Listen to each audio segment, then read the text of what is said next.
The story begins in a luxurious room, as magnificent as a miniature palace, where Jason, the illegitimate son of a prestigious and immensely powerful noble family, who once ruled the academy like an absolute king, sat pensively on a velvet-covered bed. His eyes were lowered, intently reading every line on the crumpled paper in his hand. A soft escaped his lips, tinged with a hint of bitterness. So, to sum it up, they want to disown me, right? His voice was cold, but it couldn't hide the deep pain within. The paper listed his crimes like sharp, cold daggers, using vulgar and crude language directly in front of Princess Fornia, illegally interfering with the Holy Sylvania Academy's entrance exam, and displaying improper conduct, tarnishing the family's honor out of blind jealousy. All were grave offenses that could not be taken lightly. Jason rubbed his forehead as a wave of helplessness washed over him, feeling as if the god of fate itself was toying with him. He muttered, his voice filled with despair. In just a moment, Jason's life had crumbled. He was expelled from his family, thrown out with only a few suitcases of personal belongings. An old servant with ice-cold eyes yelled, "Here's your stuff. Thanks for making our lives so difficult all this time."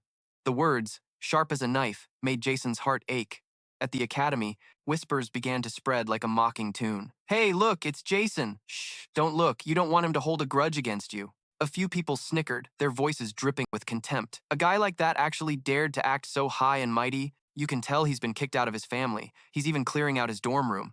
So, does that mean he's not coming back next semester? Ha, what a filthy noble. I knew something like this would happen. Jason slumped down onto a bench, the pile of his belongings next to him, a testament to his failure. A dark gloom enveloped him, his heart filled with resentment. "This is so unfair," he mumbled, his eyes welling up with tears. He clutched his head, trying to hold back the tears that threatened to fall. The person everyone's been criticizing, that arrogant guy, Jason, that's not me. He began to recount his story, his voice trembling as if trying to explain it to himself. "I've been transmigrated into a game, Sylvania Academy.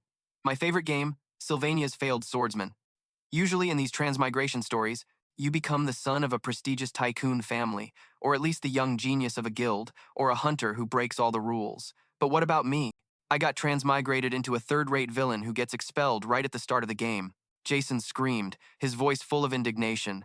"It's not fair. We both got transmigrated, so why is it like this? Some people get to live comfortably and be loved, while I get hated and thrown into the most pathetic body at the worst possible time." The surrounding crowd continued to point fingers. "Hey, look at him. He still has the nerve to scream, 'It's not fair,' after everything he's done." Someone sneered. "A comfortable and simple life? What a shameless beast." They walked away, leaving Jason with a vacant stare. He glanced at a nearby mirror, and a series of stats appeared. Strength, 3, intelligence.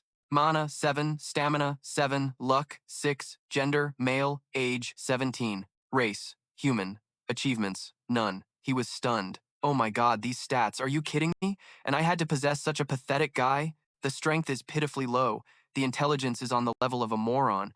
Even for a noble, they can't be this bad. He tried to search his memories, but this Jason guy was so insignificant that he left no impression. Let's see. That's right, in the ending credits, the list at the end of the game, this guy becomes a beggar. A good-for-nothing thug who knows nothing about the world, gets thrown onto the streets, and ends up in misery. Despair solidified in Jason's heart before shattering into pieces. It makes sense. For someone like that to be expelled and left to fend for himself on the streets, it's a miracle he even survived. A while later, in a lush forest northeast of the academy, Jason had moved all his belongings here. He sat on his suitcase, his mind in a jumble. Why me? Why did I have to possess this body? I don't know the reason, and I don't know what to do. But then, he clenched his fists, his eyes flashing with determination. All right, let's just consider this a fresh start. Sylvania Academy isn't just a school. It's a miniature city set against a backdrop of majestic mountains. This forest, where Jason was now staying, was a secluded corner, far from the prying eyes of the other students. It took half a day to get here, but at least I have some time to get a handle on the situation. He told himself that luckily, despite being disowned by his family, the academy hadn't expelled him yet. This is my last chance. Sylvania Academy is an elite institution. If I graduate from here, my future will be secure. With my experience of playing the game from start to finish 5 times, I can graduate quietly and live a peaceful life, maybe even better than in my previous world. But then reality hit him. The tuition fee was sky high. This semester's tuition has surely been paid. But what about the next? Get a scholarship? He looked back at his stats, and his heart sank. With these stats, I'd be lucky just not to fail. Gaudy clothes, worthless. Ceremonial dagger, worthless. Decorative cup, worthless. I have enough clothes, but what about food and shelter? Who would dare to hire a guy like Jason for a part-time job? Go back to the family that kicked me out? No way. He looked around the forest. I guess I'll camp here.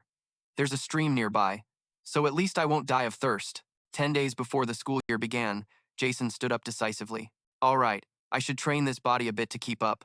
A moment later, the sound of chopping echoed through the forest. Jason struggled to carry the logs he had just cut, panting heavily. My God, it's a good thing this guy can still use magic. This is great. But then his face twisted in a grimace. After chopping down these 15 trees, I'll probably die from exhaustion. I'm hungry. Besides, this is useless. Hungry. So hungry. Jason suddenly remembered something his grandfather told him when he was a child. The bark from the trees in the mountains is edible too. He looked at the pile of branches and set a pot over the firewood, the flames flaring up. Anything edible is good for me, he told himself, skewering a branch. And from a distance, it looked like a piece of chicken. He took a bite, chewing noisily. On the third day, Jason looked as haggard as a vampire. He hugged the pile of branches and shouted, "Thief, I hate you." After being hungry all day and throwing up twice, he concluded that branches should only be used for building houses. He drove a log into the ground, starting to build a frame, doing everything by himself. Sweating profusely, he collapsed onto the ground. Not everything is easy. Finally, after much effort, he completed a rudimentary hut. A notification appeared, new crafting completed, basic wooden shelter, a temporary, crude, and ugly place to stay. If not maintained, it will lose its effectiveness. Difficulty rating 1 star, survival skill, novice builder. Features clumsiness, level 4 design, level 1 gathering ability, Jason muttered. Living like a noble. This guy probably knows nothing about manual labor, but it turns out I have a bit of talent. He stood up and continued to create a crude spear from a ceremonial dagger and a piece of wood, completing a new crafting. The crude spear can be used for hunting, but its durability is low. Jason swung the spear and shouted loudly, "Let's find something edible." After 2 days of hard work, he caught 2 fish. This time, the pot over the firewood was not filled with branches, but with fish. The smell of cooked fish made him crave it. If I can just endure like this, I will graduate without any trouble. Suddenly, a voice rang out. Jason lifted his dirty, gaunt face, stunned. Out of everyone, I really didn't want to see her here. Princess Fia, who had expelled Jason from the family, stood before him with a cold gaze. "Don't you have any hatred at all?" She was suspicious, then she spoke sternly. "By family order, you still haven't left here?" Jay Taylor is a villain who appears right after you start the game as a noble. He always picks fights with the protagonist's friends and only ends up being punished, and it doesn't stop there. With intense hatred, Jason maliciously altered the entrance exam for the Sylvania Academy for the protagonist. But he was caught by a girl in disguise who came to collect the exam, Fia Elia Elias, the third princess of the Gel Empire. Princess Fia activated her clairvoyance, discovering the plot and lies of her target. But his lies were exposed by Fia's clairvoyance, and he was expelled from the dormitory. All the students at the academy hated Taylor, but he had met the one person he shouldn't have. Fia frowned and asked, "What are you doing here?" She kept questioning. "You said the academy didn't expel you?" Jason stepped back. "Well, I'm still a student here. I was just expelled from the dormitory." Fia then said, "I'll keep it brief," she said harshly. "Get out of here. I can't stand seeing a shameless guy like you in the academy. I will talk to the academy and propose your expulsion for committing shameless acts while still a student of the academy." Looking at the 2 fish that were burning, Jason felt anxious. "It's burnt, completely burnt." After 3 days of being blinded by hunger, his precious food, Jason glared at Fia, thinking, "While the food is burning is already a problem, I thought you were going to keep it brief. This is just one of the countless problems I'm facing in life. This person, Princess Fia, really has enough power to kick me out of the academy." So Jason unexpectedly spoke up. "The sun is about to set. Isn't the royal family always protected by armed guards? A princess like you comes to this remote forest alone." Fia summoned her magic power. "On guard. If you threaten me knowing I have no escort, you will regret it." Jason suddenly knelt down on one knee, saying, "Threaten? I just wanted to thank the princess." Clairvoyance was activated. Fia was skeptical. "Thank you?" Clairvoyance chimed in. "Truth, Jason is not lying." Fia was surprised. What? Looking up, she seemed astonished. Taylor's family is a renowned and influential family, but they use that name to exploit the people and conduct experiments to research immortality. All family members were imprisoned or executed. However, I was expelled from the family. A notification suddenly appeared. New crafting, burnt grilled fish, cannot be absorbed. Jason thought, right now I might be starving, but this is better than dying. In the long run, this is still good. So I need to be honest to persuade Fia like this, otherwise, I will be expelled. If not, the game will end right here. Based on the time close to when Jason was expelled, it was probably about a week before the school year started. So what is the reason for the princess being here?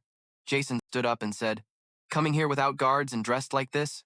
means you are taking the placement test. The placement test of Professor Glass, which is an exam that requires finding a magic pearl in the forest. Professor Glass's test is known to be quite difficult. Of course, if it's the noble Princess Fia, she would aim for the highest class, which is Class A, Fia said cautiously. Are you trying to curry favor with me? You haven't changed at all. Just as I thought, I have to request the Academy to expel you, Jason interrupted. But without my help, you will never get into Class A. If my words are lies, you can expel me. Following that, Fia relied on Jason's words. If you go to the lake in the southeast of the forest, you will find a small island, full of lush greenery. There will be a giant tree growing in the middle of the island. That tree is called the Mejiza Guardian Tree. There you will find the gift I left behind. Fia held the magic pearl in her hand, full of skepticism. Jason from 3 days ago was still a conman rogue. I still remember that day clearly. But as she recalled the scene from earlier, with the present Jason kneeling before her, Fia stood under the tree for a long time, lost in silent thought. The next day, in Glad's class, he announced, "The placement test is officially over. Please present the mana orbs you have found." Then, confusion ensued. Glad was speechless as he looked at the students, each holding a round object of varying sizes and types. Someone even brought an egg as big as a person. They looked at the professor with sparkling eyes, but he coldly turned away and said, "You all fail. It's crucial to note the examiner's requirements during a test. This test wasn't just about finding any random mana orb," Glad said. "Only those who found a mana orb with no magical power will be placed in Class A. Only 3 people found this type of orb." Then he pointed towards Fia and announced loudly, "And the last person who found the mana orb at the root of the Medell family's guardian tree, possessing an extraordinary magical power, is you. You have found the hidden orb, making you the top student of the class." Meanwhile, Jason was mourning his burnt fish. "I don't even have the strength to use a spear anymore."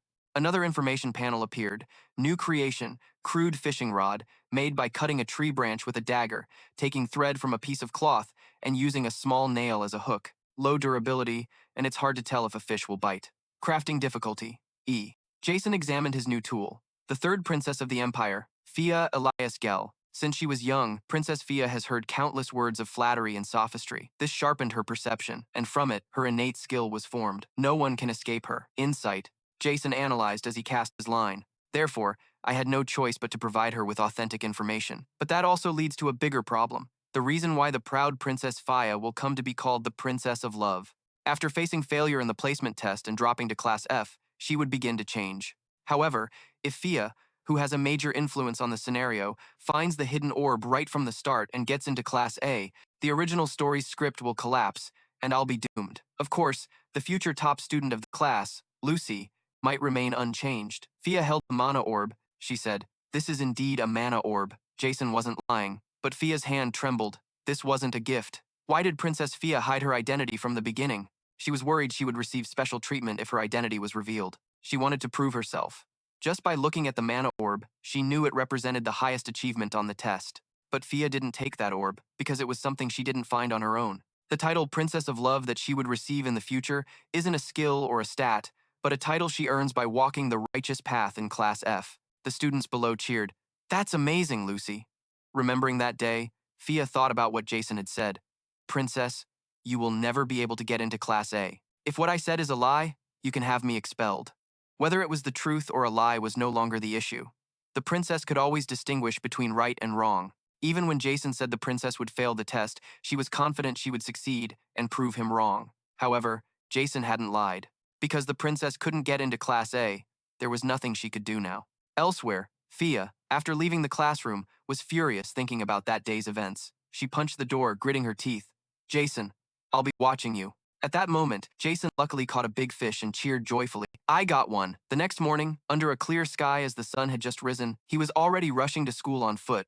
"I might be living in a place where I have to run from the crack of dawn just to get to school on time, but I'm back." Jason ran, panting for a long time, and when he finally stopped, he was already right at the school. In the banquet hall, an announcement rang out. "Here at Sylvania Academy, the opening ceremony will now begin. It's wonderful to see how our students have progressed before the start of this new semester. Please enjoy the food while you listen," Jason thought. I can hear the sweet whispers welcoming me, the survivor. Around him, people were gossiping. "Oh my God, look at him. Where does he get the nerve to show up at the opening ceremony? Does he really intend to keep attending?" Jason continued to eat calmly and neatly. "This is the reward for the victor.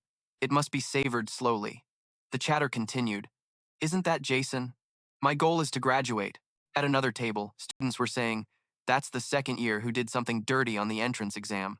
If you look closely, he seems a bit different. He's eating very politely. Jason thought, I don't have any ambitions. I just want to graduate. Then, those people gradually left. I heard the dessert over at that table was made by head chef Ophelizer. Let's go eat. We can continue talking on the way. What do you think?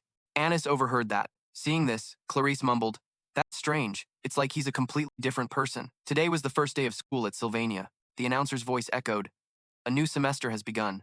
I am excited to see you all in a new light as individuals who have improved, and it's even more delightful to see that it is the result of your time at Sylvania Academy. Jason thought, and yet, I was almost expelled on the very first day. He felt disheartened by his situation. I just hope Fia doesn't tell the dean about me. He remembered when the dean smiled at him and said, It also felt weird that he kept smiling while we were talking. I figured he probably wasn't bad-mouthing me, but I still barely got away. S resolved to be more careful so that the plot wouldn't deviate from the original story. I need to hone my survival skills and practice magic befitting a student of the Magic Academy. Back in the forest, a rabbit appeared, only to be struck by an arrow moments later. S picked up the rabbit, considering how to best combine the two. No weapon was more suitable than a bow.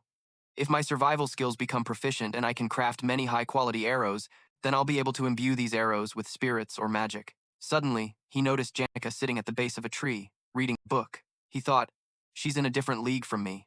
Janica Fover, the top student of the genius class of spirit wizards. Janica had also spotted S. She spoke up, So you're that hee-hee boy Mies was talking about? S was bewildered. Janica approached him and spoke cheerfully.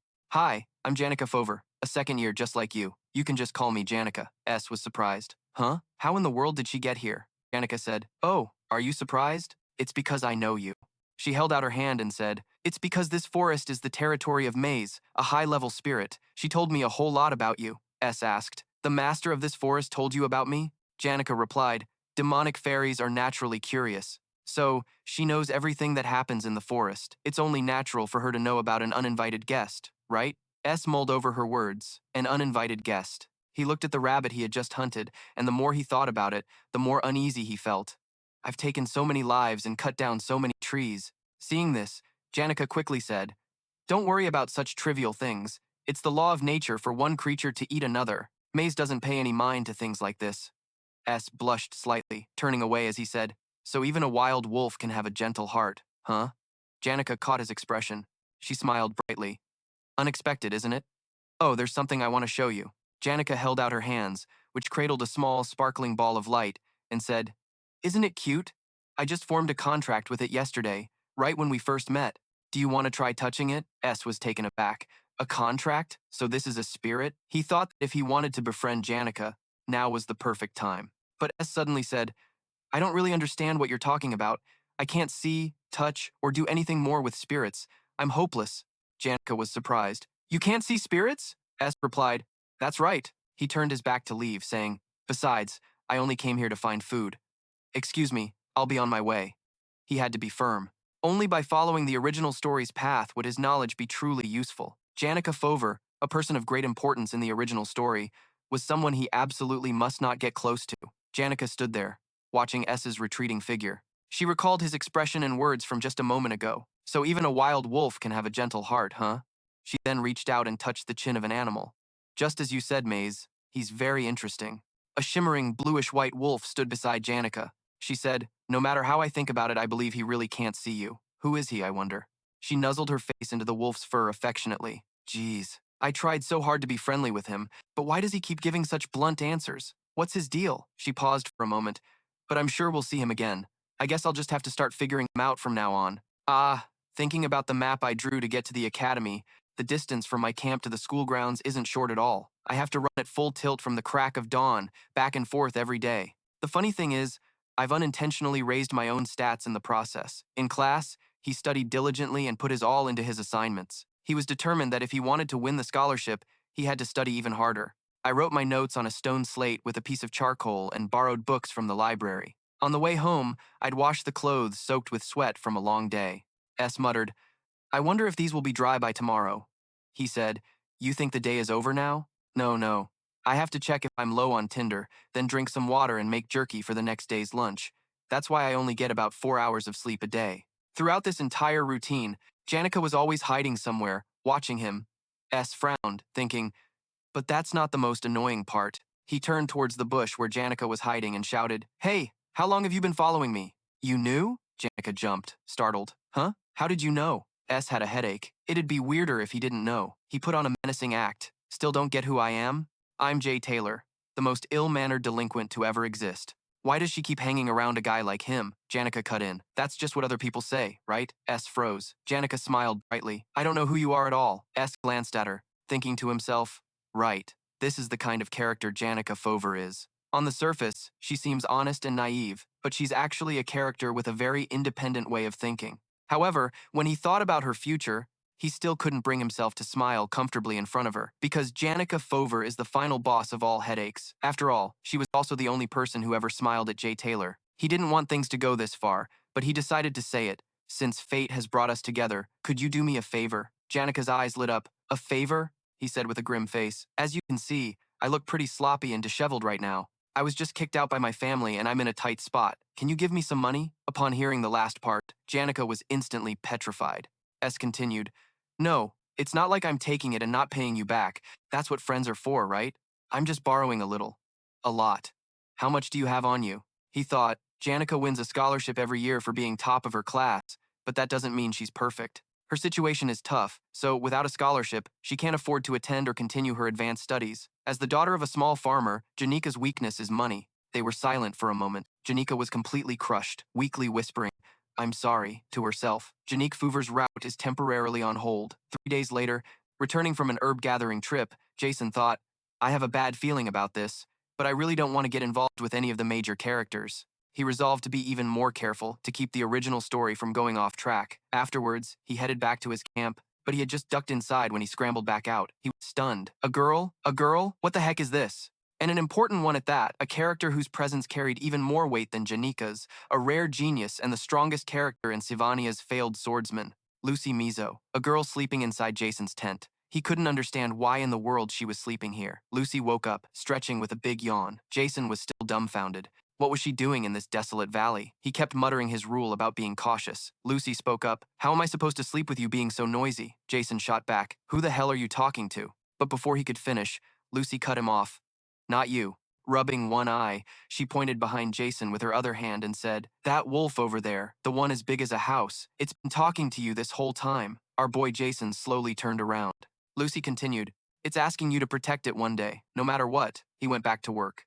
As he walked, he thought, Lucy's only been camping here for 2 days. That probably won't affect the story, right?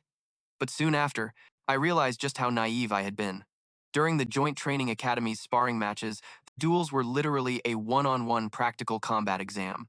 To keep the attack power to a minimum, the students participating almost exclusively used training weapons. Jason continued his narration. The benevolent Princess Fia, the treasured daughter of House Lothian, the lazy spirit mage, the wicked Lady Kubis. It would take forever to list all of their names, but they're not the main focus anyway. That would be the protagonist, the failed swordsman. Jason was excited. The next match is Jason's, right? Down in the arena, some dude was casting a spell that sent his opponent flying. Jason thought, I already know how all these matches turn out, so I'm not really paying attention. After all, the winners of the joint training tournament are all the same as the protagonist, Jason, first-year students, with only a single exception. Janica waved. "Hey, Jason!" Jason looked at her, feeling helpless. He couldn't believe she could still be so cheerful after seeing him in that pathetic money-borrowing situation. Janica cheerfully held out a piece of paper, saying, "Here's the matchup list." Jason was still lost in thought. Unlike Lucy, who was from the catfolk tribe, he was pretty sure Janica was from the dogfolk tribe. Jason, spacing out, said, "I'm not interested." Janica asked, "Why not? Aren't you curious about your match?" Jason froze. "Huh? Wait a second, I have to fight too?" He hesitantly took the list. In the original story, Jason had already been expelled by this point. So who could my opponent be? Jason muttered. "It can't be." Down in the arena, the other Jason appeared, declaring, "Allow me to demonstrate my ultimate power." Seeing this, our protagonist got fired up, thinking, it doesn't matter who I have to fight anymore. I just need to focus on Jason's match. He reflected, even though I'm from the real world, my life hasn't been all that different from Jason's. To turn his tragic ending into a truly memorable one, I replayed his journey countless times. He pictured the image of a grime-covered Jason collapsing in defeat, and in all those playthroughs, not a single one was free from hardship and suffering. The protagonist, Jason, looked proud and determined. "I've already decided to forge my own path. But I'll still be rooting for you, Jason. Just then, an announcement blared, interrupting my thoughts. Paging Lucy Mayu. Is there a student named Lucy Mayu?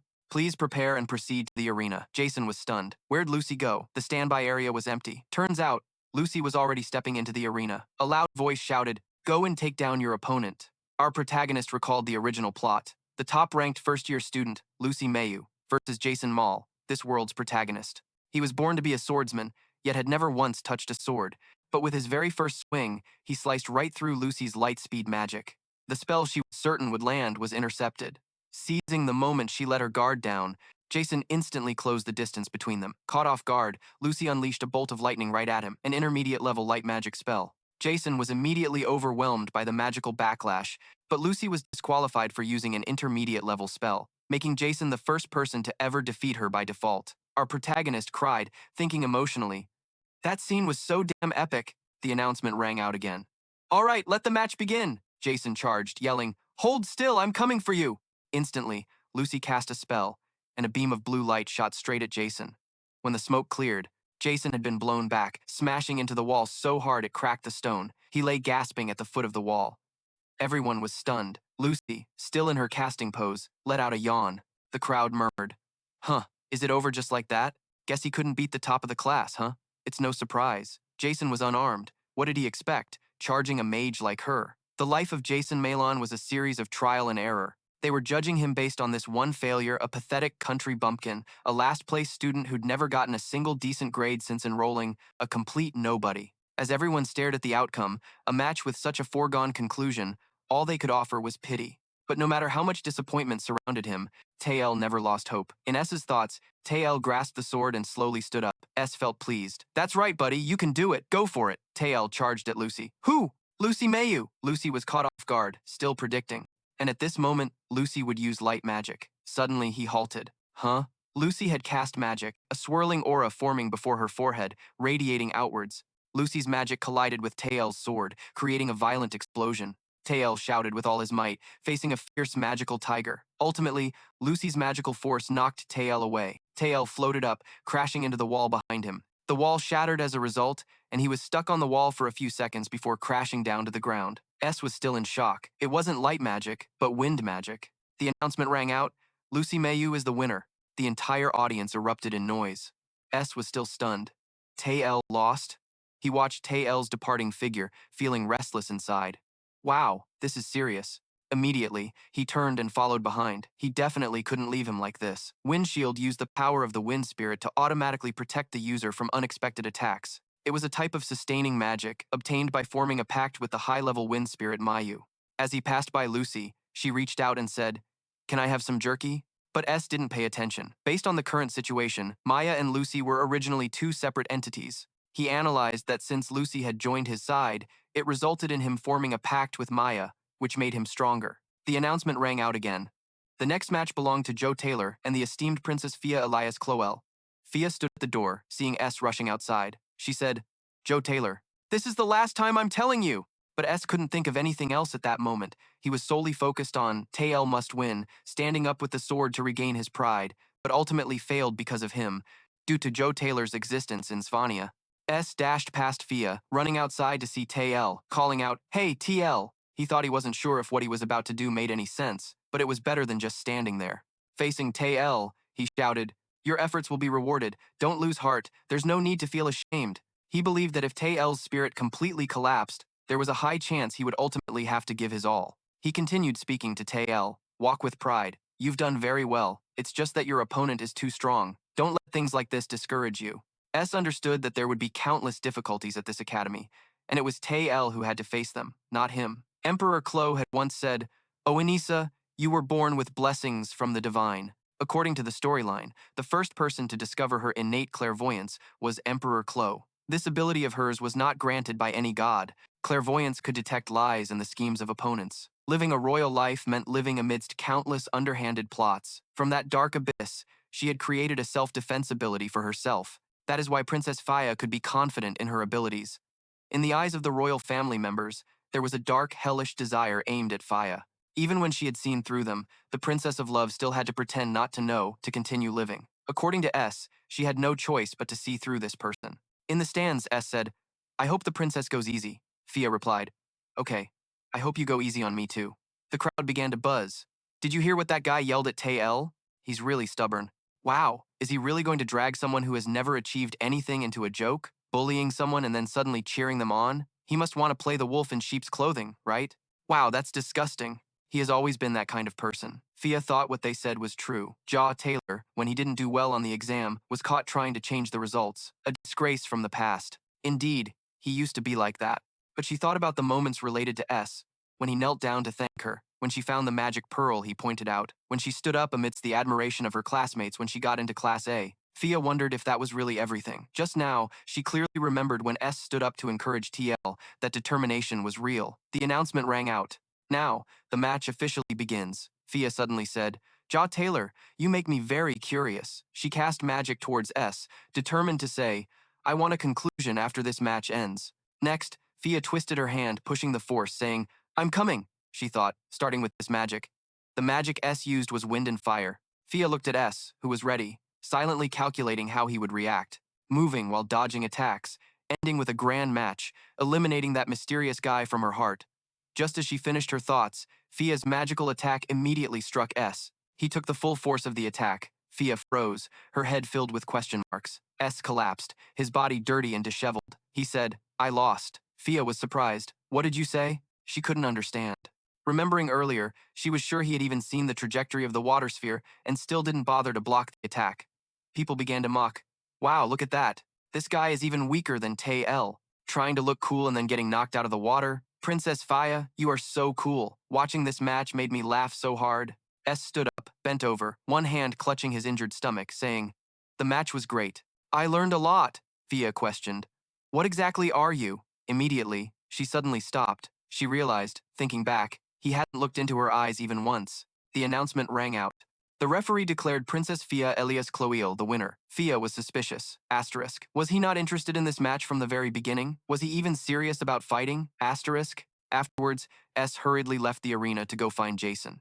He thought that if he had to interact with Princess Fia, it was best to be cautious. He couldn't let it affect the main plot. Because while Princess Fia was an important character in this story, another character was even more important than her, the male lead of this world. S searched everywhere, wondering where that Jason guy had gone. Just then, he heard Fia calling out. S was surprised to see her chasing after him, out of breath. Princess Fia, what are you doing here without your attendants? He asked. What exactly are you plotting? S looked bewildered. I'm not sure what you're referring to, Princess. If it's about the match, I learned a great deal. Fia screamed. What the hell do you mean? Learned a great deal? She fumed. You had no intention of beating me from the start. You were just trying to get off the dueling stage as fast as you could. Fia's frustration boiled over. Just keeping up with my classes is already exhausting, but that old vixen is constantly scheming to take over the academy, and Professor Glad hasn't gotten any less grumpy. Meanwhile, my retainers are always nagging me about loyalty and devotion. My head is about to explode from it all. Who do you think you are? Messing with my head even more. As he let Fia vent, S was surprised. Asterisk. Has she really been bottling up so much frustration? Asterisk.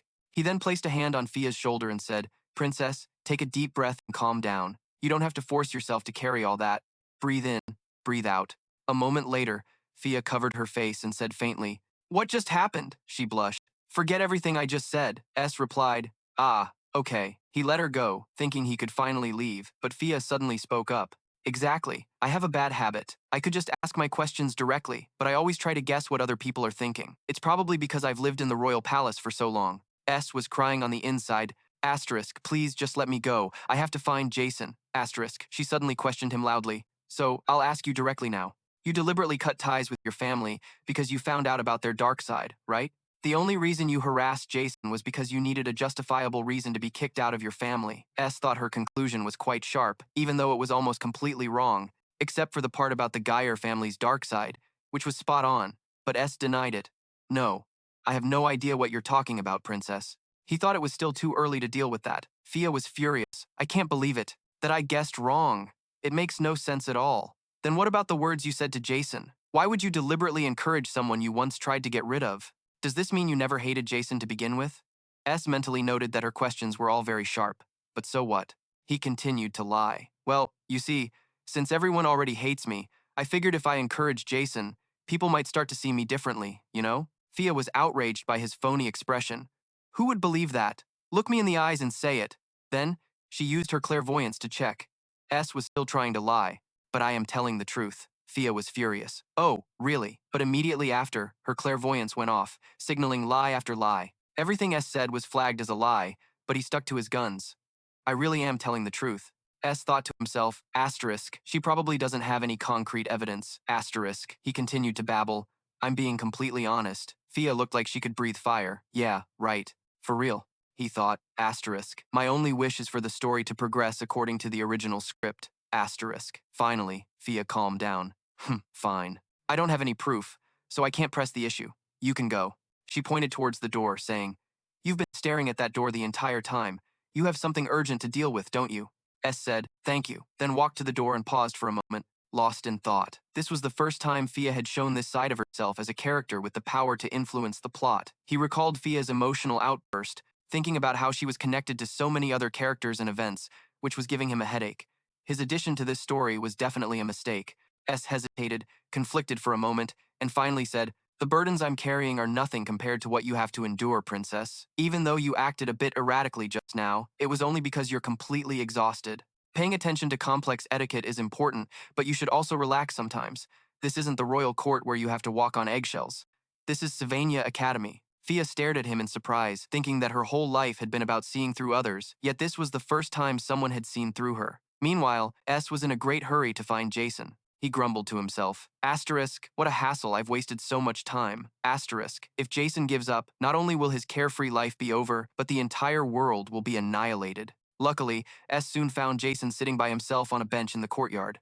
He shouted out to Jason. Asterisk. Ah, but what am I supposed to say? Asterisk. Suddenly, a girl's voice called out, Don't take another step. It was Ayla, the story's main heroine. With teary eyes, she warned S to stop harassing Jason. Ayla stood protectively in front of him. Jason's life is difficult enough as it is. He doesn't need you bothering him any further. Jason suddenly stood up and said to S, You're still at this academy? S was taken aback for a moment. Jason had regained his unyielding fighting spirit. No matter how strong the enemy was, Jason stepped forward, shielding Ayla with his arm, and called out S's name suspiciously. S was still lost in his thoughts, a powerful determination welling in his eyes.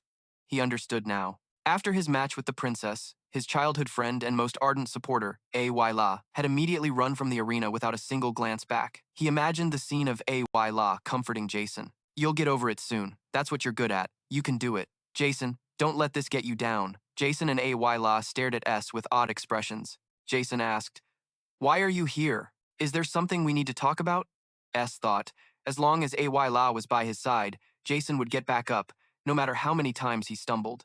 After a moment of silence, S spoke up. Your swordsmanship is impressive. I'll give you that, once again. Jason was on guard. What are you scheming? Looking at Jason's defiant face, S thought, That's right. I've witnessed him get back up countless times, and I'll be there to see it through to the very end. S turned to leave, replying, It's nothing, he thought to himself. Honestly, I believe he's the one who will save this world, so all I need to do is focus on my own survival. I acted like a bully toward him simply because he's the protagonist of this story, the one who'll do all the heavy lifting for me, but now I feel somewhat reassured. S's mood seemed to lighten, not because the story that had gone off script was back on track, but because Jason, whose journey I've been following, was doing okay. That's all I really needed. Ayla and Jason stood frozen. Watching S's retreating figure, the two were dumbfounded, expressions of disgust on their faces. Ugh, what the hell was that? Why do you have to put on that cool guy act? S was still lost in the thought that he couldn't escape this after all. As he stepped outside, a sudden explosion made him freeze. Looking back, he wondered, Don't tell me it's already that time. S thought back to the original plot. In the original story, everyone would have witnessed this scene from the anchor building. The treasured daughter, Lortell, and the spirit mage, Fover, had just clashed. Even though this is a little different from the original plot, I'm sure Jason and Ayla are witnessing this as well. Keep your eyes wide open, Jason, because one of your many trials is just around the corner. The final boss of Act 1 is Janica Fover. The battle between Lortell and Janica was incredibly tense and fierce, with the two clashing relentlessly. Lortell attacked with all her might but was assaulted by Janica's magic dragon, forcing her to desperately defend herself near the spectator stands. After the match ended, everyone crowded around Janica, cheering and congratulating her. Janica is the only one in our year who beat one of the new students. She's amazing at spirit magic, and she's super friendly too. Seriously, does she have any flaws? Janica replied shyly. Thank you, everyone. Suddenly, a voice called out, "Injured person coming through, please make way." Lortell, severely wounded, was being carried away on a stretcher by the medical team. Seeing this, Janica froze. She seemed completely stunned, while the people around her continued to chat and laugh. "How is your spirit control really that powerful? Janica, you're the pride of us second years."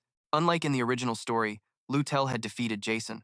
Now, the focus of this joint training event had completely shifted to Janica Fover. "You've done an amazing job restoring the honor of the second years and upperclassmen." Janica already had plenty of friends, but this incident will just make her social circle expand beyond belief. Perhaps that's for the better.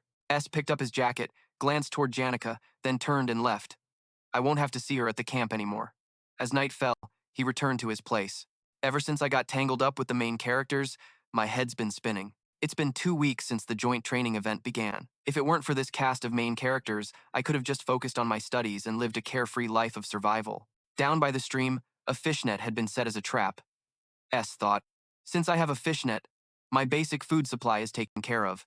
His character info panel appeared. Stamina 6, Intellect 5, Mana 9, Willpower 8, Luck 6. Glancing at his own body, S mused, is it because my stamina stat has gone up so much? I feel my body getting stronger. He thought to himself as he walked, but it's still too early to slack off. Suddenly, Janica appeared.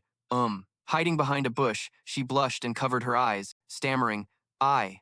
Are you some kind of exhibitionist?" S yelled back in embarrassment. "What kind of question is that to ask someone you just snuck up on?" "I just got back from catching fish." "Is there something so great about this spot that you keep showing up?" Janica walked toward the campfire and said, "That's top secret. It makes me feel like an explorer, which is really exciting. I wanted to talk to you a bit more, and I was thinking I might need some advice." S, who was putting on his shirt, paused and asked, "Advice?" He was baffled. "Of all people, you're coming to me for advice?" Janica began her story. "You left early, so you probably didn't see it. But in my last match at the joint training event," she pictured Lortell, "I ended up injuring someone. You see," S thought, "don't tell me her opponent used intermediate-level magic, but that's forbidden, isn't it?" Not that it would matter to the ever-so-generous and forgiving Janica. Janica continued speaking. "I tried to put it behind me, but I feel like I really went overboard. I can't stop thinking about how much I overreacted." S nodded. "I get it," Janica asked hesitantly. "Should I apologize to her? Even though my friends keep stopping me, saying she was the one who started it." S said calmly, "Then go with that, if you think you're in the right." S analyzed the situation internally. Janik, a second-year student, is both adorable and charming to everyone.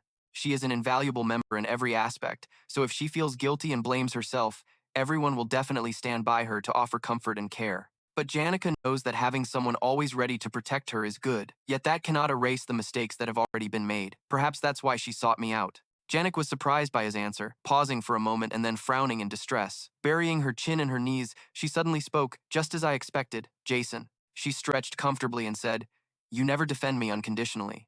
Jason shrugged. "If you feel hurt, then I'm sorry," Janik quickly clarified, waving her hand. "No, you misunderstood. I don't feel hurt at all." She looked at him, reflecting on the past. Last year, he wasn't like this. Janik may be a charming, cheerful girl, but she is also very observant. Janik thought, even when he humbles himself to ask her for money in dire situations, he doesn't seem desperate like most people in distress. This guy has indirectly warned me not to get too close, but those aspects feel unusually soothing to me, she continued. Honestly, I feel more at ease now. I wish everyone in the world was like you. The next day, Jason hurriedly walked while deep in thought. This situation is really tense. The failed Swordsman of Sylvania is called a masterpiece, but very few people have seen its ending. New players often quickly reach a grim conclusion. For example, if you save a girl during the ambush by the weeds in the placement test, you will witness the secret of the precious daughter. Then that girl will send someone to kidnap Jason, and that's how you die. Sad ending number 3. Jason was assassinated during the monster hunting practice.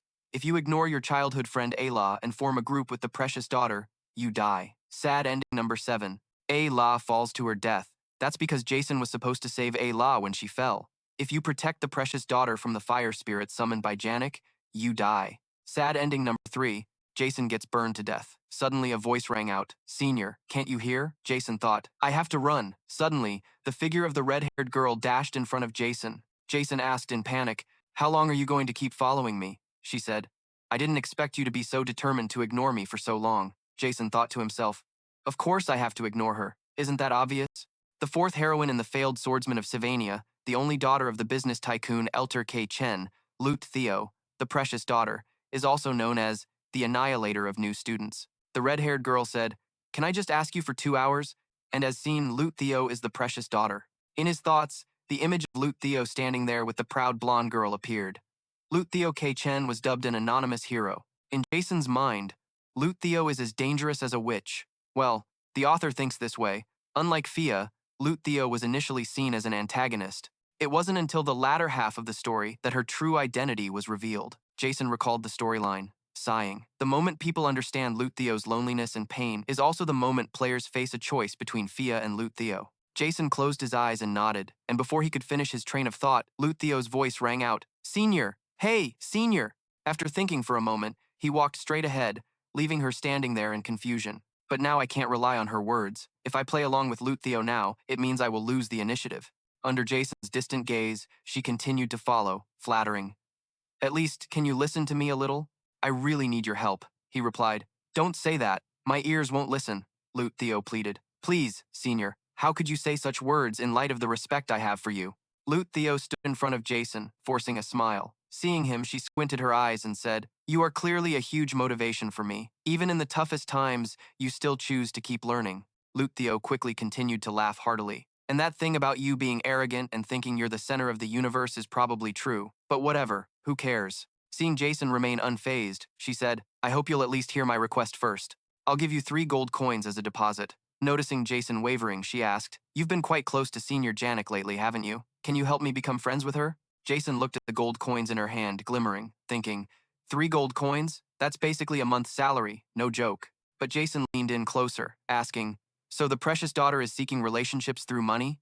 Lute Theo smirked. "You can keep it, you see. There are plenty of better people around me." As soon as she finished speaking, she slipped her hand into Jason's shirt and stuffed 3 gold coins into his pocket. After that series of actions, Jason's expression turned serious. She realized that she was in a political battle with Princess Fia for control of the academy. Imagining the image of the 2 cousins turning their backs to each other, Jason smirked, and she had to find allies from now on. Jason extended his hand to suggest a handshake.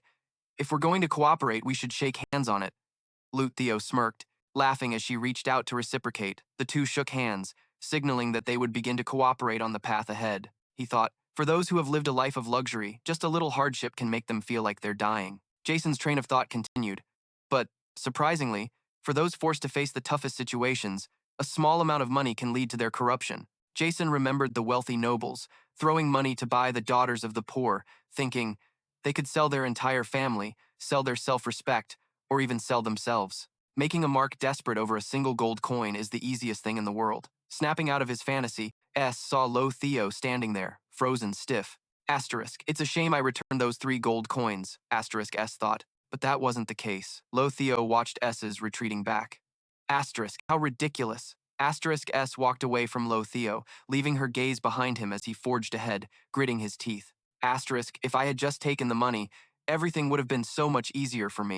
How pathetic. Asterisk S broke out in a cold sweat, unable to imagine how terrible things would get if he got caught between the freshman destroyer and Janica. At all costs, I have to avoid anything that could potentially derail the original storyline. Later that evening, at a mansion shrouded in darkness, Lute Theo K. Chen felt no humiliation from S's blunt refusal. She saw Janica and called out, "Oh my, Senior." Lute Theo clearly understood allies versus enemies, advantages, and self-interest.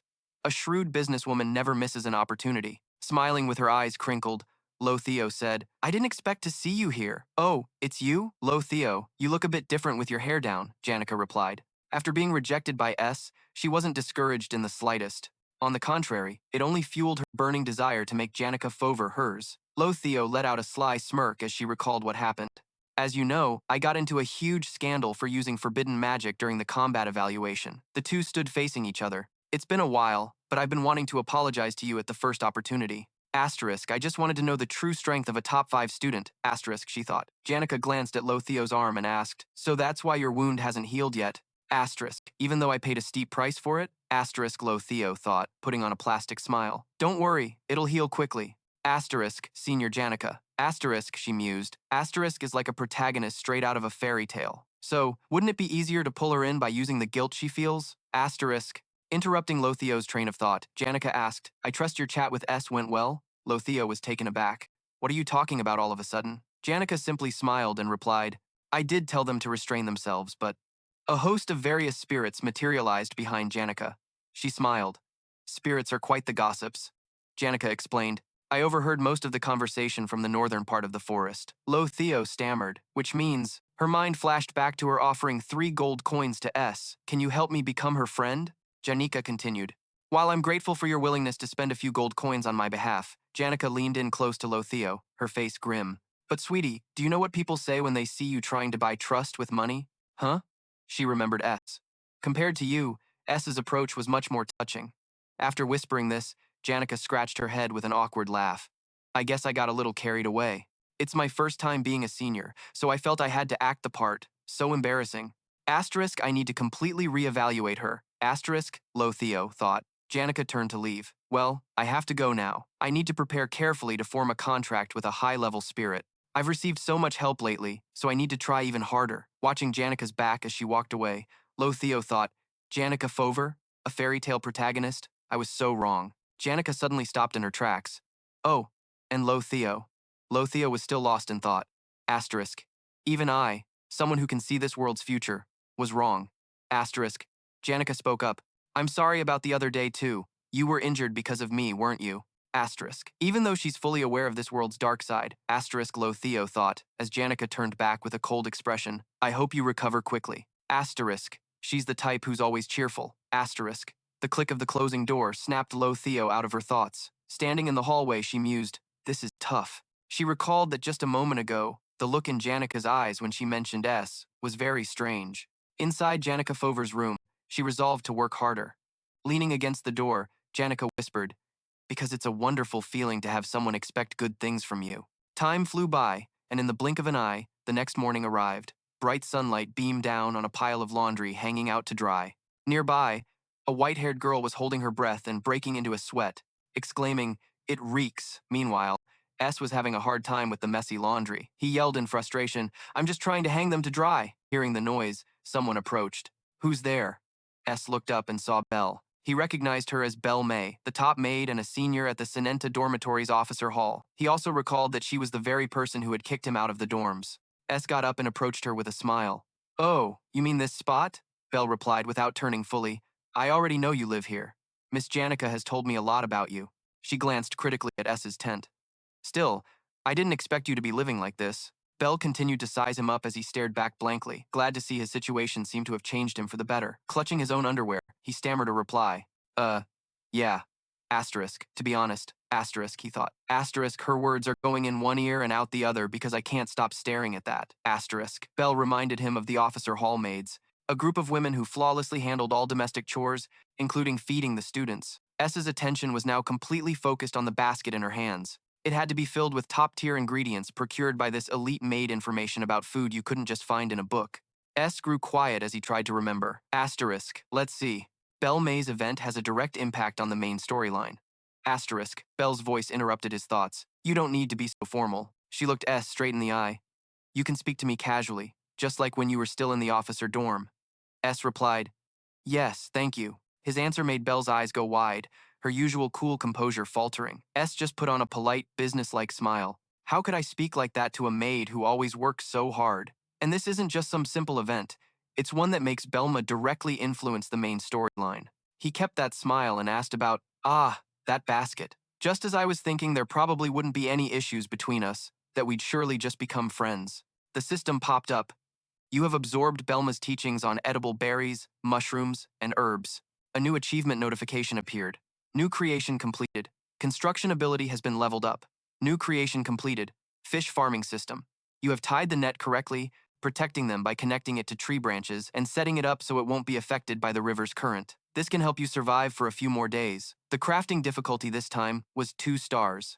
Jason looked at the result before him. All fish meat, thinking that he now had plenty of meat and fish, and his diet would definitely improve. He poured water into a cup and shouted, "Ignite," and a flame erupted at his command. The water in the cup began to boil as Jason sat looking at the skills he possessed, like Fire Magic Ignite level 10 and Wind Magic Wind Blade level 10. He thought to himself that he still only had 2 basic spells, but he'd used them so much that he didn't even notice when they reached level 10. The system popped up again, announcing the completion of a new creation, Herbal Tea. The herbal tea was made from the herbs Belma had mentioned, and it had a very fragrant aroma, with a crafting difficulty of 1.5 stars.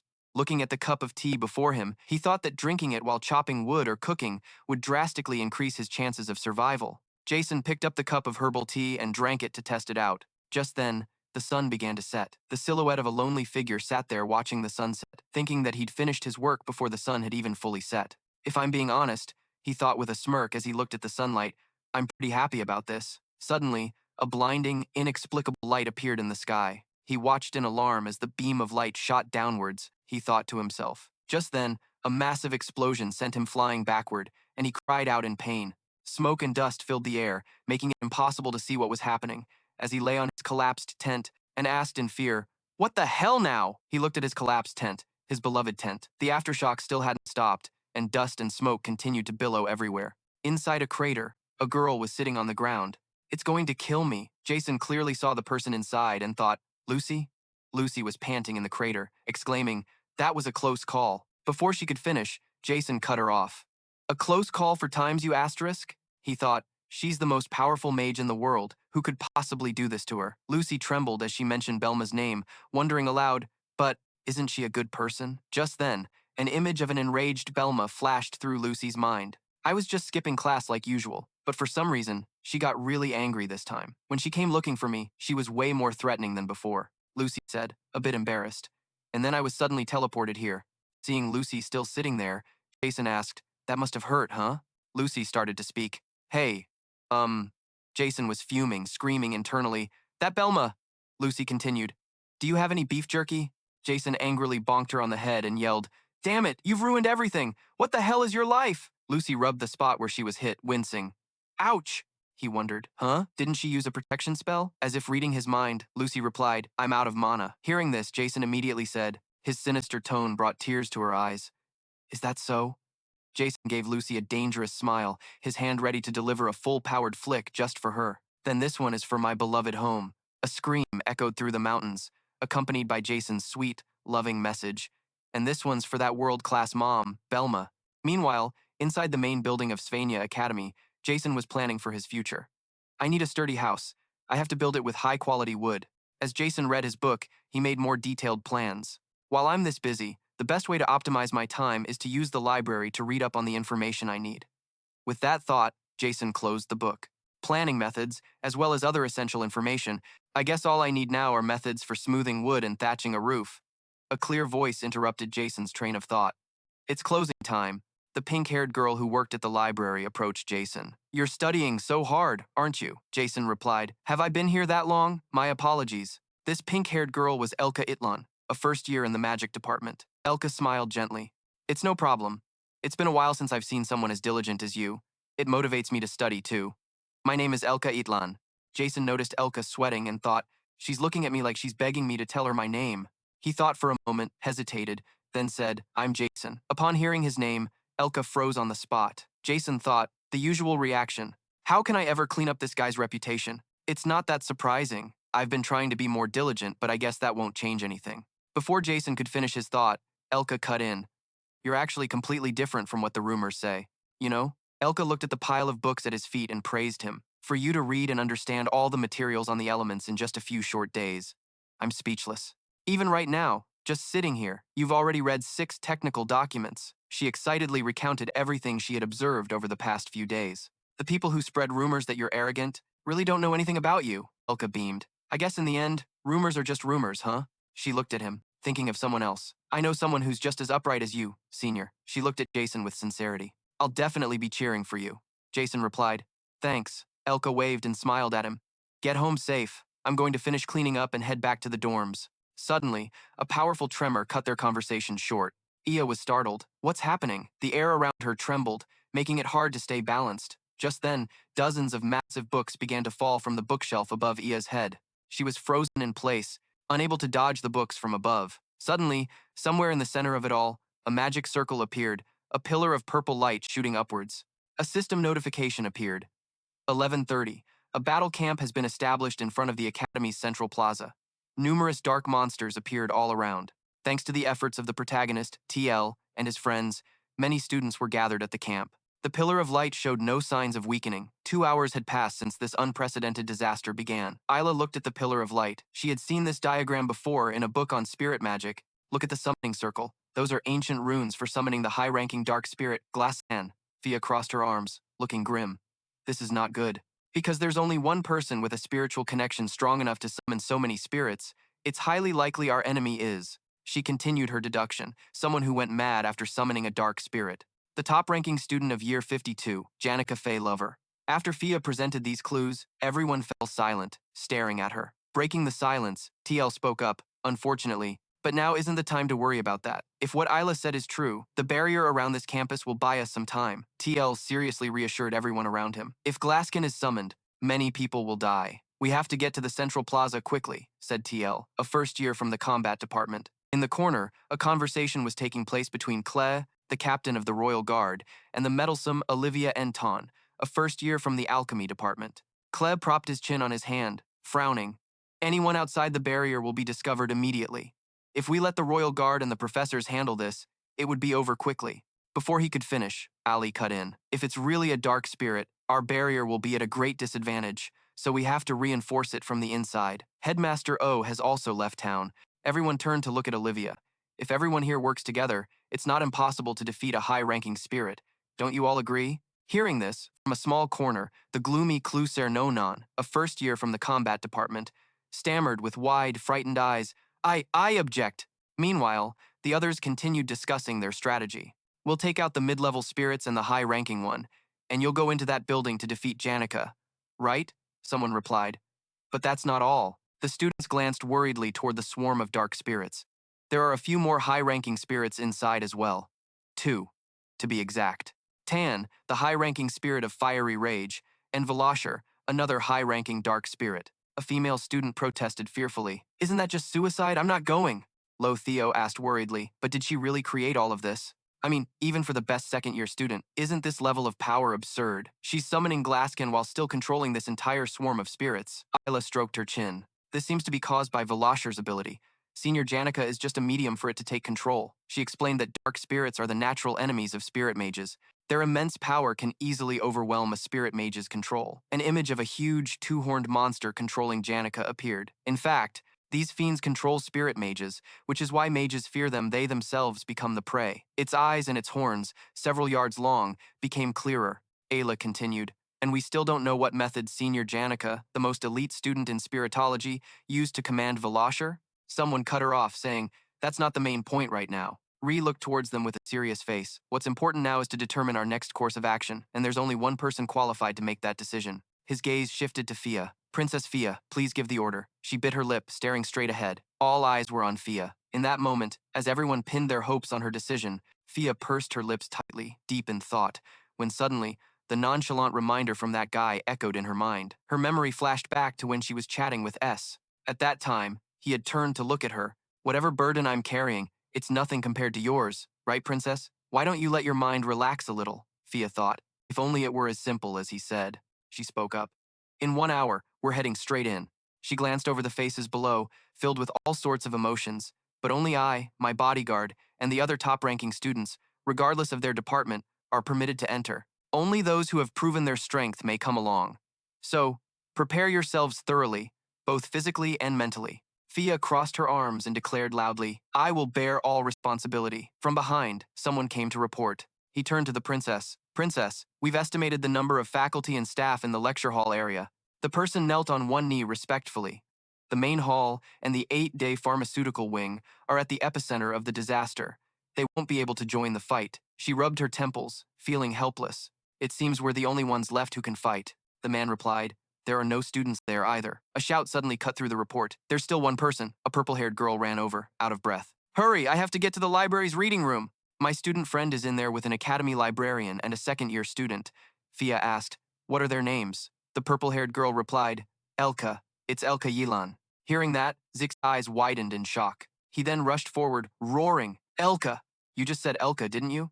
The purple-haired girl stammered, yes, we're in the same apprentice librarian class, learning how to manage magical documents. Hearing this, Zeke turned away, annoyed and worried, cursing, damn it, I have to go save her right now. She can't protect herself. Seeing this, Lotta and Fia blocked his path. Calm down, Zeke. The library is very far from here. Right now, we need to prioritize the immediate problem. Fia added, that's right, Zeke. She also said there's a second-year student in there with them, isn't that right? The two continued to reassure him. For now, we just have to trust him. Zeke was speechless with frustration. Regarding that, Fia turned to the purple-haired girl and asked, "You clearly said there was a second-year student there, right?" The purple-haired girl was too frightened to know how to respond. Seeing this, Zeke lunged forward, grabbed her by the collar, and yelled, startling Fia, "What are you hiding?" "Spit it out!"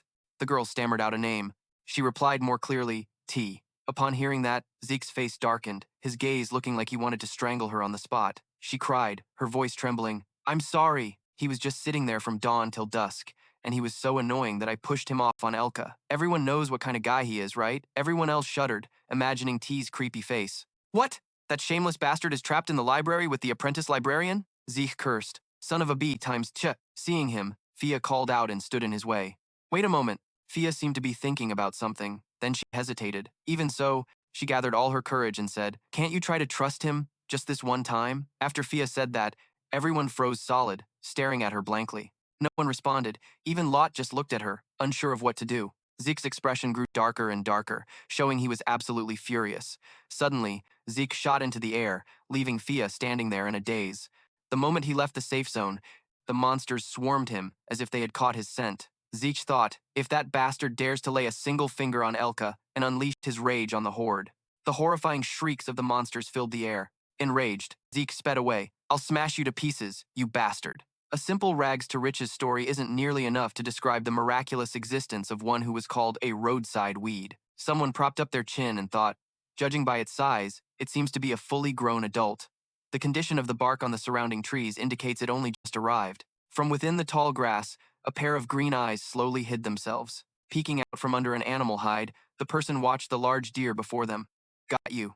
With that thought, he gripped a knife and dashed out onto the vast northern plains of the kingdom. A land of brutal competition, a place where not even the faintest whisper of the kingdom could reach. The deer was startled by the boy's appearance. He leaped high, readying his tightly gripped knife. This was a place where, at the end of each day, you had to feel your neck to make sure your head was still there. His finishing blow sent a spray of red blood everywhere. Zeke was the descendant of a nomadic tribe that had settled in this land, and he had been forced to live apart from his family since the day he came of age. The narrator's thoughts continued. He never knew when he had been abandoned. Why did they forsake him? Did he even have a chance to return to his tribe? And so, he learned to behead a deer before he learned to read words. To the astonishment of others, before he learned to barter for goods, he had mastered scavenging anything useful from a roadside corpse. And it goes without saying, his life was filled with the constant whispers of outsiders. "That kid is the one from the northern plains, right? Is he a descendant of those barbarians? I heard they even eat human flesh." Those rumors always followed him. Such was the life of a monster. Suddenly, a clear voice asked, "What's your name?" Standing before him was a pure and adorable girl with a cheerful smile. He answered, "Zish." Then the girl smiled. "You know what, Zeke? You look just like a wolf walking on two legs." That, the narrator thinks, was the moment he realized.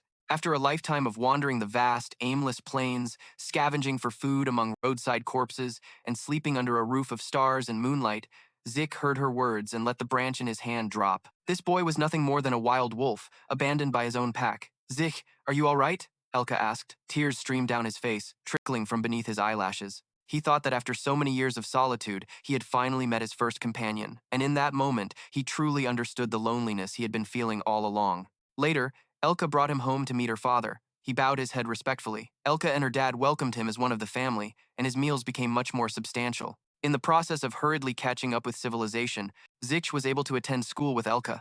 He thought his former brutal life was finally fading away. And, as a fun fact, we learned that Zich's spiky haircut was actually done by Elka herself. A light trim, and this showed that the little wolf of the past had now become a grown man. The flashback ends, and returning to the present, he faces the swarm of monsters. He thought, if it's to protect her. He unleashed his terrifying power to shatter the encirclement of black monsters. Zeke declared furiously, "I don't care if I have to become a monster again." Just then, Dex thought about the rumors surrounding S and pictured a hideous image of him. "I've heard countless rumors about that guy Jason, so I know for a fact he cheated on the exam, insulted the princess, and harassed the junior students." As Dex was thinking, he dashed forward at an incredible speed, but then his eyes suddenly stopped on a certain spot where he found someone leaning against a wall. Who are you?" Dex rushed over, angrily grabbing his collar. "Elka! Where's Elka? Why are you the only one here? Tell me where Elka is right now." S replied, "The third floor reading room." After getting his answer, Dex shoved S aside. calling for Elka as he dashed off. Dex arrived at the third-floor reading room and asked, "Elka, are you okay?" Seeing Elka sleeping soundly on a bed, Dex finally breathed a sigh of relief. His hands were trembling uncontrollably. Thank heavens. Dex held his forehead in relief. Seriously, thank God. Dex's gaze shifted to the massive bookshelves, and he thought, now that I'm taking a closer look. He broke into a cold sweat as he looked around. All of these shelves? Even a full-grown man would struggle to lift them, not to mention, they were arranged around this area as if to shield her. Dex's eyes moved to the window. The curtains were drawn tightly to block the view of the rampaging spirits outside. On a board, there was a message left by S. The contents read, "When you wake up, don't panic, just stay put. Everything will be resolved by morning, so stay calm, lock the door tightly, and don't attract the spirits' attention. Your safety is the top priority. Do not, under any circumstances, act rashly." Looking at all this, Dex thought to himself that someone had protected Elka. Just then, he picked up a jacket and saw blood on it. It wasn't Elka's blood. Dex followed the trail of blood, thinking this reminded him of something. He thought, even though this person was injured, they didn't prioritize themselves and came all the way here just to protect Elka. The blood belonged to S. Thinking of Jason, Dex wondered, but why? How the hell? Outside, S was growing tired. Ah, seriously. Flashback to 3 hours ago. After the aftershock stopped, S was holding up a shelf with one hand and carrying Elka with the other, whispering to himself, "Good thing I do some physical training regularly. This whole ordeal is moving faster than I expected." He looked out the window, where a pillar of purple light had appeared, observing this ancient rune. It seems Glasgan is about to be summoned. He thought, Jason will probably handle this. All the key characters are over there, so there's no reason for me to get involved. S frowned seriously. Because I'm not allowed to change the future. Even so, time is precious. I can't just sit around doing nothing. S gritted his teeth as he propped up each bookshelf to create a barricade. In a little while, those spirits will come swarming in a frenzy. I should block the door so they can't get in. At the same time, I need to use this opportunity to reinforce the shelter, however I can. Now, I'll just finish this beef jerky I brought and spend the night studying. Suddenly, his train of thought was cut short. But wait a minute. The thing that makes Janic's ability so unique is S's memories. The scene shifts to Janik, surrounded by colorful spirits, demonstrating her powerful control, her spirit empathy, and spirit link abilities. These two stats are enhanced through interaction with spirits. S opened the door and stepped outside. Fundamentally, communicating with spirits is her innate talent. For me, someone who can't even see spirits, raising spiritual stats is nearly impossible. But the scene before him was a swarm of dark spirits diving towards something. Janik was summoning countless corporeal spirits. S activated his wind skill, preparing to join the fray. What an interesting event. S zipped forward using his skill. He was delighted and smiled brightly. It's all thanks to that meal. End of flashback. S was leaning against the base of a statue. His speed had been incredible.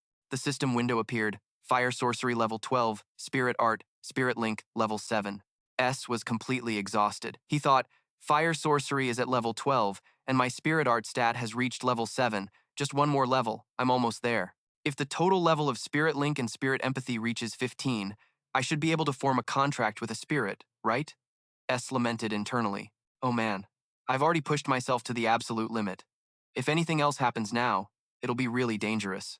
Dex, carrying Elka on his back, walked over and asked, "What are you doing here?" S looked at Dex, annoyed, and thought, "What am I doing here? Are you blind? Can't you see this battered and bruised mess I'm in?" But whatever, there's no reason to lie. With that thought, S scratched his cheek and replied, "Training." Dex let out a sigh and thought to himself, damn it, what kind of training? Only a complete idiot would believe that. Steeling himself, he gritted his teeth and replied, "I see. It seems I finally understand what kind of person you are. So, that's been your true nature all along." Then, Dex did something that made S's eyes widen in surprise. Dex choked up. "I truly." Then he bowed his head to S. "I owe you a great debt, Senior S." Dex's eyes became resolute. "No matter what, I will repay this favor when the time is right." Looking at the scene before him, S remembered. Ah, that's right. Elka becomes Dex's love interest later on. She was barely important enough to appear on the character profile screen, so I completely forgot. However, looking at the serious and respectful Dex before him, I thought, this guy is Jason's friend, the one who trusted him throughout the entire story. This character is extremely important. S opened his mouth to speak. "It looks like you just left the center of the academy to run here, right? Now that you've confirmed Elka is safe, why don't you go back and fulfill your duty? Go on, return to the academy center. You don't belong here." S bent down to pick something up. "Hurry up and go help Jason. If you do as he says, everything will turn out fine." Confused, Dex asked, "You mean Jason?" S replied, "That's right. Is a name that almost always avoids failure. It's confusing. I don't understand why you think so highly of him. The two haven't talked at all yet, and the image of TL appears. It's not that I'm elevating him, but the focus is on compatibility, especially since the upper-level fire spirit's shell can only be damaged by his elemental slash. In round 1, scene 9, TL learned the ultimate elemental slash. That skill is a necessary condition to win this round. If I can make TL use that technique, he will win. In reality, E bowed his head to thank him for the advice. S replied, "There's no time to fuss over details. Hurry up, I'll stay here and rest for a while." S watched Dux's back as he carried E, sighed. I even gave him such a big hint. The story should unfold like the original, right? Suddenly realizing something. Wait, earlier, Dux asked. TL, do you mean just TL? The two haven't talked at all yet. S wondered why Dux still didn't know TL. Round 1, scene 9. The final exam in the combat test, although TL was in a disadvantageous position, he managed to unlock the elemental slash, then used that very technique to split DX's magic in half. In the memory of the storyline, DX admired TL's tenacious will and decided to befriend him. The two later became friends. However, the final chapter of the first round took place a whole month earlier than the original story. S's gaze shifted to the window where round 1 was happening. The final chapter summoned Ji La So Kan and round 1, scene 9. There wasn't even a chance for it to happen. As a result, DX and TL couldn't become friends, and TL couldn't learn the elemental slash. Over here, TL's group and Princess Fia are together, and now there will be no one in the Special Forces team. S's memories were leading to the head of the monster, waiting for prey to fall, not causing any harm to Tan in front of him. That purple dragon was going berserk, growling. I didn't even realize that, but the entire storyline has been disrupted. At a place called the Academy Center, the Special Forces base, someone was currently kneeling with one knee, bowing their head in confession. "Forgive me for my delay. I accept punishment for my negligence." Fia responded, "Let it go. Even if you're here, we still can't win." An announcement from somewhere indicated the Special Forces' first infiltration attempt failed. Kurla spoke up, "If we want to infiltrate again, we must first reinforce our numbers. I will go with everyone as soon as my leg injury gets a little better." She said, "It's okay, Kurla. You should stay at the base and rest. You can't move in your condition." In Fia's utter helplessness, Kurla replied, "Princess Fia, if you truly care for me, please retract the order." She replied, "You know my heart is not made of stone." A heavy atmosphere enveloped them. Luckily, we managed to retreat, but Kurla was seriously injured. Even Kobe, the outstanding first-year student of the combat department, was heavily wounded. Fia sighed. "Is there any way to escape from here?" "Everyone's still present. Do your best to defeat Tan." Someone interrupted her. "We don't have time to deal with Tan anymore." Everyone's gaze turned to where the sound came from. S began to analyze the situation. Based on the speed of the summoning ritual, that monster will be called here in a moment. Toe stammered in shock. "You." S stepped closer to everyone, thinking this was an unavoidable situation, but I had no other choice. He stepped forward. "Let's split into 2 teams." S seriously looked at the others, crossed his arms and said, "I will lead one team from now on. I will intervene in the storyline." S looked around at the people here, splitting the Special Forces into 2. TL glanced at S, thinking, then Kobe Usher blurted out, "Hey, you think you're going on a picnic?" Kurla stopped him, let him finish. S seriously explained, "We must get past the fire spirit Tan that Janica has summoned, then confront the dark spirit Vio Cher, who is controlling our minds." He clarified more about the monster. However, when fighting Tan, everyone saw that it has a protective shield surrounding it, making all our attacks useless. "We don't necessarily have to kill Tan," the illustration S wove in his mind. "While one team distracts it, the other will sneak into the training arena's basement to attack Janica's wrath. The blue team is the decoy, while the red team is the attack team. Once you get past Tan, you will be able to confront Janica directly." Lotheo panicked. "No way. This Tan spirit is completely different from the one in our training sessions. We can only rely on luck to have a chance to retreat. And if the decoy team can't distract it, and it chases the attack team, what then? Or if things don't go as planned and the entire decoy team gets wiped out, we will end up facing 2 spirits at once. That would be way too risky." S replied, "If you had more options, then you would consider the level of risk. Lotheo, our ultimate goal is to take down Janica. Logically, Tan will also weaken." At this moment, someone stood behind with a serious face. "The question is, who will participate in the decoy team?" "Fia, you can just choose those willing to sacrifice themselves, right?" Suddenly, someone's hand went up. "I am TL." He spoke up. "I will participate." S replied, "You go back to your position. Don't cause chaos." The decoy team, "You go to the training arena's basement now." TL was pushed forward by S. "I'm fast. I don't know how long I can run, but if you need someone to be the bait, I'm the most suitable." S sighed. Wrong, buddy. We're not picking sacrificial lambs, S seriously stated. It's not necessary to split the members evenly between the teams. S shouted. Just Kolbiu, sir, and Lothio is enough. Plus me, the three of us will attract Tan's attention. Kolbiu, sir, replied. Why me? I'm too young for this. I'll politely decline.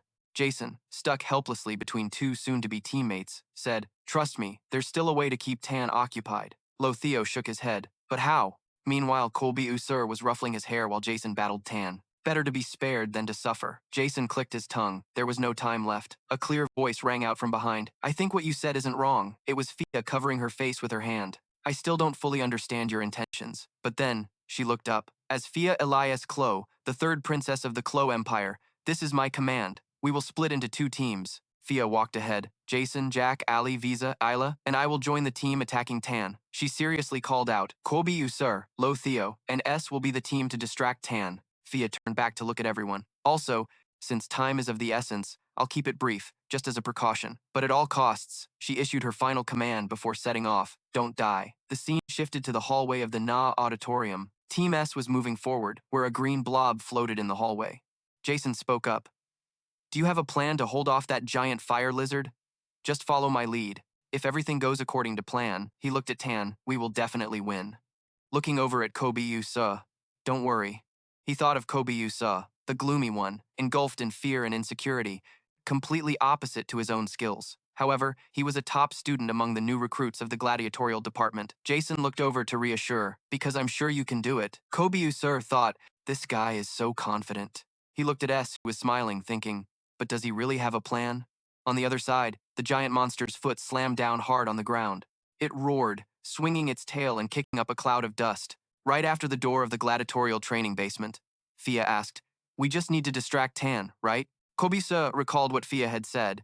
The princess's determined attitude had successfully convinced him to come this far. He smiled lightly. But I'm not alone. Kobyusa excitedly ran ahead. Who knows, maybe he would gain some courage. At this moment, Team S's battle had begun. Gobi Usoa used all his strength to block the monster's terrifying power. He was sweating cold and asked, it's coming, it's about to attack, what should I do? At this moment, the two figures behind him were no longer there, and he let out a shout. At this moment, Kobi Usur was dazed, not understanding what was happening, still spraying the hardening spray. The monster had now approached behind him, causing Kobi Usur to tremble, and then he shouted loudly, you guys are lying to me! You guys are lying to me! If you do this, will our brotherhood last? The shout from inside echoed outside. You damn bastards, show yourselves! I hate you guys! I hate this world! Lothio closed his eyes, as if the events inside had nothing to do with him. Jason placed a hand on Lothio's shoulder seriously. Let's get out of here. Just lure Kobiu Sir to the Na Auditorium hallway and we're done. Upon hearing this, she grasped the main point. However, this main point was a bit strange. You mean you plan to sacrifice Kobiu Sir? The idea isn't bad. But you'll definitely be stoned to death for being humane, S replied. Let me reiterate, this is not a sacrifice, he continued to explain. Even though he looks very cowardly, he is actually a top student, extremely resilient, and the most important role will be yours. The chaos announcement appeared. Outside the Na Auditorium, outside the gladiatorial training basement, Lothio chanted a spell. A faint blue glow appeared, explaining, because you will. Ensure the responsibility of keeping the attack team safe on their way and delivering a decisive blow to take down Tan. Lothio tried his best to smile faintly. Look, I think you shouldn't jump to conclusions just because you've heard a few rumors about him. Turning back to look at her, I guarantee that everyone will hesitate in this situation, but you are actually very skilled. Lothio stood in front and shouted, blow it away! The purple power mixed with a bit of beautiful blue was so strong that the floor shattered. After that display, the massive, sturdy walls had been completely overturned. Lothio stood strong and resilient in the midst of the rubble, looking cool. Meanwhile, Princess Fia's group stood still, watching what had just happened. What are you all standing there for? Lothio looked up and smiled. Let's go inside. The image of S's back, looked at the light column ahead and thought. Thinking back, during the combat training, I used a mid-level forbidden magic to blow off the roof of the Ane Auditorium. Lothio smiled, thinking, so that's why he entrusted this task to me? Jason, you really are an interesting guy. She looked at Princess Fia's group, thinking, anyway, the entrance is wide open now. She glanced back. Now the only thing left is. Lothio saw Kobiusa running and shouting loudly, Lothio, Jason, you two wait. I will kill you both. I won't let you get away. On this side, Lothio gritted his teeth, holding on to the strength he was using. Although the basic plan had succeeded, The special team had slipped inside without being detected by Tan. But he and Kobiyi Sir still had to stay behind to deal with the rampaging Tan, while the monster was chasing after Kobiyi Sir. Confronting Tan right in the academy square meant walking into a trap. He shouted, "I'm sorry, please come save me. I'm sorry, I won't kill you two anymore." "It hurts. Save me. Just this once," Lothiel asked. "Are you planning to push him into a death trap?" Jason looked straight ahead and replied, "He can't escape. The only way is to catch it." He looked at the raging fire dragon, but there was no technique that could penetrate its armor. During the training, didn't you see? I was harmed by it once already. Not to mention all the members of the special team. No one has even managed to put a scratch on it. Jason held up some kind of pouch and gave a wry smile. "We'll use this to deal with its armor. The rest is just a matter of gathering enough mana." What was it that Luttheo said? She watched as S ran off. She thought Luttheo was right. Suddenly, Luttheo dashed forward to rescue Kobius from the monster that was chasing him. Jason looked at everyone, thinking that without a slashing element, no one on the strike team could possibly pierce Tan's armor. The battle was gradually becoming more difficult. The monster was slowly changing from blue to a purplish-pink color. Jason ran up and kicked the door open. He looked down, panting, thinking that what they needed right now was an extremely powerful fire spell. S looked down below, where that Lucy girl was sleeping so soundly that a snot bubble had appeared. As Jason explained, he thought to himself that very few people bothered to complete the optional objectives for quests, but he had done so countless times. Jason hefted the person onto his shoulder, who was snoring away. "What now?" Swaying back and forth. "Do I want to sleep yet?" Jason thought angrily. "How the hell is this girl sleeping so soundly in the middle of a huge battle? You call this sleeping? Damn. It's only after seeing her thoughts that you realize who this is, huh? My dear readers, please understand. Here's the gist of it. Lucy no longer had a place to sleep because her room had been destroyed, so whenever she wanted to sleep, she would go up to the roof. To be precise, she had to be sleeping right now because she needed to be removed from the main storyline. An image of the maid appeared in his train of thought. Janica wasn't well, and because of that, Bioma was agitated. He looked at Lucy, lost in her deep sleep, and thought, so in the end, Lucy had to flee, using up all her mana and falling into a deep slumber.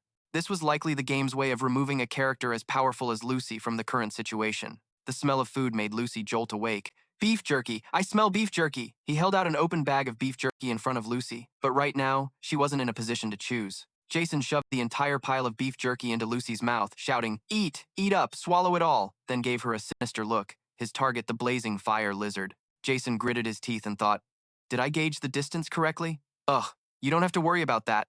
Back when I was in the military, I did this dozens of times. Jason angrily threw Lucy forward toward the battle. He yelled, "Everyone, get down, over here." Everyone was locked in a struggle with the monster. A sound came from Lucy as she flew through the air, shouting something unintelligible. "You rude bastard." A flash of light erupted right between the two sides. Jason was looking down at the battle from above. The light from that immense power was blinding, and this was the superior electric field sword.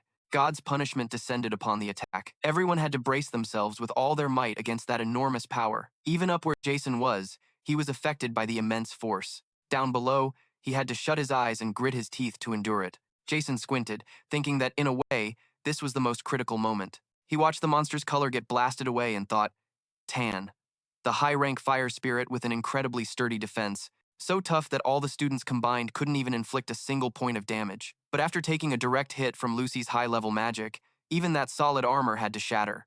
Jason leaped down from the second floor, calculating as he went, now the other students' attacks could finally affect it. Normally, defeating it would grant a huge amount of experience points. I've finally reached this stage. Jason landed coolly, exuding an imposing aura.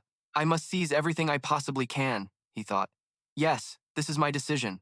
Janica remembered her mother's embrace and comforting words when she was a child. I'm so proud of you, Janica, my beloved daughter. Not only that, but she also couldn't forget the fake words of her classmates. I'm so proud to be Janica's friend. You're the model representative for the second-year students.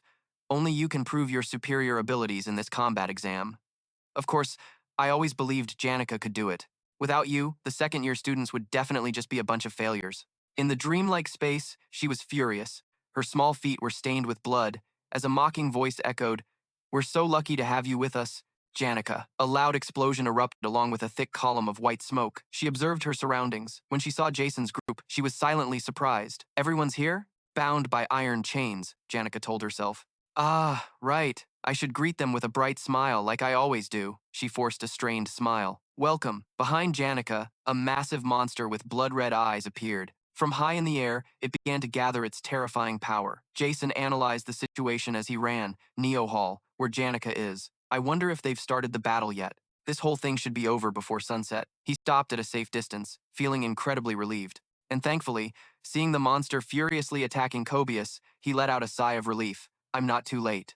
He asked Lutetheo, "Where's Lucy?" Lutetheo replied, "She's around here somewhere, probably rolled into some corner." He felt a tinge of regret. It would have been great if she had finished it off completely. Lutetheo explained, "I don't think she had enough energy left for a finishing blow." The monster relentlessly attacked Cobius, causing him to flee in terror. While Lucy was sound asleep, Jason made a decision. "Well then, we'll have to finish this ourselves." Lutetheo was angry. "We were trying to finish it, but I already poured all my mana into 2 ice lances and shot them at it, and it was completely unfazed. Damn it. That monster's tough as nails." Jason rolled up his sleeves, ready to jump in. "We have to slit its throat. Your ice magic isn't suited for a precise cut, so leave this to me." She looked worried. "Senior, you're a magic department student too.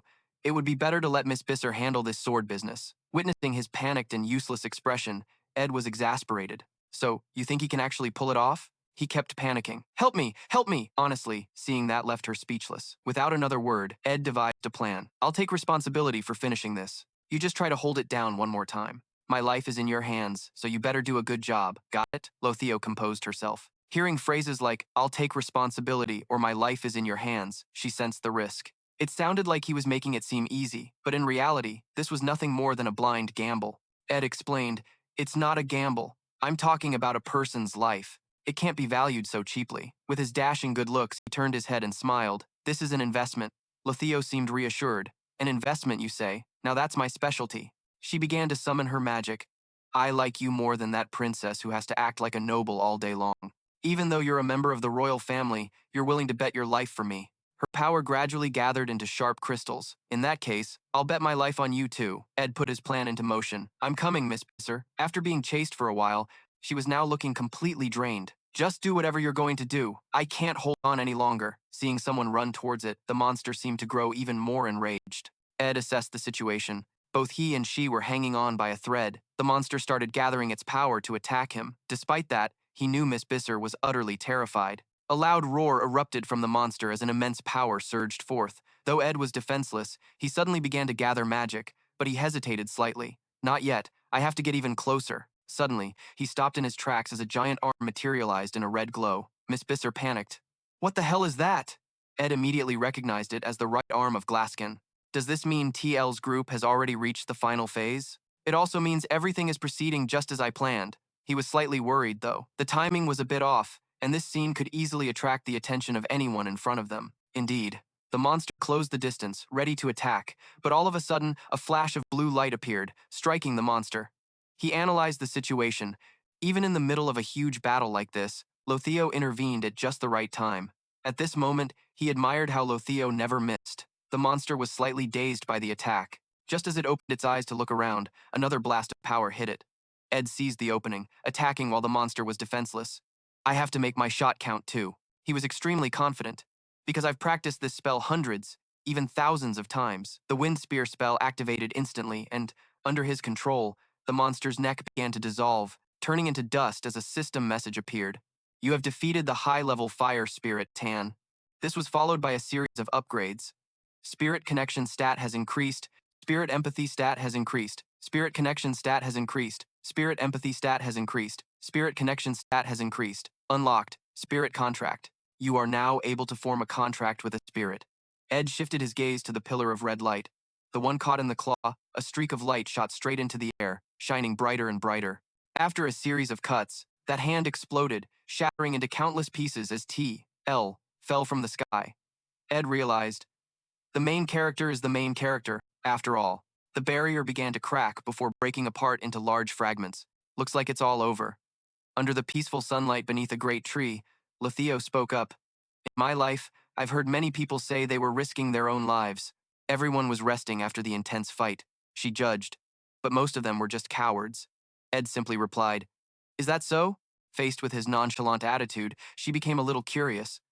"What's with that reaction?" "Senior, we just survived a life-or-death battle. Aren't you being a little too nonchalant?" She smiled, holding out her hand. "Let me introduce myself again.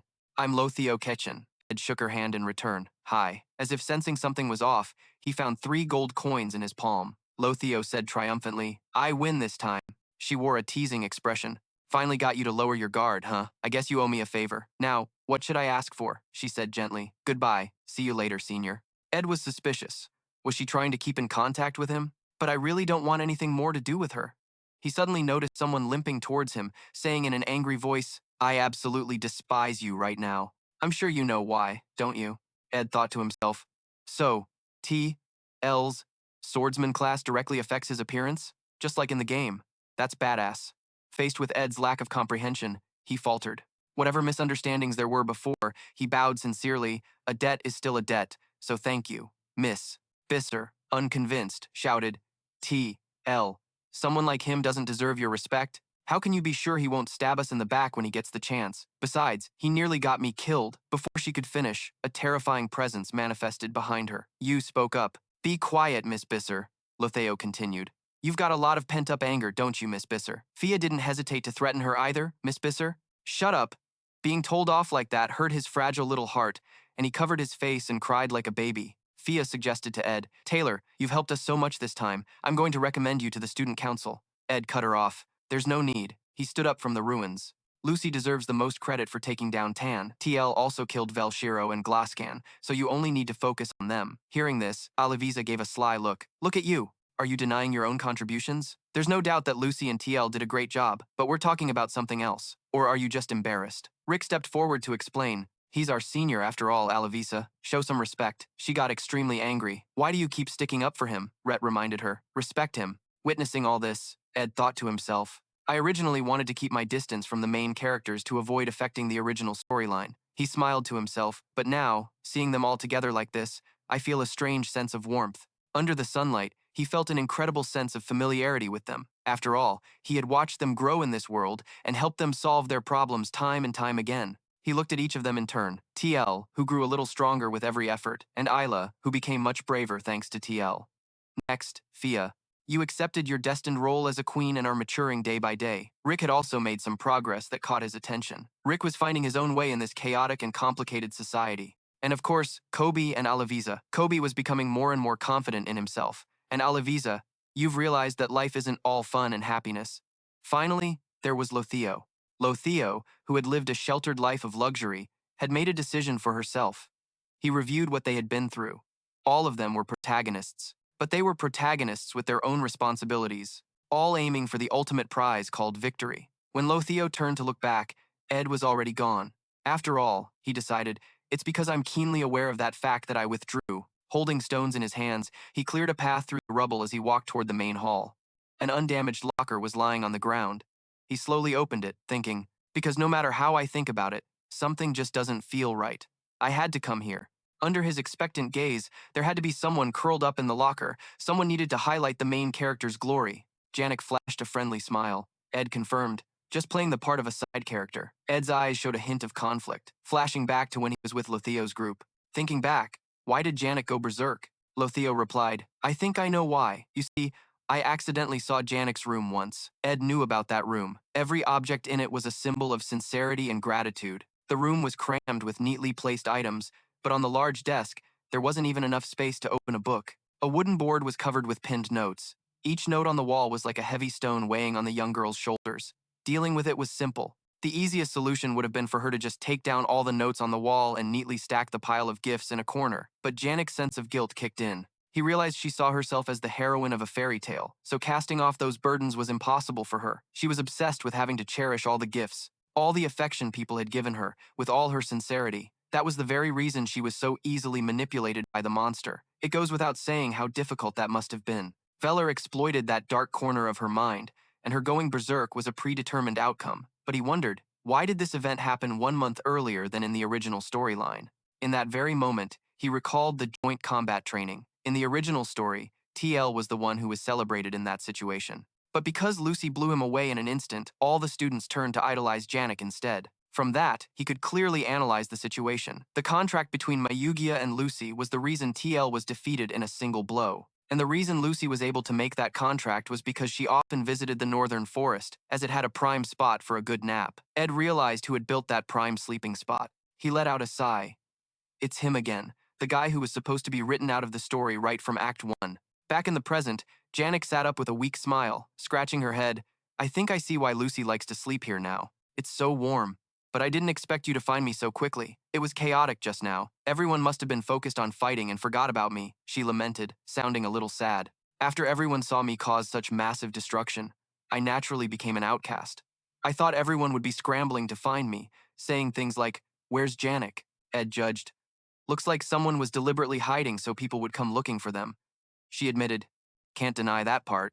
Suddenly, she shrank back, "But I still didn't expect you to find me this fast. I wanted to stay in there a little longer." Ed wondered, "Why?" She replied with a smile. "Because I'm about to cry, like, a really ugly cry." He fell silent. Ed remembered Mayugia's words. It wanted him to promise that one day he would save Janik. Ed suddenly realized, that wolf's message. It seems the salvation it spoke of was freeing Janik from this situation. But there's no way that could happen, because I'm the only one who knows the future. He silently deduced after connecting all the events that it had probably predicted this outcome, seeing the pressure and attention everyone was giving Janik. The only one who actually kept their distance could have become her solid pillar of support. In the end, Janik's fervor broke. This might be the reason why the Red Claw appeared during the battle between his group and the monster. She could have formed a pact with a high-ranking spirit, but her haste during the summoning ritual turned her into prey for a dark spirit, leading to the destruction of the department building. Jason seemed to recall the details about Janik. Every day, she would practice her magic late into the night. When she was with her family, friends, and teachers, the people who made her feel happy, she would always smile. The image of her with a radiant smile on her face was a stark contrast to what her soul was enduring on the inside. But because she was so busy living according to others' expectations, she must have been under immense pressure. He came to a realization. The experience itself is a happiness in itself. But paradoxically, failure also brought a strange sense of happiness. Jason called out to her, "Janik." He felt a pang of pity, thinking, I don't know how much these words will comfort her. He offered a smile and a word of acknowledgement. You've worked so hard. For people overflowing with confidence like Jason's group, they always get to shine. He could feel it on that glorious stage, where the proud main characters were holding a parade. The applause and praise were endless, but on the other hand, the backstage was dark and silent. Just like Janica at this very moment, the smile on her lips suddenly vanished. The villain of Act 1 left the stage, making way for the heroes to step up, and she began to cry. Jason knew this better than anyone. He had seen the ending of Act 1 countless times. Before his surprised eyes, Jason witnessed a scene that had never appeared before, but it seemed that at this moment, many different kinds of spirits gathered and flew over to surround the small girl. I've never seen this before. Amidst her choked sobs, it seemed as if everything was showing her concern. You're truly getting to see the complete ending for the first time. System notifications rang out. Spirit connection, level 10. Spirit empathy, level 10. There were other spirits as well. The low-grade fire spirit, ego, likes you. The low-grade wind spirit likes you. Most special of all was the system notification about Ma-Ugia. The high-grade wind spirit, Ma-Ugia, greatly likes you. The scene changes to 10 days later. 10 days had passed since the disciplinary decision was issued, and she sat before the hearing table with her head hung low. He watched the proceedings. Janik was aware of her crimes and was willing to accept her punishment. The proceedings were incredibly intense. However, during the first disciplinary hearing, all of Janik's friends and teachers did their utmost to defend her. In the next development, at the second hearing, Fia stated that Janica would not be punished on charges of attempted regicide. The princess confirmed that Janica had been possessed by Velocifer. Everything that happened then was unintentional. Not only that, but other members also came forward to speak one by one. Lothio also came to report on the damages, stating that the Elter Merchant Guild would cover all repair costs without asking for anything in return. They were quite understanding about the incident, but they did include a condition in the contract to reduce customs fees when transporting materials for the academy, where they would only pay half. Regardless, the outcome of the hearing resulted in the following penalties: revocation of all her upperclassmen benefits, and confiscation of all her awards and emblems of honor, as well as the revocation of her right to enter the OP Hall starting next semester. She was sentenced to 10 days of confinement and 20 days of probation. When the gavel of justice fell, the order canceling her suspension took effect, and everyone was overjoyed, as if they had just finished filming a moving scene from a teen drama. But no matter what, Janica couldn't seem to cheer up. Clay exclaimed, "Thank goodness." But Anise noticed that Janica's shoulders seemed to slump more than usual. It looked like she was under a lot of pressure. The two came up with a plan. In that case, we have to do something, right?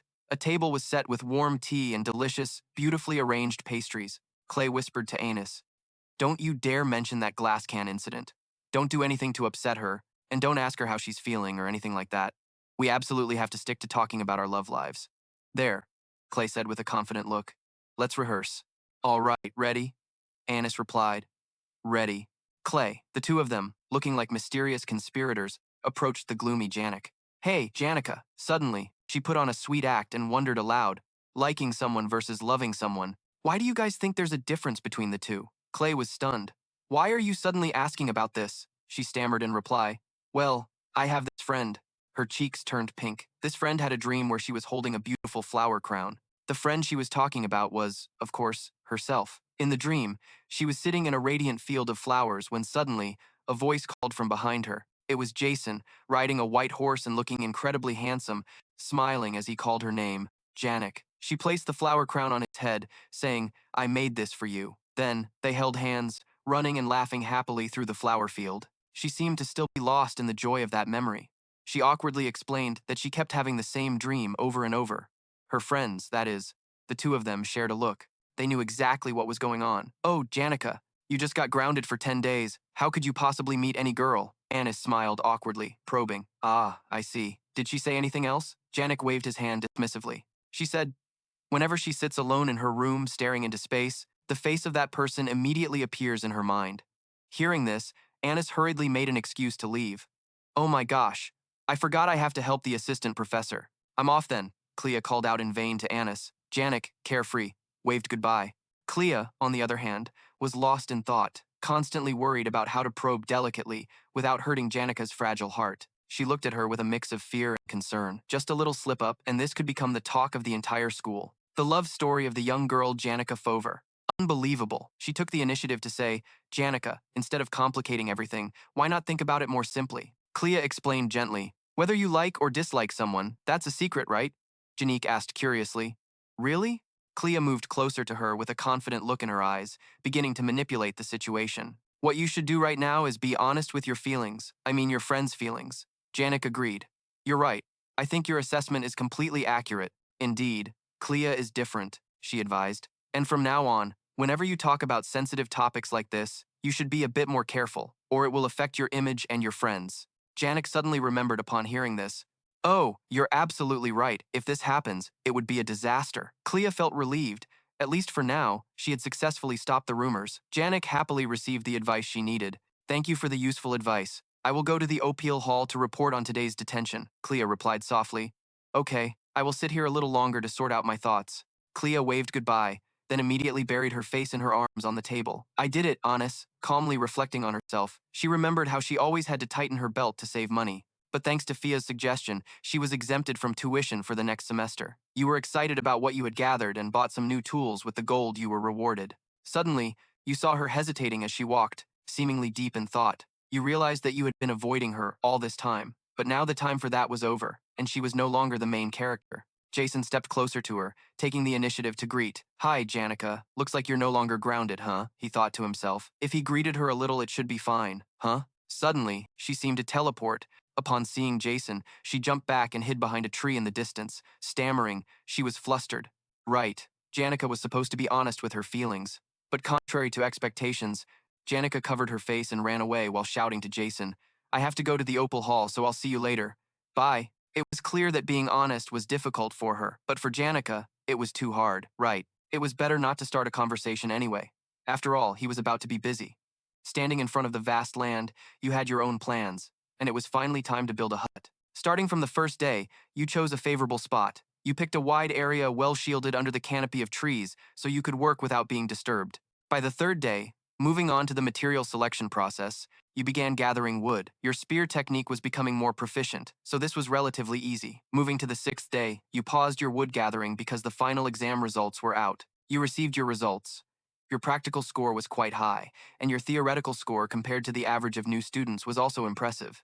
Anytime and anywhere, you noticed that Janica, that troublesome girl, kept avoiding you. Clea and Anis were very angry when they saw you. Her friends Clea and Anis stared at you as if warning you not to let them see you again. Well, whatever. I don't care. Just keep going like this. Until the 18th day, the wood gathering was almost finished. You wondered if anyone had ever mastered the spear technique to this extent. Then on the 20th day, you had built the frame of the hut. The vacation began, and now you could spend all your time building the hut. You were very angry because, coincidentally, When you went to check the trap you set in the morning, you found Lucy caught in it, sleeping soundly. I guess I shouldn't use dried beef as bait anymore. Just like that, time passed, and then came the 27th day. The high-ranking maid Belle came to give you some herbs and mushrooms. She even asked how things were progressing between you and Janica. She seemed confused, tilting her head as she listened to you speak. It seems Janica hates me. It had already been a month since the plan started. On the 30th day, you were only propping up with a wooden beam, and the outer wall collapsed.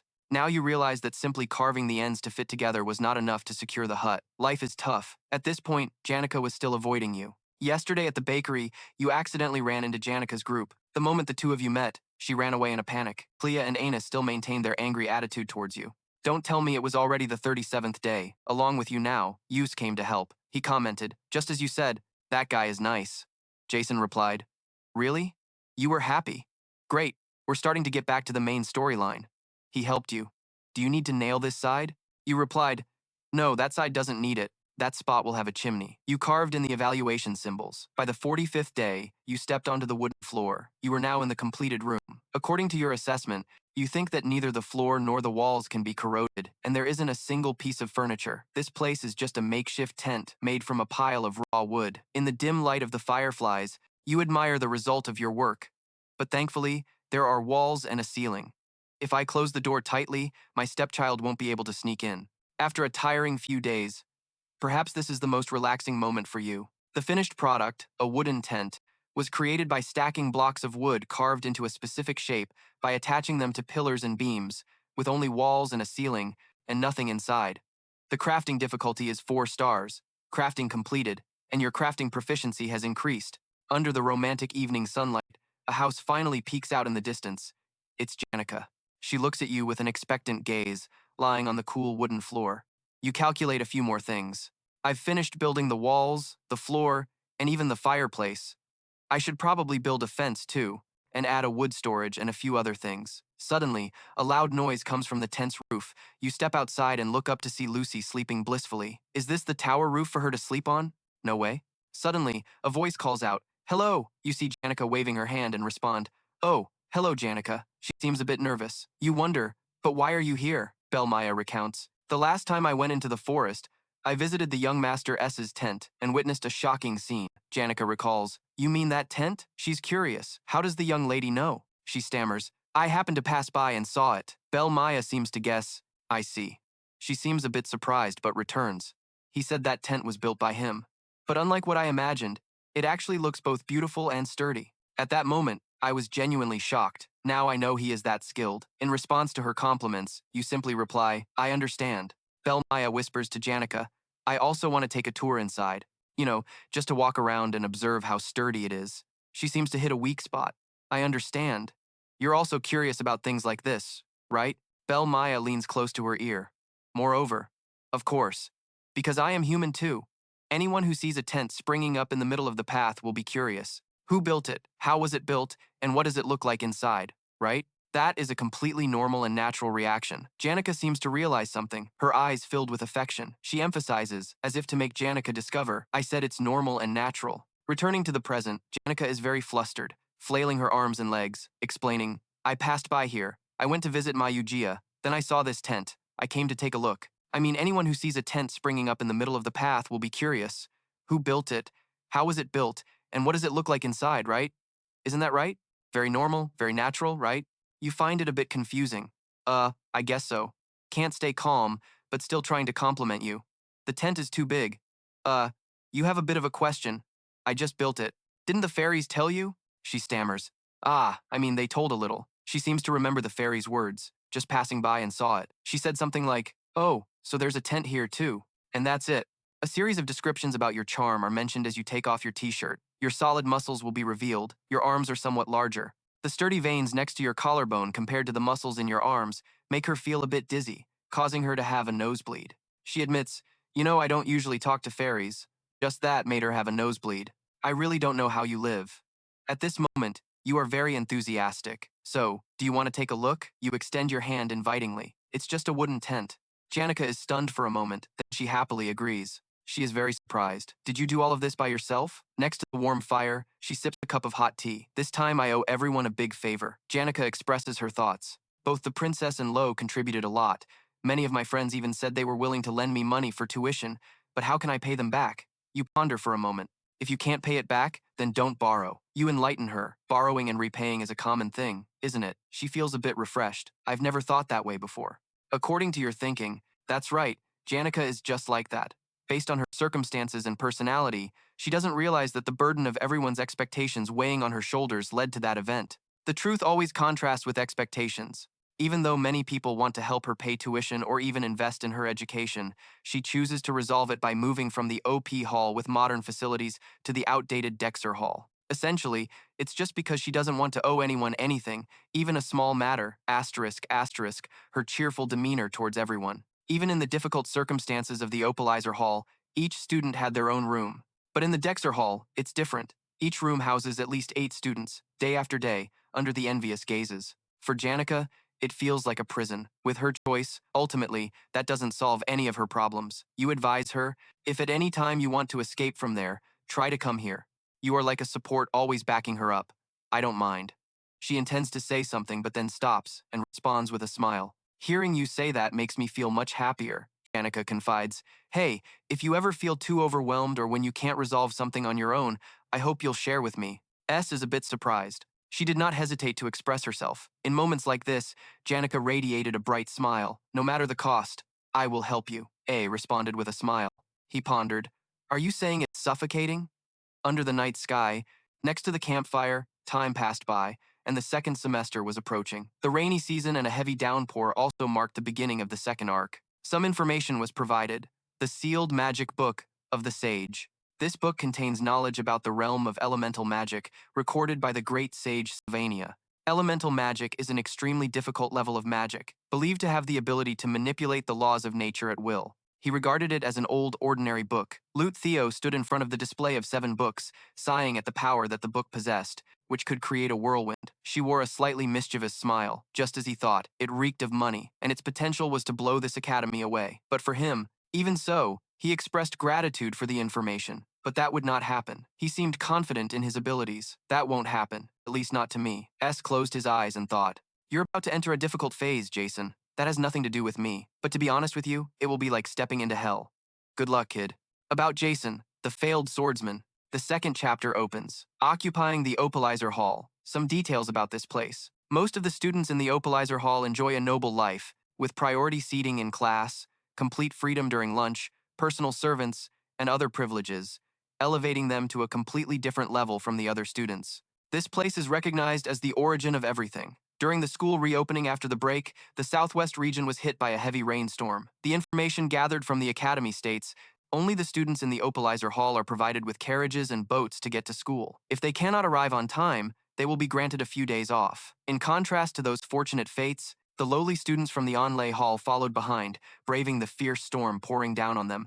But arriving late, they could only sit and wait to be penalized and blame themselves for being useless. Because of this disparity, the long-suppressed negativity finally erupted, right in front of the Opalizer Hall, holding a letter, everything that was happening. Lo's voice rang out, a seal was placed down, and the rain poured like a waterfall. She smiled. Just as she had anticipated, the situation was now controlled by the hands of a female merchant. Under the rain, alongside the students was the appearance of Winlin. This female merchant had previously contacted a representative for the unfortunate students, who had only one goal: to demand justice from the academy and the Opalizer Hall. The dissatisfaction had surpassed the threshold of tolerance in the students' anger. It was clear to see, merely hoping for fairness for all the students in the lower class. Win, who was skilled in using reasoning to lead others, was the one who initiated the rebellion. Justice had been established, the letter had been sealed. The discrimination against the lower class students was very clear, forcing them to brave the storm to get to school. A highly supported proposal to proactively change the school start time for the students in the Deer Hall, based on the privileged treatment received by the students in Opalizer. Another character also bore an equally important responsibility.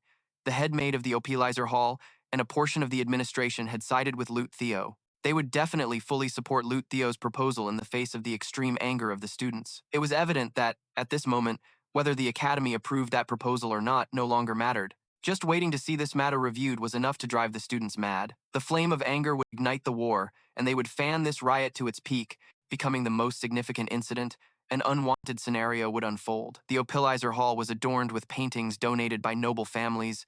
Even from the walls to the carpets and all the wooden furnishings inside were crafted by skilled artisans, destroying as much property inside as possible before the hesitation of the leadership. Once the riot broke out, it would be best to completely destroy a part of the Opilizer Hall. The longer the riot lasted, the more the finances, already weakened after the students' incident, would suffer further losses, and negotiations for the exchange of the sage's sealed magic book were underway. A possible outcome: this very book would provide the Elter Merchant Association with a distinct advantage. To call this magic book the Heart of Sylvania would not be an exaggeration, but despite the sacrifice of their own hearts, they were determined to exchange it. Before the unending rain, Lortell felt a bit hopeful. Not knowing when the rain would stop, she stood by the window looking out into the distance. This scene should not remain like this until the rain ceased. In the pitch-black sky without a single glimmer of light, her image in the slum came to mind, just like the slum sky reflected in the eyes of the little girl in the torn dress. That year, Lo remembered it. Because of her life experiences, I also didn't know what to do, except to delude myself to feel more at ease. This unexpectedly beautiful academic land was filled with too much light. Looking at herself through the reflection of the window, it seemed to also reflect the fates of the downtrodden, the image of a child in the deep darkness, covered in dust. At this moment, it vividly comes to life. The evidence of the schemes on the table is proof of that. They are searching for someone who has lived their whole life without ever being honest, a life filled entirely with betrayal and suspicion towards one another. I have become someone who fights for existence with my very life, but even so, I cannot shake off the image of my own weakness, so I continue to frantically search for my true self. Even in this land, a paradise of light and people filled with joy, there must be someone among them who understands the disgusting life of a little mouse wallowing in the mud. I still do not cease my search for myself, until the last flicker of hope has dimmed in my empty heart. I feel a bit lost, so lonely, because the nature of humanity is something that cannot be changed. To overcome the harsh reality, I must maintain my stance in the face of everything. No matter when, Lortell will always be the velvet curtain hiding the dark truth behind the stage. The audience calls her the Black Enchantress, and the students are extremely outraged, shouting from below the hall. We can't stand this discrimination any longer. This is an educational place. At the very least, we should be graded fairly. In the original storyline, the event of occupying the Opilizer Hall is significant. Answer us. According to the plot, it is the process of the protagonist ending the riot of the lower-class students and opposing Lortell. The maid discovers something unusual. What is this? I must report to the head maid. This is the first step of the plan. From the first to the fifth floor of the Opilizer Hall, there are subordinate managers responsible for stopping the protagonist and assisting the students in their uprising. The subordinate manager on the first floor, a good bait. The maid is immediately covered. That guy provokes Jason by calling him a loser, only to be defeated by Jason's friends. Thus, this person holds a grudge against them and eventually gets recruited by Lortell. His role. Then the maid struggles continuously. What are you planning to do? Who are you? It is to control the female maids on the first floor. On the other side, the OP hall door opens. The door bursts open, paving the way for the students. Everyone is surprised. What the hell is this? As people discover the path inside, they shout, "All the gates of the OP hall are open. Hurry in." We are not asking for anything unreasonable, just to be treated fairly. Let them hear our wishes. Once the students pass the first floor, the mid-level boss of the second round, Phase 1, will take on a key role. Everyone passes along the announcement. The maintenance room is on the fourth floor. Take that floor first to issue the announcement. A key role to stop the protagonist and his friends. Whiny asks, "Are you the one sent by Lortell?" According to the storyline, yes. This role was originally mysterious. The hooded figure replies, "Yes, I am the one sent to inspect and supervise the first floor, belonging to Lortell. How come you are here?" He is equally surprised and exclaims, "Jason, then what the hell? The mid-level boss of this round has turned into me?" To explain this, we must recall the event 2 days ago, going back to the time before the Opilizer Hall riot. Just 2 days. The combat ability index of a novice, special unit archer, proficient in archery, level 6, branch points from level 3, shooting speed, level 2, name change, level 1, target sense, level 2, expanded observation range, level 1. Before the animal footprints on the ground that you found, I felt that sensation once again. You crouch down, ready with your bow and arrow in hand. In battle, Jason truly has no ability, so every time he hunts, I must force myself to use the bow. It has been an entire semester and half of summer vacation, yet my archery skills remain terrible, with no progress at all. More importantly, recently, more and more people are right near the target you intend to attack. The Cloud Leopard A appears. Not only that, but there are also people exercising around, saying, "Hello, visiting my camp?" How to put it simply? I feel as if I am hiding in the northern forest, and there are people popping up from the bushes, making it extremely uncomfortable. More and more people are aware. Anyway, among the regular visitors, there is a light appearing now. According to your observation, there are 3 people very noteworthy. Guest A is a genius witch with extraordinary power. Lucy, on the roof of your tent. She often randomly visits me. Lucy looks inside the tent with interest. Did you make the door today? Then make the back door too. Are you planning to make a chimney as well? A does not hesitate to push her outside. She is still very stubborn, bothering you. Why don't you make a glass window? That kind won't break, right? When close to it, we also can't use magic. Or how about making a window on the roof? You complain, guest A. Oh my, every time she is involved, everything gets turned upside down, unlike guest B. Actually, I wish this girl would visit the most. An excited voice. Ta-da. Janica happily holds a basket of eggs in front of the door. I brought you some eggs. The cloud leopard A said if I brought them, you would love it. This girl is the best among the second-year students and is a prominent elven mage. Janica helps you with household chores. If you add boiling salt water and stomp like this, the scales will be whiter. Isn't it interesting? Back at the farm, whenever my clothes got dirty, my parents would use this method to clean them. A feels a bit swayed. Although she visits very often, I always welcome her and have never found her annoying. Almost every day she comes to chat with the elves while helping me with some chores. She is very radiant, enthusiastically helping you. Honestly, I owe her a lot. A admires her. Almost every day, she comes to chat with the spirits while helping me with some chores. She is incredibly radiant and enthusiastic in her assistance. Honestly, I owe her a lot. I admire her. You're really good at this. Janik, how do you know these things? She turned her face away shyly. A is quite curious. What's wrong with her? I just complimented her. She seems easy to read, by the way you observe her. Suddenly, she turned back with a very dangerous expression. Does Lucy come here often? You feel a bit scared, but sometimes, she gives me a sense of insecurity. In short, she is a troublesome guest. The main reason I have to explain this is due to a melodious sound echoing. Oh dear, looks like you're quite busy. A slender foot glides across the ground. The guest Lortell walked in with her attendant. I've been waiting for you, the one being called by that name. She smiled. You know, I need your help with a few things. She is referred to as the precious daughter. Lortell is the dark sorceress from chapter 2. It's very likely that she is gathering capable people for her upcoming occupation of the Opal Hall. But right now, I don't want to get involved in this. I originally intended to refuse all offers. A deliberately avoided her. Lortell spoke as if she knew your attitude. You know from the beginning, I didn't want to ask you for this. You are sure of one thing? As long as I don't interfere, everything will progress according to the storyline. Suddenly she mentioned, if only Tote hadn't fainted, but somehow, the story still won't follow the old path. You angrily asked her, what? Why did he faint? Tell me what happened.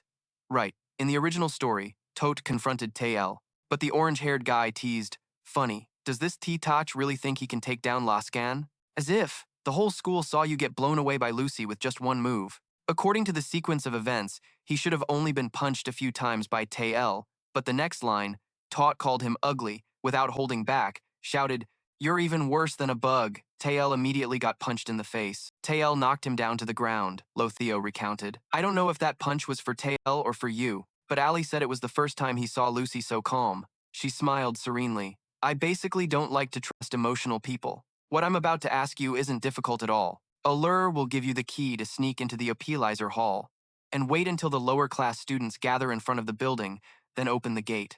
You showed reluctance.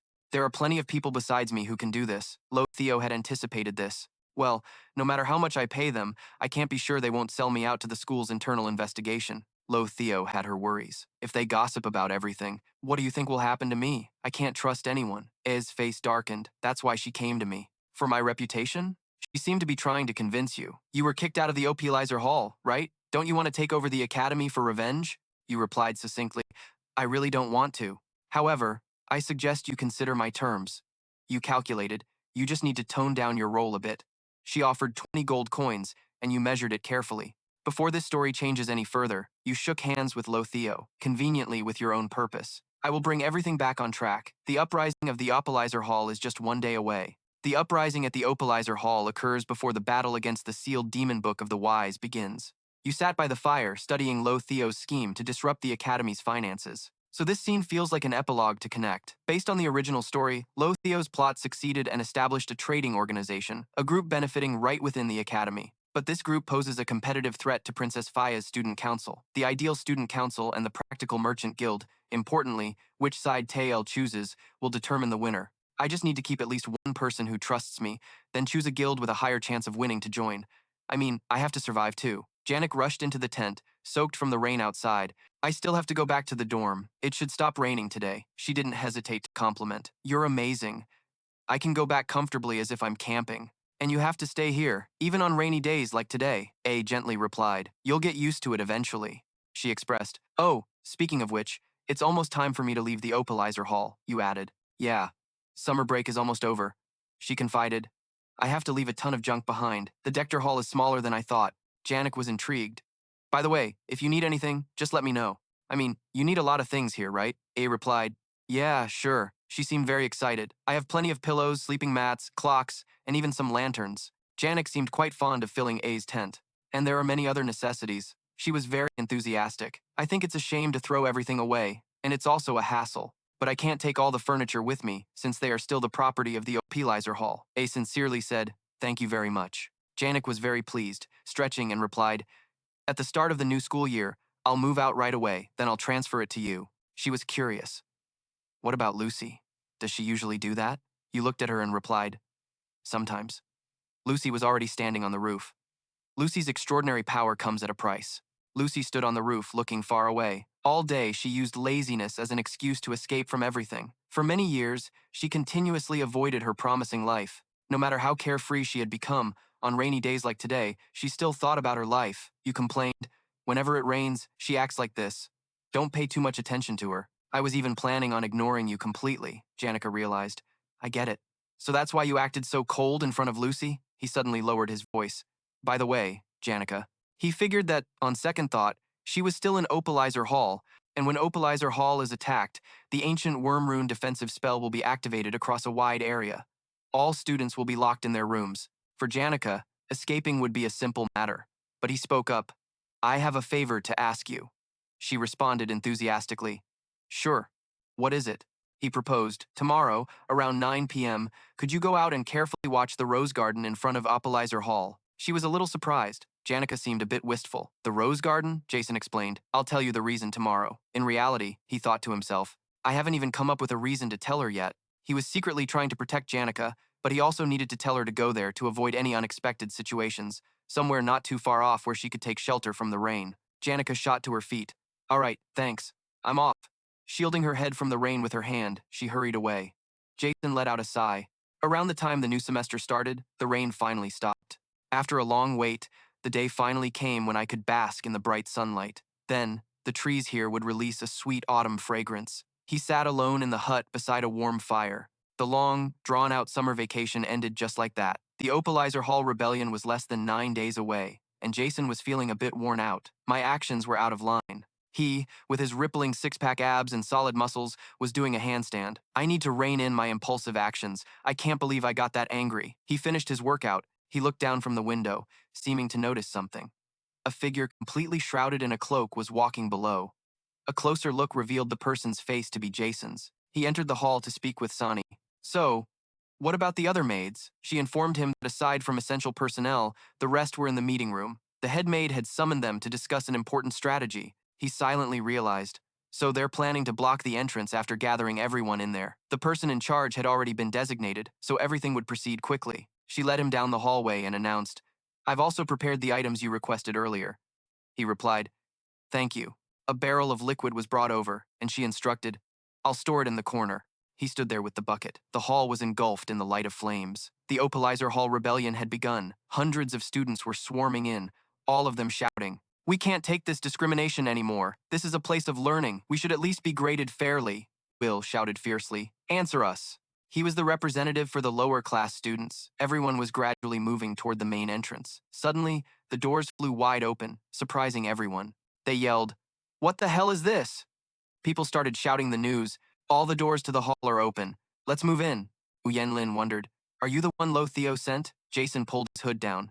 A servant was struggling nonstop. He cleared his throat and placed a hand on the man's shoulder. I've always been fired up about the very things you're all shouting for. Sure, I once lived comfortably in Opalizer Hall, but after being expelled from here, I came to deeply understand just how immense the privileges I once enjoyed were. The man trembled, his face filled with admiration.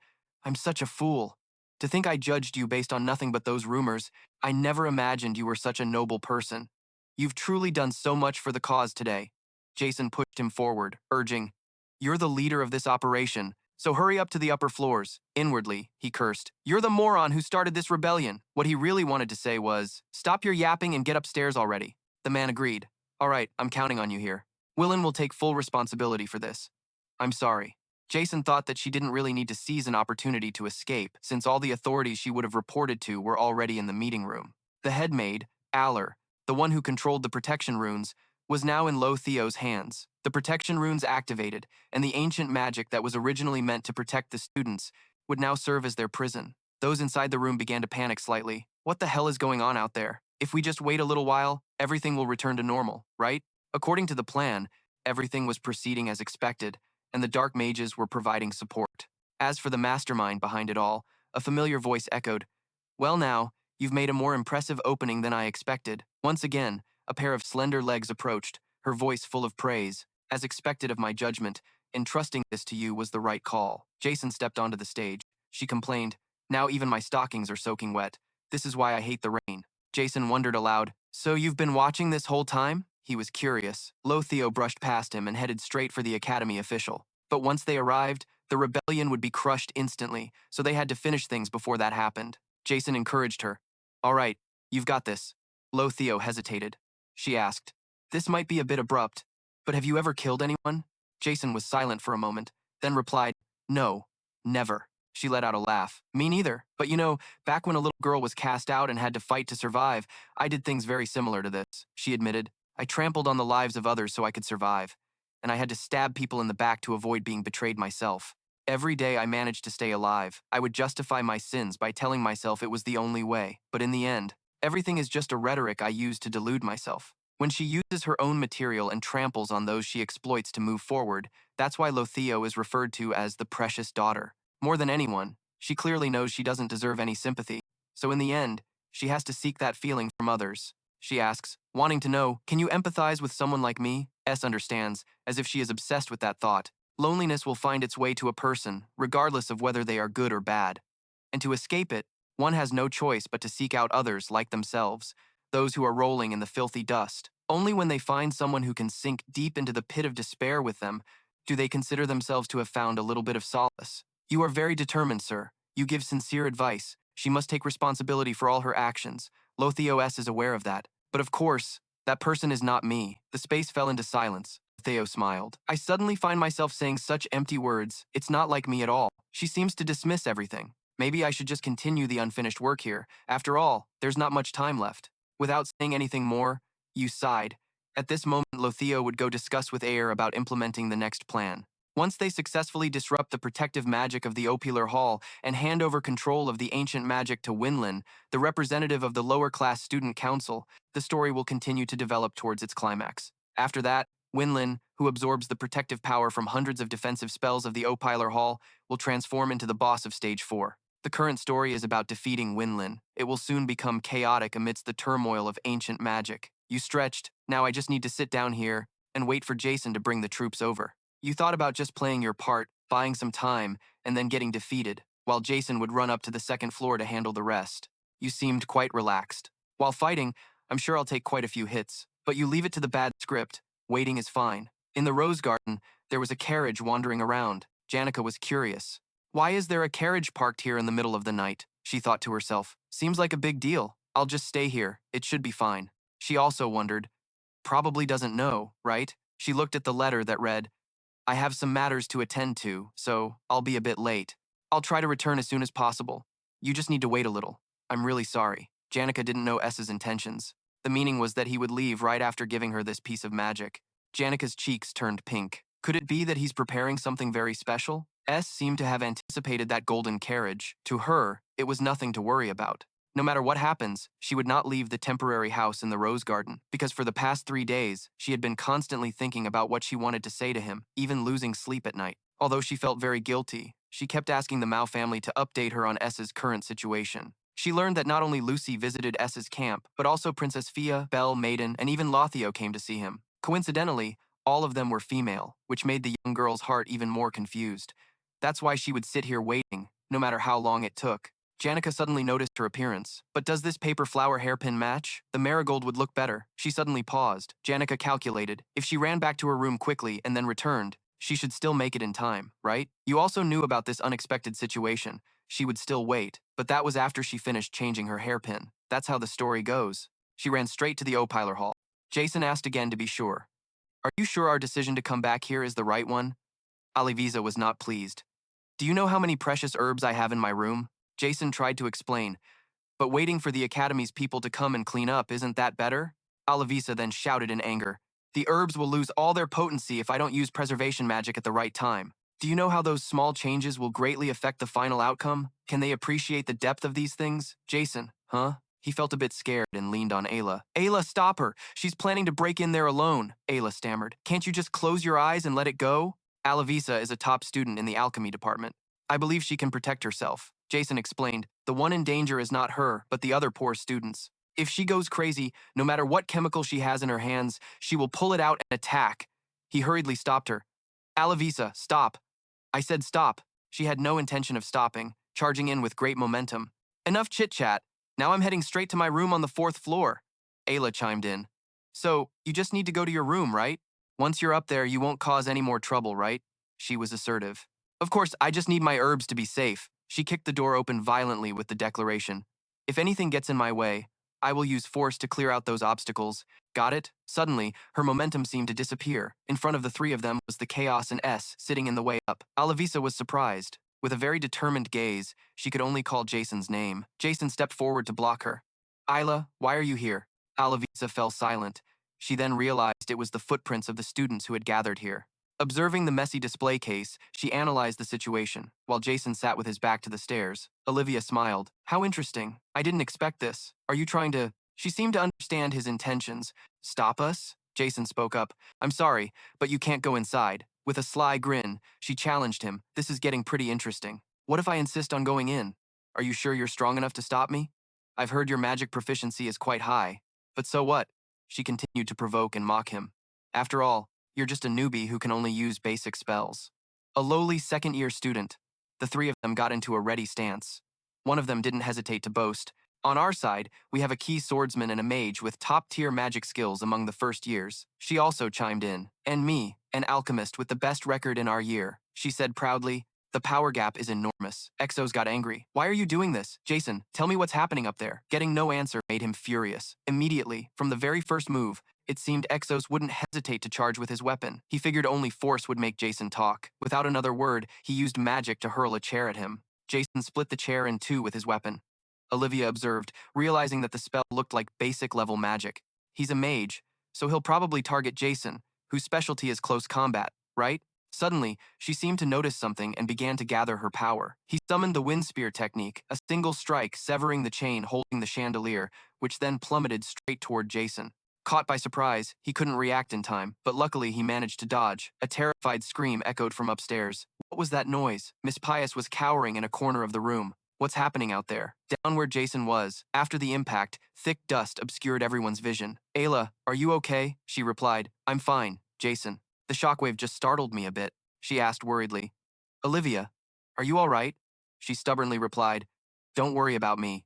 As she was trying to withstand the aftershock from Jason's magic, a lock of her hair was suddenly cut off, along with the strap of her bag containing vials of magic chemicals. Everything in her bag spilled out. My bag, she exclaimed, extremely annoyed. So, you're planning to fight for real, huh? That means something is really happening upstairs, right? Before her eyes, Jason had vanished, leaving only a mess behind. Olivia grew a little anxious. She looked at the chemical vials scattered on the floor. As she was about to grab the nearest one, a voice commanded, Ignite, and a flame shot up, blocking her from the vial. Jason's figure appeared right at the foot of the stairs. The setup is complete, so everything is going very smoothly. She became nervous.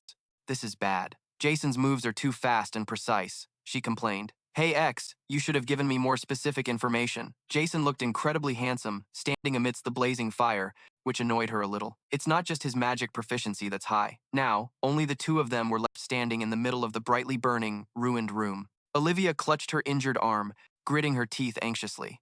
I'm known as the top student of the alchemy department, the representative of my entire major. But the biggest weakness of any alchemist is that without magic tools or potions, our basic close combat skills are practically zero. Most alchemists carry a magic ring or a necklace, but I always thought someone as smart as me didn't need those things. To be precise, I just found them cumbersome. Don't tell me this guy calculated that far ahead. He cut the chandelier to make it fall, using that brief moment to chant a fire spell. Then he erected a wall of fire. Were all of those moves aimed at my bag? After all, this Jason guy is just a scumbag. Across from her, Jason was still coldly generating power. After thinking for a moment, Olivia took a blue gem out of her pocket. I'm not out of tricks yet. After she threw it, a winged jade rabbit appeared, and a magic circle materialized in midair. Apply fire-resistant formula, add enhanced chaos, everything to the max. In the curtain of fire, the rabbit momentarily grew to a massive size, looking as ferocious as a monster. Off to the side, Ayla was still trying to use her power to extinguish the flames. Fire! Fire extinguishing spell! Her spark of power flared within the massive blaze. Instantly, that power amplified and wrapped around the flames. Ayla let out a startled cry as she saw that power rushing back at her. At that very moment, another aura quickly appeared. It was Jason, slashing his sword to defend in front of her. Ayla had just warned, "Be careful." Seeing her panic, he grew worried.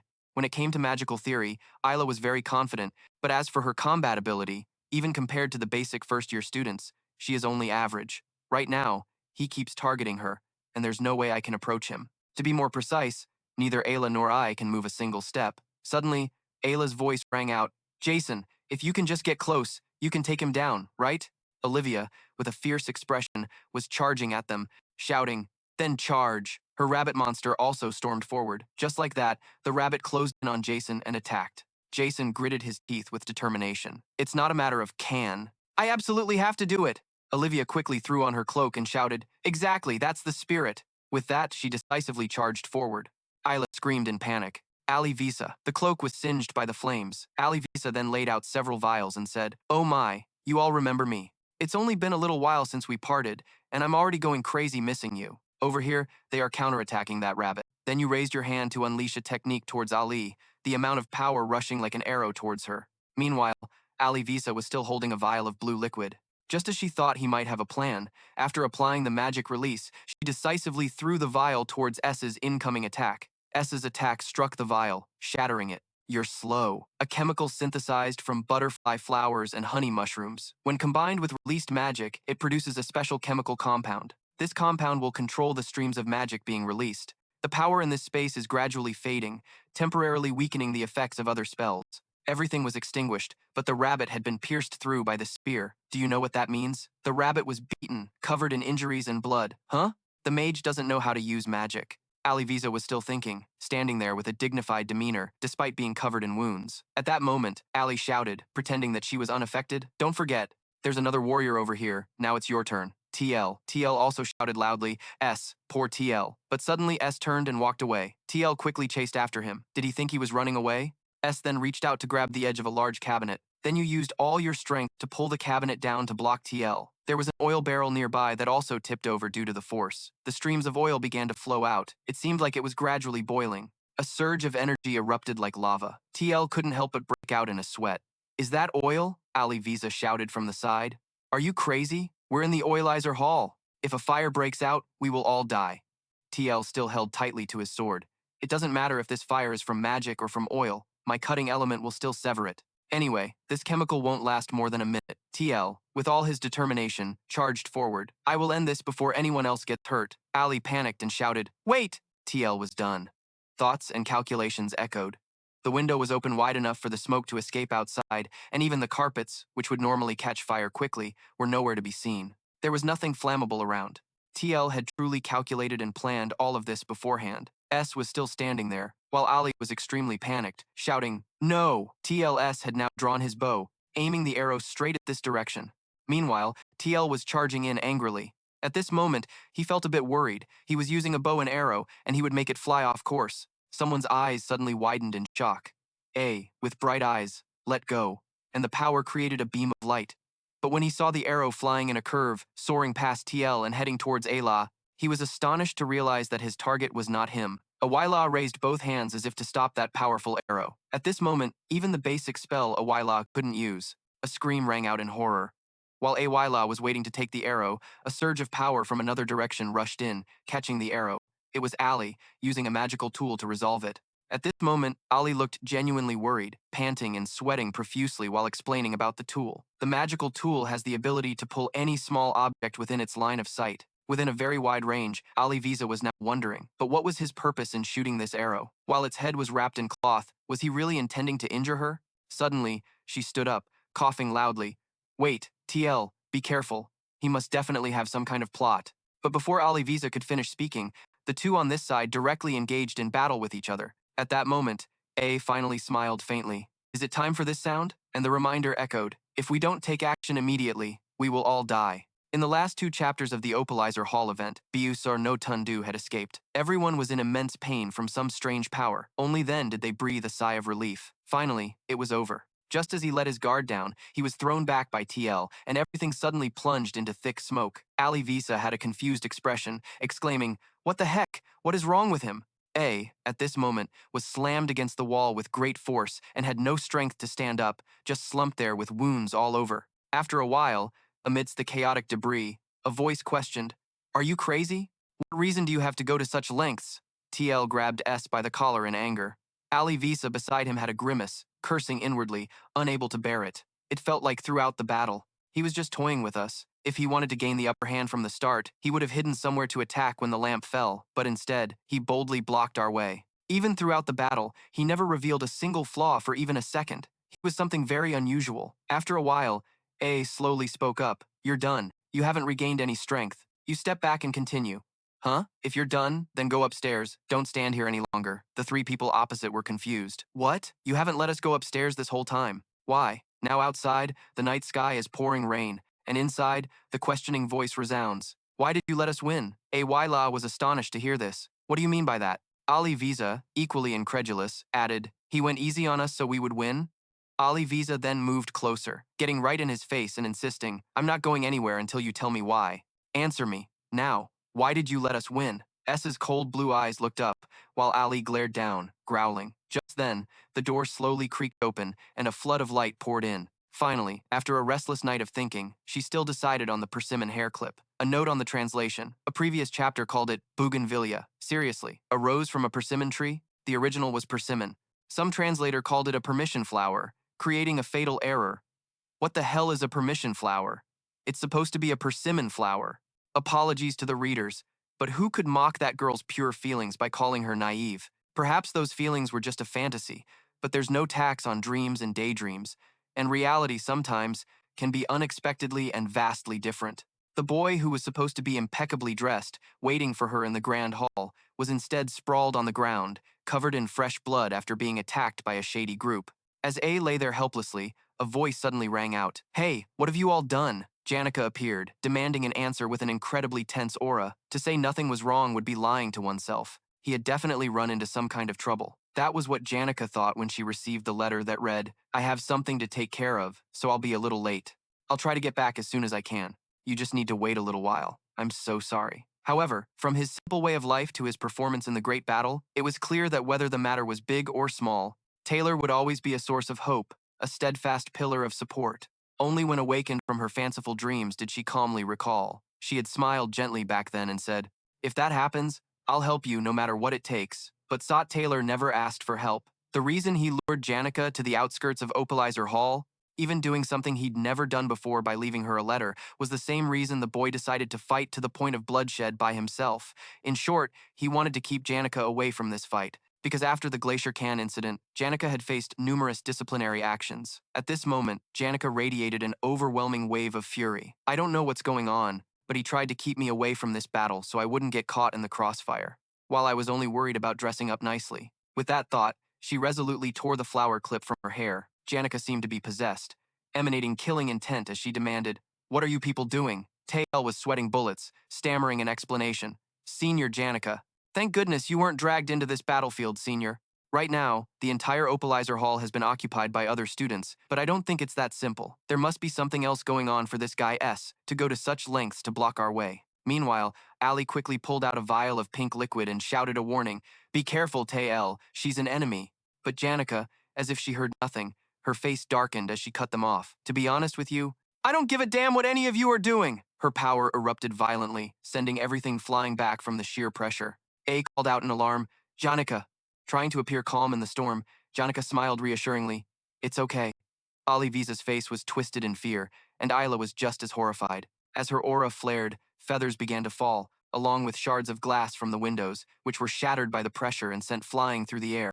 A bird spirit appeared, followed by a ferocious rock ape spirit below it, then a crocodile spirit and a tiger spirit, all summoned by Janica. Just give me 1 minute. Janica offered a gentle, reassuring smile, but it didn't look reassuring at all. Ali made a serious assessment. Intermediate-level spirits of 4 elements, a water spirit, along with those low-level spirits.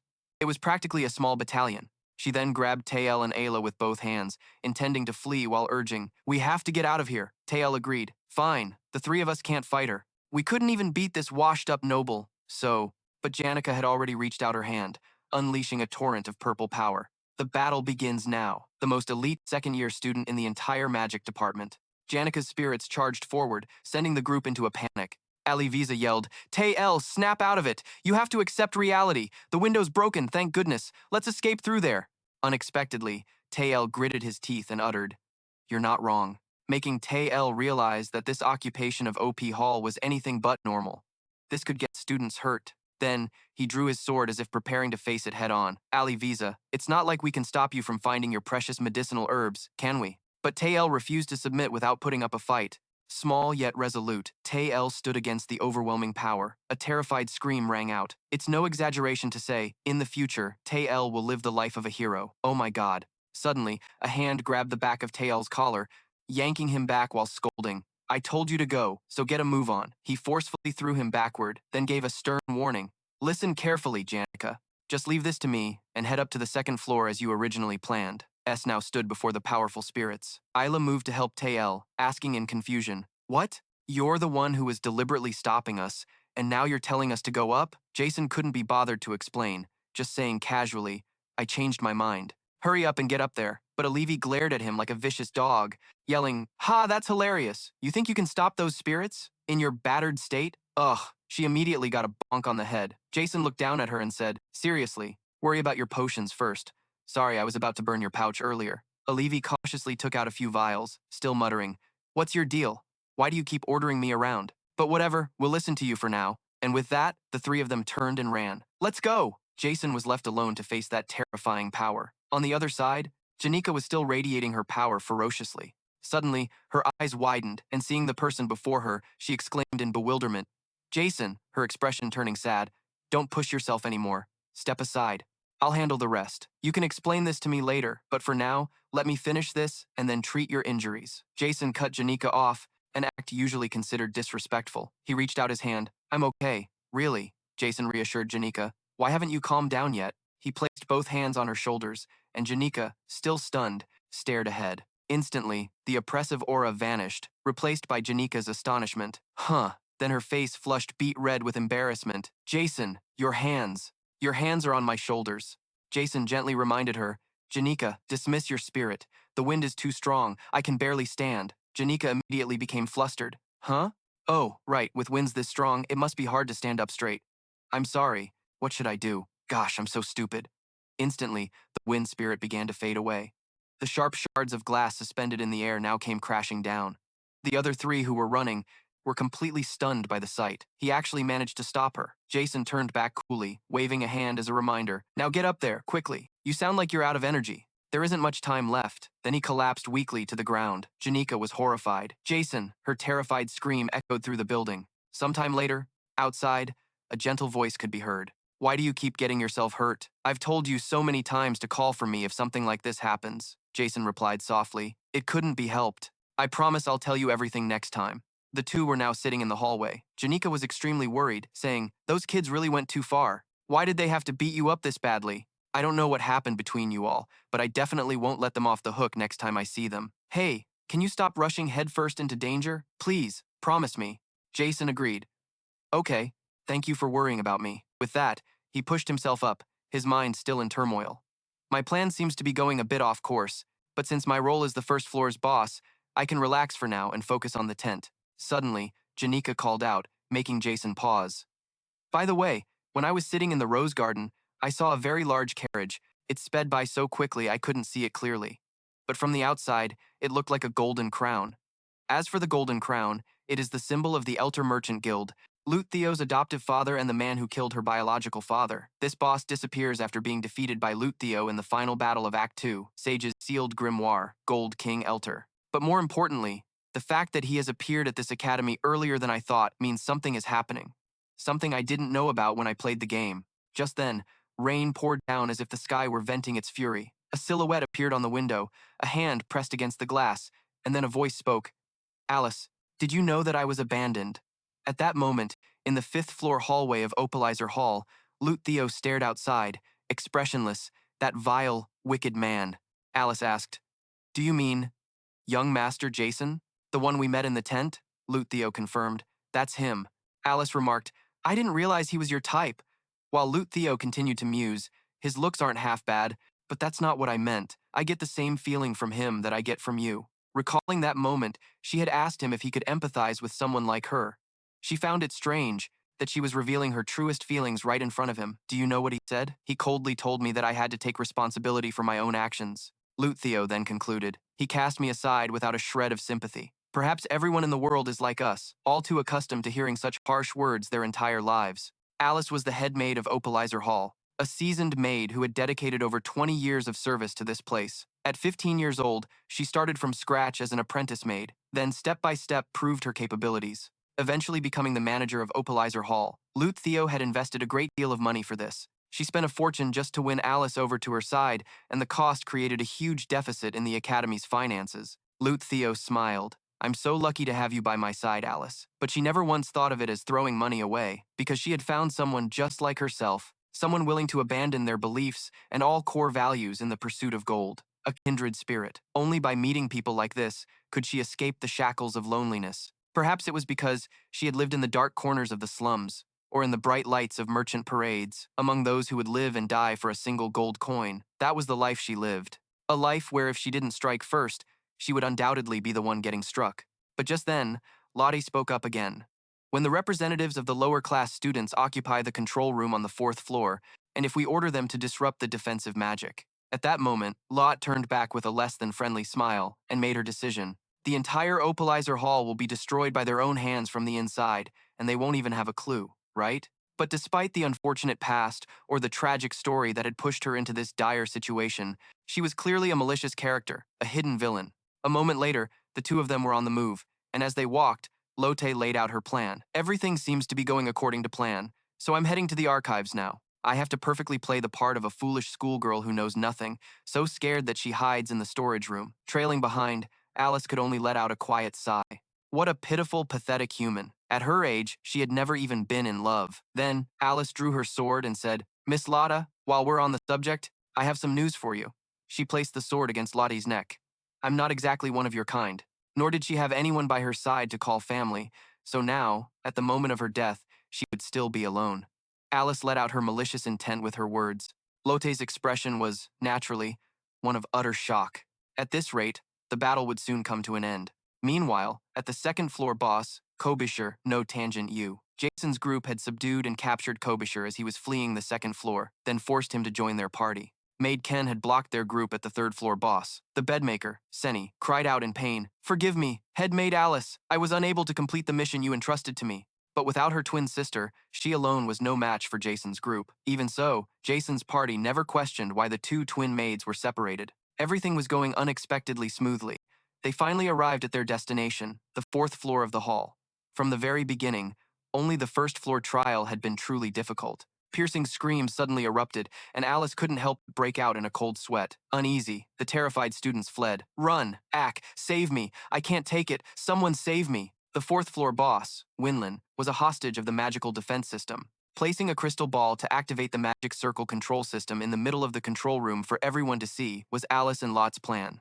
The defensive magic, which was now creeping into every nook and cranny of Opalizer Hall, was originally intended to protect the students from external attacks. But the current scene was no different from a child holding a rifle. Boss Winlin's attacks were being fired off indiscriminately. Jason and the others tried to defend themselves while fleeing. Outside, the rain continued to fall, and the building trembled lightly as students fled in a panic. But Alice was terrified. What the hell is happening out there? At this rate, the whole building is going to collapse. Humph. Where the hell are all the maids? The students of Opelizer Hall, who had remained calm until now, were also beginning to realize the severity of the current situation. Shards of broken glass flew out, followed by hurried shouts, "Hurry, get out of here!" They forced their way through the windows, jumping out and deciding to find another escape route on their own. Explosions erupted from the building, and the situation officially became a catastrophe, followed by a wide-scale blast. Jason was still swinging his sword as he yelled out his question, "Alice, are we out of Night Butterfly solution?" Alice immediately replied, "Night Butterfly is used to disrupt a caster's mana flow, but this ancient magic is already in chaos. Using that would be completely useless. If you want a quick effect, this is the most logical choice." With that, she pulled out a vial. "This is hornwort solution, a mixture made by blending hornwort seeds with powdered emperor clamshells and melting them down." Alice stepped forward and threw the vial, and power immediately surged from it. "This solution can at least neutralize the basic spells used in this hallway. All of this is support magic. There might be a lot of spells, but you can still control their mana. So leave this to me." With that, Alice grabbed Kobusher by the collar and threw him forward, yelling, "Go kick Winland's ass up there! Hurry!" Jason charged right behind him while Kobusher wailed, "Hoo-hoo, but why me?"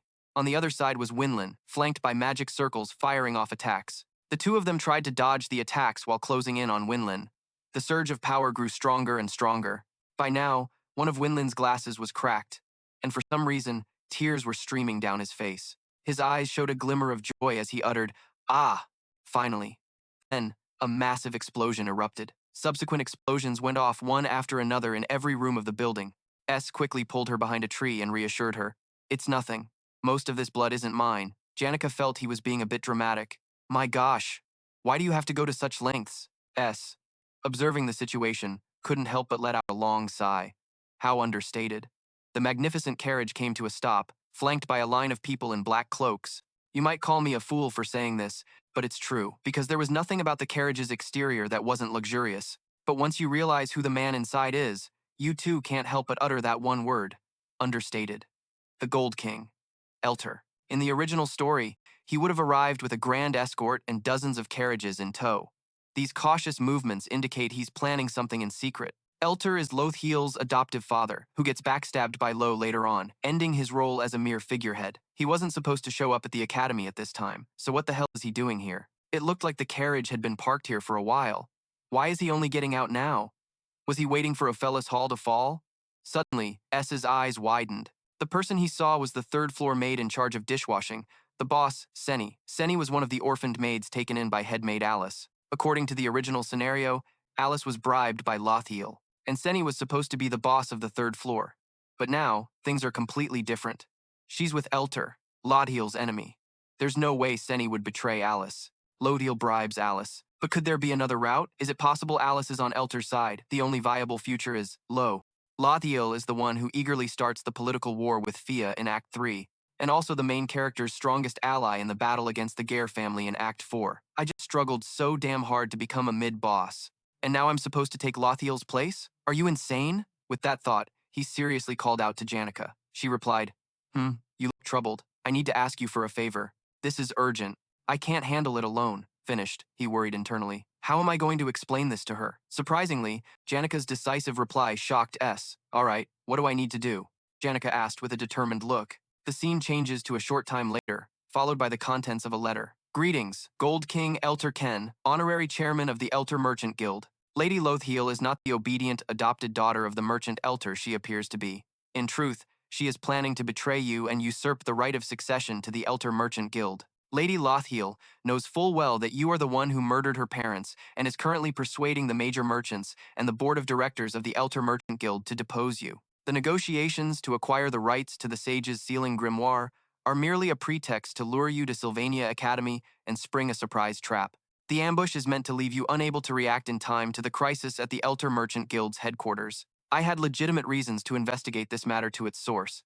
I now hold in my hands documents that prove Lothiel's conspiracy. But of course, nothing in this world is free. Since Lady Lothiel has already bribed me with an enormous sum of gold, I will remain on her side unless you offer me more. I have gone blind, and in an accident, I lost my hearing almost completely. This will be my last year serving as the head maid. I am in a dire situation, but I am also the only one who knows the truth. My decision now will change everything profoundly, for better or for worse. The piece of paper enclosed with this letter lists the names of the facilities I have been secretly managing all this time. The Groof Orphanage in the Sen region, the Kanton Orphanage, the Anton Susel Orphanage, the Anton Orphanage in the Ozilvien region, and the Community Relief for Orphans in the Taman region. The amount of subsidies for these facilities will determine my next move. I trust you will make a wise decision. Alice, headmaid of Ophelis Hall. The scene changes to the inside. A sharp blade is still held to Lothiel's throat. Don't move. Sir Elter will be arriving at Ophelis Hall soon, Alice warned sternly. I never thought you'd look at me with those eyes. I thought you were much more composed. You said you were planning to get revenge on the Gold King Elter, didn't you? But what a pity. In my eyes, neither of you is any different from the other, myself included. After saying that, she let out a sigh. Suddenly, a massive explosion erupted. Wendell was completely tied up and being dragged out. There's no way a useless bum like Wendell could get past the defensive magic. Just as I suspected, the one behind all this is Alice. He angrily pointed and shouted, Headmaid Alice! She's holding a hostage! Be careful! Zyle's group appeared. While Alice was bewildered, Lo collapsed. The group rushed over, calling out worriedly, Lothiel, are you okay? Lothiel? She calculated inwardly. I'm fine. That woman over there is the mastermind behind all of this. We have to take her down immediately. That's what I should say. I have to pin all the blame on Alice. Alice called out in a panic. Lo, what's wrong with you? Lo didn't dare to look up, feeling bewildered. What kind of expression am I even making right now? Then, she decisively stood up, covered her face, and ran away quickly. Anxious calls echoed after her. Lothiel! While running, Lothiel thought in a panic, that guy Elter is coming. That man came all the way here himself. This proves he doesn't even trust his own subordinates. The plan to overthrow Elter is about to succeed. Elter will soon face the consequences for deliberately altering a large number of accounting ledgers and for all the related damages. Luckily, Elter isn't at the headquarters right now, so all I have to do is contact the management there. I can use the carrier pigeon in the room to send the message, while I hide somewhere. As long as I, the trump card of this plan, haven't been caught, this isn't over. After a moment of thought, Lot slowed her pace. Then she reassured herself, everything will be fine. I shouldn't be so disappointed. No one in this world understands me anyway. But betrayal, well, that goes without saying. Haven't I been through similar things countless times before? Lotte leaned against the wall, gathering some strength. Acting weak in a situation like this. It's just not like me. She trembled at her current predicament, as tears streamed down her face, but she started walking again. Anyway, I'll do everything I can. First, I have to get out of here. I need to get to my room before Elter arrives. As long as I can send a letter for help in time, things can still be salvaged. At the same time, on the first floor of the main hall, things were indescribably chaotic. Old man Elter walked in with a cold expression, followed by 2 rows of people in black cloaks. Upon seeing the person in front of him, he spoke up, Humph, are you a student? Evacuate quickly. This building is about to collapse, so for safety reasons, we can't let anyone inside. S, still covered in blood, calmly replied, all outsiders are forbidden from entering, not until the school officials arrive. Elter waved his hand, signaling his subordinates to step back, then asked, did the academy specifically assign you to guard this place? S immediately replied, no, I'm doing all of this on my own, because Sylvania has its own system for handling problems like this. Then, he cautiously observed the old man. There are 3 key players in how this story unfolds. Lotta, who wants to overthrow Elter to get justice for her unhappy childhood and take the Merchant Guild's presidency. Then there's Elter, who decided to ruin Lotte's plan and successfully acquired the rights to the sage's sealed grimoire, using Alice, who stands between the 2 factions, as the key to a spectacular turnaround in the story. I don't know why she betrayed Lotte, but she's on the 5th floor with her. Do I have to go to the 5th floor to take her down? But even if I don't, according to the current storyline, Jason's group will get there sooner or later. I should let them handle her. I can definitely trust them. S recalled the combat prowess of Jason's group from earlier. Each one of them could unleash their full potential. S analyzed that, since he had confirmed their abilities, it meant he had to handle things here. No matter what, Elter is plotting for Ophelis Hall. As long as I don't let them inside, everything in Ophelis Hall will proceed as planned. Then, S suddenly spoke up, bowing before Elter with a respectful demeanor. I can't believe it! Aren't you Elter, the president of the Elter Merchant Guild? There must be a reason for a person of your stature to come all this way. But I think you should get permission from the school first and ensure you receive the warmest reception possible. The old man glared for a moment, then said, I get it. S bowed his head, but his face clearly showed his anxiety. Elter stated his conclusion. So, you're on the same side as that Lotte girl. As he spoke, old man Elter released a powerful aura to suppress S. 10 minutes earlier, a loud explosion had shattered the quiet of the night, blasting a large hole in the wall of a room. He frowned slightly and asked, everything's a complete mess outside. How can you be so calm in your room? Across the room, Zex was propping his body up with one hand, training his muscles. I'm just trying to avoid any thoughtless actions. Besides, even if this building collapses, I won't die. Hearing this, S thought to himself, is this the confidence of someone with power? Zex then stopped his workout. And what was the point of breaking through the wall to get in? How am I supposed to sleep when it gets cold now? He couldn't help but snipe. What kind of mage acts like that? Then, he bowed to Janica, who was standing beside S. Oh, Senior Janica, you're here too? This is the first time I've been able to greet you properly. Although I guess we sort of met during the glass can incident. She replied softly, ah, yes, I'm sorry about that. S immediately comforted her. You don't have to be so down about it, Janica. You already faced disciplinary action, didn't you? Yes. Ha, you're right. Thank you. Zex looked up at them. By the way, are you two dating? Janica jumped, her face turning visibly red. No, we're not, she managed to say. She shyly glanced at S, who remained nonchalant. S, does it bother you that he said that? He answered in a low voice. No, I'm fine with it. It's Zex who's at fault for asking such a tactless question. Oh, is that so? Without a second thought, Zex bowed his head and apologized to them. My apologies then. But why did you come all the way here, break my wall, and see me? At this, S's brow suddenly furrowed. Right, do me a favor. I'll repay you later. The scene shifts to a devastated, ruined room, with objects scattered all over the floor. S bowed before Elter and said, there must be a reason for a person of your stature to come all this way. But I think you should get permission from the school first and ensure you receive the warmest reception possible.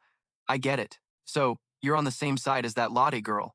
He stared at him with a sharp gaze and an oppressive presence. Are you that smitten with her boring face? You should take the opportunity in front of you instead of being fixated on gold you might not even receive. Elter's brow furrowed tightly. That brat was born with cunning blood in her veins. She's the type who won't hesitate to stab you in the back the moment you turn away. I raised her since she was a child.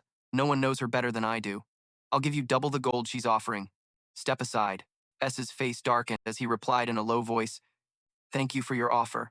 I'm not getting paid a dime for this, so what does doubling it even mean? Seeing his hostile gaze, the man said, I see. You have no respect for my words. Right after that, the men in black in the room drew their swords and surrounded him. A powerful aura emanated from their bodies. Jason glanced around as Elter ordered, finish him. The group immediately rushed in to attack. Jason quickly made a run for it, but unfortunately, his path was blocked.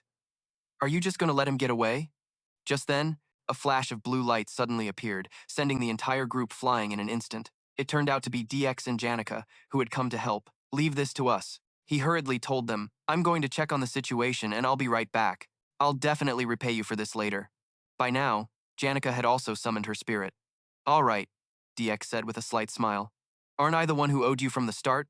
Anyway, seeing them, Elter's brow furrowed even deeper. They're just students, but they're no pushovers. All of you, give it your all. A group of men then charged at the two of them, but they were not to be outdone, rushing forward with their fire spirits. As Jason ran out of there, an incredibly loud explosion went off. He thought to himself that he needed to find Loot Theo right now and get to the bottom of the current situation. But he didn't have to look far. Loot Theo was standing right behind Jason by the door. He immediately asked her, you couldn't escape? Yeah, let's escape through the back door. He turned to look at her. Can you still run? Don't fall behind. Run at full speed. As Loot Theo ran after Jason, she was lost in her own thoughts. Every act of kindness and trust hides a reason, sometimes a deep one. The receptionist at the Elter Merchant Guild, who always teased Loot Theo, was just waiting for an opportunity for her to let her guard down and reveal valuable secret information or a lead. The worker at the Elter Merchant Guild was always full of life in front of Loot Theo, because she always tipped him whenever she asked for a favor. And the reason the Academy's pet parrot was always so affectionate with her was because the food she gave it was always top quality. All acts of kindness definitely come with an ulterior motive. At least that's how the world works according to Loot Theo. Running in the lead, Jason spoke in a low voice. There's probably no time for details now. Basically, Alice sold you out, right? Loot Theo didn't answer him. She just pressed her lips together tightly and thought, it's my fault. A stupid, pathetic mistake. Janica was raised with overflowing love and kindness from everyone around her, so she was always conscious of treating the world with that same affection. I'm not like her. That day, she had made an offer to Jason. I saw the passion in her eyes when she looked at Jason. Her eyes clearly said she didn't need anything in return. I thought I almost had a chance at a similar relationship, so I revealed the entire plan to Alice. But ironically, someone like me, who has never trusted anyone in her life, ended up placing my hopes in someone else's hands, only to suffer a humiliating failure. Truthfully, no matter how much I trusted her, I should never have let go of my dark, sullied self. Before, I should never have dreamed that someone like me deserved to live a happy life. To take over Opalizer Hall, I bribed 5 people. Head maid Alice, the twin maids Senny and Kenny, the representative for the lower class students Willen, and that noble, Jason. Alice, Senny, and Kenny have sided with Elter. Willen also wants to be on Elter's side, so he won't choose mine. He's just like me. Suddenly stopping, she said somberly, I'm sorry, Jason. Though she said the words, her heart was fiercely resisting. Why am I saying this? Why? Because he's an ally. I'm not sure if I'll have the 20 gold coins to pay you as we agreed anymore. As you can see, the situation has taken an unexpected turn. Why should I be babbling about surrendering just because no one is on my side anymore? Unexpectedly, Jason replied, I didn't ask you that. Without another word, he grabbed Luthio's hand. There's not much time left. Why are you just standing there spacing out? If Elter catches you, you're dead for sure. We'll figure out the rest later. For now, we just need to escape, right? She stared at him blankly, unable to utter any kind or trusting words. Jason said in a low voice, Tell me. I know what happened, Luthio thought to herself. There's always an ulterior motive. If you can't see their motive, never trust them. I'm sure that's how this world works. Then, she answered him, the Merchant Guild headquarters is trying to manipulate the market prices. This plan must be my father's. After the large-scale monster hunt in the eastern mountains last summer, the price of shields and armor dropped across the board. He cornered the market and monopolized the sale of that armor domestically. In short, he's controlling the trade market. Of course. You don't need to spell it out, Jason said bluntly. Luthio looked a bit stunned. Huh? Oh, that's right. To fund that plan, he urgently needed a large sum of money. He found someone willing to pay a high price for the sage's sealed grimoire, so he immediately sent me to Sylvania to try and steal it. Before she could finish, Jason already understood. Got it. You don't need to explain the rest. Basically, market manipulation is when merchant A, B, and C monopolize cheap goods and trade them back and forth to rapidly inflate the prices. That is the simplest method of manipulating market prices, as the prices of those items keep skyrocketing, making others think that at some point, the prices will be so high that they won't be able to afford them anymore. Instantly, the thought will arise in their minds that they must buy immediately. And if they sell the things they speculated on at this moment, they will reap a huge profit. However, this form of market manipulation is built on trust. As long as merchants B and C sell goods without informing A, the prices will immediately plummet disastrously. As merchant A, who has sold all his bonds to buy and manipulate those goods, it is precisely because of this sudden budget deficit that Elter will be pushed into a difficult situation, facing the risk of losing power. And to plan this for many years, Luthio has bribed countless other merchants, playing the roles of B and C. But only when Elter leaves the seat he holds at headquarters will the 6 major merchants she bribed have the right to trade with each other. Jason tightly held Luthio's hand and said, You're planning to use the strategy of occupying the OP hall to cause a significant budget deficit for the school, doing this to increase the success rate when negotiating to sell back the sealed magic tome. And this will force Elter to personally leave the main headquarters and compel him to collect the money he desperately needs. And you will take the opportunity to sell off all the shields and armor at the headquarters, right? Luthio was astonished, wondering how he could understand the story so thoroughly after just hearing it once. He glanced at her. We need to find a way to send a letter to the headquarters to inform them to proceed with the trade of the shields and armor. Luthio frowned slightly. In my room, there is a carrier pigeon. That is my direct line of communication with the allies at the headquarters. So you just need to send the pigeon to the headquarters and hide until the transaction is over, then the victory will belong to you. But it's highly likely that my father has anticipated this. He will definitely try to catch me tonight at all costs and force the traders to reveal the entire plan. After a moment of silence, Jason then said firmly, Listen carefully, Luthio. From this moment on, you must hide at all costs and not let anyone discover you. If I were Elter, I would surround both ends of the bridge leading to Mount A. Surely they will be searching. Let's instruct a carriage driver at the camp to drive an empty carriage up to the top of Mount Ao, then find a suitable place, leave the carriage there, and quickly get away. That will make them think you're in the outskirts of Mount Ao, Luthio asked quietly. What about myself? In the northern forest, there is an unfinished tent. You just need to go there and hide for 3 days. I will use the pigeon in your room to send a letter to the headquarters. I just need to write a brief note saying Cell and your allies will understand, right? Yes, they will understand. After that, Jason's eyes suddenly widened. He quickly pulled her body. Someone is watching at the back door. I will handle things outside. You go to the room, wait here until they leave, then quickly run to the camp. Luthio was completely surprised by his actions at that moment. He made her feel perfect and at ease. It was as if he were an old friend, acting and resolving everything without hesitation, wasting no time. In an instant, she thought about trusting and leaving everything to him. Jason noticed her just standing there, looking at him without saying anything, and frowned, asking, Are you still awake? Why are you suddenly distracted? This isn't like you at all, Luthio stammered in response. Um, I understand. In her heart, she secretly told herself that maybe this was better. Out loud, she said, Jason, why are you helping me so much? He himself didn't expect her to ask that. Is there no reason? If I see something that needs to be done, I just do it. Saying that, Jason opened the door and left this place. The sound of the door slamming shut echoed. Outside, the dark sky was calm, with bright stars shining down. A few sounds of clashing echoed in the stillness of the night. Luthio sat down on the ground, her face flushed as she gasped for breath. So loud. Could that sound be from the fight between Alice and Jason's group? No. It's coming from somewhere closer. Could it be the battle on the first floor? No. Even closer. I can't believe this. This is definitely my heartbeat. Transitioning scenes. It had also started to rain outside. A cold voice rang out. Young master, I didn't expect the one coming out of the hall to be you, the one responsible for washing dishes. The maid Senny held a sword pointed at him. Jason responded without fear. If I consider you the last obstacle, I find it a bit dull. Now, this power struggle is about to reach its conclusion.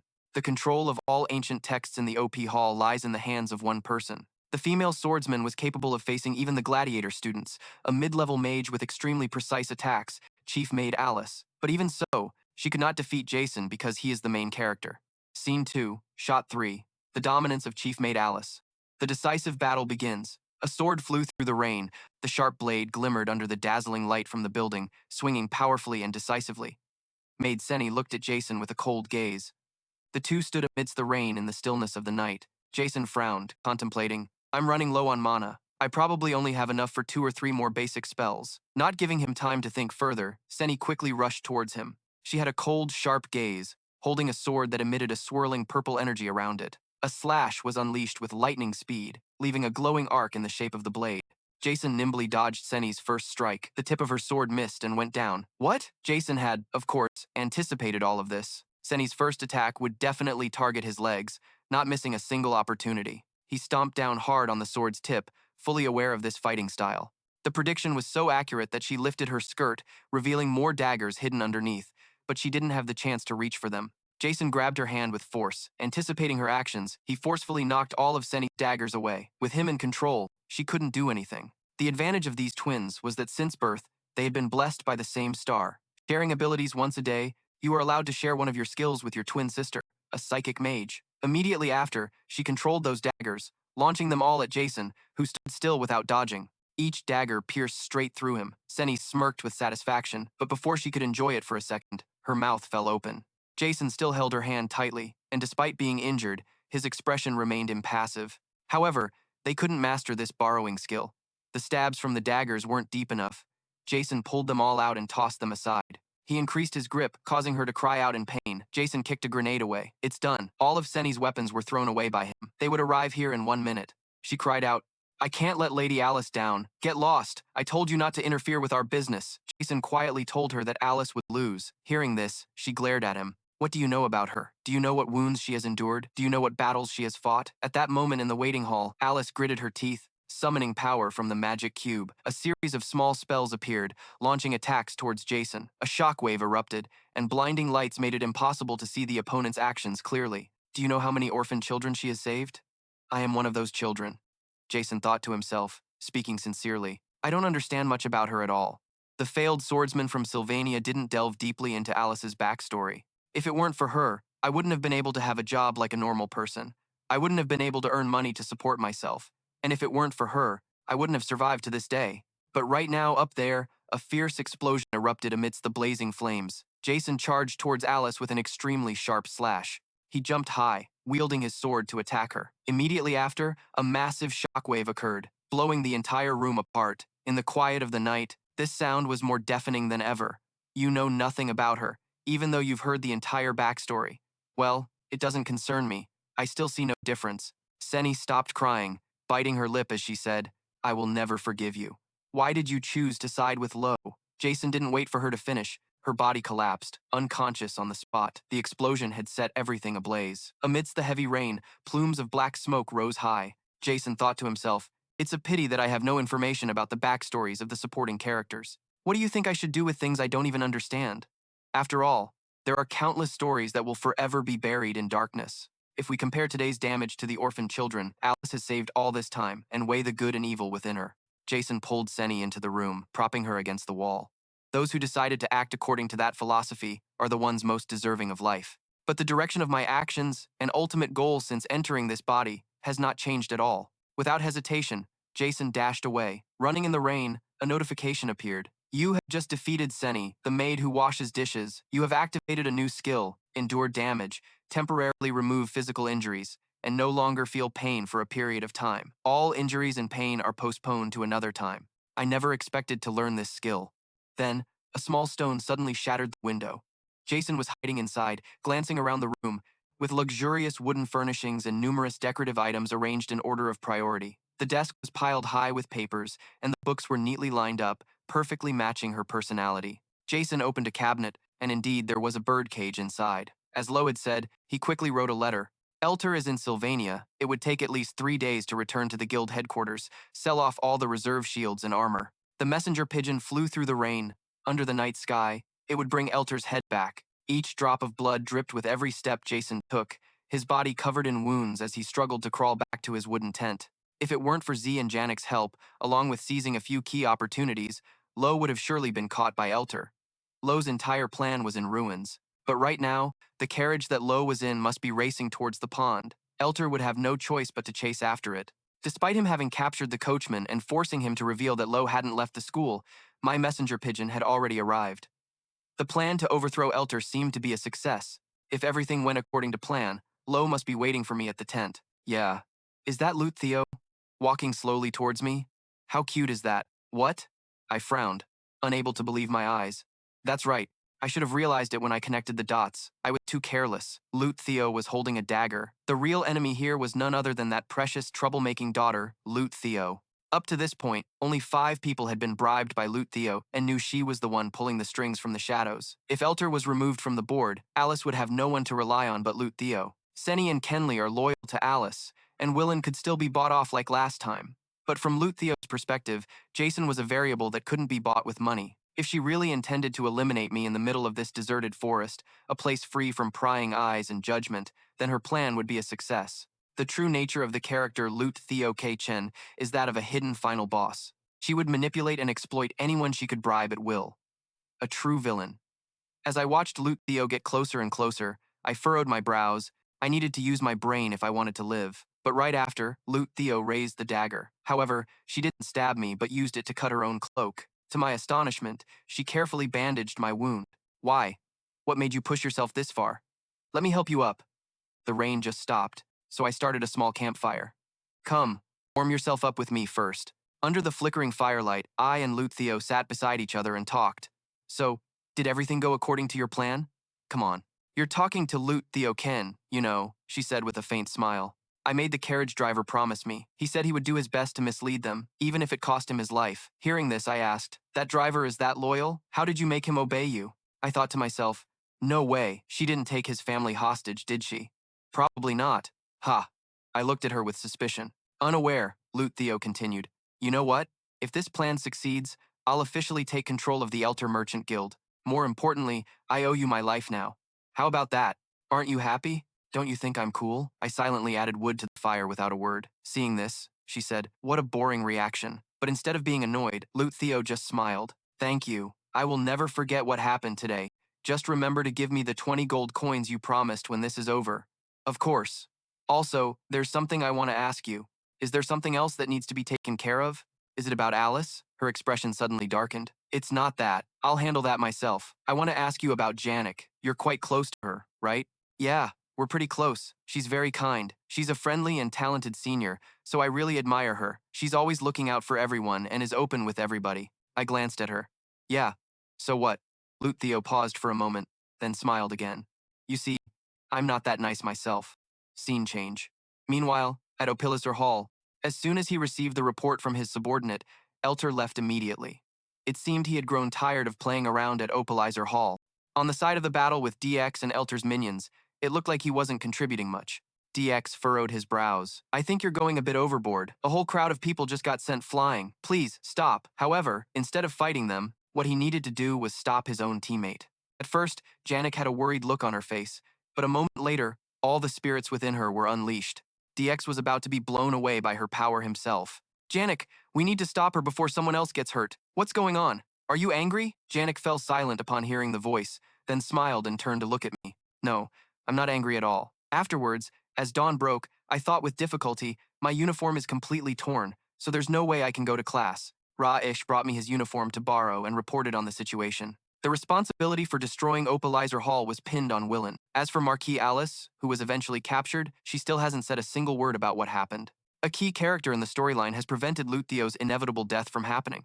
But since there's still no response from Elter's side, it seems the plan was a success. For the story to unfold as naturally as possible, there's no other way but to wait for a messenger bird to bring back good news. This incident has really taken a toll on my health, I sighed wearily. My body isn't in great shape. I'm aching all over. Even my daily tasks, which are things I have to do, feel overwhelming, but I have to get them done no matter what. As for S's life skill details, intermediate craftsman rank, special skill, clumsiness, level 13, design level 8, gathering ability level 11, high-tier crafting skill. Since the high-tier crafting skill has been unlocked, I need to prioritize developing my existing skills.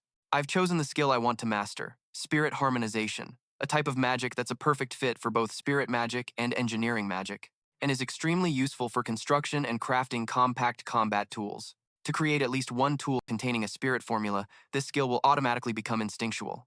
As for engineering magic, if I can successfully disassemble and reassemble an item of a certain tier of engineering magic at least once, this skill will unlock. I don't want to waste spirit magic unnecessarily, but for now, at worst, I should at least catch a low-level spirit to form a pact with. Just then, Janica's voice rang out, cutting through his thoughts. Hey! The rain stopped, so it's nice and cool. Oh, hey Janica, no school for you today? She familiarly sat down on the small rock next to him.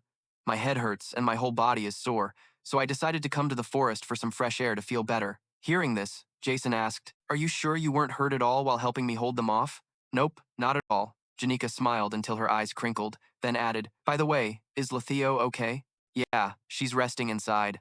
At the same time, inside the house, Letheo was sunbathing by the window, thinking that while the Opal Hall occupation incident was considered resolved, there was still a lot to do. Persuading the former headmaid Alice and negotiating step by step to buy back the sage's sealed grimoire. But 3 days have passed, and I'm still waiting for a response from the Elter Merchant Guild's headquarters, spending every day waiting here, feeling restless and anxious. Even though it's frustrating, I don't want this feeling to stop. Her eyes widened as she gazed at the scene outside the window, because whenever I'm near Jason, my heart races. Seeing him diligently chopping wood, Letheo couldn't help but smile. His sincerity, his lack of calculation, and the trust he gives without expecting anything in return make me feel safe. This kind of feeling is so pure with him. For Letheo, a girl who has spent her whole life wandering cold street corners, it's a treasure more precious than gold.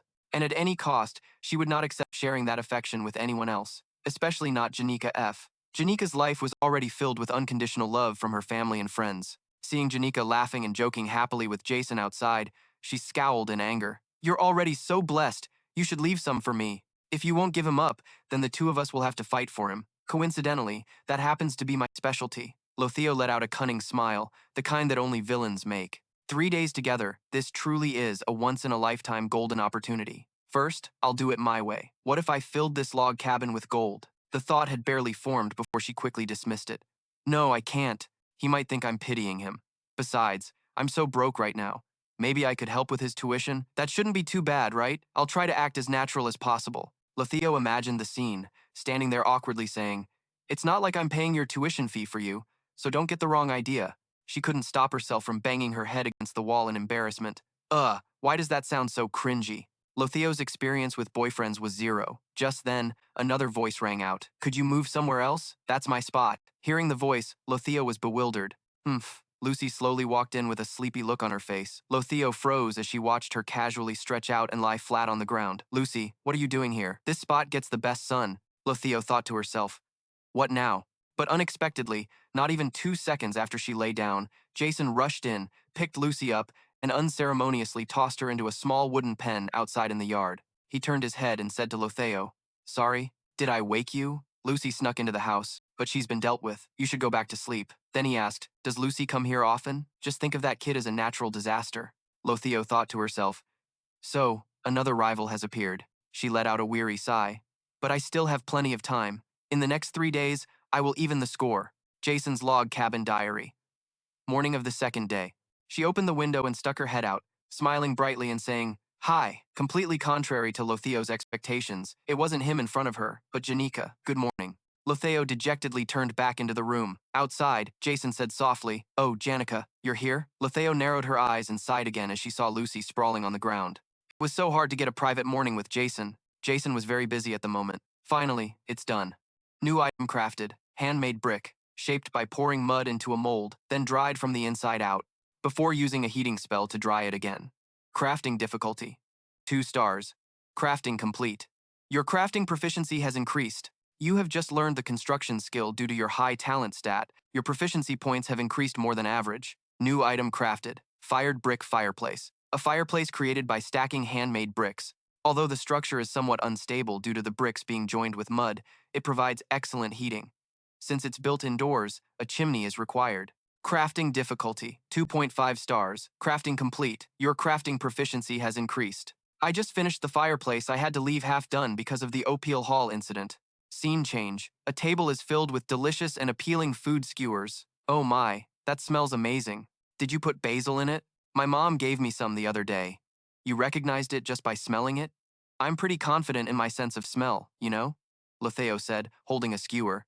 Nothing special happened this morning, so for now, I'll just assume everything is going according to plan. Jason reminded her softly, "Yeah, that's good news, but we can't let our guard down."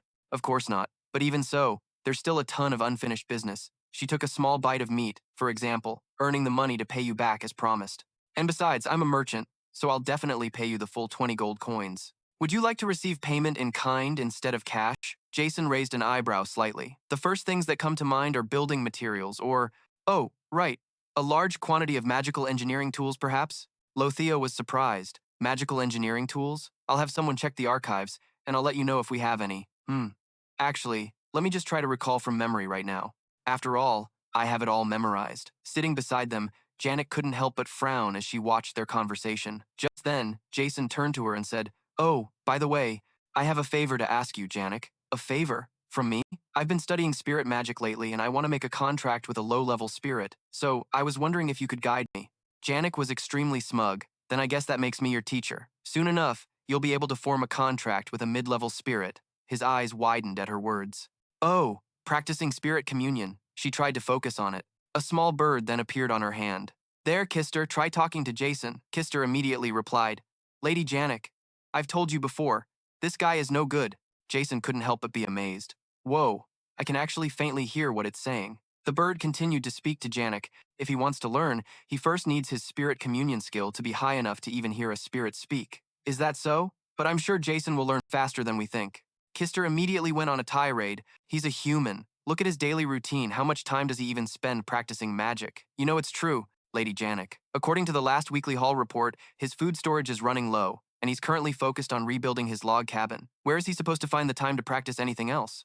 Janik quickly clapped her hands, dismissing Kister, cutting it off. She forced a smile and asked, "Could you hear anything?" Vaguely. It said something about the meeting last week. Janik didn't reply, her expression darkening as she looked away, avoiding his eyes. Just then, Lotheo approached with a smile. "Are you finished chatting? Okay, to finalize our deal on the magical engineering tools. It looks like we have more in our reserves than I thought, so we should have enough to provide for you." Hearing that, he said, "Oh, in that case, could you give me the cheap ones? Somewhere in the range of 20 gold coins." Lotheo's eyes crinkled into a smile. "Sell them cheap, huh? You're making me sad by saying that. Besides, the quantity isn't that large, and it's all just dead stock anyway, so feel free." At this point, she paused and looked at him. "It might be a little difficult, but if you don't want them for free, could you come to the Merchant Guild about once every 3 days? By then, I think I can sell them to you at a really cheap price. When you visit, we'll have some tea and chat together." Janik, her face flushing with anger, pointed at her. "You! Can't you just give them to him for free? After everything he's done for you?" Lo calmly replied, "I am a merchant. I'm a professional, so you're just making excuses? Excuses? What for?" As the two girls argued, Jason sat calmly between them and thought, "Looks like I can finally start learning magical engineering and spirit magic." Just then, another voice cut through their conversation. "So this is where you were, Lady Lotheo." The girl, May, the new head maid, gave a slight bow to her. "My apologies for arriving so suddenly during such a tense moment. My apologies again for being the bearer of bad news. However, the former head maid has a message for you, my lady." Beneath a clear blue sky, with the great sun casting down its brilliant rays, white sheets fluttered in the wind. Clay wore a serious expression as she said, "So, This is top secret, so you absolutely can't be shocked. You can't tell anyone, and don't you dare act surprised. She leaned in and whispered in Bello's ear, I think Janik likes Jason. That Jason. Bello showed no surprise or shock whatsoever. She thought to herself, I should probably act surprised just to be polite, huh? I understand, Miss Clay. You must be very worried for the young lady because of this? Clay was, of course, extremely worried. I don't get what she sees in that scoundrel, but it's true his disposition has been getting better than before. As her friend, I'll still support her, but that's not all. Recently, Janik has been constantly muttering one name, Lo Theo K-Chen. You see? She's even started copying Jason, skipping the opening ceremony, and just yesterday, she didn't even go to the first class of the new semester. I mean, love is basically a game of push and pull, after all. But when it comes to that, Janik is completely clueless, and I don't understand that Jason guy, either. Every time Janik looks at him, he pretends to avoid her gaze. How ridiculous is that? Is he just dense? Or is he just a cunning wolf? Bello said calmly. Maybe he's not dense, and he's not a wolf. He could just be in a difficult situation where he can't afford to think about dating. Clay got goosebumps hearing that. That's definitely not it. I bet he's gloating about how incredibly lucky he is right now. Just thinking about it gives me the creeps. Bello said nothing, but thought to herself, you call that luck? One is a sly, thieving cat waiting by the fish stall. Another is an innocent kitten trembling before a fierce predator. And Lucy is just a cat. Back in the present, Bello let out a weary sigh. Jason asked gently, what's wrong? It's nothing. My apologies. I just got a headache from reminiscing about them. Lotheo then asked, so, what was the news you had to report? I have a message for Lady Lotheo. It's from the former head maid, Alice. The scene changes, the flickering light of a campfire pushing back the encroaching darkness. Just as Janik left, B.O. brought Lucy back. Even though I felt quite troubled while still hiding, her location had been revealed to someone connected to the OP hall. She softly said to A, the uniform has been altered, but it still looks old, right? It's still fine to wear temporarily. Uncle Messenger Pigeon finally returned with news of victory, having completed the proposal to expel the president of the Merchant Guild. All of Elter's authority has been revoked, and the decision for his official expulsion has been made. All members expressed satisfaction with Elter's downfall and requested a situation report. Now it's time to prepare to go to school as usual. Lo brought the letter closer to the fire. If things have come to this, my father will surely go to the headquarters of the Merchant Guild to sort things out. Even though I was just struggling in vain, it kept him from remembering our issues here in Sylvan. S was adjusting her outfit while asking, is it possible that Elter still has some tricks up his sleeve? That man was as cunning as I was, so I couldn't be sure. But fortunately, the successor president of the Merchant Guild was on my side, so apart from trusting this person, I had no other options. The biggest problem right now is Alice, but it seems that has been resolved smoothly from this point on. You mean Alice won't reveal that you're the mastermind behind all this? Lo replied while taking out another letter. Yeah, she can't do otherwise. You see, our relationship has always been a two-way transaction. She was destined to side with the winning party. Whether it was me or the paper Biome brought detailing the orphanages she was funding for annual maintenance and the contact methods for support, the workload assigned to Alice kept increasing, and her health was deteriorating severely. But the Academy's administration ignored her complaints of fatigue. Gradually, she no longer had the strength to work, which meant she couldn't support the orphanages, so she used her own life to place one final big bet. Thanks to her inherent resilience, no one realized the hardships she was enduring. Of course, those close to her somewhat understood her thoughts and circumstances. She chose to stand by my side, simply because I seemed to have a better chance of winning. It's hard to rebuild lost trust, but I never expected she would send me this list instead of a threat. A fell silent upon hearing this, only glancing at Lo. In the merchant world, there is no such thing as compassion. A small mistake leads to being treated harshly like a fool. She knew that better than anyone, but right after that, she retracted the letter and tucked it away. From her perspective, revealing me as the mastermind wouldn't bring any benefits. For now, I'll just accept it. After all, no one in this world is forever an enemy or an ally, but she seemed to have found some comfort. Lo slowly stood up. I have to go now. Next week, you'll stop by the Merchant Guild branch to sign the treaty, right? Yeah. A picked up a stick and lit it. It burns for quite a while. She didn't take it immediately, but stared at the flickering flame. Seeing this, he raised an eyebrow.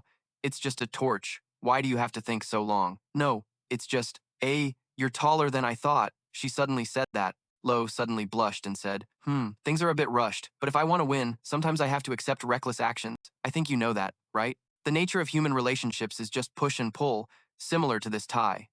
Look, it's all twisted together, isn't it? Lo gently adjusted his tie and quietly asked, no one has ever cared about me before. Does my uniform really make you uncomfortable? She smiled softly. Well, dressing neatly isn't a bad thing. After all, we are students of Sylvania Academy. Then, Lo unexpectedly pulled his tie down. You mean, Exposed? The atmosphere suddenly fell silent under the calm sky filled with twinkling stars. Next to the flickering fire, Lo stood on her toes and kissed A on the lips. Just a few seconds later, she stopped and touched her lips. The raspberries we ate earlier were really delicious, weren't they? Tasting that flavor again makes me very happy. He couldn't help but feel troubled. Everything has to have its limits. Look how flustered you are. Just as they say, no one likes to be pushed or pulled too quickly into a relationship. Next time, I promise to take it slow. After all, I need to build momentum to push you out of my life. Ah, then Lo took the torch in her hand and turned to leave. After taking a few steps, she suddenly ran off, but because she was too fast, she carelessly fell to the ground. A witnessed this scene and felt helpless. Although I was trying to avoid getting involved in the main character's storyline anymore, as expected, he sighed. Nothing went smoothly. Every plan applied in reality. From this forest looking up, the stars still twinkled, the moon still shone brightly, the crickets chirped incessantly, and the crackling of the wood in the campfire sounded just like any other day. But I feel like the story that is pulling me in is drifting further away. Despite my best efforts to escape, I still sense an indescribable discomfort, as if I am being drawn into the center of this plot vortex. My intention was to stand aside and watch the drama unfold, only influencing things that wouldn't change the storyline. I'm not greedy. I just want to graduate and focus on my training, improve my stats. But in reality, Vu Pham said that the plan I thought was simple actually requires a lot of effort to overcome countless challenges and dangers waiting on the road ahead. Summer ended just like that. In the blink of an eye, autumn days arrived. The autumn sky is always clearer than in any other season. The yellow leaves slowly fall to the ground. A large red tail slammed down onto the ground. The red-headed fox had kissed the young master. Janica sat beside the cherry blossom tree and the deep stream. Next to her were her fairies. The fox expressed its dissatisfaction and said, "We can't just turn a blind eye, miss, if we don't intervene." She looked at it in confusion. "Wait a minute, what are you talking about?" "What?" The fire dragon chimed in. "That's right, you saw it with your own eyes. It was intense. Youth really is wild. That red-headed fox knows how to tease people's hearts." Janica blushed with anger and exclaimed, "What do you mean? What do you mean? Are you asking how Jason reacted?" "Oh, your question is getting to the heart of the matter. From what I see, that boy is very resistant to the kiss. That girl boldly kissed him, yet his expression showed no sign of being moved. Honestly, his cold reaction surprised me. He is too cold towards that girl, even though I felt a bit of goosebumps watching." "What you mean is that there are two possibilities. Either that fallen noble is impotent, or he doesn't see that girl as a woman." Janica felt a bit relieved. "Is that so? How fortunate," the fire dragon continued rambling. "But anyway, men can be very good at taking the initiative but are terrible at defense. From my experience, those like that red-headed fox, the more they are rejected, the more they cling and burn fiercely." "It's not good for you at all, Janica, is it?" she replied, confused. "But you said Jason's reaction was very cold." The fire dragon roared in anger upon hearing that. "Are you really going to let that red-headed fox steal that boy? You said you would teach him fairy magic. Wasting an opportunity like that is really not worth it. Or at the very least, wait for a moment when it's just the two of you and kiss him." The green leopard interrupted him in a low voice. "Don't listen to him, Janica. You are the most beautiful and charming person in the world. You just need to be yourself." "Oh, right. You need to show your innocent and lively side, Janica. Or do you want an exciting experience with the young master?" Janica suddenly blushed, feeling shy. The fire dragon and the green leopard were completely fired up, grinding their teeth in frustration. Scene change. At the wooden house, Jason was feeding Lucy when suddenly she widened her eyes and vomited violently. "Ugh, this is terrible." Lucy was so angry that she kept hitting him, but he didn't care at all. "Right, ha. If you don't add enough seasoning, you can't taste anything," she scolded him. "Don't use me as a food tester anymore," he thought to himself. "Looks like I need to improve my cooking skills while waiting for the ingredients to be gathered." His current life skills details: intermediate craftsman level, main skills, woodcrafting, skill level 14, design level 9, gathering level 12, woodcrafting level 13, hunting level 10, fishing level 7, cooking level 6, repairing level 5, no advanced crafting skills. Key stats greatly impact the development of life skills. If only one stat increases, the effectiveness will decrease, so it must be balanced to raise all stats evenly. The problem is I'm too busy. The new school year has started. Except for the time at school, even if I sleep less, the time I can develop survival skills is only about 5 to 6 hours. I might get used to this, but the reason I'm worried about the effectiveness of survival activities is that I need more time to check how the plot is unfolding. Every day at school, I closely monitor key students like Jason and the 4 heroines in the academy. Jason is in the gladiatorial department, so most of the time I can't meet him, but it seems he is progressing very quickly. His teammate Ayla is also doing well in her supporting role. The kind princess, Princess Fia, seems to have no issues. But soon she will have a disagreement with Lo Theo, so I need to observe her more closely. Next year, Clay will enroll, so I don't need to worry too much about her yet. I'm observing the precious daughter Lo Theo as if she is walking on thin ice. I wonder how Elter's early dismissal will affect her future actions. But even without Elter, it seems her plan to steal the magic tome remains unchanged. The reason I've needed more time lately is that it's almost time to start the inspection of the science building. Because the final boss of this chapter is... At the same time, in his room, Professor Glass was coldly reading the contents of the paper. I see. So, the mastermind behind the occupation of the OP Hall. Professor Glass frowned as he read the paper. Name, Jason. Then he said to his assistant professor, Clay L. Pin, if you think so, then the truth is likely just that. Because no matter how you put it, your intuition is very accurate. Glass slowly took off his glasses. But be careful not to forget other important matters. For example, the research paper on science fiction that I asked you to look into. He used a sharp gaze along with an oppressive aura to look at Clay, causing her to jump in fear. It will be ready before tomorrow morning. The scene shifts to the Opera Hall, in the science department of Professor Clay's assistant office.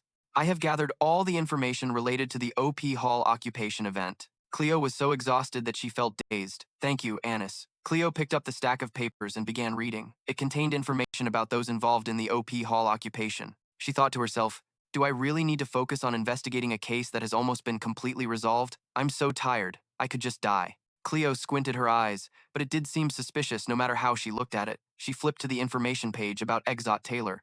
Meanwhile, at the Elter Merchant Association, Sylvania branch, Lortell nervously spoke to Jason. Oh dear, I'm so sorry, Jason. I've been so busy that I completely forgot about the contract. I guess I'll have to reschedule for next week. To make it up to you, I brought some tea and snacks. The magical technical equipment has all been prepared. Jason looked at her with a bit of confusion. Is that so? Oh, but does her work uniform always look like that? Lortell flashed a charming smile. Since I have an important meeting today, I had to dress up a bit. What do you think? A significant meeting, right? She noticed he still seemed clueless about her implications and felt a bit shy, then smiled again. Right. It's a private matter. You don't need to worry about it. Lortell quickly changed the subject. Has your tent been finished yet? Jason replied. It's in the final stages. Then you must need some furniture, right? Ha, yes. But the furniture you sell is all high-end. I can't afford it. She stepped closer to him and said, Of course. I can't just give you these items for free. Selling them and then giving them away would be a violation of a merchant's ethics like mine. Woodcrafting is your specialty, right? Lortell used her powers to break one of the chair legs, then casually tossed it to the ground. Now this item can't be sold anymore. I'll just throw it away tomorrow. Jason was taken aback by her actions. I told you this is very expensive. Lortell said nothing but smiled at him. How can a person maintain such an expression without any change? She leaned on the table and sat on it, right next to him. Lortell gently touched his chest with her finger. Did I even approach you?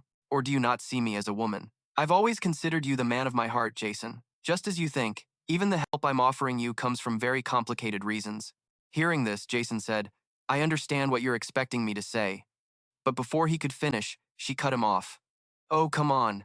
I'm not expecting anything in return from you. You know I wouldn't participate in a battle I'm not sure I can win, but you still maintain this cold attitude. One day, I won't be the only one unable to control myself. Jason thought to himself. Still that ambiguous smile, whether in advantageous situations or in dire straits, that is the instinct of a merchant to never reveal their true emotions. The scene shifts to the campus of the academy. All right then, Janica said excitedly, raising her magic wand high. Let's jump right into the new lesson. Jason stood opposite her and replied, Yeah, sure. Janica waved her wand lightly, and a flame immediately appeared in her hand. She smiled and asked him, Do you want to practice focusing on magic power and creating a connection first? Jason stared wide-eyed, the flame swirling into a vortex, burning stronger and stronger, then a bright golden light burst forth from it. It's a pleasure to meet you, young master. That flame just formed a fire spirit. It's an honor for me to make a pact with you, young master, fire spirit lower grade mug. According to the results of last week's press conference, based on the proposal to select a spirit to bond with you, I passed the first round, the voluntary round, and also passed the second interview, excellently completed the third round in front of the Spirit Council, and smoothly passed the fourth round, the Ability Assessment round. I hold the record for the high-level free magic performance in the Northern Forest. One more thing I'm very proud of is my ability to connect with spirits of the same level. I am currently burning with passion, but I will keep the flame of enthusiasm alive in my heart to serve you wholeheartedly. Jason stared at Mug, feeling dazed. He thought, while playing the game of the failed swordsman in Sylvania, there was a time he gained a spirit skill. He and his spirit beast would talk, laugh, and encourage each other in battle, gradually forming a strong bond. I'm pretty sure this feeling is completely different from that time. He frowned slightly. Why is this kid so serious? Janica smiled and replied, You asked me to introduce you to a great spirit, so I chose one with superior magical power among the spirits I've made a pact with. The selection process included very small tests, extremely light, with a very, very low level of complexity. Who set up those selection tests? That would be Taken. Taken is that loud-mouthed fire dragon. Get moving, you little brats. Janica hesitated a bit. Here, take this. Jason took mug from her hands. He widened his eyes at it. So warm, Janica explained to him. Can you feel the heat radiating? Once you connect with a spirit through a spirit pact, you will feel their physical elements and magical power, even if they don't express those things outwardly. Be careful. You should only make connections to a certain extent, or it will get very heated. Remember to control the power of the connection. So if I control the level of the connection, the firepower will change accordingly, right? Hearing this, she forced a smile. Calling it firepower is a bit strange. It sounds like your spirit is a cannon. Aide, with sparkling, shimmering eyes, looked at it. I then put on a serious face and exclaimed, Please give your orders, young master. A pocket heater, some information on low-rank fire spirits, and a link-type spirit card. 2. Good spirit sense influence. A recovery blessing ultimate skill. Temporarily increased fire resistance, magic burst, minor explosion, and an attack power boost for fire magic spells. No new spirit card. Next are the details of my magic abilities at the Magic Academy student level. Good skills, major, elemental. From now on, I'm allowed to learn intermediate level magic. Spirit Link level 12, Spirit Empathy level 12, Spirit Summon level 1, Sense Sharing 1.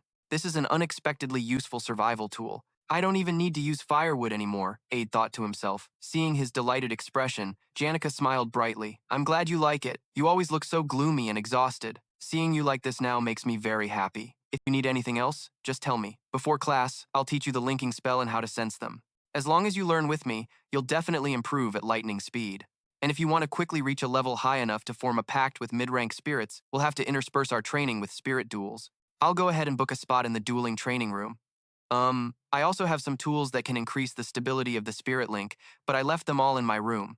Halfway through her sentence, she suddenly covered her mouth. I'll bring them next time. Humph. Hey. Ahem. Janica coughed lightly, then blushed and said, Actually, I'm quite busy. I have a million things to do. And do you know how many people are lining up, begging me to teach them this or that? Humph. So it's pretty hard to make time for you. The words of Tikan and Clay echoed in her head. You can't always be so easygoing. You have to play a little hard to get. Be coy with him. Act aloof. Janica trembled slightly. You're just asking me to teach you spirit magic? Isn't that a bit much to ask? Hearing this, Aide said calmly, Yeah, you're right about that. I'm sorry, Janica. I've been taking your kindness for granted. I should have been paying you for tutoring. He frantically rummaged through his pockets. I don't have much money, but... She flinched slightly. What? Money? What money? Do you know what you're saying? You're barely surviving in the forest right now. Aide, you have to save it. There's no way I'm taking your money. Besides, me teaching you and you paying me. That's so cold. Aren't we close? You're making me sad, you know? Listening to her go on and on, Aide was even more confused. But weren't you the one who just asked for something in return? Why did you change your mind so quickly? Janica's face suddenly turned beet red, and she stammered in embarrassment. Clay told me I have to. Play hard to get. Ah, that's not it. He said I'm too generous by nature, so I should practice saying no more often. He immediately nodded in agreement. He's not wrong. Your friend is a good friend. Really? But I'm not like this with just anyone, you know? Anyway, I'll tell you the details next time. I'll see you at the dueling training ground. I'm going to book the field and I'll let you know. Janica smiled brightly, waving goodbye. Aide, the accessory too. If you need me to guide you in Spirit Link training in the morning, just call me. Goodbye. It's time for my class. Bye. See you later. Yeah, bye. After that, a system notification appeared before him. You have learned a new magical crafting technique. One high-grade skill card has been consumed. S was now in his cabin, busy with the things on his table. The crafting magic she gave me is so simple I could decipher it almost instantly. I finally get to learn a true master-level skill. This is lit. If I run out of oil, I can just use MG. And if I run out of mana, I can use the heater. The air is starting to warm up now. My shelter is basically secure. This is enough for now. It was as if a huge weight had been lifted from his shoulders. Aide had been busy for half the day, and only now looked outside. The sky had darkened, and the bright moon shone down, illuminating everything. Is it this late already? First, I should go check the traps. In the quiet of the night, there was only the rustling of leaves. Humph, damn, I only got here after work, so it's already pitch black. Maybe I should just come back tomorrow. Clay walked slowly down the dark path, but the more she thought, the more she felt there was truly a mastermind behind this whole incident. That Sotale guy? Hasn't he been disowned by his family? Now he's just S, right? Everyone present at the scene was either a student or a staff member of the Opalizer Hall. But Tail and S have almost no connection to Opalizer Hall. If Tail, the one who resolved the incident, was eliminated, only S would be left. Clay took a soft breath. I heard that Sotale often appears in this northern forest area, so that's why I came here. But thinking about it now, unless he lives in the forest, he wouldn't be foolish enough to wander around here like this. Right after that, her eyes widened. A dead deer was being dragged away. Clay quickly hid behind a tree. Nearby, S was carrying Lucy on his shoulder, while his other hand dragged the animal. She was utterly panicked at this sight. What is this? Ugh. His presence seemed to be on par with Headmaster O, no less impressive than Archmage Chloeo or the great sage Sylvania. Even if he had to go all out to fight Lucy May, Clay thought she had guessed correctly. Her intuition was spot on. The mastermind behind the Opalizer Hall occupation is Sotile. My intuition wasn't wrong. Maybe I have a natural talent for being a detective. What in the world is going on? What is all this? Just like that, Clay secretly followed S back to his log cabin. He silently dragged the deer and carried Lucy the entire way, throwing the deer down with a thud, then gently placed Lucy back in her usual spot. He suddenly remembered. Asterisk huff asterisk. Now I remember. I have an appointment tomorrow morning, and so much to take care of. I should probably get to bed early tonight. Clay silently hid behind a tree, carefully watching his every move. After S went inside the cabin, she tiptoed into the yard. Asterisk, I have to save Lucy. Asterisk. Very slowly, very quietly, just as she was about to touch Lucy's body, a blinding flash of light suddenly appeared. Clay was stunned, having no idea what was happening. What was that? It was student Lucy. She frowned warily and asked in return, "Who are you?" Clay forced a smile and replied, I'm the professor's assistant." She stared wide-eyed at Lucy. Asterisk. She's already back at her tent? Asterisk. Lucy turned around, then shot Clay a cold, sharp glare. Her brow furrowed, and without a word, she shot straight up into the air, much to Clay's astonishment. Clay murmured to herself, "Just as I thought." The scene changes to Professor Glass's office. Clay slammed a pile of items down on the desk. "Professor, do you know a suspended student named S?" He replied expressionlessly. "The names of worthless, incompetent scum aren't worth my time to remember." Asterisk. The professor is always so harsh. Asterisk. In that case, Professor Glass, are you familiar with student Lucy? Did you know that Lucy Mayu was taken down by S, left completely defenseless? I was investigating the anomalies from the incident at Opera Hall, but before I found anything, I happened to wander into the northern forest. Glass slowly glanced at Clay. "Could you get to the point?" "Professor's assistant, Clay," she continued. "So, in a sense, I successfully used a memory spell on the first floor of Operizer Hall. Upon hearing that, he asked, 'A memory spell, you say? Did you get permission?' Of course not, but I've just come up with a justification for it. You'd best write a formal report on the matter." Clay frowned and took out a purple orb. "I figured you'd say that, so I already wrote it. This, however, will certainly give you more information. Please, take a look." The orb suddenly began to glow, revealing an image of S within it. "Doesn't he look just like a criminal mastermind? Do you see that outfit he's wearing? He's definitely the culprit." Glass remained silent, then nonchalantly asked, "Is that all?" As I said earlier, that S fellow carrying Lucy while she was unconscious was simply him taking that little sleepyhead back to her tent, was it not?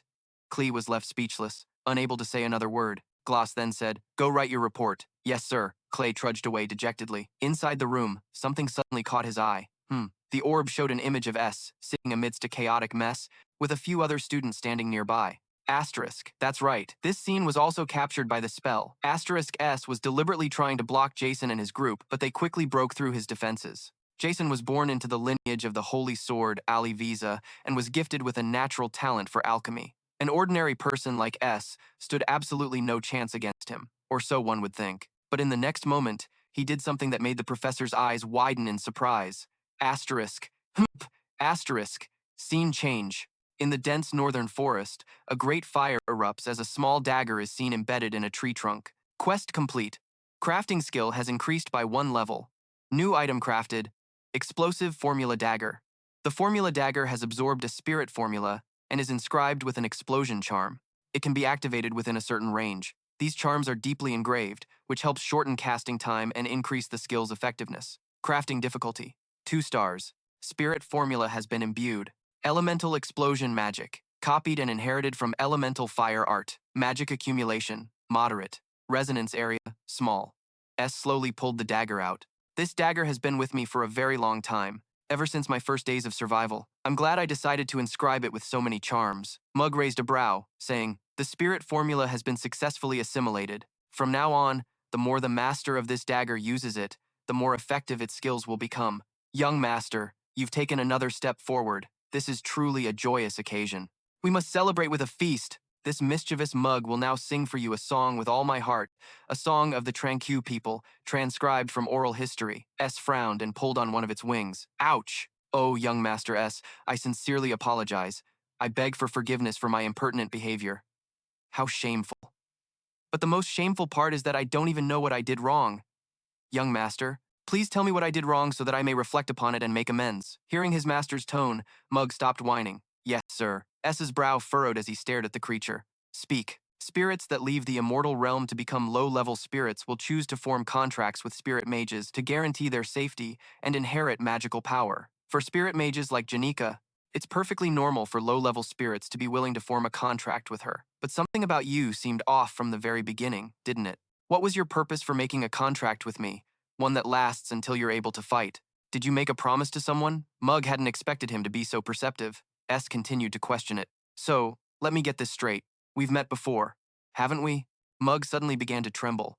Then, it burst into tears. Oh, young master, how could I possibly hide such a thing from you? My respect and loyalty towards you, absolutely none of it comes from a place of admiration, but because a small being like myself harbors such great ambition.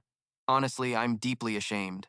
If I form a contract with you, young master, I'll be able to benefit from the pure magical power emanating from Lady Janica. Thanks to that, I'll be able to grow twice as fast as other low-level spirits. He let out a weary sigh. Is there anything else you want to reveal? Also, it's because you've built up a reputation at the Academy, after shedding your arrogant and overbearing ways and becoming more gentle. Before Mugu could finish, Jason bluntly cut him off. I get it, so that's the situation you're in. My life is really tough. It began its tale of woe, about how the high-ranking spirits in the spirit hierarchy enjoy countless privileges, and about their arrogant, domineering ways just because they were born before us. He comforted it in a low voice. There. We're both in the same boat, trying to overcome our circumstances, after all. Oh, young Master Jason, but I can't let myself get too comfortable. This is comfortable enough for me. If you're comfortable, then that's good. Jason continued to stay busy with his daily routine to level up. Although my combat skills were still weak, my physical stats had increased to an astonishing level. I'm now strong enough to take on even the top guys, no joke. The storage is also fully stocked with meat, vegetables, and various spices. I've also officially escaped the state of having no place to eat or live. It took a lot of time and effort, but I've managed to memorize the theoretical and fundamental lessons. By cutting back on sleep and studying constantly, it has forced my brain to retain knowledge without any natural talent. If I had to describe it, I wouldn't even know how to put these days into words. But compared to the beginning, it's clearly much better. As he was deep in thought, a series of calls rang out continuously. Jason. On the third call, Jason was startled out of his train of thought. Janica stood before him, asking worriedly, "What's wrong? Are you okay?" He narrowed his eyes slightly. "Sorry, Janica. I was lost in thought and a bit distracted. You don't have to push yourself so hard. Trying your best is great, but your health is important too." He didn't answer, thinking to himself that he should focus on the 3 letters he had received today. The first letter was from the Academy, the second was from the Elter Merchant Guild. The contents of those 2 letters were nothing particularly noteworthy. The content within was proof that the underlying story had been drastically altered. The current situation only revolved around the events of Act 2 and the negotiations to acquire the rights to the Sage's grimoire. Originally, this negotiation was supposed to be a direct confrontation between the Academy and the Merchant Guild, but it ended up becoming a 3-way battle between the Academy, the Merchant Guild, and the Jot Taylor family. Xepin Jot Taylor intended to use the grimoire for his immortality research, but when the situation got complicated, he immediately switched to negotiation tactics. Xepin Jot Taylor is the boss who only appears in Act 4 of Sylvania's failed Swordsman. And at this point, if he were so powerful that no one could defeat him, he would have likely been written out of this chapter. Jason frowned slightly. If he intended to steal the grimoire, it would surely be as easy as flipping his hand. But fundamentally, even without the grimoire, he was already strong enough to be the Act 4 boss in the original game. And regardless of whether the grimoire gave him useful information or anything else, this act of the game would be hard to clear. This letter not only outlined Gizip and Jot Taylor's actions and expressed suspicion towards them, but it also contained an invitation for me. Meanwhile, in the Academy's flower garden, I went to the northern forest and delivered the letter as you requested. Good work, Alivisa. At this moment, Fia was sitting calmly on a chair, with an attendant beside her holding an umbrella for her. Fia thought to herself, the school's board of directors said that Sylvania's financial situation is in a precarious state. I can't arbitrarily provide direct support to private educational institutions like Sylvania Academy. If this situation continues, the Elder Merchant Guild will obtain the Sage's Grimoire. The Sage's Grimoire, an historical treasure of the Academy, being sold off for money is a true disgrace. So he secretly asked for my help, but something is very suspicious.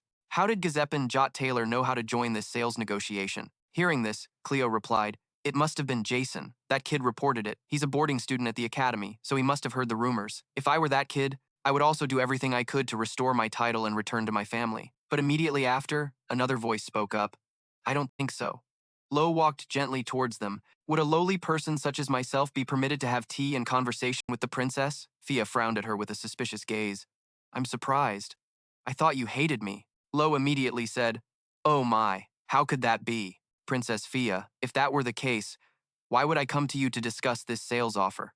Gazepin Jot Taylor's involvement in this negotiation wasn't caused by Senior Jason, but by my father's influence. Fia was a little stunned. What did you say? Lo continued, speaking nonchalantly, as if it had nothing to do with her. It seems he asked my father to cover the contract from the very beginning. Well, I don't know the specifics of that myself. Even though my father lost his position as the guildmaster, the plan to acquire the grimoire will continue. The time and effort the Elder Merchant Guild has invested in this matter is significant. Fia then interjected, then that's strange. After acquiring the grimoire, wasn't the Elder Merchant Guild planning to sell it to the Jot Taylor family anyway? Both sides are interested in the item, so why are the Elder Merchant Guild and the Jot Taylor family fighting over it? This deal was reached because I never had any intention of selling the contract to the Jot Taylor family. My current situation is rather unique, and it's best if this doesn't get entangled with my father's business connections. Fia frowned, looking at Lotheo with suspicion. This is an internal matter. Why are you telling me? Lotheo replied with a smile. The enemy of my enemy is my friend. Princess Fia would also benefit from investing in the Jot Taylor family, and I would secure the sales contract. That way, it's a win-win for both of us. Of course, I'm also worried that Senior Jason might be harmed by this, but perhaps that's just the needless worry of a mere junior. You're worried about him? He's been expelled from the family and is living his own life, so it would be truly unfair if people mistakenly believe he's still connected to the Joe Taylor family. Fia couldn't help but wonder, is Lotheo actually worried about someone else? What on earth is going on? However, he had his own agenda, going from person to person trying to find help and requesting the commissioning party to issue an order. But what if he refuses to talk? Then I'll have no choice but to use him. Her teacup suddenly rattled, and Lotheo's entire body trembled slightly. Deceive him? Use him? Fia, completely bewildered by her reaction, stared at Lotheo in shock. Huh? Who would dare? Clay, standing beside the princess, shouted, how dare you speak so insolently before Princess Fia? Lotheo said without a trace of fear, Princess Fia, it seems we might not be on the same side this time, are we? So, I'll give you a piece of sincere advice. Don't try to use someone who isn't sincere, or you'll be the one who ends up being used. Clay couldn't contain his anger. Your Highness, please allow me to teach this insolent brat a lesson. That's enough, Fia frowned, thinking to herself how confusing this all was. From the reclusive Jason to now G.Z. Jot Taylor being connected to the auction for the Sage's Grimoire, but perhaps the most concerning person was this proud and unyielding girl who had never once bowed her head when facing a princess like her. Lotheo wondered if the princess's face had ever shown any sign of confusion or fear. But right after that, Lotheo herself asked with a bewildered expression, what the hell is this? In front of her was an extremely cheerful Janica and a grim-faced Jason. Hello, Lotheo. How have you been? This was the Sylvania branch of the Elder Merchant Guild, and although Lotheo was furious, she had to force a perfectly manufactured smile. My apologies. I didn't know you would be stopping by, Senior Janica, so I only prepared 2 cups of Snow Mountain Orchid Rosemary tea. Perhaps you'd settle for some cold water? Janica was not one to be outdone. Yes, I'll take it. Even though I see piles of that rosemary tea in the guild's warehouse, I suppose it's for sale and can't be served to guests. Ha, yes, that's right. Looking exhausted, Jason said to Janica, handing his glass of mineral water to her. You drink this tea. All right, Lotheo was so furious she was trembling, but she still had to maintain her smile. Oh, right, you came to pick up the technical magic tools. Ah, right. They walked over to a large wooden shelf filled with various magical artifacts. Janica picked up each item to inspect it and exclaimed, not a single speck of dust. It's like they're brand new in the box. Giving away items in this condition goes against the merchant's code. Lotheo smirked and said, oh my, Senior Janica, it seems you really can't tell the quality of goods, can you? If you look a little closer, you'll see that all the items here have numerous flaws. Really? Like this spot here? You intentionally damaged them, didn't you? Yes, something like that. But whether they can be sold or not isn't the point. The point is whether they're useful to you, Senior, Jason said with a blank expression. Thank you. But it feels a bit strange to receive so many things for free. I haven't even paid for the last purchase yet. This is the 4th time. It's no problem at all. You can just extend our contract. Besides, this much isn't really a big deal. Janik frowned and interjected. You should definitely pay it off and end this contract as soon as possible. That's something for him and me to negotiate ourselves, isn't it? Ah, I guess you're right. While the two girls were busy bickering, Jason sat to one side, his body so overwhelmed with fatigue that he couldn't clearly hear what they were saying. Once again, that familiar sensation crept through his body, as if he were floating weightlessly in water. I still have so much to deal with, but lately, I've been experiencing this feeling more often. This might be a warning about GZ Fzot Taylor, who will interfere with the price negotiation for the Sage's Grimoire. There are still 2 whole weeks left, so the most pressing issue right now is making a mattress for my bed. Maybe I should stack several layers of fabric and stuff them with lots of cotton or wool or some other soft, fluffy materials to make it more comfortable. The day after tomorrow, I need to catch a small deer, and it's also time to clean up inside the cabin. Next is beef jerky for Lucy. His body felt heavier and heavier, and his eyes slowly closed. Jason, Senior. Jason saw Janik and Lotheo looking at him with worried eyes. The scene shifts to a grand and stately palace, where Princess Fia sits in her room, sipping tea and contemplating. Perhaps it was time to acknowledge the diligent way he fished at the camp, and the calm, detailed manner in which he explained every question during the battle with Glane. Even though the other students said he could only bury his head in his studies, Lottie warned me not to underestimate this person. Perhaps the warning she gave me wasn't even enough. I must verify it for myself once more. To achieve this, I summoned him to the royal palace for a meeting. Then she asked Cleo in a soft voice, Cleo, have you finalized tomorrow's meeting? What time will Jason? Before she could finish, he frowned. Reporting to Princess Fia, it seems he will not be able to make the appointment. Why is that? Does he dare defy a royal command? Actually, Jason has collapsed from exhaustion. Fia couldn't help but be astonished upon hearing this. Scene change. The system issued continuous warnings: pathological condition, exhaustion, typical symptoms, high fever from overwork, abdominal pain, frequent indigestion, exhaustion, dizziness, lightheadedness, blurred vision, shortness of breath, decreased vision, side effects from magic, and muscle strain. Rest is required to recover the body from this abnormal state. Jason had now awoken from his deep coma. He looked around without focus, his breathing was heavy, and his whole body felt leaden. His lower abdomen was burning up again. Then he saw Lucy sleeping soundly on his stomach, muttering in her sleep. Too salty, just a little. Jason frowned slightly. This kid is even talking in her sleep. Jason thought to himself, it seems Lucy isn't as heavy as I thought, maybe even much lighter, which made him feel inexplicably curious. I wonder if this kid is even human, but I can't move. Lucy looks just like she always does, so I guess the problem here is my body. I'm completely exhausted. This place seems to be my tent, and this blanket looks like it's from the Elter Merchant Guild. Just then, a sleepy Lucy woke up. I'm hungry. Hearing this, he retorted, have you ever done anything useful in your life besides eating and napping? Welcome back. You're finally awake. She then used her magic, channeling it into his body. The magic within him was in complete disarray. He had forced himself to both study and practice magic without rest for all these months. And now, this is the result. So, while I was unconscious, you did all this? Lucy said softly. This stuff is easy to handle. But doing it alone was so boring I fell asleep a few times, and it looks like they were about to find out what I was doing, they being Janica and Lottie. It would have been a real hassle. This is something I had to do, so they can't really complain much. Just don't get sick again, okay? Jason's eyes suddenly widened in surprise. She continued grimly, sickness is a nuisance, and many people have died from this very nuisance. Seeing this, Jason thought, Lucy can't look at me anymore because it reminds her of her grandfather, Chloe, who passed away in his sleep. Thank you, Lucy. Thanks a lot. Just then, another voice rang out. Oh, Senior, you're awake? It was Dix, a student from the Magic Academy. His hair had grown noticeably longer. I wasn't sure if the stove inside the tent could be used, so I started a small fire outside, he said as he stepped into the room. Witnessing the scene before him, the atmosphere fell silent. They stared at each other, wide-eyed, with no one saying a word. Embarrassed, Lucy scrambled off of Jason, then flew straight outside through the chimney pipe on the roof without another word. Jason frowned, looking at her with a judgmental gaze. Senior, how many girls is that now? Ha, but I guess it's only natural for a man of your stature to be a bit of a player. It's not that uncommon. Is this the open-mindedness of modern society? Perhaps I'm just too narrow-minded and rigid. He stood there, muttering to himself. Jason slowly sat up and asked, why are you here? Because Senior Janica is busy with her studies, and Lottie had to go back, since she can't leave the merchant guild for too long. Your hair, it's because it's autumn now. Dix lit a fire to heat a huge pot of porridge, then gently spoon-fed him. Jason couldn't help but clear his throat. I can eat just about anything, but I can't stomach this. This is the best I can do. If Elka or Cleo cooked for you, it would probably be much better. But Lotta instructed me not to let any girls cook for you. Let's check the current situation as usual, Jason asked while eating. By the way, did the students from the alchemy department secretly plant ginseng and cause some kind of trouble again? Hearing this, Dix replied, Ah, the troublemaking germs. But in the end, Jason and Globius quickly took care of it. Good. So, it seems we've passed Act 2 with ease. I also heard rumors throughout the academy that Jason's group took down a monster. This creature had been hiding in the underground water pipes beneath the academy. Oh, Jason and I took care of that too. Are there really rumors like that? He didn't answer, instead thinking, Act 2, Scene 7, the sewer monster. It seems that was also completed without a hitch.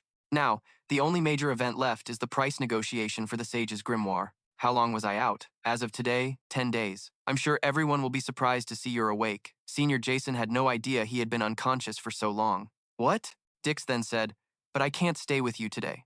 Senior Janica is still at the academy right now, and Lot is busy preparing for tomorrow's auction, so she's already left. Without another word, he snatched the bowl from the boy's hand and chugged it down. I thought it had only been a day or two.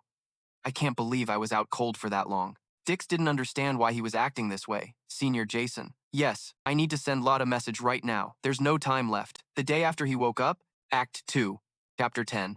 And so, after a series of events, the auction for the grimoire began. The attendees included Her Highness Princess Fia and Lotte Ketchen.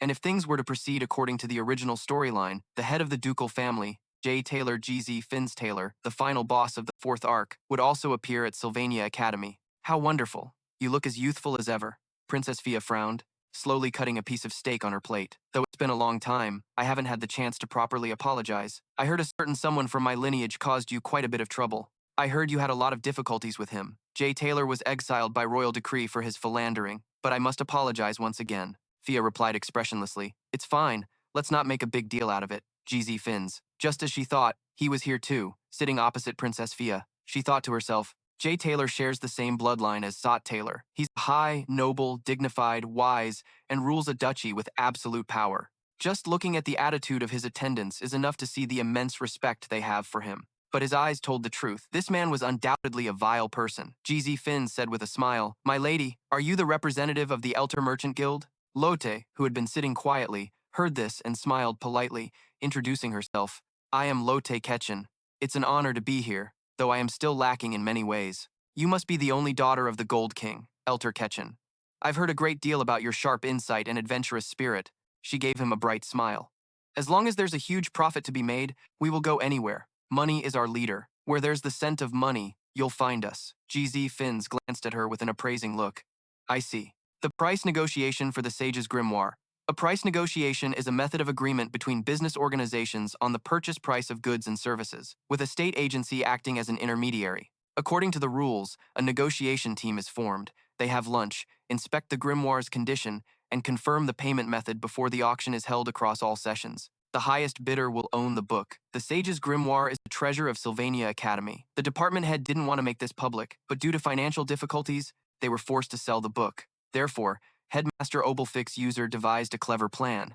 In my role as the princess's authenticator of the item's condition, I will continuously drive the price up. Meanwhile, Vice Headmaster Clay, acting as the headmaster's representative, will secretly manipulate the auction. The plan was that simple. Right here and right now, whichever side offered the higher price would win the grimoire. After hearing this plan, I researched many transactions involving similar books. The Book of Arrangement, a book containing thousands of alchemical formulas compiled by a legendary alchemist, was worth 8,130 gold coins.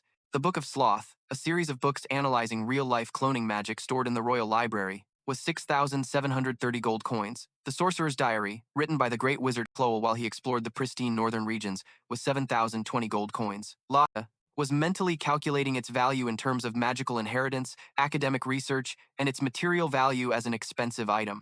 That girl is probably recalling the prices and transaction records of other books, but the one who will get this book is GZ Finns Taylor. After the price sheets were submitted, Vice Headmaster Sell spoke, We accept the price you have offered.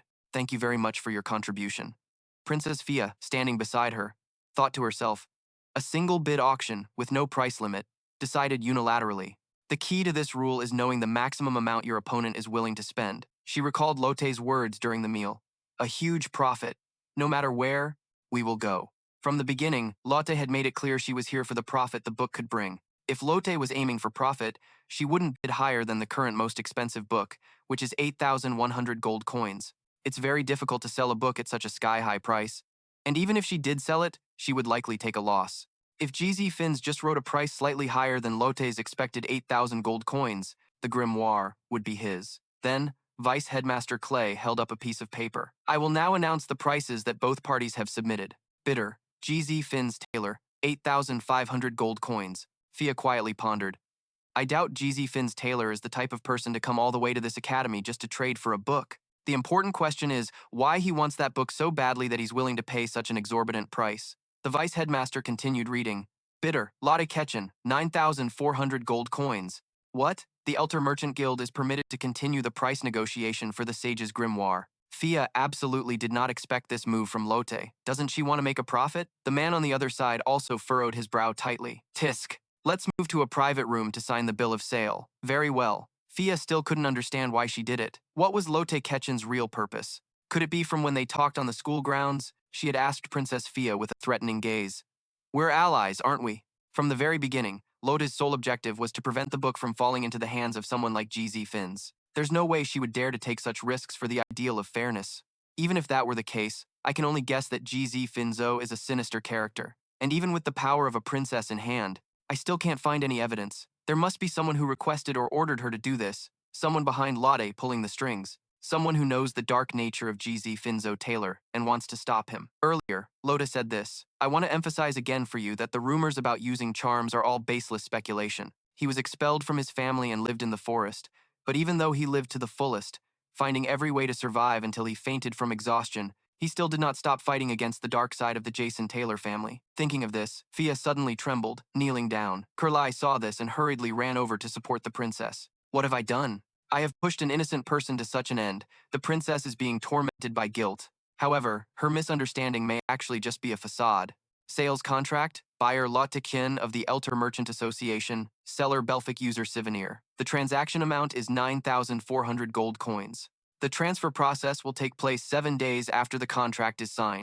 Lotus smiled as she looked at herself in the mirror. If I sell the magic book back to Duke GZFIN, then at least I will get 8,500 gold coins, right? I spent 9,400 to buy it, so the profit would be around 900 coins. But whether I can sell it or not is still important. She looked sharply at the letter in her hand, which stated that as long as she had that book, I could meet all her requests. Regardless of what it is, accepting to trade anything for a merchant, you are making a mistake that is very unlike you. It would be allowed to arbitrarily seize S for just 900 coins. An incredibly cheap price. Lotte lay on the bed, tightly holding the letter in her hands. Anything, anything. She couldn't contain her excitement. If the princess saw this expression, she would surely cough up blood. The scene shifts, and in the end, Lotte is the one who wins the auction. Z is currently updating information for Jason at his wooden house. He must see Lotte's expression with that letter of his. Luckily, she is naive and doesn't understand anything. Yeah, Jason replied without any expression. He thought to himself, Lotte has every reason to show interest in me. That girl even dared to take a risk betting on information provided by a member of the Jason Taylor family like me. Thinking about what is about to happen, I suddenly feel regret. Just then, another voice rang out. Jason, are you awake? I haven't seen the person yet, but I heard Janica's voice rushing in like a whirlwind, causing dust and dirt to fly as if entering a fairyland. Seeing her, Jason asked, Senior Janica, it's not even lunchtime yet. Did you run straight here from the professor's building? She panted as she replied. I finished my classes this morning, and now there are no more classes. I will do my homework tonight, Jason softly said. Janica, I'm sorry for making you worry. I've heard everything. I heard I caused a lot of trouble. Hey, no, Z immediately began to recount. Senior Janica, you were running around the school crying, and there were rumors that you were heartbroken. Plus, at that time, you sneaked into the academy's classroom to... Janica, embarrassed, yelled loudly, then summoned a spirit to pull him away. The story is interesting, Z, but it's cold today. Be careful not to catch a cold. Jason stood by, silently witnessing this scene. Then, Mug suddenly popped out from Janica. It hurriedly ran to him. Please kill me, young master, please kill me. I, the despicable Mug, did not realize how hard my young master was working. What are you doing? Mug, weren't you next to him at that time? I wanted to apologize right then, but Miss Janica warned me not to appear and disturb the young master. Why do you have to overreact like that? Jason said nonchalantly. I was unconscious for 10 days, so it's not surprising that he reacted like that. Yeah, if I were unconscious for 10 days, it would make more sense. Wait, 10 days? Jason suddenly panicked, his eyes wide open. In those 10 days I was unconscious, all the stored meat has spoiled. The fishing nets are all torn. He felt extremely tired. All the food had vanished, so he had to start stockpiling again from scratch. Janica heard this and said seriously, Are you going to throw yourself into work again? Don't worry, I will help you. Z also smiled and added, Before the next exam, I am also free. I can help you with hunting or woodworking. Just take your time to deal with each task. Everything will fall back into place. Jason thought to himself. I suddenly remembered, not long ago, after hastily setting up a tent from whatever materials I could find in the forest, I had slept alone in the dark, being bitten by insects to the point of not being able to move. There were indeed many challenges at that time, but in the end, I endured and overcame all the issues to survive until now. Yeah, he smiled faintly. Anyway, this method is always effective. Nevertheless, Janica still felt extremely worried about him. He looked extremely tired. At this moment, she was leaning against Mauga. Do you think so too? Is it really you, Mauga? But this is an opportunity, Janica. It's the perfect time, because that cunning red fox is busy with the auction and dealing with other matters, so she can't visit the tent frequently these days. Yes, Mauga continued speaking to Janica. Regardless of what you say, that fox is quite clever. There are many things you can learn from her. Like it or not, if you want to pursue a man, you need to be a fox. First off, your clothes. You look like a genuine country bumpkin. Janica was a little embarrassed. Yes. My clothes are rather worn out. It's perfect. Your friendly and lively personality is developing, but that touch of innocence is still there. Those are the elements that drive men crazy. Just pretend not to notice, maintain a cool expression, but use subtle actions to seduce him. That's enough, really. And roll up your sleeves. Yes, just like that. Tie your hair back too. Create the image of a devoted wife who's always by his side, even through the toughest times. You're gonna see him today, right? Just go. And remember, things will definitely go smoothly. Got it? Ma Ujiya is a high-level wind spirit, an alchemist, and a professional love guru. After hearing her speak, Janica thought to herself, I don't have any experience at all. She looked at the old woman with sparkling eyes. Go smoothly? Never mind that. Tell me, Janica, what's your plan for when you go to the camp to help him this afternoon? How do you plan to approach him? I don't have a plan. Ma Ujiya fell silent, glaring at her with a sharp, disappointed look, as if trying to forge iron into steel. Then, a howl echoed through the area, startling the other animals. What's happening? Look, Ma Ujiya is wailing. She was absolutely furious. How long do you think it'll be before that ice-cold brat finds himself in such a difficult situation again? Look how quickly he's handling everything. A similar situation definitely won't happen again, right? Do you think you'll easily get a second chance like this? There's no surer way to succeed than to be with someone during their most difficult moments. Use this time to become his most enthusiastic supporter and help him overcome this crisis. Even if it seems selfish, even if it seems foxy. Janica quickly tried to calm Ma Ujiya down. But I have thought of one approach. Please hear me out. Oh, that's quite interesting. Night had fallen. The soup Janica made was worlds apart from Jason's. Jason thought to himself, maybe I should learn to cook too. But first, I need to focus on recovering my strength. She's helping me so much, so I can't keep showing up in front of her with a gloomy face. But if I'm not well, I can't help it. That dizzy spell hit him again. He just lay down on the bed. His eyes gradually closed. Just then, Janica's voice rang out. You look so tired. Seeing her, he asked, You haven't left yet? What does she want? She just smiled and stepped inside. I'm not planning on doing anything. He didn't understand why. Great, she's not leaving and is just sitting here, doing nothing. You don't have to pretend you're not tired. Once your body is worn out, your spirit will decline too. It's the same for everyone. I know you work harder than anyone else. Whenever I'm tired or facing difficulties, I always receive care and help from many people. But in the end, what makes me stronger isn't someone rushing to comfort and protect me, but just someone who quietly comes to my side without saying a word. You've been working so hard, haven't you? You've done a great job. Hearing this, Jason said, No, you don't have to go this far. Janica frowned slightly. You just need to admit how hard you've been struggling. And then you can rest properly. Just admit it. Jason was exhausted. He wearily dropped his head onto the pillow. Yeah, everything's been too hard. He fell silent for a moment and then gradually drifted off to sleep. It's always so hard. Extremely tough. By now, it was morning, and gentle sunlight streamed into the room through the window. Jason slowly sat up. He looked around in a daze and saw she was still there, sleeping soundly beside the bed. He couldn't help but smile. My body has fully recovered. Life skill details. Intermediate craftsman rank. Main skills. Dexterous woodworking level 10. Design level 9. Gathering level 12. Woodworking level 13. Hunting level 10. Fishing level 7. Cooking level 6. Repair level 5. Advanced crafting skill card. Spirit Fusion. Advanced Crafting Skill Card. Magitech. Magitech is the combination of magic and modern technology. Advanced Crafting Skill Card. Magitech. Skill Proficiency 2. Magitech Comprehension 3. Crafting Speed 3. Light Wind Generator Level 1. Mountain Echo Sound Generator Level 1. Autonomous Sonancy Mechanism Level 1. The rest are being analyzed. Jason thought to himself, I barely completed anything important from my 10-day plan, especially Magitech research. High-level crafting skills have a profound impact on core stats, and their flexibility far surpasses that of other ordinary skills. The problem now is that there's a limit to self-researching Magitech.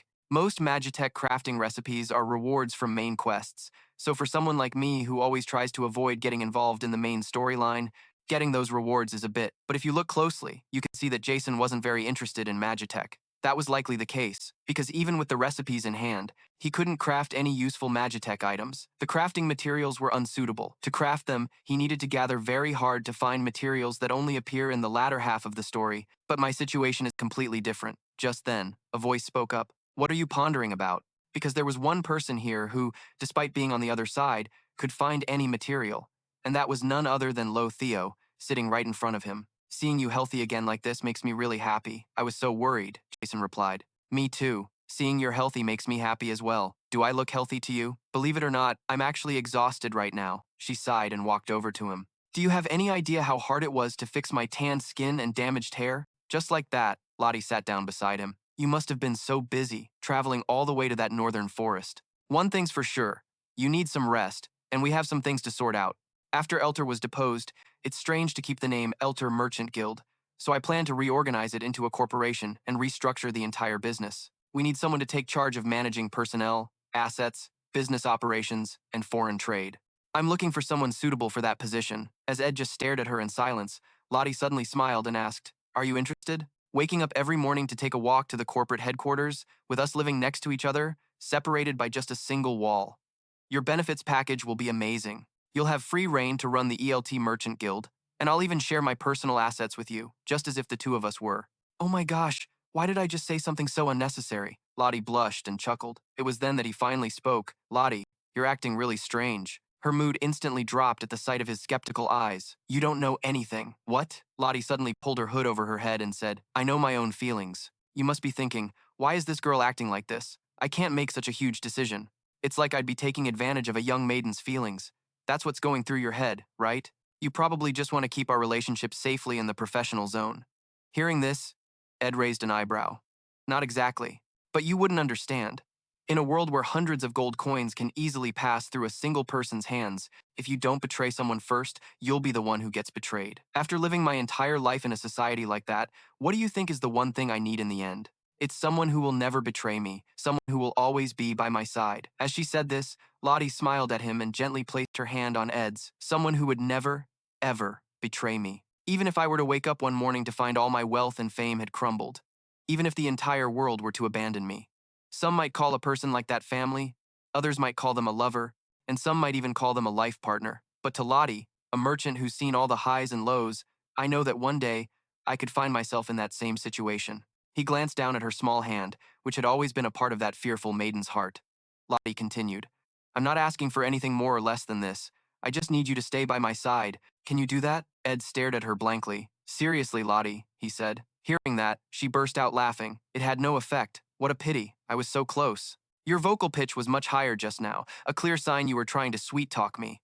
You mischievous girl. I'm human too, you know. I have feelings, so what did you think? Did I make your heart flutter even a tiny bit? I even made this seductive face. Your heart was supposed to skip a beat. Ed replied bluntly, Yeah, it's a real shame. However, her expression immediately darkened. You know, not all of it was a lie. The air grew quiet. Ed was the first to speak. My plan is to graduate from Sylvania Academy. Until then, I have no intention of leaving this academy. I haven't even decided what I'll do after I graduate. Lottie suddenly stood up and said, Fine, I can wait until you graduate. But did you know you don't really have a choice, senior? She pulled out the letter he had sent her before. You should have seized this golden opportunity right away. It was nice talking to you after such a long time. Ed let out a weary sigh, thinking to himself, just thinking about what's to come, I feel like I've just made a terrible mistake, like a heavy weight on my chest. Lottie quickly took her leave. She told herself, I was so close. I was going to confess everything and make you mine.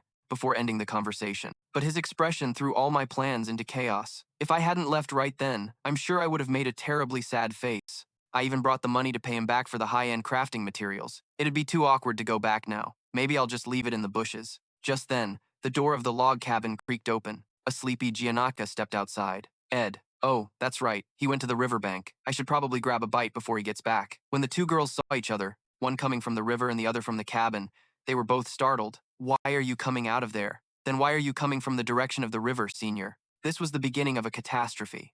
Later, under the vast blue sky, Mugu's voice echoed through the forest. Your consumption of meat and vegetables today has been far too low. Young master, you must supplement your diet sufficiently at dinner tonight. Your fluid intake has also been inadequate. Ed, who was busy splitting a pile of firewood, answered dismissively, yeah. But Mugu was extremely worried about him. If you collapse again, I think I might just die. For the sake of this humble servant, please stay healthy. I wish for my contract with you, Master Ed, to last for a very, very long time. Are you trying to lay a guilt trip on me? But no matter where we go, the corruption of this society exists. I'm sorry. Mug, he took out 3 letters from his bag. So, thanks to Ditch and Janik, I've stocked up on enough food and firewood. Thanks to Lo Theo, I've finished the interior of the house. The only thing left on my mind are the 3 letters I received before passing out from overwork.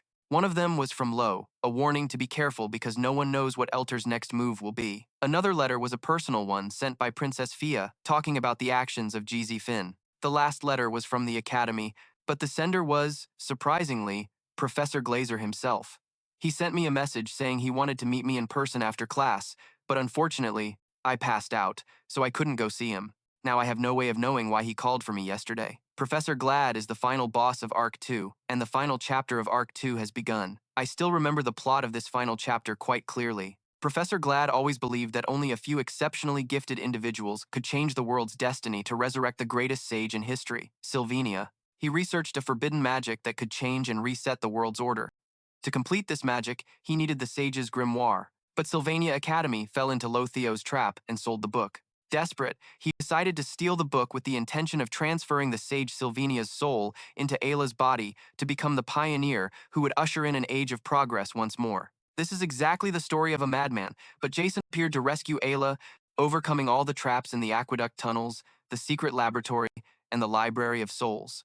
When his entire plan was unexpectedly ruined, his last words before falling from the magic tower were, even though he only thought about the Academy's development and even sacrificed his entire life to search for outstanding talents, those last words were, what were they again?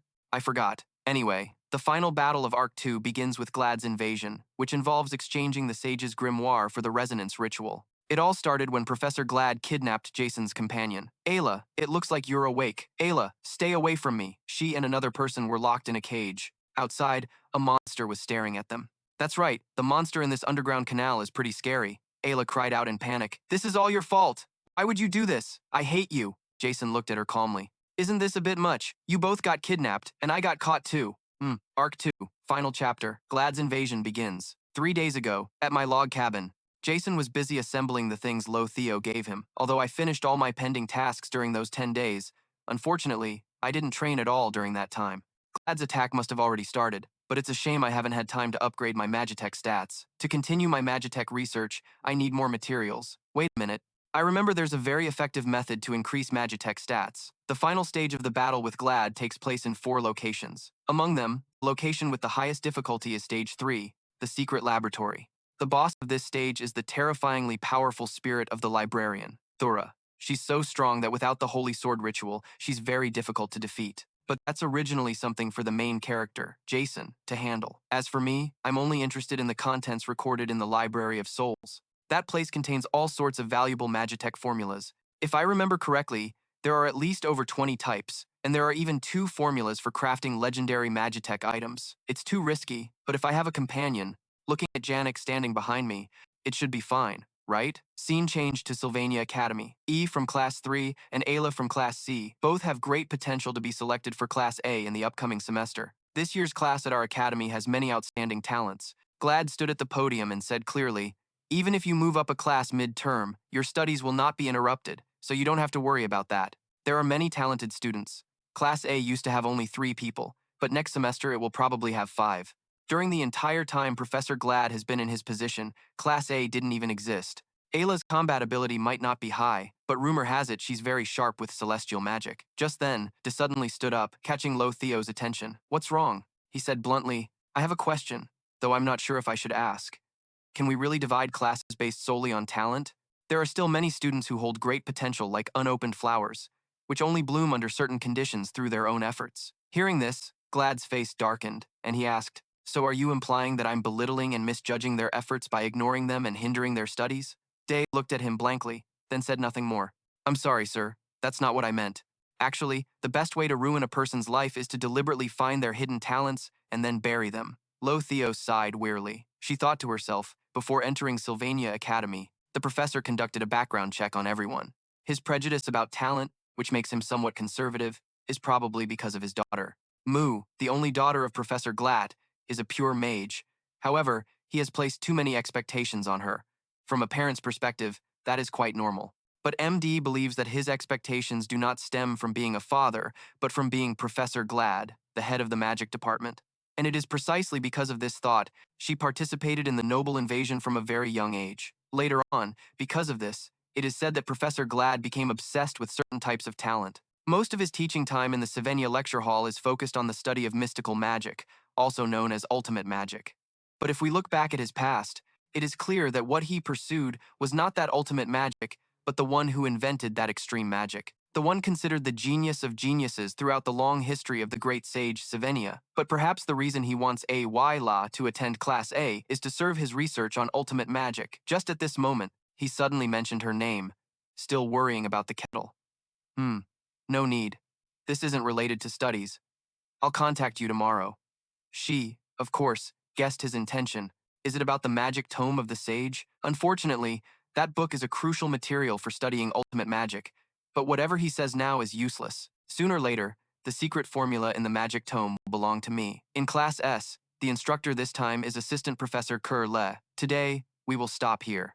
The stage of the secret formula of the magic tome being revealed is approaching. S silently calculated. Although it is risky, I still have enough time to complete the plan. The key to this plan is to stick closely. I must follow Jason's path from stage 1 to stage 5 to rescue Ayla, collecting all the items he leaves behind. I even compiled a list of essential supplies to bring, especially for stage 3, to gather all Magitech items from the Soul Library. The Magitech item, Clo Eel's Eye, temporarily increases magical power and proficiency in all related techniques. The Magitech item, the Black Hourglass, restores all physical states from a few seconds ago. These items all contain tremendous power. However, these are very difficult to collect. Most can only be created in the later parts of the storyline, so they won't help Jason anyway. I will be the one to keep them, and I will observe Jason's development in stage 5 before returning to the tent. After that, his plan will be completed. The day the secret formula in the Sage's magic tome is used will be the day Glad's attack takes place. I told Jan Nick that something had just been lost beneath the underground waterway, so the two of us had to go down there to search. I thought she hated dark, cramped places, but no. For some reason, she seemed more enthusiastic than before. Perhaps it's because she's worried about me, but it makes me feel embarrassed. But with this companion by my side, my plan has become perfect. Just at this moment, his train of thought was interrupted by a call. Hey, Student S. Curley looked at him a bit confused. Professor Glatt is calling for you. Assistant Professor Curley of the Professor? I heard the story. She came to the tent recently because of this. Tomorrow is the day the secret formula of the magic tome is revealed. Why now when I'm so busy? He frowned slightly in response. Okay. A few days ago I fainted, so I couldn't respond to his letter, but I didn't expect him to seek me out again. It must be something very important, right? Then, at Professor Glad's office. Why are you here? Huh? S was completely surprised to see Ayla here as well. I haven't done anything yet. Why is she reacting like that? Well, although my relationship with Jason over the past 10 months has been nothing but bad, and he even shot at me with a bow and arrow, both of us have our own thoughts. But the important thing is that this girl, Ayla, who should have been kidnapped before Glad's attack tomorrow, is standing here. And why was I summoned too? Could it be? He suddenly realized something and swept the pile of papers on the desk aside. No, notes, research notes, magic books. There's nothing here that could change the future. Panicked looking at the pile of papers, he finally found the paper with his own information. If it's something related to me, then there's this. Could this be a report from Assistant Professor Kurla after she monitored me? If so, It's likely that Professor Glad has learned about what I plan to do in the OPR auditorium, but what does that have to do with the current situation? S's eyes widened. He frowned, pulling out his dagger. Ayla witnessed this scene and didn't understand what he was doing. She shouted loudly. Just then, the door of the room opened. Glad slowly walked in. Professor Glad, please save me. He's got a knife. Unexpectedly, he not only didn't help, but also activated an attack spell. Ayla is a magical entity from the Middle Abyss. Her body was controlled by that power. Just at that moment, S's dagger flew towards him. Glad saw the symbol engraved on it and was surprised. What the heck? A huge explosion occurred right here. You grasp the situation very quickly and react smoothly. Did you go through all my research materials in that short time? But it's strange. How could you know my intentions just from those few documents? He slowly stepped forward, while you quickly hid behind the table. Is it necessary to pressure me? Don't you just need Ayla's sensitivity to celestial magic? Professor, you've already gotten what you want, so there's no need to involve me, and I'll keep quiet about this. Upon hearing this, Professor Glad said, I have my own purpose, and everything is for that, so don't take it lightly. He frowned slightly, thinking, at least could you explain? This has gone too far. Instead of dodging with vague words and telling me not to take this lightly. Don't take this lightly? Actually, even if I manage to escape from here, Professor Glad won't let it go. It'll most likely complicate the plot even more. Besides, if I get kidnapped here, I'll probably be locked in the secret lab with Ayla.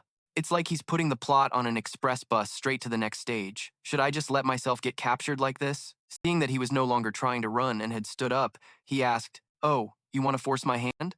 Or have you come up with some plan? Actually, it's not that bad. Glad continued to use temporal prison to restrain S. The papers on the desk scattered all over the room.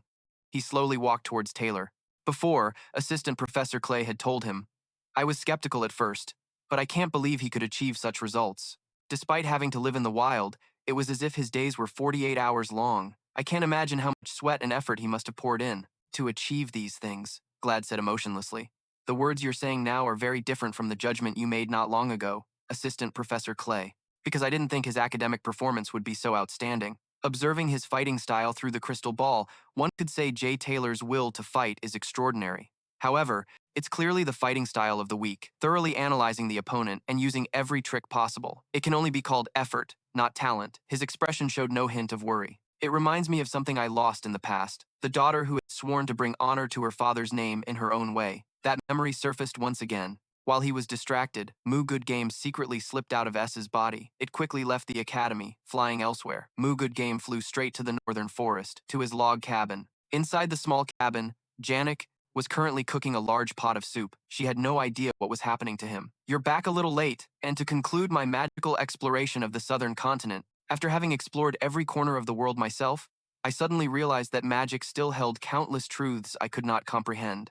That title of Great Mage is but an illusion to me. My master, Sylvania, who passed away at a very young age, remains in my memory as a youthful maiden. Looking back now on those dark days, I realize just how many ups and downs I have been through.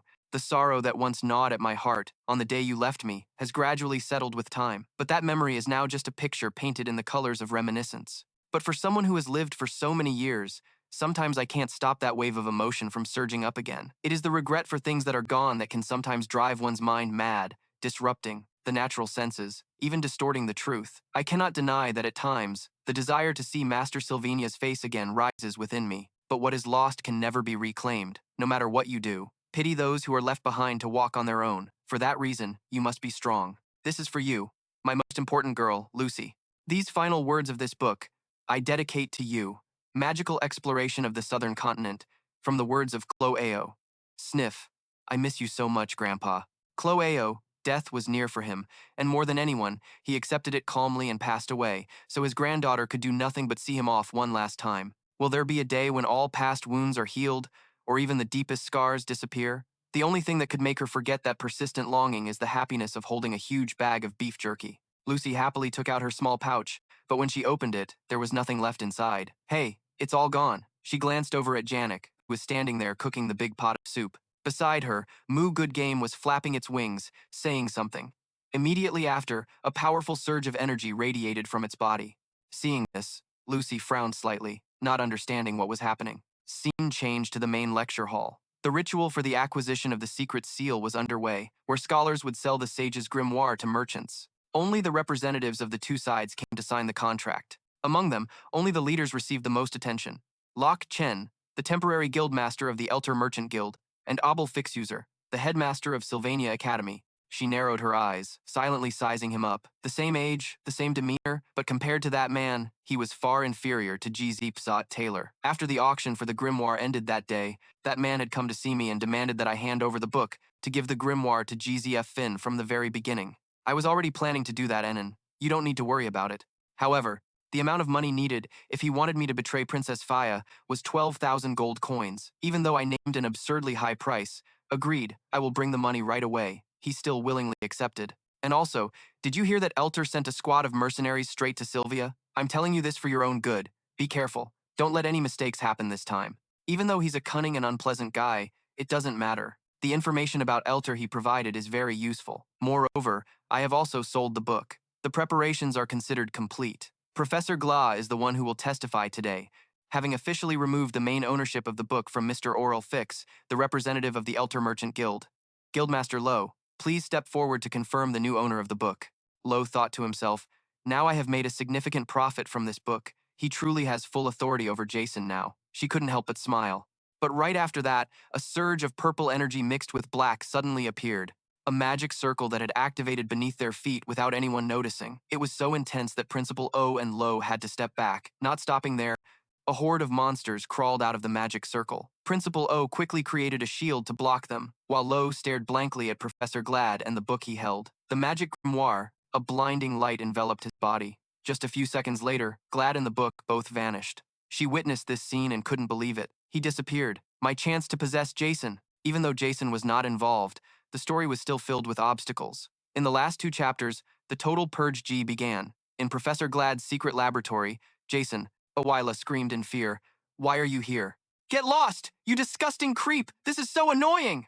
Oh my god, without caring about her reaction, he thought to himself that good luck must have obtained the book by now. But another unfamiliar voice rang out, "Shut up. If you keep yelling like that, the sewer monsters standing right in front of you will wake up." A large man stood outside looking at them. Behind him was a gigantic monster. He was Kung, the astrology research scholar. "You should consider yourself lucky because Professor Glad has ordered us to use you two as test subjects, since you still hold some value." Jason showed no emotion and asked him, "Is that so?" Kung replied, "You're quite calm, but while I examine the experimental results, I will keep an eye on you, so don't even think about trying anything." He sat down in a corner of the wall and thought, what can I do in this situation? Just wait here. Taylor will lead a team to attack this place. The library that Taylor passed through must have been destroyed. There, I could gather all the copies of the Magitech formulas from countless spell books to complete the mission. But now I can't do anything. Can't do anything. The only thing that bothered me was how smoothly everything was going. Jason glanced at A, and being locked up with this girl too. She was so scared that her face turned pale, continuously shouting, "If you take one step closer, I will scream. Don't come here, or I'll bite my tongue."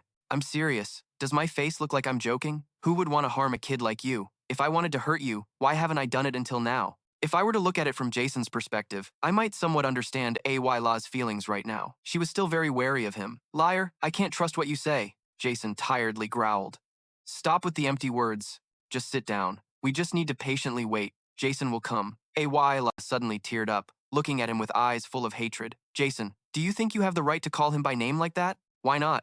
I'm sorry for what I did during the entrance exam, but I have my reasons, and the truth is that I contributed in the battle against Gloscan. Even if you don't believe me, you must believe Jason. He will definitely come to save you." Ayla couldn't believe the words she just heard. Sorry? Jason could actually say sorry? He sighed tiredly. Just then, Moo Good Game hurriedly flew in, crying out, "Young master, are you okay?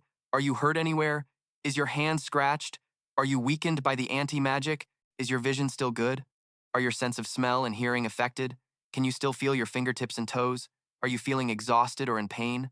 Are you feeling dizzy? Is your heartbeat abnormal? I followed the traces of your magic to get here, but because your spirit sensitivity is still at a medium level, it took me a long time to find you. I apologize, Moo Good Game. I sincerely regret not being able to arrive sooner." Jason not only did not blame him, but also gently patted Moo Good Game's head. "You silly. Where have you been until now? But you did well to find your way here." Ayla suddenly asked him, "Is that a spirit? Do you know how to control spirits?" "It's none of your business," he thought to himself, considering that at the beginning of this semester, his basic magic skills were still very poor.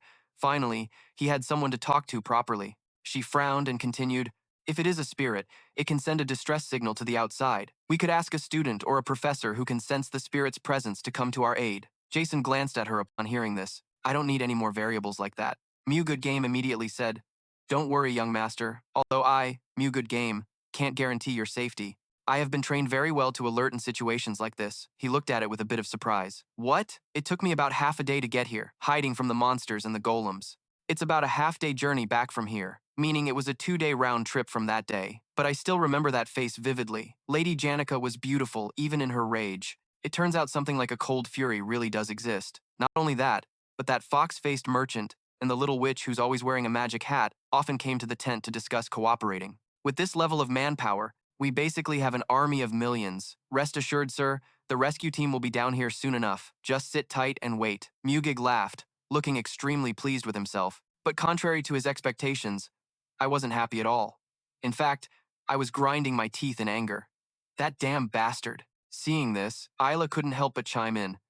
Hey, why has your expression suddenly changed? What on earth is going on? I didn't answer them, just stood up, and then forcefully threw Mugig outside. Hey, you over there! Hey, you researcher guy!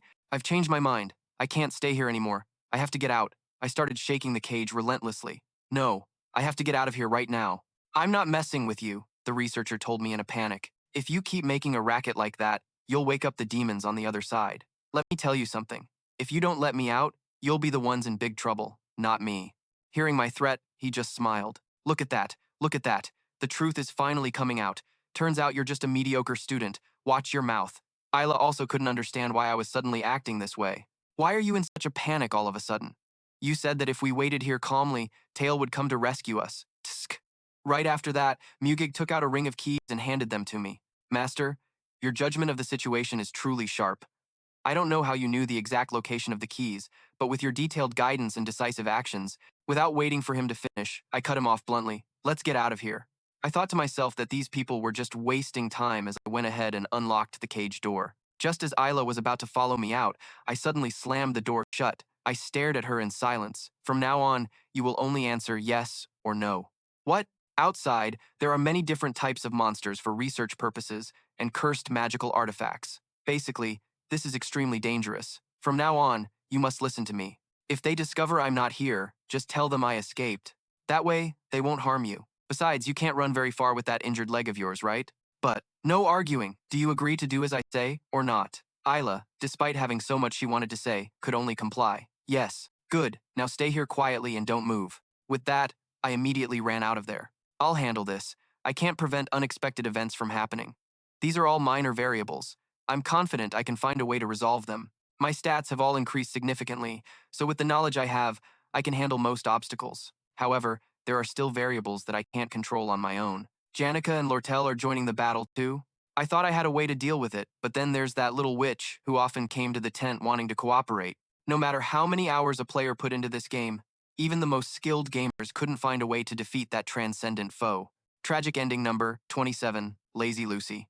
But since that event doesn't happen unless the player intentionally triggers it, I've barely paid it any mind. When the necessary conditions are met, it will inevitably lead to a tragic ending. Initial condition. After the incident occurs, Professor Glast and Lucy Mayrill meet. I absolutely have to find a way to stop Lucy from coming here. At Sylvania Academy, Zeke was currently busy with his muscle training. Hearing someone approach, he responded, "What is it?" Tail was out of breath but still managed to say, "Please, help me. We have to go save Ayla." Act 2. The Failed Swordsman of Sylvania. Final chapter of Phase 1, The Pursuit of Glast and TL. The one who let Glast escape from the extraction hall is now asking Zix for help. He will soon lead his comrades to pursue Professor Glast through the underground sewers.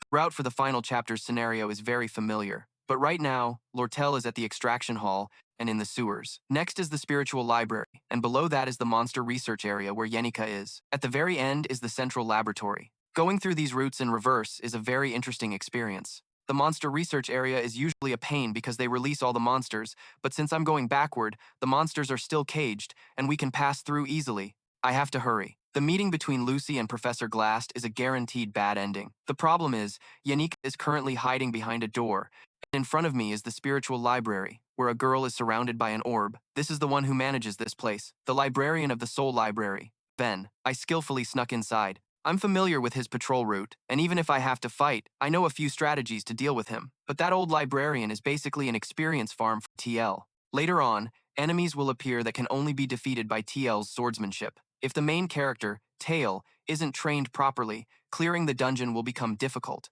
Act 2 is a phase where Tail needs to mature even more, especially by learning the necessary skills. The resurrected demon of the sewers, and the one who provides the most experience points, must be defeated by Tail's own hand. So for this journey, I just need to bring some essential magic tools and sneak out. The Arc C, a lightning sound generator.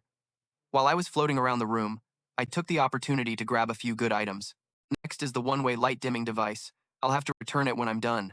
What a shame. Then Mugood Game whispered to him, if we leave now, she won't notice us. Young master, phew, we're all set. Let's go. But before they could even move, the library began to shake violently. Jason frowned and wondered, an earthquake? I don't remember any event like this. It didn't stop there. A surprise attack shot toward him. Jason was completely taken aback. It turned out Gina had discovered their presence. A loud shout echoed, damn it! 30 minutes before the earthquake, a man was so terrified after seeing the monster summoned by Professor Glad that he was frozen in place. Just when he was hanging by a thread, the monster suddenly froze solid. Lortell walked over to this spot. If this transaction doesn't go smoothly, the reputation of Sylvania Academy will be ruined. During a meeting of all the Academy's key personnel, they actually let the grimoire get stolen. On the other side, Headmaster Belle quickly dealt with the remaining creatures. It might take some time, but I will take responsibility for retrieving the grimoire.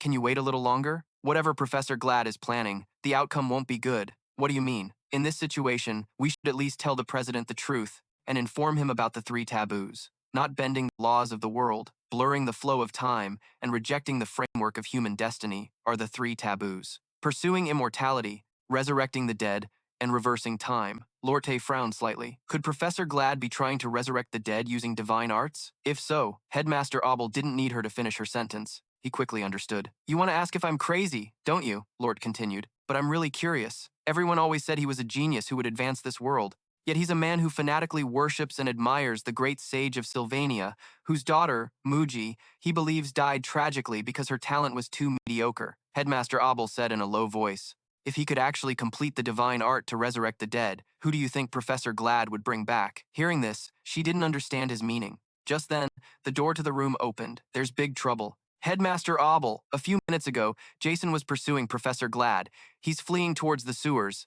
According to witness testimony, it's not just the grimoire. A student was kidnapped as well. Ayla, a first-year student from the magic department, and Jason, a second-year student from the magic department. Lortell was startled upon hearing this. A sudden roar erupted. Senior Jason was kidnapped? And what about this noise and shaking? Headmaster Obel is the greatest mage of this era. He promised to bring back the sage's grimoire. If he makes a move, Jason will surely be saved. Therefore, waiting here is the most logical course of action. But she anxiously snatched the spyglass from someone else's hand, and Lort ran towards the door to get a better view of the situation. The sound and vibrations were coming from the sewer entrance in the middle of the forest. A massive dragon was roaring continuously, shooting out streams of blazing fire. If you looked closely, you could see Janica standing on its head, crying non-stop. Lort said in a low voice, I'm going too. The president is really... If the president keeps acting so indifferent, I'll have to go get the grimoire myself. Leave some necessary personnel for negotiations. The rest of you, follow me. Lortell entered the fray. She is an alchemist whose combat prowess is recognized by the Alchemy Society. Dodoti, captain of the 53rd Alchemy Group. Dodoti's combat power is enough to give even students from the combat department a hard time. Even the top students of the Alchemy department, like first-year Elisa or second-year Noden, often come to learn from her. But in her first year, Dodoti didn't stand out much. That's why Professor Glad, who recognized her true talent, is a benefactor to her. Dodoti believes that Professor Glad must have a reason for acting so radically. Although she doesn't know his exact intentions, she is determined to carry out his request to protect the sewer entrance. However, Dodoti was trembling uncontrollably. I really can't do this, Professor. The fire dragon spirit, along with Janica, was now standing before her. She snarled, answer me. Where is Jason? Dodoti was so scared she fainted. Janica jumped down from the fire dragon's back. I told you it was this way. Yeah, well, it's not like I have to listen to anyone this time. Let me see. So, at the second fork, turn right, then left, left, right, left, right, left, right, right, left, right, left. Oh, my head. It was then she realized who had just fainted. Oh, this is Dodoti, the captain of the 53rd Alchemy Group. Could it be my fault? I should at least cover her with something. Right after, Lorte's voice suddenly rang out. Oh, is that you, Senior Janica? Lorte was standing nearby with a group of people, her face unable to hide her worry. Speaking of Janica, among the top students of each year, besides Lucia, she has the most impressive power in Sylvania. She might just destroy the entire sewer system and do whatever it takes to ensure Jason's safety. So what? Lorte imagined a scene with Janica. After rescuing Jason, carrying him in her arms and saying, I'm here to save you. Are you hurt? It hurts a lot, doesn't it? I was so worried. Are you okay? Let's go back together. I've already made a meal at the cabin. And a blushing Jason would reply, Janice, you're the best. Getting kidnapped all of a sudden must have been so scary. Next, we'll wear wedding clothes and walk arm in arm. You're really the only one for me. Janice, my love, let's get married. Do you want a son or a daughter? She exclaimed in a hurry. This is bad. Lo can normally assess any situation calmly, but when it comes to S, all that composure seems to vanish completely. She smiled and approached Janice. Senior Janice, I heard you were rescued. It's terrible, but it seems he was badly injured when he was kidnapped. He's in a hospital bed right now, constantly asking for you, Senior Janice. He's in that wooden cabin right now. What did you say? Lo thought to herself. I'll save Senior first, after I've tricked Janice. But Lo, why are you suddenly telling me this? Janice stared at her with murderous eyes. I rushed here as soon as I heard he was here. I've only been searching around the entrance. How was he already rescued? I was the first one to arrive. How could I not realize it? Janice, who seemed indifferent to everything, was incredibly proactive when it came to S. Lo forced a laugh and said, If you say so, never mind. This is no time for jokes, Lo. By the way, are those people the high-ranking staff who came to find S? Oh, never mind. Those high-ranking staff members aren't the type to fight. How pathetic. Ah, dangerous isn't the right word. Hearing that, Lo thought angrily, Damn it, why is she right about every single thing? They really are dangerous. Janice continued to speak. I initially asked Lucy for help, but she was just yawning as she walked, not listening to anyone and just doing whatever she wanted. So I came alone too. The two girls glared at each other with hostile eyes. But this was just business as usual. That's right, this isn't the time for us to argue, meaning there are no other rivals left, right? Everyone, wait here. Lo ordered the group in a low voice, no further words needed. Then I'll search the east side. Yes, Senior, I'll search the opposite direction, Lo replied. The most important thing right now was to quickly save S. In that case, I'll be the one to save S first, you'll see. At that moment, in the spiritual library, Gina had discovered the presence of S and Mug. As he felt the whole room shake violently, he couldn't understand what was happening. An earthquake on the other side. Who would be the first to save S? Who was in danger? Just then, the ceiling suddenly cracked into pieces. A blast of magic shot down from above, striking Gina before she could defend herself. S and Mug quickly hid in a safe corner, hoping it was just an earthquake. Gina was now completely still, lying flat on the ground. A sleepy yawn then echoed through the room. A small Lucy was sitting on the pile of rubble, half asleep. I was bored, so I came to save you. The outcome has already been decided. Under the crimson sunset light that shone down from the distant horizon, it enveloped the figures of two men discussing official business. The man turned to Obel with a worried expression. Are we really just going to let this happen? O revealed an equally bewildered expression. Though it's dangerous, this will be a good opportunity for the students to mature. Flowers bloom most beautifully after their leaves have fallen, after all. The man questioned, Is it necessary to push them this far? This was clearly the most brilliant golden age in the history of Sylvania Academy. The man spoke as he reminisced about just how dazzling the current students were. A class that could only be described as the most special in the Academy's current era. This year's students were the most talented generation seen in the 102-year history of Sylvania. After a moment of thought, countless shining examples appeared in his mind, reinforcing the credibility of his arguments. Each student is the cream of the crop, possessing limitless potential, enough to create miracles. If something were to happen to them, how could we possibly take responsibility? O tightly clenched the leaf in his hand. Is that so? But I have a feeling, like someone is warning us. He squeezed his hand tightly with a pensive expression. The upcoming trial will be a fierce tempest, and only the most outstanding talents will be able to withstand it. Although it is difficult and dangerous, this is a test for all of them. The sky was gradually darkening, but it seemed to cling to the last light of dusk. From a simple house, smoke rose from the chimney, looking like a black hole had appeared in the distant mountains. It was like a cosmic black hole, deep and vast, from which a piercing voice emerged. No way. Someone with an icy presence appeared on the ground. A young boy clutched his forehead, his face filled with regret. It can't be. No way. This can't be happening. Lucy looked at him with hopeful eyes. Do you have any beef jerky left? The boy held his head and grimaced. There's none left. Oh. Hearing that, Lucy looked a bit disappointed. I guess I'll find a place to take a nap for a bit. Seeing her actions, the boy immediately chased after her and called her back. You can't, Lucy. She found this very strange. The situation is extremely chaotic right now. Based on the timing, Janice and Lo must have already entered the sewers. I have to go there now. At their current growth rate, they could all completely defeat all the bosses in the latter half of the story. Therefore, skipping one boss, Professor Glad, wouldn't affect the main plot because everything was still under control. But the problem is this. If Lucy meets G, the bad ending event will be triggered. Frowning, he held Lucy back. Hey, don't go anywhere. Just stick close to me. Lucy felt curious. Why? S fondly recalled his memories with her. Because during the most difficult times, the thing that gives me strength is your silent presence by my side. S's expression suddenly turned serious. What I mean is, Lucy, you're very strong. Being with you, I feel at ease, even if we don't have to do or say anything. Just being by my side makes me feel at ease. Lucy swayed to the side and bent down, sniffing. Is there really no dried meat left? A, seeing Lucy care about dried meat more than him, seemed jealous and shouted, Stop with the dried meat already. Please, just stay by my side until we get out of this sewer. Then he suddenly crossed his arms and lowered his voice. If you want to go outside, I'll take you. But first I need to take care of some things. Lucy sighed in relief. All right, I agree. In return, I have a request. In an instant, Lucy was now on S's back. He gritted his teeth and ran forward, thinking to himself, now I have to go back the way I came. After getting the necessary items from the spiritual library and finding Loot Theo in the sewer, we will temporarily leave here first. Sweat was already trickling down his face. Lucy still hadn't forgotten to ask about her favorite food. No way. Is there really no meat left? A was also helpless. It's all gone.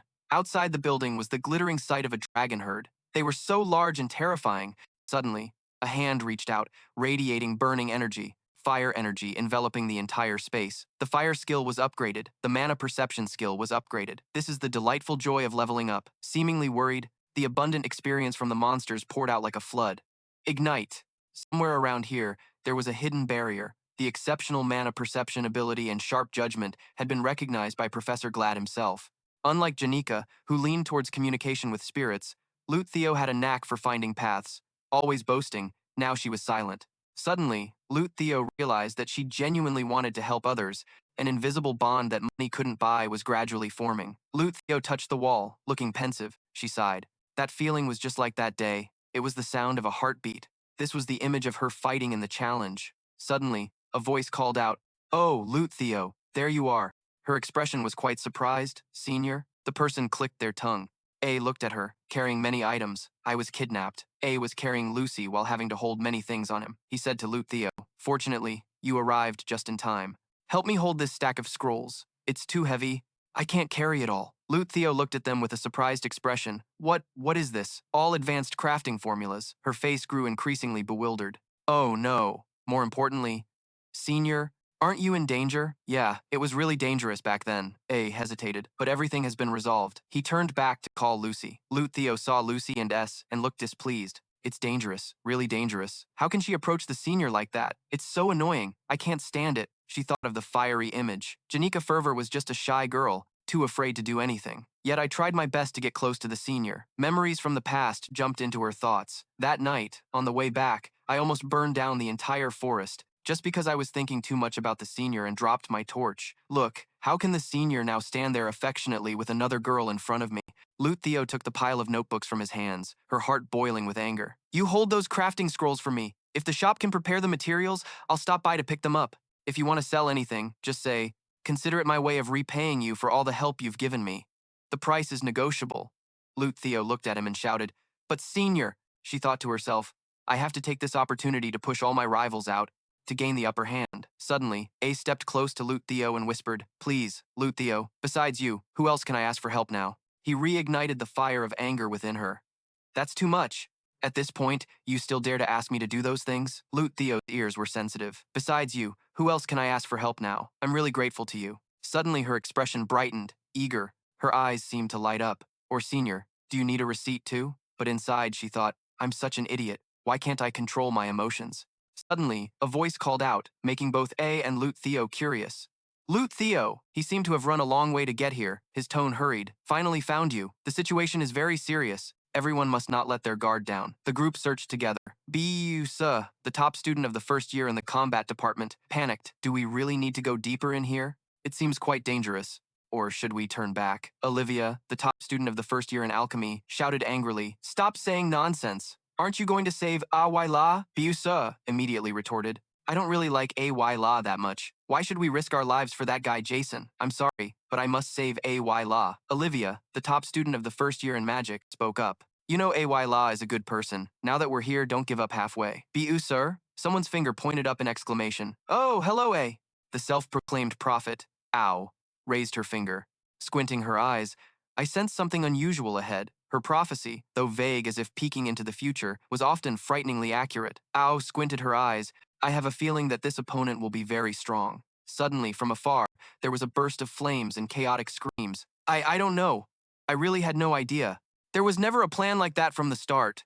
It was just a moment of impulse. Please forgive me. I'm begging you." A girl was lying on the ground. AE looked curious. Is that right? Or have we gone too far to the right? What is this? A bright dragon appeared. Janica raised her hand in greeting. "Hello, juniors." The people above waved. "Ah, Janica, senior. This feeling is unforgettable." The fear that had deeply rooted in their subconscious resurfaced, rationality paralyzed by terror, leaving only distorted thoughts and fear. Although unsure of victory, we will do our best. Janik looked at their faces in panic. "What's wrong with everyone? Did I do something wrong, or did I do something excessive to Clay?" But she fainted out of nowhere. AO stopped Jason. "Calm down, Jason. Calm down." Jason shouted, determined to stay away. Even though the chances of winning were slim, he had to save Ayla. "Stop it." The space in the room suddenly became quiet, with a voice calling out, reflecting his thoughtful expression. "Exot Taylor." Janik ran over to him and checked his wounds. "Jason, are you okay? Are you hurt anywhere?" Lo Theo, standing by, looked visibly uncomfortable, and the kid next to him was equally angry. "Call him Taylor, Ali, Visa, and I know Jason's fighting style all too well. With just a few basic spells and a little archery skill, he once single-handedly blocked the path of the three of us, and now his teammate is Janik, who has become much stronger after the incident in the officer hall." They were worried. If it were just Janica, the senior, perhaps we could have overcome her. But now, with Jason here, our chances of winning are 0. They held Jason in high regard.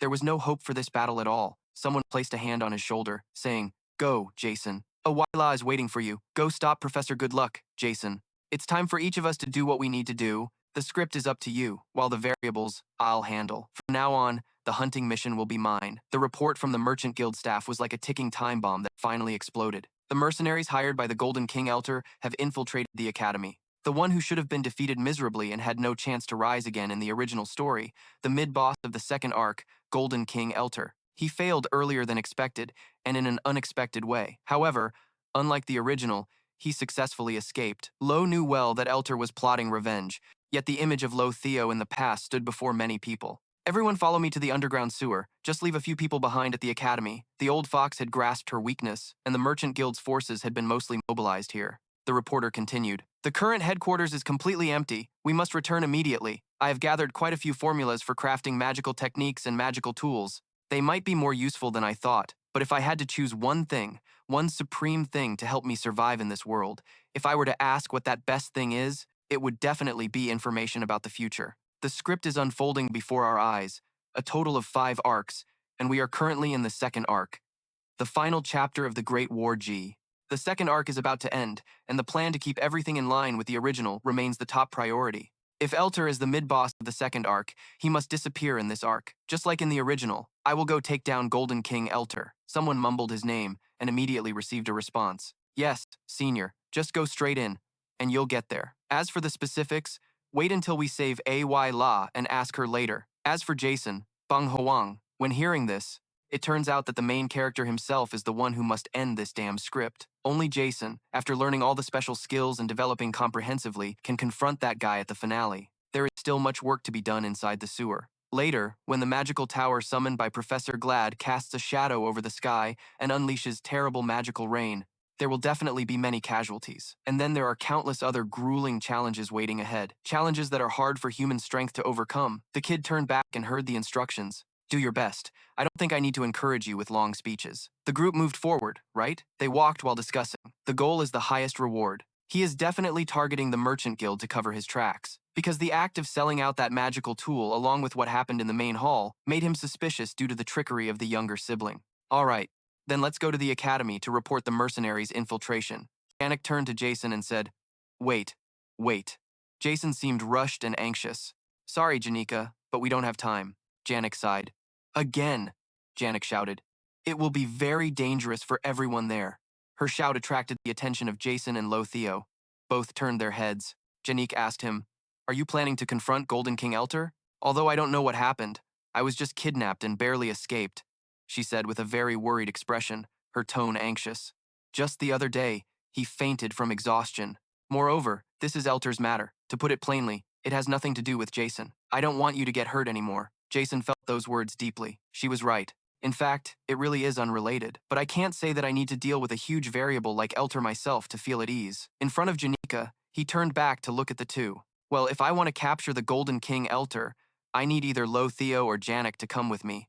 I can use that as an excuse to draw them in. Right now, Lo even agrees with Janica. Senior Janik is right. We shouldn't let him take risks because of our selfishness. It's best for him to stay put and recover. Lo and Janik are standing close to each other at this moment. It was as if there was no distance left between the two of them. As they became perfectly in sync, both in body and soul, he watched their figures and couldn't help but marvel. How wonderful. The two of them used to fight like cats and dogs, and now they're getting along so well. He spoke up. Thank you, everyone, but I can't just stand by. He was responding to their kind intentions. Unfortunately, this isn't an outsider's problem. Hearing this, the two girls were completely surprised. Huh? Lo was confused. What do you mean? An outsider's problem. After saying that, he continued on his journey with everyone. Let's go. We're out of time. The reporting staff member also accompanied them. Yes. As they walked, A wondered why it wasn't an outsider's problem. It's always at times like these that I get flustered and don't know how to explain. Janik playfully interrupted his train of thought. Well, it's true. I'm not an outsider. Of course, because I have a deal with Lo. If she loses control of the Merchant Guild, I'll have trouble distributing magical artifacts too, right? That's right. Then you two definitely aren't outsiders. As A mulled over Janica's words, Lo suddenly blushed, covering her face with both hands in embarrassment. Yeah, that's right. Neither of you are outsiders. A thought to himself, Janica is so smart. She twisted my words so quickly, just as you'd expect from the valedictorian. But that's for later. The scene before them was utter chaos, with rubble strewn all over the ground. People were whispering that a guy named Jason had been ruthless, sparing no one. He looked truly terrifying then. On the floor lay the body of a girl, her face covered. A looked at Janica in confusion. Did you do this? Janik quickly defended herself. It wasn't intentional. One thing just led to another and it ended up like this. Lo commented, so cruel. Janik yelled, Hey, I'm not some heartless monster. Don't misunderstand. The informant said, We're almost at the exit. Let's talk more once we're outside. We need to report the mercenaries' presence to the academy now. My carriage and the other staff members are waiting at the entrance. Outside, the carriage was overturned. 3 people were lying on the ground. As the group looked on, Lo realized he had arrived sooner than expected. Elter was already standing there. He spoke up. Not bad, my dear. I was the one who taught you how to manage documents. You could turn the entire merchant guild upside down, and you'd never find any evidence against me. He stood defiantly before them. But your personnel management has a flaw. With just a little intimidation, they spilled the beans on where you went. The guild employee with their group spoke up. I'm sorry, milady. Lo sneered in contempt. Elter looked at her and said, That's right, you should be smiling at a time like this. I spent a long time teaching you that fake smile, after all. He then pointed to the employee next to her. What a pity. The only evidence is her confession. It's a shame I'll have to ruin such a pretty girl with torture to get a statement. The people who had been knocked to the ground earlier showed a strange sign as a red light emanated from their eyes. An enemy swung his blade down in a blinding flash of light. Seeing he had backup, Lo shouted a warning. Everyone, be careful! While parrying the attack, she confronted Elter. I knew you wouldn't come alone, but I didn't expect you'd dare bring mercenaries into the academy. His voice echoed. Are you comparing my forces to the last time we met in the main hall? I'm afraid they're vastly different. This time won't be so easy. Those soldiers drew their bows. They were the top mercenaries on the continent. Elter issued his command. Aside from Lo, the lives of the others don't matter. He waved his hand as a signal. Make it quick. The soldiers then aimed their bows at everyone. Countless arrows were fired, all heading for the group. A watched the arrows whizzing toward them and used defensive magic to neutralize them. They were all protected, enveloped by his spell. Janik warned him, Be careful, their movements and attacks are highly coordinated. A replied, Thanks. Elter stood aside with his arms crossed, watching the fight. Spirit mages are a real pain, but he took out a strange object. I told you this time was different. This is the legendary grade magical artifact, Blazrub's Prejudice. It seals all mana within its range for 10 minutes. It's a single-use item worth hundreds of gold coins. Blazerub's prejudice is like Ali Visa's borage reagent, but its mana sealing effect is far more potent. Although its drawbacks are a long activation time and being easy to spot, its power is undeniable. He noted that with their overwhelming numbers and the skilled formation of the mercenaries, he couldn't possibly break through to stop him from using the artifact in time. And most importantly, since all of us are mages, our magic will be completely sealed. Lowe added, he definitely knows the full extent of our powers. We're doomed, A said directly to Elter. Elter, the Academy won't let this slide. How are you going to handle the aftermath? The man laughed heartily. Well, it's better than dying, wouldn't you agree? I should have anticipated this from the very beginning. The flap of a small butterfly's wings like his is enough to send the whole world into chaos.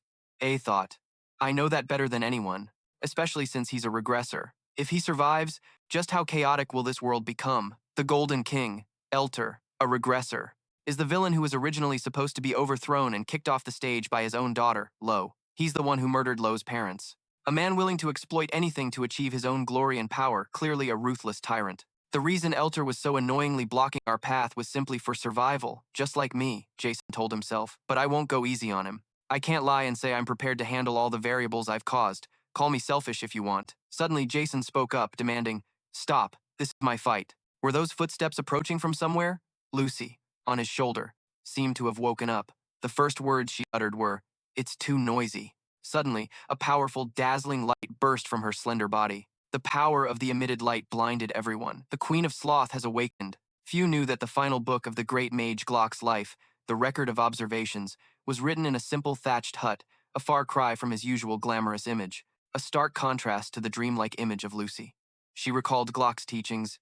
You possess innate talent and the blessings of the stars, but that doesn't mean you are allowed to stop learning. Always learn with humility and use your power for the sake of others. And be wary of the loneliness that creeps into your heart. Overwhelming power is always accompanied by piercing loneliness. Mage Glock placed the paper on the desk. All right, we'll stop here for today. Lucy was incredibly curious. But you must promise me 3 things. His face was filled with kindness and compassion. You must not kill anyone. Do not let those small hands be stained with blood, not even by accident. And at least during your time at Sylvania, live a life truly befitting a student. Lucy could sense that the mercenaries Elter hired were all seasoned veterans. Just by watching their movements, it was clear they had survived countless battles. The very fact that they had survived to this day was a testament to their strength. The instinct for survival was ingrained in their very being, and right now, that instinct was screaming. Lucy's footsteps came to a halt. I have to end this now. The source of the magical aura radiating from Lucy's every step was ethereal. Her appearance and aura left Elter gaping in shock. What kind of magic is this?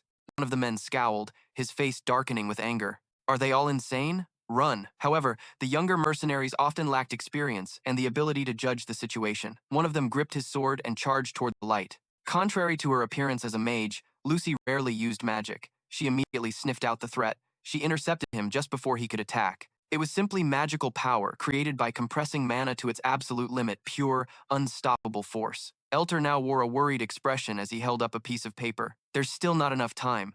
I just need a little more time. Lucy's eyes glinted as she turned towards him. You're the leader, aren't you? I just need to take you down. Suddenly, a hand gently touched her shoulder. Lucy turned to look, and just as she began to say, All right, that's enough, she whipped her head back around, sensing an ominous sign. Suddenly, mysterious streams of purple light appeared in the dark night sky. 7 stars now aligned in a straight line, shining brilliantly in the night sky. It felt like a wave of destructive power, Professor Glock's forbidden spell, the kind of magic that could even distort fate itself. A hazy, ethereal mist enveloped the entire area, and the magic tower loomed over the sky. It was the stage for Act 2, the final chapter's ultimate battle. Lucy looked up.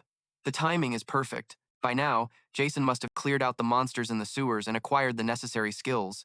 The party has fully assembled. With just a little more time, Jason can definitely stop Gat. The Demon Realm was activated right on schedule with the original story, which means the script is still proceeding according to plan. Of course, with such an unusual and bizarre spell, everyone except me would be confused. Jason had even contacted Janica and Lortell. If even brilliant students like them couldn't understand what was happening, then surely no one could. Lucy suddenly spoke, causing Jason to look up. Each magic tower has the duty to absorb and process mana from the sacred domain. Lucy was now hovering in midair. So, there is someone who can actually pull it off. Jason looked up at her form. The Forbidden Resurrection spell. He couldn't help but be curious about the ending of Act 2, which you could only see after clearing the stage. After everything was over, Lucy would wake from a long slumber and speak nonchalantly. She would be sitting on the ground, rubbing her eyes, now in the form of a little girl. So that's what happened.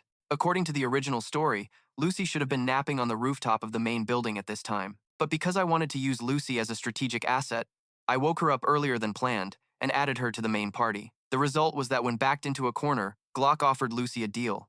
The person resurrected by the forbidden spell wasn't the legendary Sylvania, but her master, the great mage Glock. And just like that, Lucy became my enemy. At that point, our entire party was completely wiped out.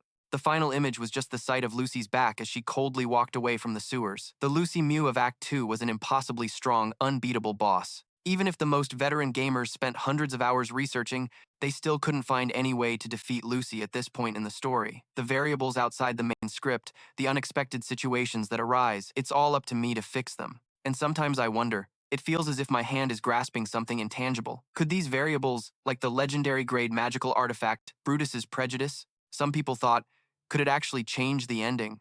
Ribbons of light wrapped around a vial, sealing all mana within the area for 10 minutes. That light enveloped the entire space, and the whole group was engulfed in its glow. Elter suddenly let out a loud scream. Just then, he assumed they could no longer use magic. A sinister green aura suddenly appeared on the wind blade, and Jason reached out to touch it. Can I really break the predetermined dark ending? However, even knowing so much beforehand, some things are still beyond my control. Jason immediately panicked, his eyes widening as he stammered. What the hell is this? He seemed utterly bewildered. Looking up, even the terrifying sealing power of the legendary grade magical artifact had its limits. It would be easier to stop a flood than to extinguish the fire in her heart. Let me clear the way. Lucy appeared high above, looking small yet powerful. Lucy spoke. I must go where I need to go. Elter still couldn't take his eyes off Lucy's aura. Elter's seasoned experience was on par with that of a battle-hardened mercenary. His eyes looked lifeless. His survival instinct screamed at him that before the Golden King, the young mage standing before him now was the Grim Reaper incarnate. Lucy snapped her fingers, releasing a surge of energy. Elter looked at her doubtfully. Jason said to Lucy, "Do you know you could die if you do that?" Lucy knew that perfectly well, but Jason, standing between them, spoke up. If you don't want to kill him, then stop. It was strange to see this person worrying about Elter's life. Lucy seemed to want to say something, but an image of her with Archmage Glock flashed in her mind. He wouldn't let those small hands be stained with blood, not even by accident. The person she was worried about wasn't the Golden King, who was about to die, but me. Lucy had taken her stance but hesitated, then stopped and turned her head away. I get it, Jason asked her, retreating back. Where are you going? Lucy didn't turn around, only replying, it's all over, so I have to go. Her conversations with Jason always ended like this, so Jason's next question made her pause. You don't regret it, do you? She didn't even bother to answer. Then Lucy flew up, leaving Jason to watch her go, seemingly lost in thought. Glock's records. The final chapter showed an image of Lucy with Archmage Glock. What is lost forever and will never return. Those left behind can only become stronger. How sad. So, be strong. Now, it was an image of Lucy, clutching a thick, ancient book to her chest as if it were precious. I dedicate the final lines of this book to you, my child. You are the conclusion to my life story. Archmage Glock's face, as he looked at Lucy, was the same as always, warm as ever, as he called her name affectionately. She was overcome with emotion from those memories, thinking of him wistfully, and then Lucy vanished right before Jason's eyes. Scene change. Out at sea, a group of people were on a boat.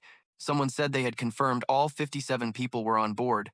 It seems everyone retreated safely. Lady Jan Niek will be back soon, too. Elter's fate will be decided later. For now, we can just hand him over to the Elter Merchant Guild to deal with. Lucy will handle everything properly. Ending this ill-fated connection with Elter is also her responsibility. Jason ran over, panting as he climbed the stairs. I must have overdone it, running all the way from there to here. This highest point in Sylvania is making my body ache. This is the Treek building, where it all began. Nostalgic memories were made in this building. The place where Gat stole the Mystic Heaven's secret history, and also where Jason began his journey. Walking up the stairs, memories of this place came flooding back. The academy took care of the injured, and I never thought I'd come back here. And yet, in the end, I still had to come here to resolve everything. My journey to go against the script, which started in that secret research room, has unexpectedly come to a close right here. The place where Jason started is also where my journey ends. Lucy's figure also appeared in front of the building. One of the buildings destroyed by Janica was the Glock building.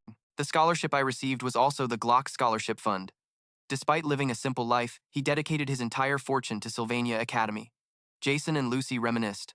His mark was everywhere in this academy. That's why finding Lucy wasn't difficult at all. Jason stood before the massive, imposing building, taking in the panoramic view. I figured Lucy would be here, a place where she could look out over the entire academy. He seemed to understand Lucy's state of mind right now, because to Lucy, the academy is Glock's legacy. The entire school was enveloped in magical power.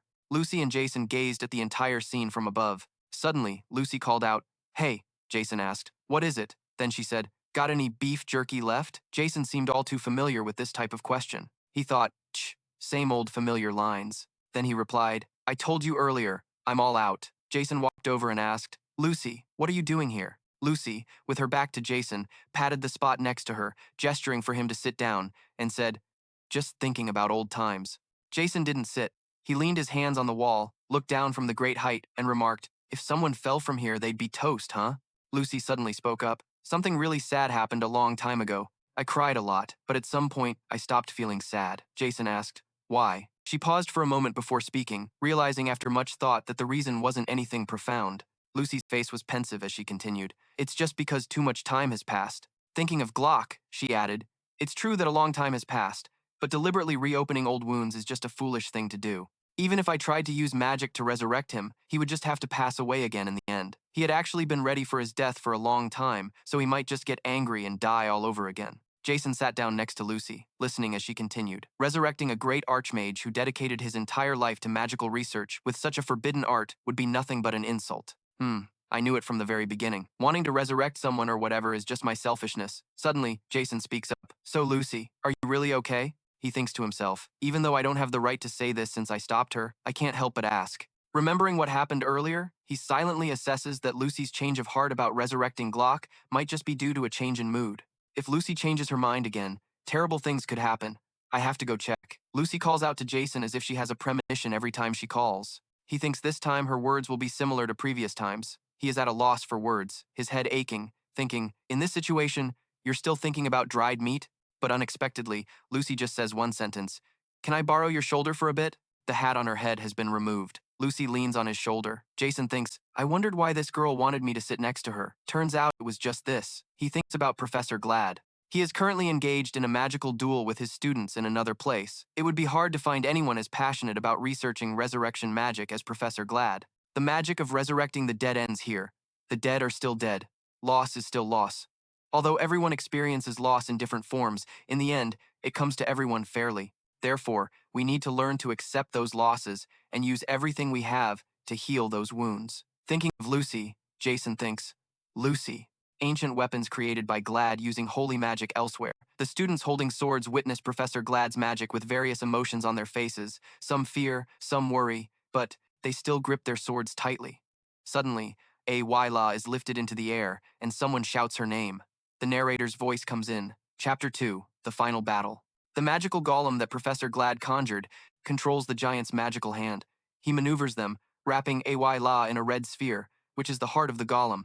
While she has lost consciousness, Glad's face turns pale and terrifying. He decisively brings his hand down. Immediately, the giant golem strikes down, smashing everything. Debris flies everywhere, continuously causing destruction. Under Professor Glad's direction, the plot moves into the final phase. Quickly rescue Ayla, who is trapped in the heart of the golem. The giant targets Jason and decisively attacks him. The situation becomes tense. The dust gradually clears. It turns out that Bai has quickly blocked it with her magical shield. He shouts, "Go, Jason." Immediately, Jason charges forward with his sword. He leaps onto the giant's arm, gritting his teeth, saying, Ayla. At that moment, Professor Glad looks up. Jason swings his sword with all his might, straight down the middle of Glad's head, shouting, "Give her back." Glad's blood splatters across his face. His eyes go blank. Glad's side narration continues throughout the story. My vision has deteriorated. I don't know when I stopped seeing anything without my glasses. At the moment of his demise, he has only one thought. The life of a professor finally becomes peaceful. Glad remembers memories from his time working at the school, recalling O's habits, who always stopped by in the middle of things to have a cup of tea. Even after becoming the principal, that habit didn't change. Glad would sit reading from dawn. He thinks to himself, sitting at the large desk in his personal research room, I read the Book of Magical Pathology by the sage, analyzing the power of holy magic, managing the curriculum, and reviewing the syllabus to be taught to students. Stacks of books kept piling up. Then the scene outside the window changes. Snow falls. He continues to narrate. First-year students majoring in elemental studies continuously sought out my personal research room. Dorothy comes carrying a bag to see Glad. He remembers clearly. She said she wanted to learn intermediate magic in advance. Another time, Claire came. The young professor caused trouble, nervously clasping her hands, saying, Excuse me, Professor. I'm sorry. Glad silently evaluates, always awkward and apologizing. He continues his narration. When I became the department head, I just sat still. If I immerse myself in work, the painful memories will disappear without me noticing. Sunlight streams through the window, filling the room. The wind blows, making the petals flutter lightly, brushing past Glad as he reads. He continues his narration. When I became the department head, I just sat still. Time rewinds. Glad is still sitting in his familiar place working. People come and go. He thinks, if I immerse myself in work, the painful memories will disappear without me noticing. Back to reality, Glad is heavily injured, spitting out a mouthful of blood, but his right hand still casts magic. He directs an attack at Jason, sending him flying. Jason's sword breaks in half. Celestial magic, reversing time. Glad looks at the magical power in his hand, chanting, the painful memories do not disappear. Immediately, his eyes widen. A terrifying power is unleashed, radiating in all directions. The power makes everyone grit their teeth, struggling to resist. Someone shouts, "What is that?" Celestial magic. That power transforms. The multi-layered time prison. People gradually turn to stone, freezing in place. At this moment, Bai feels more danger than ever. He pushes Jason forward with all his strength, and soon after, Bai is also affected and freezes. Maybe Jason has held on, stabbing into the magical wall with the remaining half of his sword. Glad pondered, thinking, sometimes visions become hazy. Then he closed his eyes, continuing to think. What appears in the darkness behind my eyelids are the things that have been lost. Glad remembered the figure of Ma Yujia, suddenly opening his eyes as if recalling something. That's right, it's almost over now. Jason had climbed to where Glad stood. He seemed possessed, casting magic, proclaiming loudly, "So give up, don't stand in my way." He thought he had to try to reverse reality. Glad's magic was increasing, accumulating gradually to reach the right moment. At that fateful second, a brilliant beam of golden magical light burst forth, striking directly at Glad's magic. The force made him stagger, and when he saw clearly, Glad exclaimed in surprise. The Holy Sword ritual is a celestial magic that reverses time. Time twisted. Glad's giant was cleaved in two. Time gradually shifted. Everyone was frozen, now slowly regaining color, time flowing back to normal. Suddenly, Glad said, "It's useless."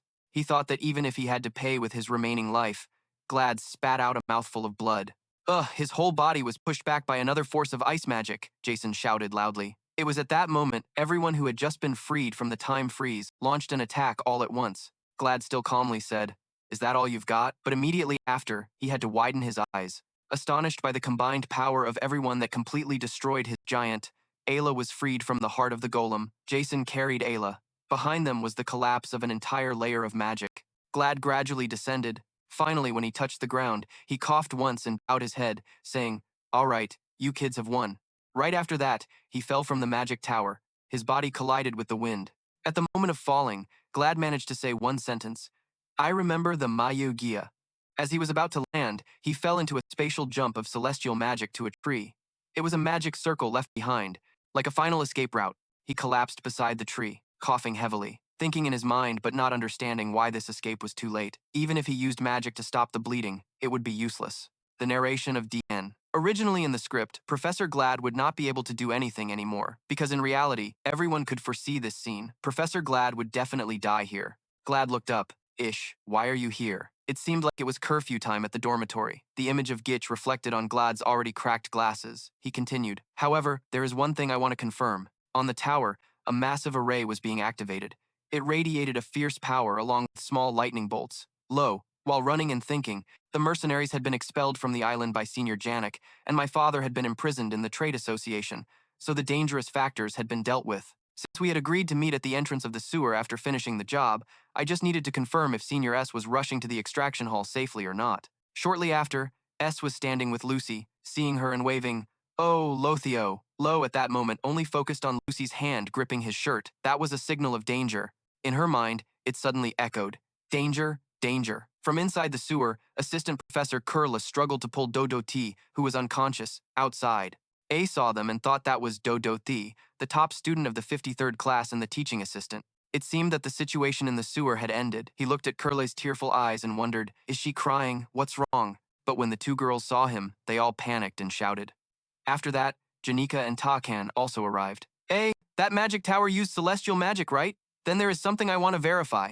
Recently, Janica's meetings with the spirits had turned into discussions with S. But actually, Janica's original intention was goodwill to protect the forest in the north, where the spirits lived. However, a few days ago, Takan sensed a magical power similar to that emitted by those magic towers coming from the northern forest.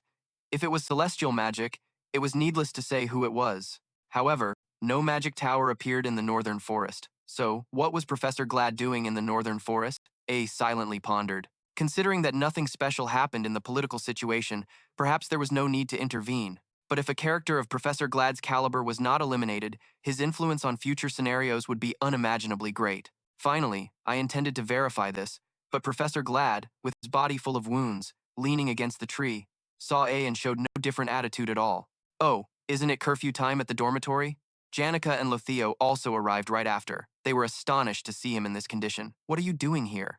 Glad spat out a mouthful of blood but still gritted his teeth to respond, just admiring the moon. Do you find that funny? He wasn't funny at all. Then that's strange. I find my appearance quite amusing. Looking down from above, failure, surely he knew in advance, right? Exactly. Jason Taylor.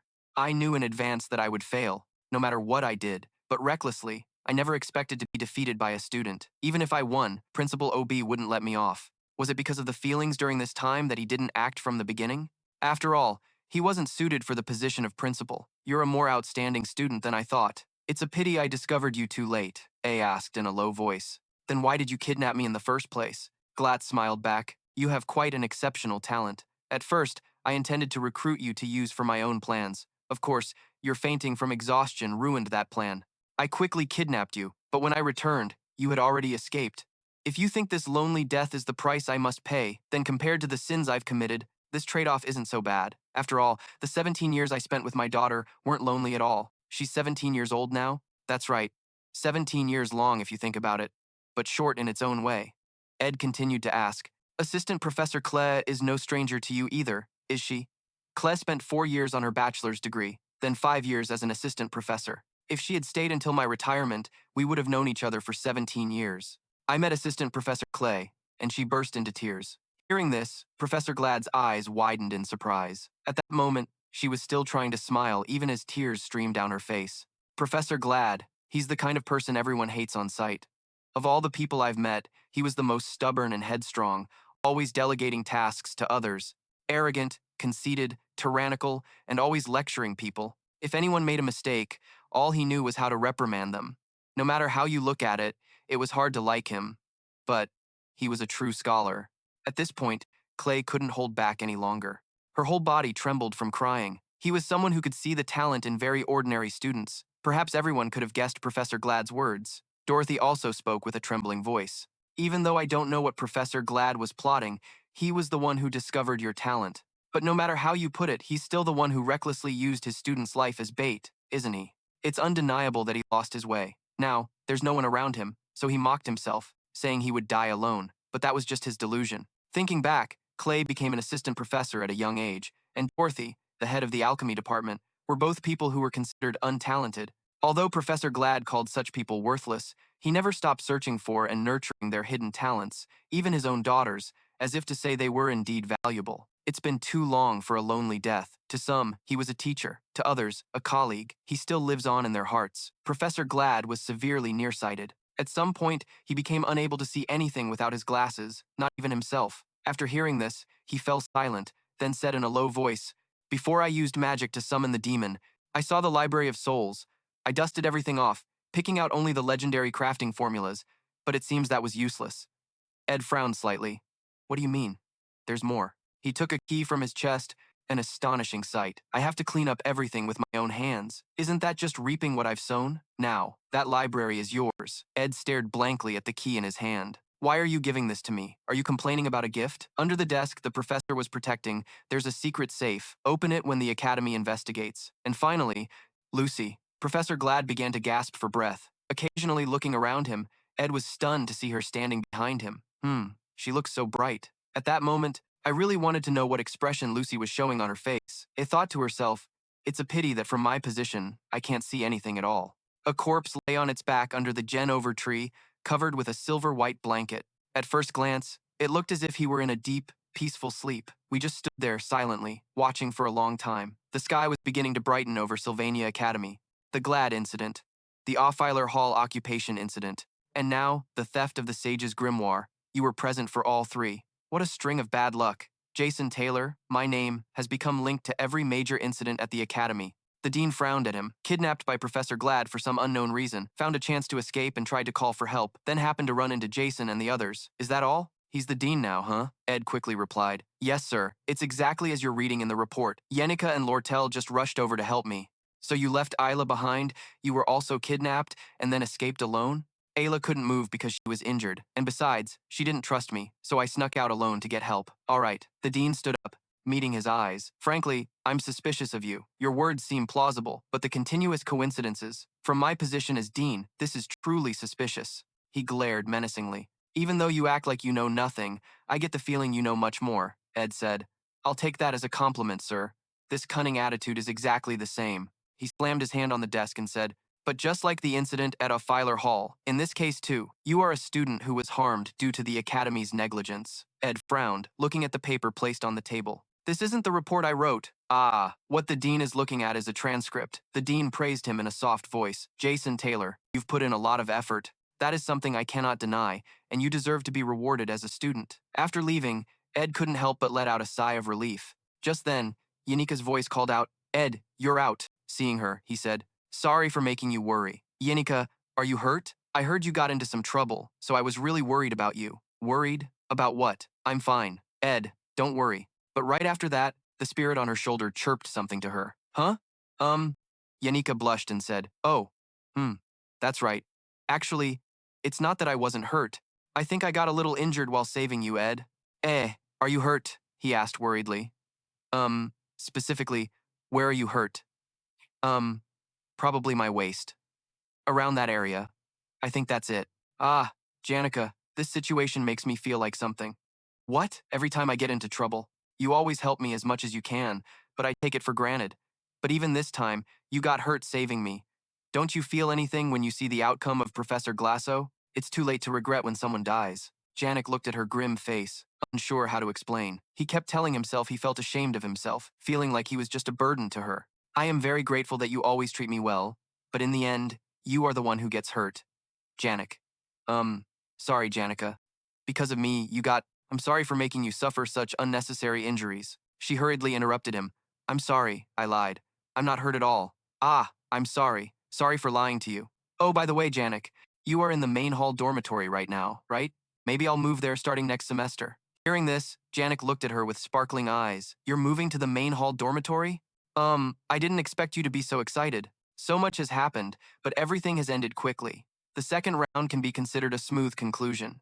Jason recalled the words of the department head, end the miserable wandering life and return to being a normal student worthy of it. If so, I will allow you to move into the academy's dormitory. He looked around his wooden tent once more. Personally, I want to build more fences, plant some edible plants year-round, and reinforce the slightly rickety wooden house. Thinking like that, is this camping life about to end? Jason opened the door to his room. Suddenly something fell from above to his feet. Lucy was dazed, lying motionless on the floor, her eyes wide open, her expression as if she had just encountered something terrible. Lucy mumbled, the end? It seems like it's about to rain. The scenery here is not of the A-Troll Island. It's the Geom in mountain range in the North Empire. Why am I dreaming of my childhood right now? Those old childhood days? Lucy, with her small body, walked to a small house in the middle of the jungle. The face of the old man in the house, a man sitting in a chair with his back to her. Lucy saw him and was dazed, calling grandfather. But right after that, the warm house suddenly became dark and old, with cobwebs everywhere. The old man slowly turned his head, and now he was just a skeleton. He shouted loudly, why didn't you save me? You had the chance. Why pretend not to know? This is a nightmare. Lucy showed no expression. She simply closed her eyes. Then when she opened her eyes, everything had returned to normal. It was still the familiar spacious room with the maids waiting there. Miss Lucy, you are awake. Then let's get ready for school. She remained silent, not saying a word. High-level space magic, a dazzling beam of light appeared, causing the maid to cover her eyes. A series of formations appeared in the sky, in the middle of which was a blinding light. I don't know why, but right now I really want to go to the northern forest. In the blink of an eye, Lucy was standing on the roof of the wooden house. She stood there looking down at Jason, who was slowly walking into the house, a sense of relief for no reason. It's about to rain heavily. Lucy smiled, thinking, but right after that, she heard his voice echoing. So the camping life is about to end. Lucy jumped in surprise, accidentally falling straight down and ended up lying flat on the ground, right next to Jason's feet. Cats are very unpredictable creatures. They never play according to our wishes. If you pet them a little, they will be soothed. They often pretend to be noble and dignified. Only when we lose interest and are busy with our own work do they cling to their owners. That's their nature. If you want them to do what you want, it's best not to pay them any mind. Jason stared wide-eyed at Lucy, saying nothing as he walked inside, leaving her lying on the ground. Scene changed to Sylvania Academy. In Jason's classroom, Professor Ben was enthusiastically teaching and showcasing his charisma at the podium. Those who want to befriend cats just need to ignore them, don't show any interest or anything. You will be surprised when they cling to you first. This is sometimes even harder than dating. The female students below couldn't stop laughing during the monster ecology class. It's surprising that there are cats appearing in this. Jason sat at the back of the class. He showed no emotion and sat still there. This lecture was led by the seasoned Professor Ben, who was very popular, so everyone scored high. At first, my grades were very low, but I don't know when my training progress gradually became faster. Even now, hardly any students surpass me in the exercises. Today's class ends here. He quickly packed his things, but Professor Ben said, "Oh, and Jason, please come to the laboratory after the lecture." Then in the laboratory, he asked him, "Do you know about the undergraduate scholarship program?" Jason replied, "Doing some tasks for the academy in exchange for a reduction in tuition fees, right? You know that well, don't you?" "Jason, this is your own opportunity." "Specifically, what is it?" Ben whispered. "Most of it is work for the academy, but mainly assisting Professor Lee." Professor Glad left behind a ton of tasks. Lee is a student with exceptional abilities but can't handle everything alone. Let's see. First, there's the end of semester evaluation, then the conference program during the break. And when the break ends, there's also the placement exam for the first-year students. When you meet the first years, don't be too stiff. Jason thought to himself that if they were first-year students, then that person would surely be enrolled as well. The scene shifts to another room. Theo was now holding the recovered grimoire. The resonance with its magical power felt incredibly intense. "Anything?" Anything?" She raised an eyebrow, wondering if she could really sell this thing to that Crepin guy. S had made such an unreasonable request. Maybe he never wanted the item to fall into Crepin's hands in the first place. Theo felt a nagging headache. "Come on, this is a business transaction. I need to focus on the money." "That's right. Maybe I need to be more decisive." Lo's motto, "Never put off till tomorrow what you can do today." She took out the letter S had sent earlier. She thought she could really accept any request as long as she got the Sage's Grimoire purchase certificate. Anything. Lo blushed as she looked at the letter, then smiled to herself and took out a pen and paper to write. "Just this one time. This is a notice about the special winter break. If Professor Glad isn't teaching, then who will substitute? I don't need to worry about the camp anymore." She let out a soft sigh. "It's the end of the semester, so I'm probably not the only one who's busy, right? Both Janik Fover and my senior will be just as busy." As for Lucy, there probably won't be any significant changes. But why, as soon as she put pen to paper, did Lo?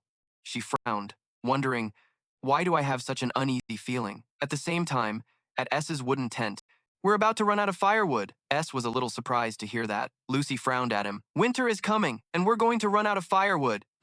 You're right." But before he could finish, she quickly cut him off.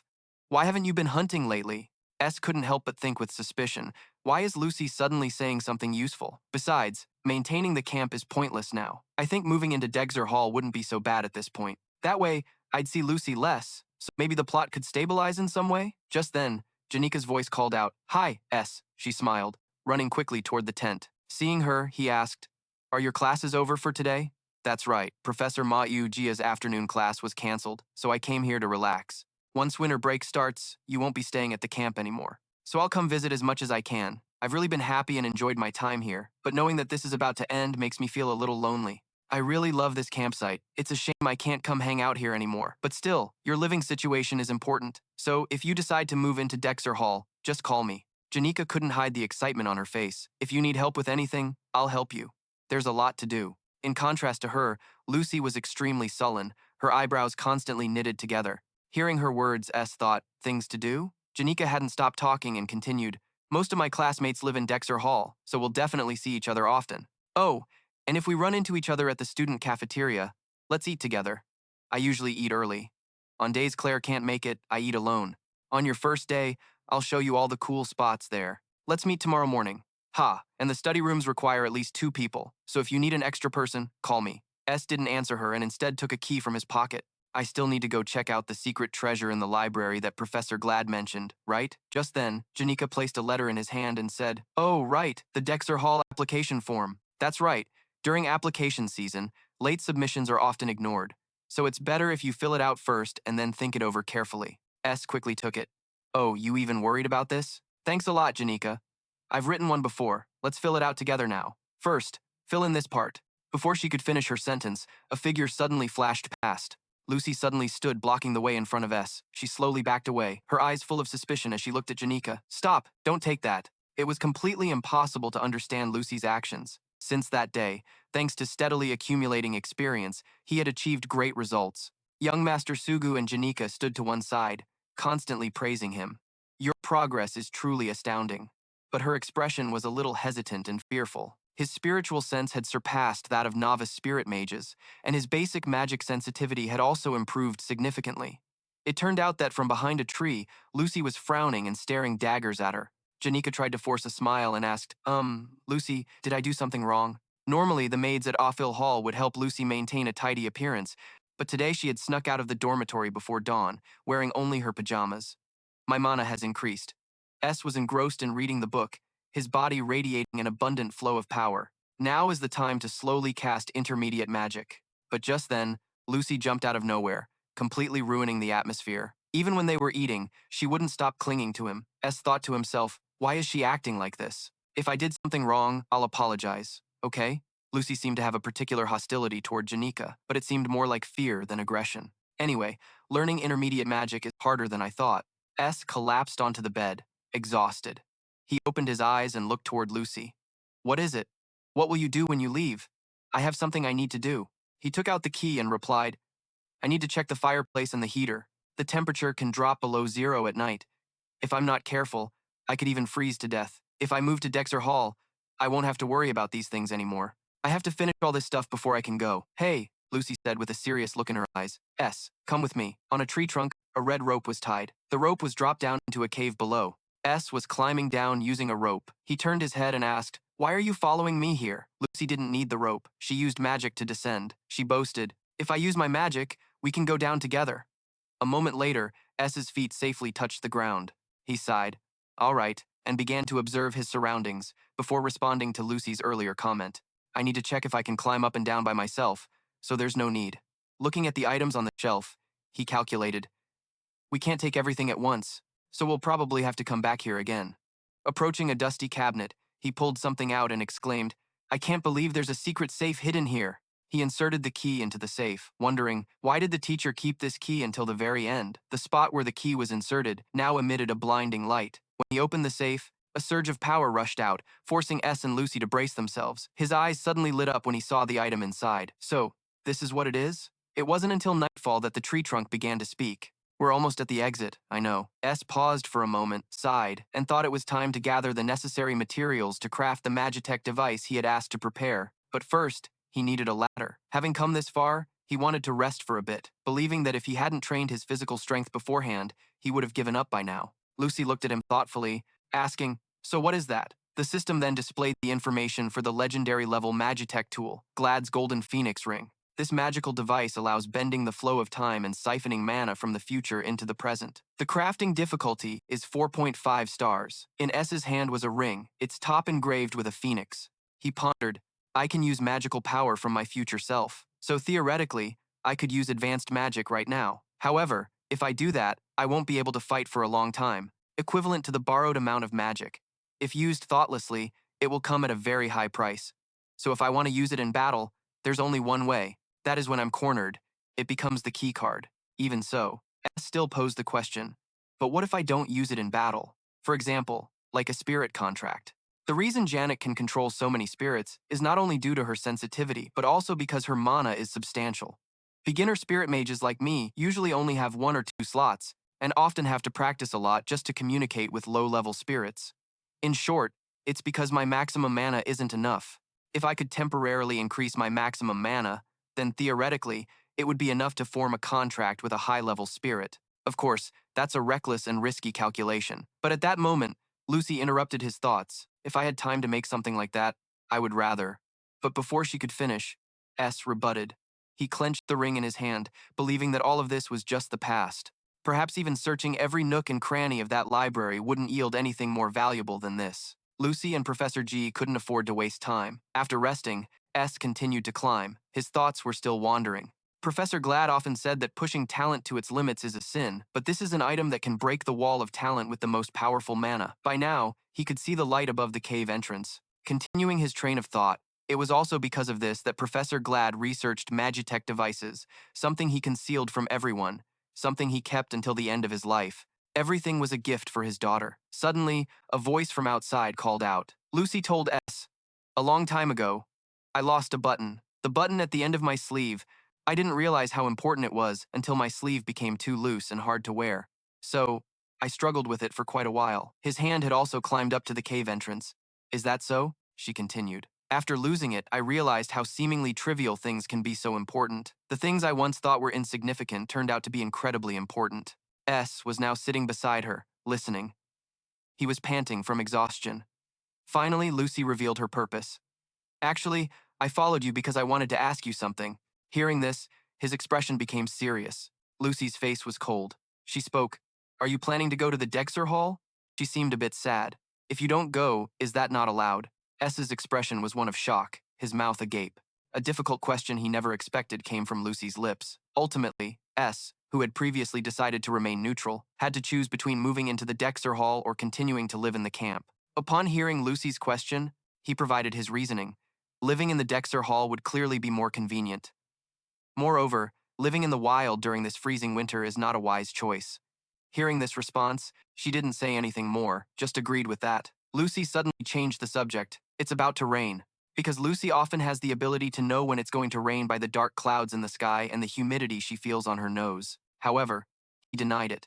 He said that it wasn't the rainy season yet, but Lucy's gaze was always fixed on the sky. Things falling from the sky aren't always rain. However, after a long rainy season that made people mistakenly think it was about to rain, even though that season had passed, A spoke up.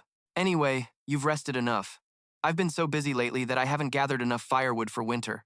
I can't handle it all by myself. If you have time, lend me a hand." Jason smiled gently at Lucy. "Didn't you already say that? We're short on firewood." Suddenly, she hugged him tightly, surprising him. She confirmed, "Really?" Snowflakes continued to fall slowly to the ground. Lucy had pressed herself against him. She kept asking, "Really? Really? Really?" Jason sighed helplessly. "I've completely adapted to life at the camp. If we could improve living conditions just a little bit," he asserted that life here would be much better. At this point, his gaze suddenly froze. A moment later, he lay flat on the ground, rethinking, and began again. The second chapter ended like this. Now it's the third chapter, and the scale of the challenge has increased significantly. When he closed his eyes, a series of thoughts flooded his mind.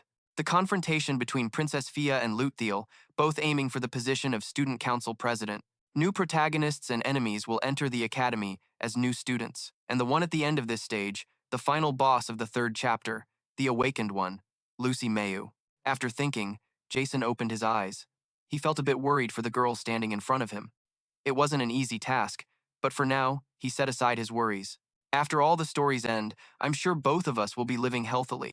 Seeing an expression that had never appeared on Lucy's face in any scene or route, I felt that confident. After a while, winter arrived. Jason was shoveling the snow off the ground. Jason was clearing the snow in front of his house. When the snow falls, it brings a warm feeling. But when the snow accumulates, it also means that work is piling up. After cleaning everything, the sun was high in the sky. It had been a while since I decided not to overwork myself. No matter how much work there was, tomorrow I would be called to work. Because I was a scholarship student, I decided to finish all my tasks today. I needed to quickly prepare enough firewood and food. The cold weather meant that storage was not a concern. The food issue was resolved quickly. Instead of receiving dormitory allowances, I decided to accept tuition allowances. So the tuition issue was somewhat resolved, no longer having to live in a situation of dividing time by the hour like in the early days. Instead, I divided it into 5 parts: morning, noon, afternoon, evening, and night.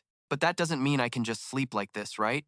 He meant that the one sleeping here was Lucy. I was planning to throw Lucy outside. Even though the magical barrier surrounding Lucy showed that the cold wouldn't matter, I still felt guilty.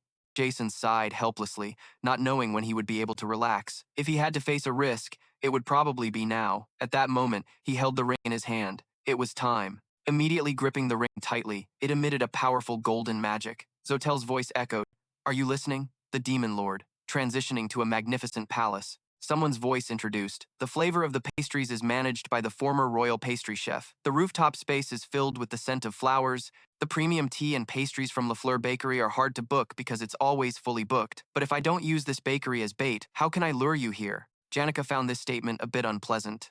Bait? It sounds like I just fell for a trap. Kurla stood up, getting straight to the point. Let's not beat around the bush anymore. Janica, I think you're getting dangerously close to your limits. You're infatuated with that guy Zotel, aren't you? Janica's face darkened as she was accurately guessed. How did you know about that? Kurla, with an angry expression, retorted, How could I not know? And I don't intend to stop you, she explained. When you first fell for that name Zotel, I felt like I was losing water. But after re-evaluating, that Zotel isn't as bad as I thought. So I've decided to accept this situation. What she was angry about wasn't that, but the issue was Kurla moving closer to Janica, seriously questioning her. Do you ever feel your heart racing when you're near that guy? Or do you blush and not dare to look him in the eye? No, Janica began to feel shy. Why are you suddenly asking that? But Kurla only needed a yes or no answer, not caring about anything else. Janica rolled her eyes elsewhere, expressing, Instead of feeling rushed or anxious, I feel warm and comfortable. Hearing that, Kurla's face turned tense as she shouted, That's it! The atmosphere around Janica darkened as she thought that she was heading towards one of the worst endings in love, the 13th worst ending. Her best friend Kurla exploded with anger inside. Oh my gosh, this silly girl! What does a one-sided relationship even mean? You have to make him miss you desperately. She got so close that Janica had to push her away. Kurla introduced a new concept. If it's just you following him around and flattering him, how can that be called dating? That's called a worship relationship. Janica found it reasonable and quietly shed tears. Clay took her hand and reminded her, All right, Janica, winter break is coming soon. You know, with his handsome face and all the girls always surrounding him, you need to find a way to get closer. But I have to go home, so I'm really worried. For example, you need to learn how to stimulate his protective instincts rather than just flirting like you are now. Anna sipped her tea and had to praise. Indeed, Clay has learned how to date through the relationships of friends around her, and this is completely accurate. However, the change in Egdot Taylor's evaluation was largely due to Clay herself. Because that man was the one Janica liked, she couldn't stop saying nice things about him to Belle or the staff at the academy, even telling her friends, so gradually everyone believed it. Thinking of this, Anus set her teacup down on the table. She pondered, My opinion is a bit different. Anus now recalled when she saw her being scolded by the librarian for returning books late. She thought there was nothing dignified about her.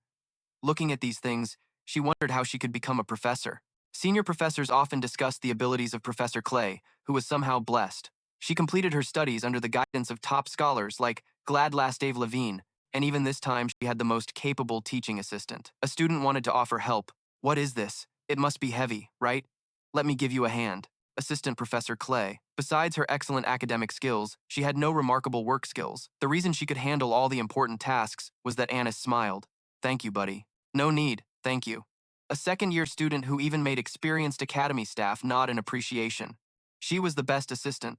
Assistant Professor Klee's research room was not very tidy. The room was always kept neat like this, all thanks to Anis. From the student library, the gig hall management, and the dormitory office, she had gathered personal information about SJ to the point of almost stalking him. If discovered, it would definitely cause a lot of trouble. But with her charming smile, she easily overcame any suspicions. Except for Janica and Clay, not many people knew her true personality. For Anis, human relationships ultimately existed to maintain face. She had 20 minutes before Clay returned with snacks from the bakery. Before that, she would analyze all the information about S.J. Taylor's personality and background. She began reading, The Jot Taylor family, the most powerful family in the empire, is the second son among one boy and two girls from the direct lineage of the family. This kind of side information is really useless.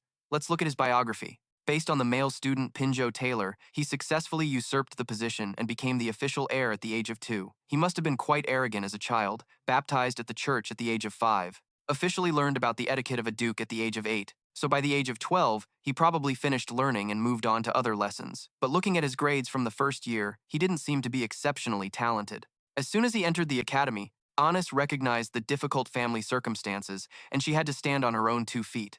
She had to survive as a teaching assistant and a scholarship student to the point where she had to consider a younger student as a role model, proving her survival skills despite all circumstances. Of course, Anis couldn't see the flow of money or sniff out gold, but she had her own ways. Let's look at the report. S.J. Taylor, the history of the Jot Taylor family, the second son among one boy and 2 girls. The direct lineage of the head of the most powerful family among the noble families of the Gur Empire. Living in an oppressive environment, he must have been stuffed with authoritarian ideas. One thing is certain, he was raised without worrying about money, lacking academic talent, and showing no notable abilities throughout his first year, exhibiting a lack of confidence, likely preferring gentle and pure women. Though he is a leader, he tends to avoid responsibility, preferring to go with the flow rather than engage in debates, wanting a space to express himself but not too much trouble, liking relationships that can be managed or discarded when necessary. Naturally, he prefers beautiful appearances and is accustomed to luxury. He must really like expensive things. But conversely, people like that can find simplicity more appealing, and with some achievements, they can be easily flattered. Favorite topics will revolve around luxury and dignity, preferring to give gifts to show wealth rather than receive them. Given the situation, now is not the time for extravagant gifts, but if he is pleased with a small gift, it will definitely win his favor. Relying instead of obsessing, humility instead of competition is the key. Sensitive to gains and losses, being able to call for humanitarian benefits with just a few words would be ideal. Check how he has changed since being expelled, and adjust the strategy accordingly. Investigate his feelings for Janica. See if he wavers in front of other women. If he does waver, check if he truly feels guilt and regret, or will he ignore it and consider himself the center of the universe, then question his miserable state. One more point, to do that, being a teaching assistant and his senior will be her advantage. However, based on his preferences, the ability to seize opportunities is also very important. His ideal type is not too complicated.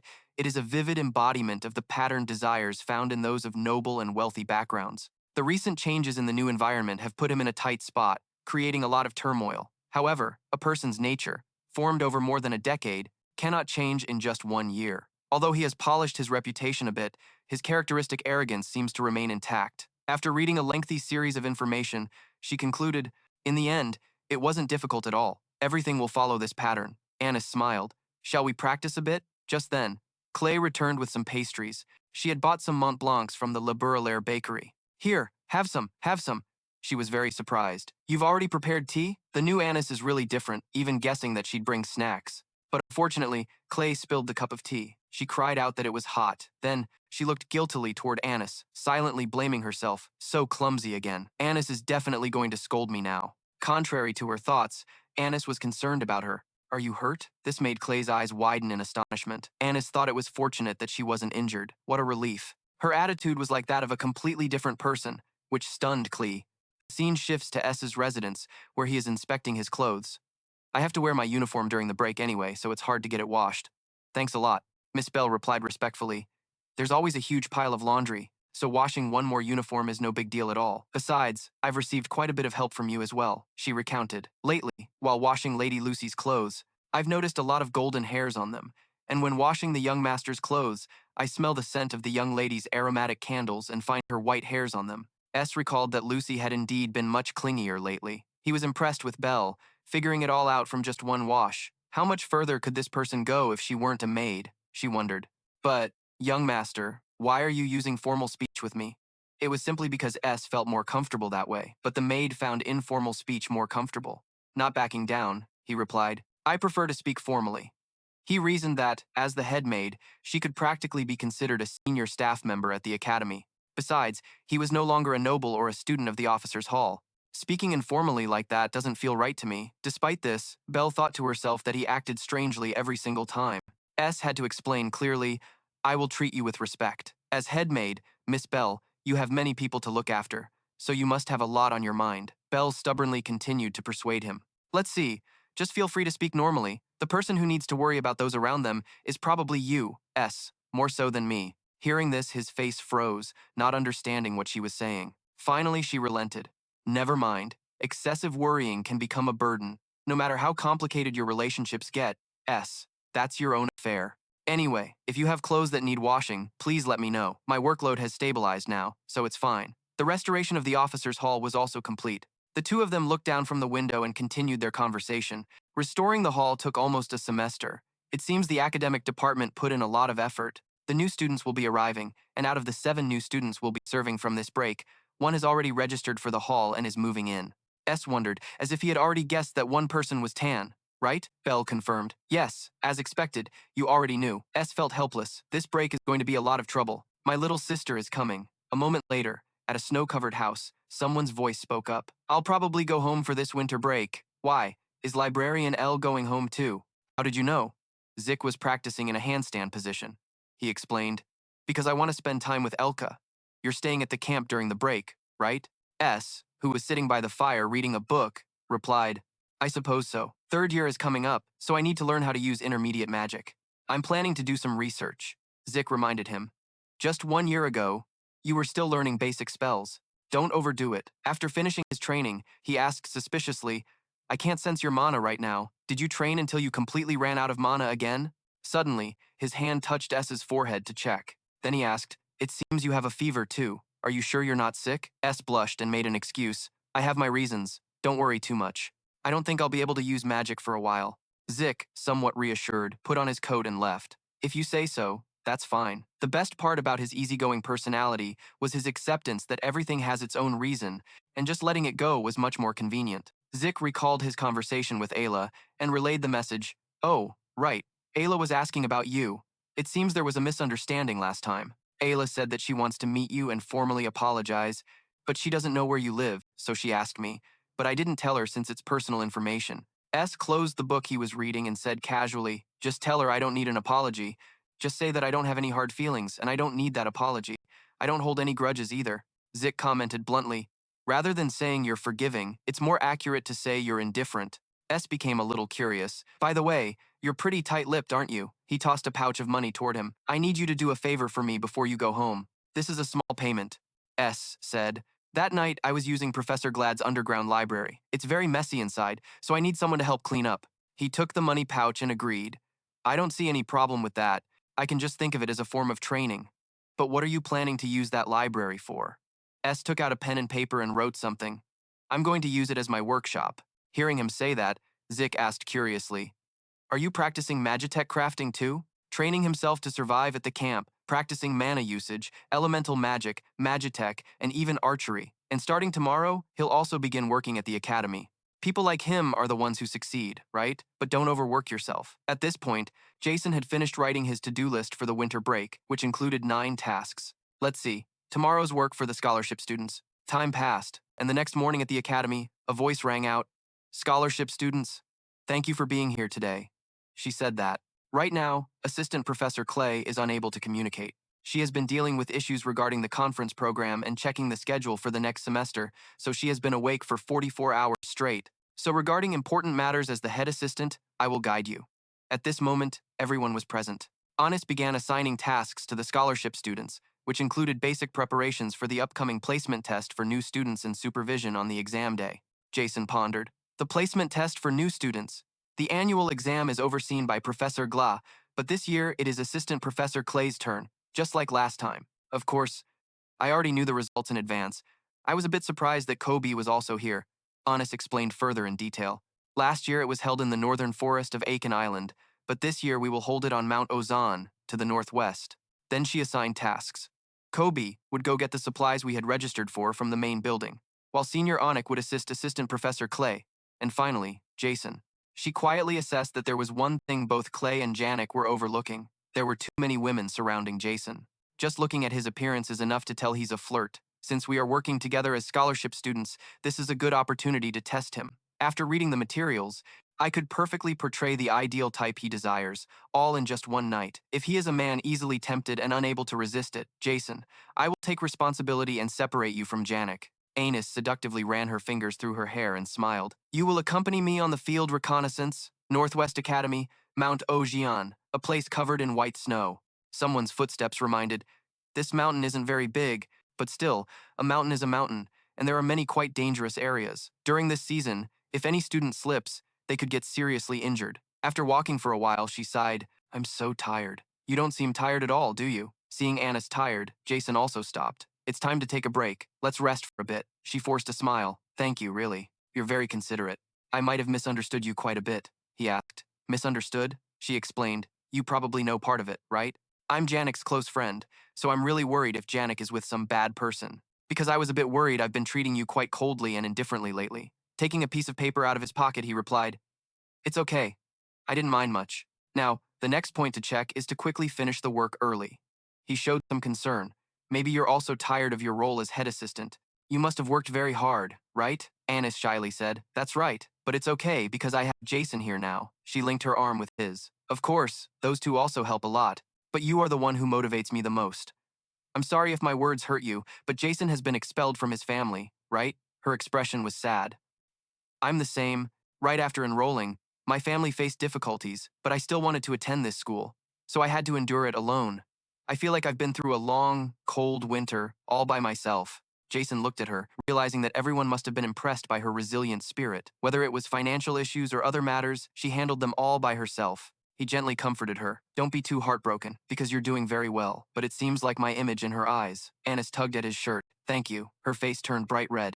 We have quite a few things in common, don't we? Anis's attitude surprised Jason. Wasn't she supposed to be the cold and practical type? Suddenly, she tripped. Jason quickly caught her and reminded. Be careful. She blushed. I'm sorry. I accidentally tripped over a stone. Jason looked down the path, puzzled. A stone? Her face turned bright red. Wait a minute. Why am I feeling so hot? I'll calm down right away. Immediately, she left. You stay here. I'll be back soon. At that moment, Anis remarked somewhere, on the outside, Jason really seems reliable and serious, but is it all just an act? It's hard, a friend who shares the struggles of academic life. That challenge is a relationship of empathy. Jason seems capable, but looking deeper, he appears weak and in need of protection. I'm not sure if he prefers mature charm or youthful cuteness, so I tried to combine both. I've also attempted some physical contact a few times, culminating in a casual hug. Everything almost went according to plan. Have I gotten too immersed in this? She looked down at her hands shyly. Anyway, he is not what I thought, but exceeds my expectations. His body is truly impressive, behaving like an elegant gentleman while being tougher than I imagined. I thought he was just the son of a foolish noble, but surprisingly, he is quite intelligent. And as for his looks, it's no wonder Janica easily falls for him. Anis is now lost in her dreamy thoughts when she suddenly realizes, I see, she muses. He has charmed the girls in this way, but I'm different. Jason, on the other side, lets out a breath. He has reached the mountain's peak, he exclaims. It's so beautiful. The scenery of the mountains is enough to make one forget their worries for a moment. However, there are still some issues I haven't figured out how to resolve. Like the matter of Tandee Taylor. The term villainous might be the most accurate description of her. True to her title as the daughter of the Duke, Tan is a political genius. All her political skills and schemes have developed instinctively. Based on that, she aims to become the first freshman president in Sylvania's history. Before long, she will attract influential figures within the academy. Be mentioned that Tan arrived at the dormitory earlier than others, perhaps to spread her influence as much as possible before the semester begins. Tandee Taylor is not a side character. She is an important antagonist. I remember her well, so I thought I could prepare adequately from the start. The question is, how will Tandee Taylor treat me? I don't know. Tan knows, but I don't, because I'm not someone else. I am myself. Jot Taylor is just a minor antagonist who appears briefly at the beginning and then disappears, not even mentioned thoroughly in the character settings. Looking back, there's nothing special about him because he is precisely a side character, so there are no clues, absolutely none. Therefore, this is a problem I cannot understand. What will Tandee Taylor think of Jason Taylor? To Tandee Taylor, Jot Taylor is trash. Sylvania is full of shining stars, the princess of the Gloger Empire, the de facto leader of the Elter Trading Association, a spirit master capable of controlling high-level spirits despite being a teenager, a great alchemist, who created the legendary medicine Kakdan while still a student, a freak who dominates the vast northern plains, the demon sword of the Notan Bin family, skilled in holy sword techniques, and most impressively, a rare genius mage, blessed by the great mage, G.L.K., with the stars. A feast of all elite faces. Just thinking about it makes my heart race. There's no way not to admire the Sylvania Academy. I will blend in with them and maintain a fulfilling academic life. A servant respectfully said, Your luggage has been arranged by the maids. It's the second room on the third floor. Please complete the dormitory registration through the servants. Someone's feet stepped down from the carriage. She thought there was still one place to stop by first. The servant acknowledged, Yes, I understand. The first thing to do in Sylvania, a land of academia always admired, is the name Jot Taylor, who has tarnished the honor of the family. Tandee Taylor, the second daughter of Duke Taylor, decided to clean up the trash. A letter she read. As a father, I am very pleased to know your desires. I will wholeheartedly support your ambitions. You should represent me and get to know everyone. Expand your status. She resolved. I will meet my father's expectations. Before coming to Sylvania to study, Tandee made 2 resolutions with her father. Sylvania will give you the utmost respect for your status, but at its core, it is still a land of academia. Even the princess herself must show at least minimal respect to the teachers in the academic field. So, do not be arrogant because of your noble status. Everyone studying above you are all seniors. At this moment, Tandee was having tea with someone. She felt grateful. Thank you for taking the time to meet with me, senior. She began the conversation. Since you know about that man, I won't need to explain in detail. He is a stain on the family and a despicable person. I grew up with him, so I know very well. It must have been very difficult, right? Nevertheless, my childhood is nothing compared to yours, senior. It was not hard to lead the conversation naturally. Tandee scoffed. But he is just a braggart, lacking any dignity, a rude person. Yet just because he is older, he is regarded as the heir of the family, lacking determination, only trying half-heartedly, and ultimately giving up. However, his pride is so high that he never admits to his shortcomings. He just awakened a bit of mana sensitivity and acts like he is a great mage. I was shocked when he got into Sylvania like that. But it was such a relief that within a few years, he got caught up in trouble and ended up like this. I never thought that the reputation of a bottom dweller could be so useful. So what? Of course, for someone like you, I'm sure you saw through him immediately. Speaking of which, Tan's expression was full of worry. She felt something strange. Why does it feel like I'm talking to myself? Her father's words echoed, remember this. When you meet the person I introduce, you must always treat them with respect, especially during negotiations and transactions. That is someone you must never underestimate. That girl and I met in a project related to acquiring the Philosopher's Stone. It will surely be an interesting experience. But, never mind. The oppressive atmosphere weighed down on Tandee, she told herself. Come on, Tandee? The person across from her had sparkling eyes. What's wrong? Keep going. Tandee was being wrapped by a giant snake. She was breathing heavily and asked, Are you angry? Lortell smiled. Angry? What are you talking about? Her face was full of cunning. It's quite interesting. The scene shifted to a desk with a paper listing tasks for the winter break. S had completed 5 out of 9 tasks.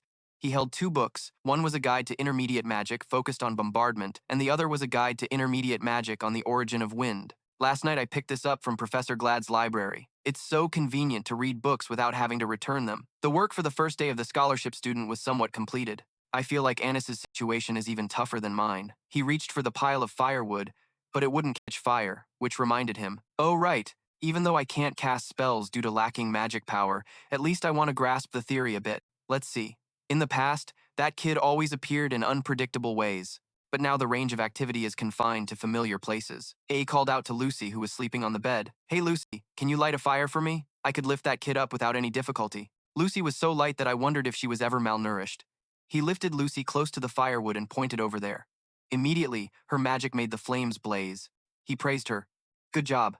Lucy said she also wanted to be outside. He immediately agreed. Okay. She sat next to him and caught a whiff of perfume. He casually replied, Is that so? After a busy day working at the academy and surveying with Anis, maybe her scent clung to me. Lucy, looking worried, asked, Are you sick or unwell? Has it been exposed? She reminded him, Don't get sick. If you get sick, you might die. Lucy reached out to heal him. If your magic power is disturbed, let me heal you. But strangely, her magic had no effect on him. Lucy corrected herself in surprise. It's not disturbed, it's completely empty. Hey, you're really reckless, aren't you? A remained determined. I can still endure. Lucy announced, After winter ends, I will be even stronger. Then she asked, Hey, can I ask you a weird favor? S was puzzled. A weird favor? She asked, Can you pat my head a bit? Finally, Lucy lay on his lap. A patted her head while reading a book. With him patting her head, Lucy showed a satisfied expression. Suddenly, a greeting made him turn around. It's been a while, senior. It was Letheo. He wondered, Did you come here because of the thing I asked you to do? You could just tell me to go to the trade association. Why come all the way to the camp? She awkwardly replied, Actually, I came here because I wanted to talk to you. She observed Lucy resting on his lap.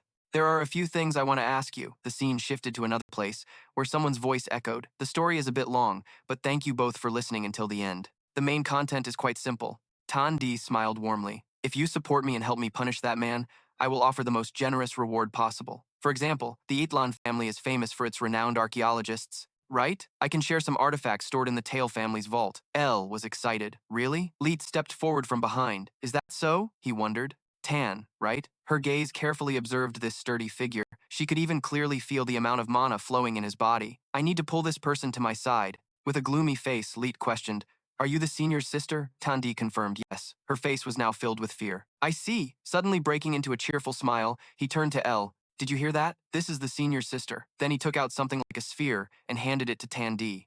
Z explained, This is a basic Magitech tool used in the mandatory classes for first-year students. Instead of buying a new one, use this. This is a tool for training mana sensitivity, and it has already been set up, so it will be easy to use. Before she could finish being surprised, Zeke asked Elle, "Right, do you still have the notes from Professor Deldo's elemental chemistry class?" She replied, "Yes, I have this. I was about to throw it away." Just then, Zeke's voice rang out. "Here, take this with that. You probably won't need this." "Ha, but whatever, just take it. If you don't need it, you can throw it away." Without a summary, the learning efficiency will vary greatly. Elle, do you still have the flower crown for Professor Hen's class? Later, the two of them panted tiredly, wiping the sweat off their brows. Tan held a pile of items, she wondered. "You heard my proposal clearly, right?" They recalled. "Ah, you plan to do something with the senior, right?" A sighed. "Oh, right. Siblings competing with each other is just normal. How could there be peace?" While talking, now there was a call. The ship is about to depart. Finally, he cheerfully said goodbye. "After all, she is the senior's sister, right? It was nice to meet you." "I am Zeke, a second-year student and also S's junior," he happily reiterated. "There are a few things we owe each other and we've known each other for a while now. We could say it's a special relationship. You are just like your brother, very charismatic. Surely you will have a promising future." Zeke walked by, placing a hand on Tandee's shoulder. Encouragingly, "It's really lucky to be born into a good family, huh?" The two of them bid her farewell. "Anyway, do your best. Let's work hard together. 1, 2, 3. Go for it." At the same time, because she was carrying so many things, Tandee also fell down. "Go for it." She really didn't understand what was happening. What is this?" The scene shifted to the professor's building. Professor Cole's office. Anissa's voice echoed. She was struggling. Cole was examining herself in the mirror. Her expression was utterly exhausted. Anisse spoke up again. "As long as she finishes the placement test for the first-year students, she can rest until the next holiday." She looked at Annis, who was still organizing a pile of paperwork, and admired her. "Is this what youth is? Annis, you are truly amazing. It's been 2 days, and you still look so full of energy. Amazing." While sorting the documents, she commented, "Just as expected, you can't rely on those scholarship students from outside. Whether it's Anisur or Kobe, they can't handle the paperwork neatly, resulting in me having to redo everything from scratch. The only exception is Exot, who handles paperwork perfectly." She recalled the time she went to check on S. "This entrance could lead students to go the wrong way. We should block it off. The snow is very slippery. It will be a bit difficult if the exam day is still this slippery." Practical problem-solving skills seem not to be a common trait among high-ranking nobles. To say I'm not surprised would be a lie. I didn't expect him to not live in the pampering, I thought. Cole approached Anis to inquire. "By the way, Anis, you live with S, right? How is it? Is it somewhat similar?" Her serious gaze added, "This is a secret of the students, okay?"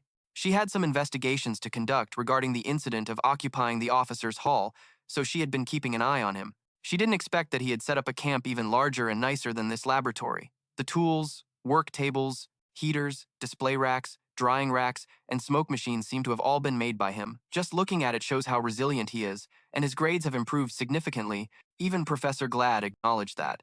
Moreover, he even made a pact with the spirits. Training related to spirits is usually inaccessible, and she wasn't sure how he managed to do that. Oh my, he must have worked really hard. Hearing this information, Anissa's eyes widened in astonishment. Oh, and his practical skills have developed to a surprising level. Nobility living like flowers in a greenhouse could never achieve such practical sharpness. In the end, Cole felt that the two of them had many similarities. Anis helplessly said that she appreciated S. "Thank you for thinking so highly of us, but clearly, he seems to be a decent person. I can't just rely on a few evaluations to encourage love for him. However, when interacting with him directly, I couldn't find a single flaw, just a decent and kind man. Is he really a good guy? Good-looking, no arrogant attitude, and highly regarded by Professor Cole. He's also quite charming, more than I thought, just accidentally found out. But his family is great too, even his body odor is light. It seems he keeps hygiene quite well." Seeing Anis not responding, Cole wondered, "Are you daydreaming?" Suddenly she slammed the table and stood up, quickly opening the window. "It's a bit hot. You should open the window." Cole hurriedly agreed but reminded her, "All right, open it for ventilation but don't let the papers fly away." She felt worried about Anis. "Are you okay? It seems you are overworking yourself." But Anis continued her thoughts. "This is a big problem.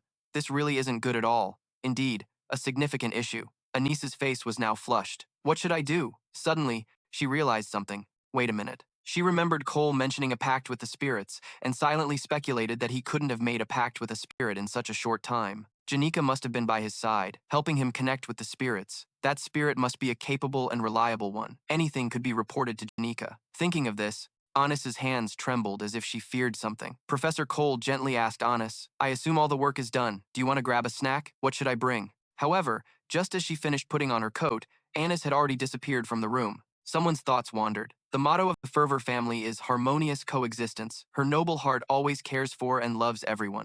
It makes her always shine. It's a life that knows no concept of loneliness and is always surrounded by sincere friends. However, no life is without worries. Janica was sitting under a tree, sobbing. Anis. Just then, Tandee suddenly approached, waving her hand in greeting. Nice to meet you, Senior Janica. She was panting, drenched in sweat, explaining, I wanted to introduce myself and talk to you. Janica Fervor stood out among the fifth-year students. Her fame and talent were truly among the trump cards, especially for her purpose. She was someone she needed on her side. Tandee recalled when she was worried and threw her arm around her shoulder, trembling with gratitude. Senior worries too. At that moment, Tandee asked if it was okay, Senior Janica, but the fire of anger in her heart had ignited. Seeing that, Tandee was very surprised. The voice of Lo talking about Janica still echoed in Tani's head. Don't worry too much. Senior Janica is very kind and caring. In contrast to that, now Janica was like a raging demon, so she would always listen and believe anything others said. Janica's face was now in great pain. Tears streamed down from her soulless eyes. Most of the materials he needed, we have already found, but the legendary crafting materials are too hard to find. In winter like this, those things are very hard to come by. A poured water while saying, then there's no other way. Anyway, thank you for being so busy and still worrying about me. Lortell stretched to ease her stiffness and replied, I just came by, so don't worry too much. She handed a cup of water to her and grumbled a bit. Why don't you take a break instead of coming all the way here just to tell me that? The journey here isn't short, you know? Jason worriedly held the warm cup of water, warming his hands, and gently replied, Don't worry, I'm here to rest. The moon smiled, its round face like a plate from days gone by. Now only a faint trace remained. Time flies quickly when people are caught up in the hustle and bustle of life. Even the river has fallen into slumber. Winter brings tranquility to everyone, but people welcome it in different ways. For me, this winter is a time of trial to protect myself from the harsh cold. A to-do list for the winter break. 1. Organize the completed workshop. 2. Check the completed material storage. 3. Expand the cabin. 4. Review the completed storyline. 5. Go over the work of the scholarship students that has been completed. 6. Improve the minimum magical technique level to level 3. 7. Learn special skills related to archery. 8. Complete the intermediate magical theory. 9. Contract with a high-level spirit. Although it is a busy time, those who have ever walked alone through the quiet streets on a winter night know this feeling. The feeling of passing through a world that is fast asleep envelops one in solitude. Winter has such magical power. At this moment, Lortell carefully spoke up. By the way, why is Lucy sleeping over there? Jason was reading while gently stroking Lucy's head as she rested on his lap, innocently replied, Winter. Lortell's face showed impatience. Is that the answer? Her expression was quite displeased. Ah. That seems a bit vague. Am I overreacting? Then she regained some composure and changed the subject. Well, to be honest, if it were just about the supplies, I wouldn't have come all the way here. Jason asked seriously, Is there something else? Lortell produced a shiny item. Oh, are you pretending not to know? Jason was astonished when he saw it. Did you actually buy that? Lortell confidently replied, That's right. That item sparkled for a long time, revealing a letter in her hand. Lortell's cheeks were slightly flushed, happily saying, Things are getting interesting, aren't they? I'll give you anything. So, by all means, get the magic tome of the sage. At least as a merchant, it's only natural to recoup the investment. Hearing this, Jason broke into a sweat, looking elsewhere. Just how big of a request does she intend to ask of me? Lortell slyly whispered in his ear. Of course, I can't make a request so unreasonable that it burdens you or makes it hard to fulfill. Just please stand by my side. He looked confused, peeking at her. That's right, this is Chapter 3. The confrontation between Princess Sylvania and Lortell will officially begin. Lortell sensed this and began to dabble in politics, the Princess of Kindness. Sylvania Elias Clo, Lortell's lifelong enemy. If the script unfolds as planned, she will rise to become the president of the Student Council, taking control of the academy and expanding her power. And with that strength, she will be the main character to expose the darkness of Jason's family in Chapter 3. Lortell continued, At some point, everyone in the academy will have to face the choice of this side or that side. When that time comes, please stand by my side. That's all I ask. With that, she stood up and turned away. Sylvania and Lortell, who among them will win, will depend on the choice of the main character. After all, it's not me. After thinking, she said, I don't think it would mean much for me to stand by your side. She smiled and replied, That's right, senior. Although your reputation at the academy is improving a bit, Your support doesn't yield significant results since you're just a student. Being criticized like that, Jason frowned and complained, "It's a bit strange for you to be so blunt." Lothio continued to smile. "So what? It's not about being political or non-political, it's just whether it means something to you or not." Then she turned back to look at him with a meaningful gaze. After some back and forth, he finally agreed. "All right, that's not too difficult." Lothio quickly burned the letter in her hand. Jason observed the scene for a while before he began to reassess. Lothio, with a charming smile, displayed her sharpness as if she had 1,000 faces. But suddenly, Lothio turned around, a beautiful smile under the moonlight, exclaimed, "I'm so happy." Jason wondered to himself, does she really have such an innocent expression? Transitioning to some time later. Since it was vacation, there were no classes or tasks for the scholarship students. I intended to take advantage of the time to sleep comfortably after a long while, but woke up early as usual. While Phonia was nodding off, I stretched and said, "Can you start a fire for me?" Last night, I had a long conversation with Lothio, and one thing has been lingering in my mind. At that time, Lothio asked, "Senior, you have a younger sister, right? She seems to be upset about something. I'm not sure if she really sees you as the enemy of the family, or if it's just a bit of resentment arising from sibling rivalry. Honestly, that's kind of cute." So I introduced her to a few people. Today she plans to stroll around, and maybe tomorrow morning she'll come to find you to clarify her thoughts. The biological younger sister of the body I have possessed. How to maintain the relationship between her and me. It's completely a mystery. No matter how I think about it, I can't figure anything out, so I can't do anything. At this moment, Tandee appeared with a few people, saying, "Oh, it's been a while, brother. By the way, since we haven't seen each other in so long, I brought you this gift. Are you feeling tense, or are you just awkward?" She seems to be afraid of something, but at least she doesn't hold any grudges. All right, I understand. Anyway, during my time in the mansion, I had a pretty good life at the Lortell estate with the family. Sorry for jumping to conclusions. I'm just so proud.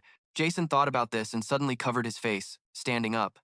Tandee was extremely startled by this reaction. Jason recalled the moment when a plate of steak was smashed, accompanied by the question, "How dare you bring this to the heir of the Lortell family?" Meanwhile, Tandee calmly ate her portion. "Tandee, you really excel at suppressing your disdain. Your patience is truly remarkable. You're really good at handling things and being perceptive." At that time, that guy was incredibly arrogant and cruel, stepping on the maid's face. The maid was knocked down next to the piece of meat that was thrown, terrified.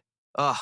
At this point, Tandee's hands began to tremble, and she finally couldn't hold back anymore and shouted, "Please stop." The space suddenly fell into silence. Then that person mocked her again. "What do you want to say? Do you really care for or pity those who are nothing more than tools?" This guy's face twisted with malice. "It seems you are still not fully a noble." Returning to the present, she took the box and smiled happily. "Thank you. I will take good care of it. I will wear it to school in the new semester. To be honest, I was expelled from the family. I can't believe you came all the way here for someone who isn't even your brother. Still, thank you very much." With that, he decisively turned away. Tandee called out in confusion, "Brother!" Suddenly, Jason said, "What are you standing there for? Sit by the fireplace and wait a bit. There's not much herbal tea left, so don't bother making more." Tandee noticed the girl sitting by the fire and was startled. This is, Jason reminded her. "You don't need to worry about that kid, but don't lie down like that." At this point, Tandee had also sat down, and Jason brought out 2 cups while saying, "I heard you've been wandering around other academies to observe. So, did you meet anyone interesting?" Tandee replied hesitantly, "Oh, yes, I've heard a lot about you." "About me?" Jason asked in surprise. "Not many people know enough about me to say it's good." As soon as the name Janica was mentioned, the 3 of them became extremely tense, their faces pale. Jason saw their expressions and realized the answer. "So, you met her? Janica is very kind, right? Among those I know. She might be the kindest and most gentle." Tandee agreed. Yes, Senior is really, really, really kind. Senior is truly a good person, and moreover, very powerful." She summoned a high-level fire spirit, that fire lizard, and tossed the maids around like toys. She said if they didn't answer correctly, she wouldn't let them off. Then she hurriedly corrected herself. No. Senior Janica is very caring and gentle, encouraging me to do my best in my studies." Hearing this, Jason was astonished. "You saw her summon a high-level spirit?" Tandee panikedly explained, "I didn't see it. I really didn't see it. It was all in my imagination. People say high-level spirits look like that, so I just imagined it in my head. Please, don't misunderstand." Jason sighed at this. Just as he expected, something was very strange. The Tandee I know isn't this timid. After all, everyone who has met Jason has a grudge against me. Seeing the pale face and fearful expression of his sister, he called out, "Hey, Tandee," causing her to jump. Jason said seriously, "A guy. I'm living to the best of my ability now, so don't look at me like that." With that guilt, I was also expelled. When I was in the mansion, I was a bit incompetent and useless, right? Now there are many things that can't be undone, but anyway, I'm sorry. As he spoke, he handed a cup of water to Tandee, who quickly accepted it. Jason smiled gently and continued, I heard you want to become the student council president. I fully support your goal. I may not be able to help much, but I know you always try your best. Keep it up. After that, he observed Tandee's expression. Even though I said that, I know Tandee won't be able to become president because she is a villainess meant to serve as a backdrop for Fia. Moreover, Tandee is the first family member I have the opportunity to interact with, so no matter what, I feel a deep bond. But with this expression, I have no idea what this relationship will become. Tandee looks extremely tense right now. She might faint from the stress. After a while, a tired breath was heard. Huff. I almost let my guard down. I know the nature of that trash, but when I spoke ill of him, I almost died. At that moment, I understood what extreme anger was. Senior Janica seems to trust and follow him. But strangely, this academy is full of elites, even having the #1 mage, the rare genius Lucy Mayu. In a place filled with such talented people, no matter how good Jason is at acting, he will definitely be exposed soon. Suddenly, Lucy appeared there. The two girls looked at each other in shock. The room next to mine? Well, even if it's the officers' hall, the best dormitory in the academy, clumsy and pathetic people like him will obviously exist. Lucy asked, You are Jason's sister. Tandee sighed, thinking that Jason is surprisingly lucky. Lucy stood on her toes, then patted Tandee's shoulder, kindly saying, If you have any difficulties, let me know. After saying that, she continued to open the door and went in, leaving Tandee staring blankly after her. Her eyes sparkled in astonishment. In the most prestigious dormitory, the officers' hall, only the leader can use the yellow nameplate. Room 302. Lucy. That person is a rare genius wizard. Tandee once again received an overwhelming shock. I don't know anything at all. A piercing scream echoed. It seems like Tan will take a long time to adapt to Sylvania, and this is definitely not her fault. In the rose garden, a voice rang out. Annis slammed the table and said loudly, Introduce me to a male student. If possible, I want a handsome, tall, talented one, who sweats a lot and seems a bit reluctant. You must not be the type to easily meet male students, right? Oh, no, I never thought you had any romantic experience from the start. Hearing this, Annis could only lower her head. Gray, Bio quickly explained. Oh, that was rude. I didn't mean anything bad. I just thought you weren't interested in romance. You're always busy and devoted to your work. Like that rich kid preparing to enter his 3rd year. You two actually have quite a lot in common, don't you? Hearing that name, Annis was strangely startled. Bio noticed her expression and exclaimed in surprise, Really, who knows?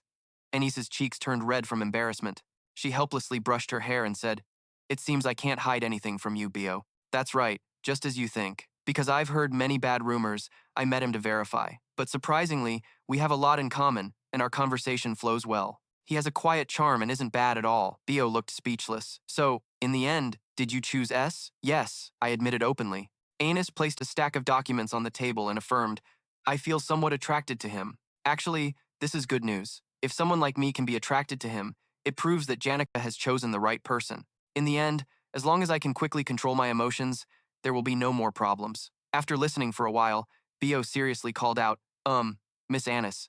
Annis continued, If we compare it to a malignant tumor, discovering it early is already a stroke of luck. He's not the only male student in the world. If we find another man to replace him and publicly declare that we are a couple. But at that moment, Bio blurted out something that shocked Annis greatly. Perhaps you know about your feelings for him. She gathered up the documents and calmly expressed her opinion. First of all, the intention to find a replacement could be a huge insult to the person involved. Even if it's you, Miss Annis, you've never lacked concern for others to this extent.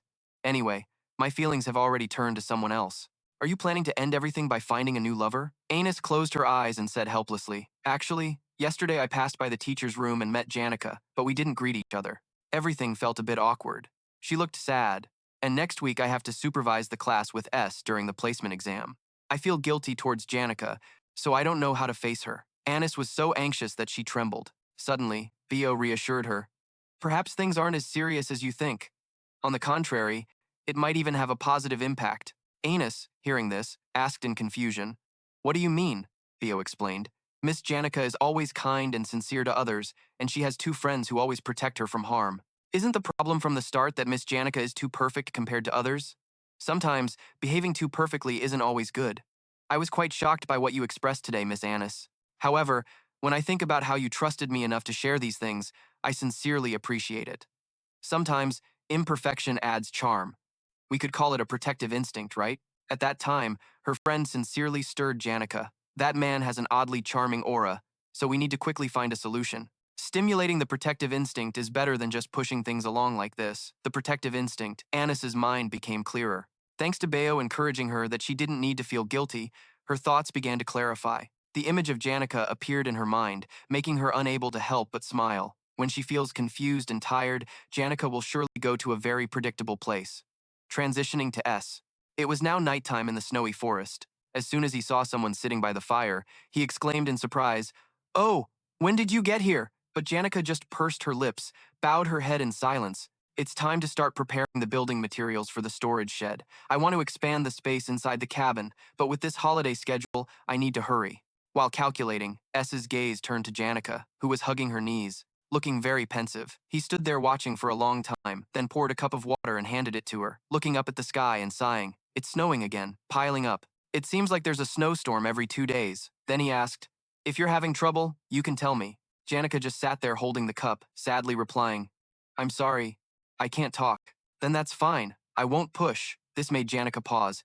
S's gaze seemed to encourage her to hang in there. Janica looked at him, her lips pressed together in gratitude. What we sometimes forget is that Janica is also going through difficult school days. Her expression downcast, hugging her knees, like a small animal cornered, it's hard to ignore. S looked at her helplessly, not knowing how to help. The two could only lean on each other, spending a little cold downtime together. Winter continued. The harsh cold was such that with just one blanket and a fire, survival was impossible. Yet spring is drawing near. My father, the head of the family, is often absent due to his duties at the royal palace, but the Joe Taylor villa is always peaceful. However, ever since the death of the eldest daughter Awenzat Taylor, the new heir has taken the throne, and everything has been thrown into chaos. What kind of person is Sot Taylor?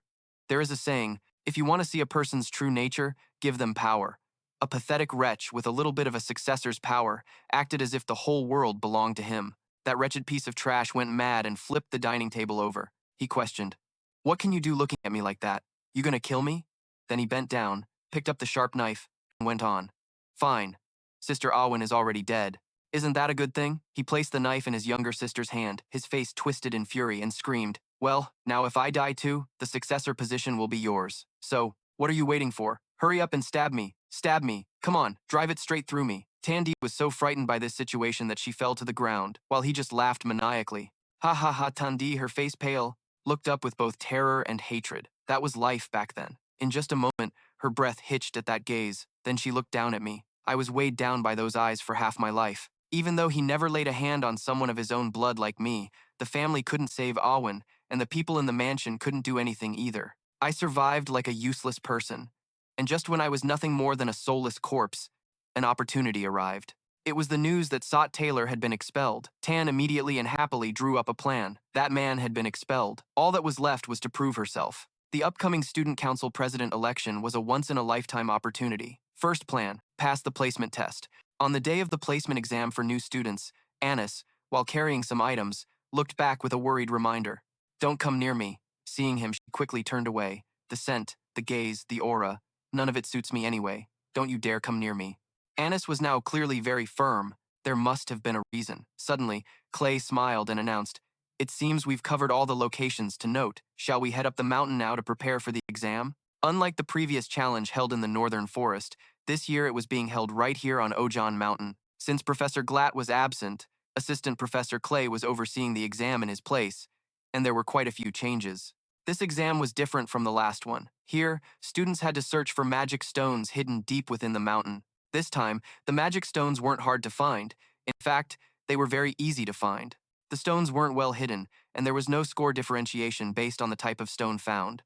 Anyone could find a stone and place it on the Sanctuary of Rebirth. The Sanctuary of Rebirth, a test that helps students get placed into Class A. At first glance, it seemed easy, but Clay appeared with a mischievous expression, saying, "You have to do at least that much to get into Class A. Class A is no joke, after all. Fight and win against countless monsters and wild animals, an extremely difficult level that only first-year students who could overcome it would advance to Class A. It was called the Hell Mountain Ojan Survival. And in the end, not a single one of Sylvania Academy's new students qualified for Class A. I could only let out a sigh of relief. Phew, of course. Up to this point, everything was just part of the pre-written script. The event of no one getting into Class A had to happen because it's connected to important future events. Therefore, I couldn't tell Assistant Professor Clay the specific difficulty level. Even if I have to write a report later, at least I feel at ease because even though it's called an extremely difficult survival test, there won't be any casualties among the new students. They would have to fight against imaginary monsters created by a Magitech device called the Illusion Disc. The Illusion Disc summons illusions of low-level monsters and beasts. All we had to do was ensure safety after installation. Among them, the purple illusion disc was the most important. From what I remember, it's the very reason why there was no Class A for the first years. A rare grade illusion disc that summons illusions of monsters and high-level beasts. It's commendable that she's handling all the important matters by herself. But just then, as Anis was still struggling to carry that bag of items alone, a voice suddenly called out, "Hey, if that's too much, let me carry some. You're falling behind." She tried to force a smile and replied, Thank you, Senior Onyxer. It really is too heavy for me." The person showing concern was S. At that moment, he reached out to take it from her. But Anis still forced a smile, then suddenly let out a cry and dodged to the side with the bag. S exclaimed in alarm, "Ah, that's dangerous." But Anis's foot had missed a step on the stairs. But he quickly reached out and caught Anis by the waist, lifting her up, but her hands had already let go of the bag. Seeing this, his expression grew serious as he cried out, "This is dangerous." The colored discs went tumbling chaotically down the stairs, forcing everyone to dodge in a panic. The most important one was the purple illusion disc. Just then, a hand snatched one of the colored discs, and another hand swiftly caught another. The other student reminded them in confusion, "You have to be more careful. What if they break?" S let out a sigh of relief, while Anis was still blushing. "Oh, that's the top student for you." The script for this entire semester was almost ruined right from the start. Just then, as the student held out the colored disc, it suddenly shattered, and the color inside spilled out. The three of them could only freeze in place, all looking down at the incident at the same time. The other student asked in a panic, "Now what?" S, no longer paying attention, unconsciously let go, causing Anis to fall. Why did it feel like everything was going too smoothly? Last year's joint combat practice was the event where the weak student, Tai, first picked up a sword. It was an event that drew a lot of attention because he defeated Lucy. Although it twisted the script, causing Janica's rapid fall to darkness, this year's joint combat practice is also an important event. The talented, elite first-year students challenged the renowned generation of protagonists. The battle began, and the new first-year students went wild. They didn't hesitate to use every means and trick, gripping their swords tightly, then unleashing countless powerful strikes. They were all defeated by Jason alone. "Jason, you've grown incredibly strong over the past year." He made a deep impression on everyone, and the Saintess, Clarice, hiding her identity in the crowd, took notice of Jason. The story ended there, and while it's understandable to be moved by Jason's growth, the relationship between the Saintess, one of the four main heroines, and Jason is crucial. I need her power for the battle to subdue Lucy in Act 3, and more than that, she is a very important person. Therefore, this event needs to happen exactly as it did in the original script. For that to occur, the first-year students must rebel as planned. The reason the first years rebelled was actually because no one could get into Class A during the initial placement test. And the reason they couldn't get into Class A was because the enthusiastic assistant instructor, Clay, used these purple illusion discs in the test. Everyone looked at the shattered purple discs, grimacing and sighing, "Ha, what a mess. It looks like the circuitry got twisted from the impact. We'll probably have to ask a professor specializing in magic engineering to fix it." Seriously? After all the effort we put in, this happens? At this, Anis could only shrug helplessly, not knowing what to do. "Ah," she then said with a guilty expression, "I'm sorry, I should have been more careful." Just then, voices discussing a solution were heard. Sitting around and complaining wouldn't get this broken magical device to fix itself. "If things stay like this, too many students will get into Class A. We have to solve this. Our old man can definitely solve this." As S denied this, Cobius, who was beside him, exclaimed in surprise, But..." S suddenly threw an arm around Cobius's shoulder, startling him. S called out to Cobius coldly. Cobius's face twisted in fear. "What?" The starting point for the placement test. The entrance to Mount O. When do you most clearly feel that you've arrived in the land of academia, Sylvania Academy? If you were to ask Tanya, she would say it's when she had the honor of welcoming a noble as her classmate. Even if they are royalty, everyone is a student at Sylvania, so they all wear the same uniform without distinction between high and low birth. However, if there was an exception to such unwritten rules, it would be the spiritual pillar for millions of tier believers, Saintess Clarice. At that moment, Clarice appeared and said cheerfully, "Thank you, but there's no need to be so formal. Excessive ceremony only makes academy life more burdensome.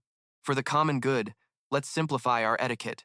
Everyone, tense and sweating bullets, replied, Yes. Suddenly, a greeting rang out, causing Clarice to turn and look. It is an honor to meet you, Saintess Clarice. Tanya smiled warmly. I am the successor of the Elte family. My name is Tanya Elte. Oh, if it's the Elte family. Clarice recalled the family head, Krebin. I performed his baptism ceremony before, but I was too young at the time, so I don't remember much. Tanya bowed politely. It is our family's honor. When I come of age, I will also undergo the baptism ceremony. Clarice gave a friendly smile. I look forward to it, Miss Tanya. Then, her eyes took on a scheming glint. This conversation with the Saintess was a noteworthy event. It would be very useful for the Student Council President election. But the immediate focus of today was, at this very moment, a magic flare was fired as a signal, exploding like a firework in the sky. Along with the announcement to begin, the alchemy department met in the Academy Square. The magic department at the foot of Mount Fire was, and the smithing department in the basement of the OB Hall. Each group would gather at a different location, and the test content would also be different, but the goal was the same, to get into Class A. Then Tanya, along with the other students, sprinted forward with all their might. A full tuition waiver, a transfer to the officers' hall, access to welfare facilities for the honored students of Class A, anything a student could want. A male student flashed a savage, triumphant grin. Yes, I've found a mana stone. Time to run. I have to place this stone on the sanctuary before anyone else to get into Class A. All the new students were here. Another student breezed past the previous guy and said casually, I'd better hurry up while some loser is busy monologuing. Damn it, Joseph, get back here. The student took off in pursuit, everyone heading towards the mountain peak. Just then, someone picked up a stone, exclaiming, so many stones. As Tanya picked one up, she analyzed the situation seriously. The test couldn't just be about offering a mana stone at the sanctuary. There must be something special to clearly separate the student's abilities, rather than just being a test of stamina. I need to slow down and be cautious. Suddenly, a cry rang out, startling her. Oof! Right in front of Tanya, a female student had collapsed to the ground, her shoes off in front of her. She was taking off her shoes. Asterisk, asterisk, huh? Am I seeing things? Asterisk, asterisk, Tanya asked with concern. Is your foot injured? If it is, I can call an instructor for help. The girl suddenly exclaimed. Ah, no, that's not it. I'm just trying to step on the snow with my bare feet. Oh my gosh, it's so cold. The girl's expression was one of pure excitement. Tanya, however, was still confused. Barefoot out here? The girl's eyes sparkled as she explained. Oh, is that not allowed? Isn't this a normal thing to do? It's one of the things I've always wanted to try. I always imagined it when I saw snow outside my window, and it's softer than I thought. This display left Tanya speechless. Asterisk, asterisk. Those eyes, that attitude. Surely he must have been hit on the head right when the exam started. How unfortunate. Asterisk. Asterisk. It's done. Before her cheerful expression, Tandee helplessly crossed her arms and introduced herself. I am Tandee, the second daughter of the J. Taylor family. It seems we are the same age, right? Upon hearing this, the girl exclaimed in surprise, Jaw Taylor. I heard that those from the J. Taylor family are all very exceptional with high status. Not everyone is like that, Tandee quickly retorted. The girl was astonished and gasped. Huh? Tandee turned back with a frown, looking displeased. No matter how powerful a family is, over the years of maintaining their lineage, there will always be useless people and some truly terrible ones. Then she recalled S's expression. Reflecting on what she saw at the camp, he seemed to have completely transformed. Right now, I'm not sure what JT's true face is. Moreover, the fear from that time still lingers. Besides, the girl then said, but I don't think Tan is that kind of person. If you're from the Jaw Taylor family, I'm from the suburbs, so I have to show respect, right? Her eyes sparkled, showing admiration. Tan turned away, helplessly refusing. No need, this is Sylvania now. The girl then exclaimed, oh, it's Sylvania, right? After that, she seriously introduced herself. My name is Killy. I'm from a small town in the east. I don't know much about the outside world. If I do something foolish, I apologize in advance. I'm not very familiar with places like this. At that moment, Tandee said, can I call you directly since we're the same age? Of course, Killy replied. Tandee reminded her, you need to hurry. This is a test. Killy casually continued, that's right, we're in the middle of a test. Then, Killy smiled brightly, but I don't want to score too high. If I get into Class A or something, I'll attract too much attention. Tandee gritted her teeth, angered by each word she said. Suddenly, Killy grabbed Tandee's hand and explained, I really don't care about the tests, so I'll help you with it, Tan. Maybe that way, our relationship can become special and closer, right? While saying this, she pulled Tandee to run forward. This is the first time I have a friend my age. Tandee was bewildered by that naive nonchalance and hurriedly reminded her seriously, what? It's only because it's me that you're so comfortable. If you accidentally act friendly with people like the princess or the saintess, You'll get into big trouble. Is that so? Killy asked anxiously. Then, Tandee had to let it go. To be honest, even someone like me, too. Forget it. Let's hurry. 30 minutes after the test began, the red-haired boy was energetically running up the mountain, joyfully shouting, "I'm in the lead now! Just a little further and I'll reach the top! No matter how good Giuseppe is, I still excel in physical strength. Ha! But running at full speed is a bit much. I thought I was going to die." Suddenly, a figure resembling a demon exclaimed, Then you have no choice but to die." The newcomer punched the red-haired boy in the face. Cough. Ugh. The red-haired boy fell to the ground, trembling and unable to get up. "Kobe," Uso exclaimed. "Oh my. That's so scary. Why did you suddenly appear like that?" "Really, cough cough, it might be a bit cowardly, but it's so shameless, not like a senior, and it's really pathetic. But as he said, that surprise isn't so bad, right?" His face turned red with excitement. Coldly patted on the shoulder, Kobe Usur shouted, "Why is it only me?" A seriously said, "You're not the only one doing this." Suddenly, there was a loud tremor in front of the forest. Kobe Usur and Anis would block the first-year students who were on their way from halfway up the mountain to the shrine. "If any student can get past us, that person will qualify for Class A."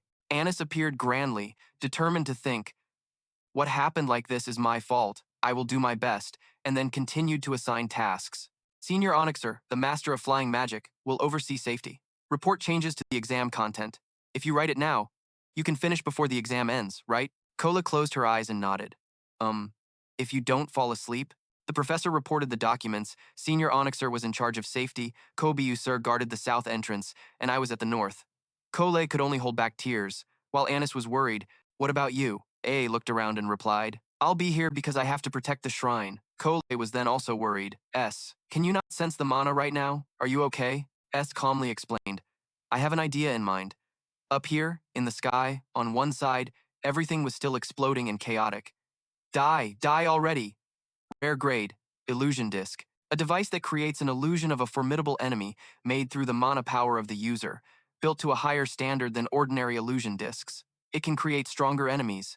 The difficulty of crafting this item has been compromised, unable to fully unleash its potential, and it is very difficult to repair completely. Moreover, I still haven't regained my magic stone, an item containing a large amount of magical power. However, what was used in this test was an expensive magic stone, just as expected from Sylvania. Placing the stone down on the magic circle, it once again emitted a surge of power. The Rebirth Sanctuary. If you offer an object containing magical power, you can extract the power and use it temporarily. By using this sanctuary, I can replenish the lost magic. Mug has now appeared. He smiled and said, "Long time no see, even though I still can't quite hear what you're saying. But, if we're talking about time, Anis and Kobe have given me enough magical stones already. The goal is to not let anyone pass." Immediately, a surge of magical power from S rose up fiercely. He tightly closed his eyes, took a deep breath, and shouted, "Come on, everything is ready!" On another side. At that moment, a group of students lay scattered on the ground, completely beaten. "Ugh! Run! Asterisk pant! Pant asterisk! That's right! Asterisk pant asterisk! I'm getting a little tired too. So I'm not feeling too great right now." Just then, Tandee and Kill arrived. The giantess Bu So appeared with a demonic face, exclaiming, "Let's end this quickly." The two girls screamed in terror the moment they saw her. Just then, from behind, Bu So felt a massive tremor as smoke and fire erupted. She turned and said, "That's the northern entrance. Isn't that Senior Anis's magic?" Tandee seized the opportunity and pulled Kill away to run. "This is it! Run!" Seeing them flee, Bu So shouted, "Hey, get back here!" Senior Assistant Anis could be considered a genius in the academic field, but when it came to magical combat, she was only slightly above average compared to other students in her department. But even so, it was definitely not a level a first-year student could match. Her face darkened as she uttered, "All right, just come at me." But this new student was on a completely different level. Joseph Goose, unlike his older sister, who had to work extremely hard to become the head of the alchemy department. Joseph was the youngest researcher at the Magic Association and could freely use intermediate-level magic. In a word, a genius. A strong candidate for the top spot. Joseph, with his usual expressionless face, spoke up, "There's no need to be so angry, Senior. Everyone has their own area of expertise. It's just that you're not suited for combat." Hearing this, Anis quietly retorted, "You're gravely mistaken. Yes, I'm angry, but it's not the kind of resentment you think it is. So just go."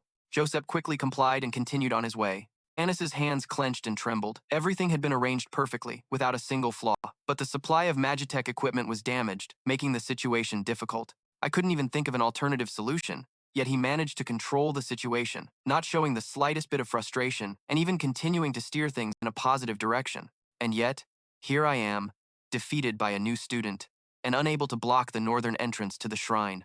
More than failure or resentment, I feel angry with myself, because the image of a reliable face to solve this situation was the first thing that came to my mind. At this moment, S was at a key location. Seeing someone arrive, he spoke, "You're the first guest. You know the contents of the test, don't you? All you need to do is offer the magic stone to the shrine. But of course, I won't let you do that." Joseph didn't flinch and casually replied, "Just as I expected, the test method is quite strange. If I manage to subdue you, senior, and successfully offer the stone to the shrine, who will the students after me take the test with?" S coldly replied, "All right, that's not for you to worry about." Joseph just glanced over nonchalantly. "Right? You seniors must have a backup plan ready. I'm not actually that curious about it. I just wanted to buy some time to look around. Is that an illusion disc of a different color, or an improved version? I have to be on guard. That senior seems to be from the magic department, but I can't sense much magical power from him. Moreover, there are traces of magic stone usage. Using a magic stone against me? A first guest proves his total power level is very low. What a disappointment. Sorry, I thought there might be something worth learning here. I guess I should start thinking about what kind of sandwich to eat when I get down the mountain." A look of clear contempt was on his face. Joseph raised a hand brimming with power, then clenched it shut. Instantly, an explosion went off where S was standing. The spell he used was a concentrated intermediate-level bombardment magic. Its firepower wasn't immense, but it was a vicious intermediate spell that's impossible to avoid unless you know it's coming. Unless you can see the direction of the hand and dodge in time, there's no way to counter it. But S swiftly moved to one side, dodging it.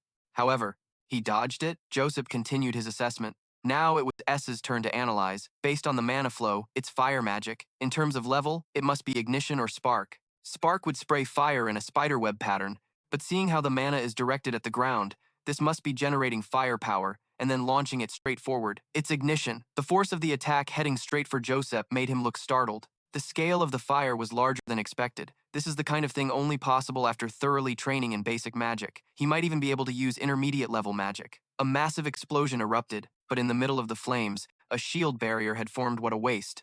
With his hands in his pockets, Joseph stood inside the shield, thinking confidently, "No matter how high level that ignition is, it can't penetrate my defensive magic." Battles between mages are usually decided by the difference in their mana reserves. If the mana consumption is equal, victory goes to the one with the larger total mana pool, which is me. He doesn't seem to have much experience in magical combat. If his magical power drops and he can no longer maintain that ignition, there's no way he can stop my attack magic. The art of mage battles is truly profound. But he wasn't allowed to be smug for long, as a loud voice called out, "Joseph Goose!" Then, a hand suddenly appeared and grabbed him by the head. "Ah, monster. A defensive magic circle can block magic, but it can't block physical force." S decisively kneed Joseph in the stomach. The boy was still in shock. It wasn't over. He followed up with another knee to his face, questioning, "Did you think mages only fight with magic?" S's bright pupils looked down at his opponent, and Joseph quickly regained his composure, then rolled away a few steps. He covered his face and asked in confusion, "Did you get through the fire? How is that possible?" Then Joseph created another surge of power. "I won't be careless anymore." This time, he used intermediate ice magic, while still continuing to use basic fire magic. Joseph assessed again. More fire magic? Wanting to confront my ice magic? He was about to use steam to obscure visibility and repeat the old trick. "Ah, but I can still use a lot." Joseph created a fireball and threw it at S. This is basic fire magic, but his figure continued to pass through the flames and was using the blessing technique, temporarily increasing fire resistance. At this moment, his bright eyes were still rushing forward. Joseph thought to himself, fire resistance, and when the knife struck, he quickly used physical defense to protect against physical attacks. At this moment, Joseph gritted his teeth in panic. Damn it, where did he get that from? But considering the speed of spellcasting, I'm faster. His face contorted. S's knife was blocked by that shield. He jumped outside, but unexpectedly, the knife emitted a surge of power. He called Mug the spirit to explode immediately. A powerful explosion erupted, throwing Joseph into the air. Then he crashed to the ground and was finally supported by a large tree. After the smoke cleared, a battered figure was leaning against the tree. Joseph's expression was extremely miserable. He gritted his teeth and trembled. "Don't lose focus. Think. There's no way his basic spellcasting speed could be faster than mine. That's spirit magic. Not explosive magic, but spirit magic. Overcoming my burning heat with a bare body among the spirit magic, it could be explained if it was the blessing of fire. He has spirit concealment in the magical flames, spirit magic, and even the magical recording tools he hasn't used yet. Who exactly is this person? After pondering for a while, Josep threw the stone away, then accepted, I have lost. The stone rolled past Joseph's feet, and suddenly, he created magic to prepare for a sneak attack. While turning back to look, this time, he used intermediate ice spear magic. A sharp ice spear was about to stab up, preparing to attack, but he calmly bent down to dodge as if he had anticipated this. Josep didn't stop and continued to swing his fist and shouted loudly. Clearly, that punch impacted S's face, but when S's face appeared, it looked completely normal as if nothing had happened. Josep's punch, who had spent his life studying magic, caused no damage at all. At this moment, a faint blue power emanated. Josep's face turned pale, filled with disbelief, unable to believe it. Could it be that right in front of him was a fierce spirit? This is the blessing of the storm. If attacked unexpectedly, the enemy would be swept away by the wind. Once again, Joseph was slammed against the tree by the power of the blessing of the storm. As a shockwave erupted, the figure still stood proudly there. At this moment, even the large tree from before was gone, leaving only a stump and a blackened Joseph sitting there amidst the dust. He truly felt drained of all life, pointing and gasping, I really have lost. That stone had also shattered into many pieces, and his body simultaneously collapsed to the ground. S responded, all right, you've worked hard. You did very well until the last moment. That was a commendable decision. I took a hit there. Joseph then asked for his identity. Senior, what is your name? Despite not being able to stand, Theus continued to lean against the wall. Joseph glanced up, and Theus spoke up. So, Taylor. He uttered his name with a cold expression and looked far away. Thanks to you, Onyxer. At that moment, Onyxer appeared just in time, embraced Joseph and flew away, raising two fingers to signal to S as if to say, don't worry, let's move to another place. At this time, a caravan was traveling through the snowy forest, but why did they end up in the magic department? It was easy to hear, so he asked, why did you suddenly ask that? The girl replied, if you studied the gladiatorial department or the alchemy department, you could be the top student there. I feel uncomfortable because it seems like you have given up many benefits for me, he cheerfully explained. I don't value the so-called top student. From the beginning, whether it was the alchemy department or the gladiatorial department, I couldn't become the top student. Because the top student of the second-year gladiatorial department is C. Laviale, that's him. He didn't know that C was somewhere, being beaten to a pulp on the ground. What just happened? Kobe was in so much pain that his eyes rolled back. In his fading vision, a few people were looking on with concern. Are you okay? Was it because the holy law was too strong? Are you hurt anywhere? Leave that to me. You guys continue the test. Damn it. At this moment, Kobe seemed ready to faint. Bye you. So, are you okay? Please wake up. Bye you. So, still couldn't believe it and exclaimed, how could something like that be stopped? 20 minutes before the end of the exam, tired breaths echoed. Huff, huff. At this moment, the two girls, Killy and Tandee, had arrived. Tandee, upon seeing the scene, panicked. Is this the final test? In front of them lay a group of students sprawled out.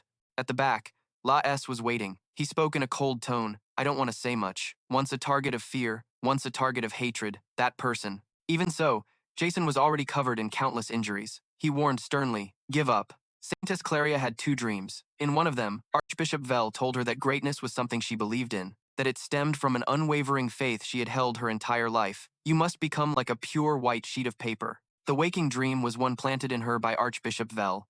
And in another dream, as her eyes were closed, a song rang out, better to die in the mud than live as a blank white sheet. At that moment, Claria slowly opened her eyes. The person's song continued. Even the holy capital, hailed as humanity's most magnificent creation, is but a sandcastle before the wondrous rocks of the Jam Inn mountain range. Will you be content with the sky from the bottom of a well, or will you climb the walls to gaze upon the vast sea of stars? The azure mist of the Kin swamps, the shimmering golden fields of the royal city of Glozin, the emerald pastures of the Buen countryside, the pearlescent smoky orchids of the alchemist land of Cree, the red roofs of the trade city of ODC, the blue sea of knowledge in Sylvania, the land of scholars, crossing the golden sea of sand of the great Stee Desert to the purple shadows of the lawless lands. Pure white is but a tiny fragment in the world's colorful tapestry. The girl played her instrument and sang with a voice full of joy. She was the keeper of the church's torch. After leaving the church, she called herself a wandering minstrel. No one knew how she moved between the buildings, but when night fell and the world was fast asleep, she would sit by Claria's window and sing. The dream she had at night was of the outside world, a world her only friend had seen and whispered about in her ear under the crescent moon. In it, the two of them would visit places, chat, and go to school like normal people, and hang out with friends just like everyone else. Did you know that even an ordinary life of love can be filled with bliss? Elle asked Claria, sitting on the windowsill. An embrace from someone you love is worth more than the prayers of a million followers. Did you know that? Elle said, smiling blissfully. After leaving the church, Elle enrolled in Sylvania. It was said that during the holidays, she would wander the world, just as she was doing now. After Elle left, Claria would travel in her nightly dreams to all the places her friend had spoken of. Eventually, Claria held someone tightly, and together they embarked on a journey that they had once walked alone.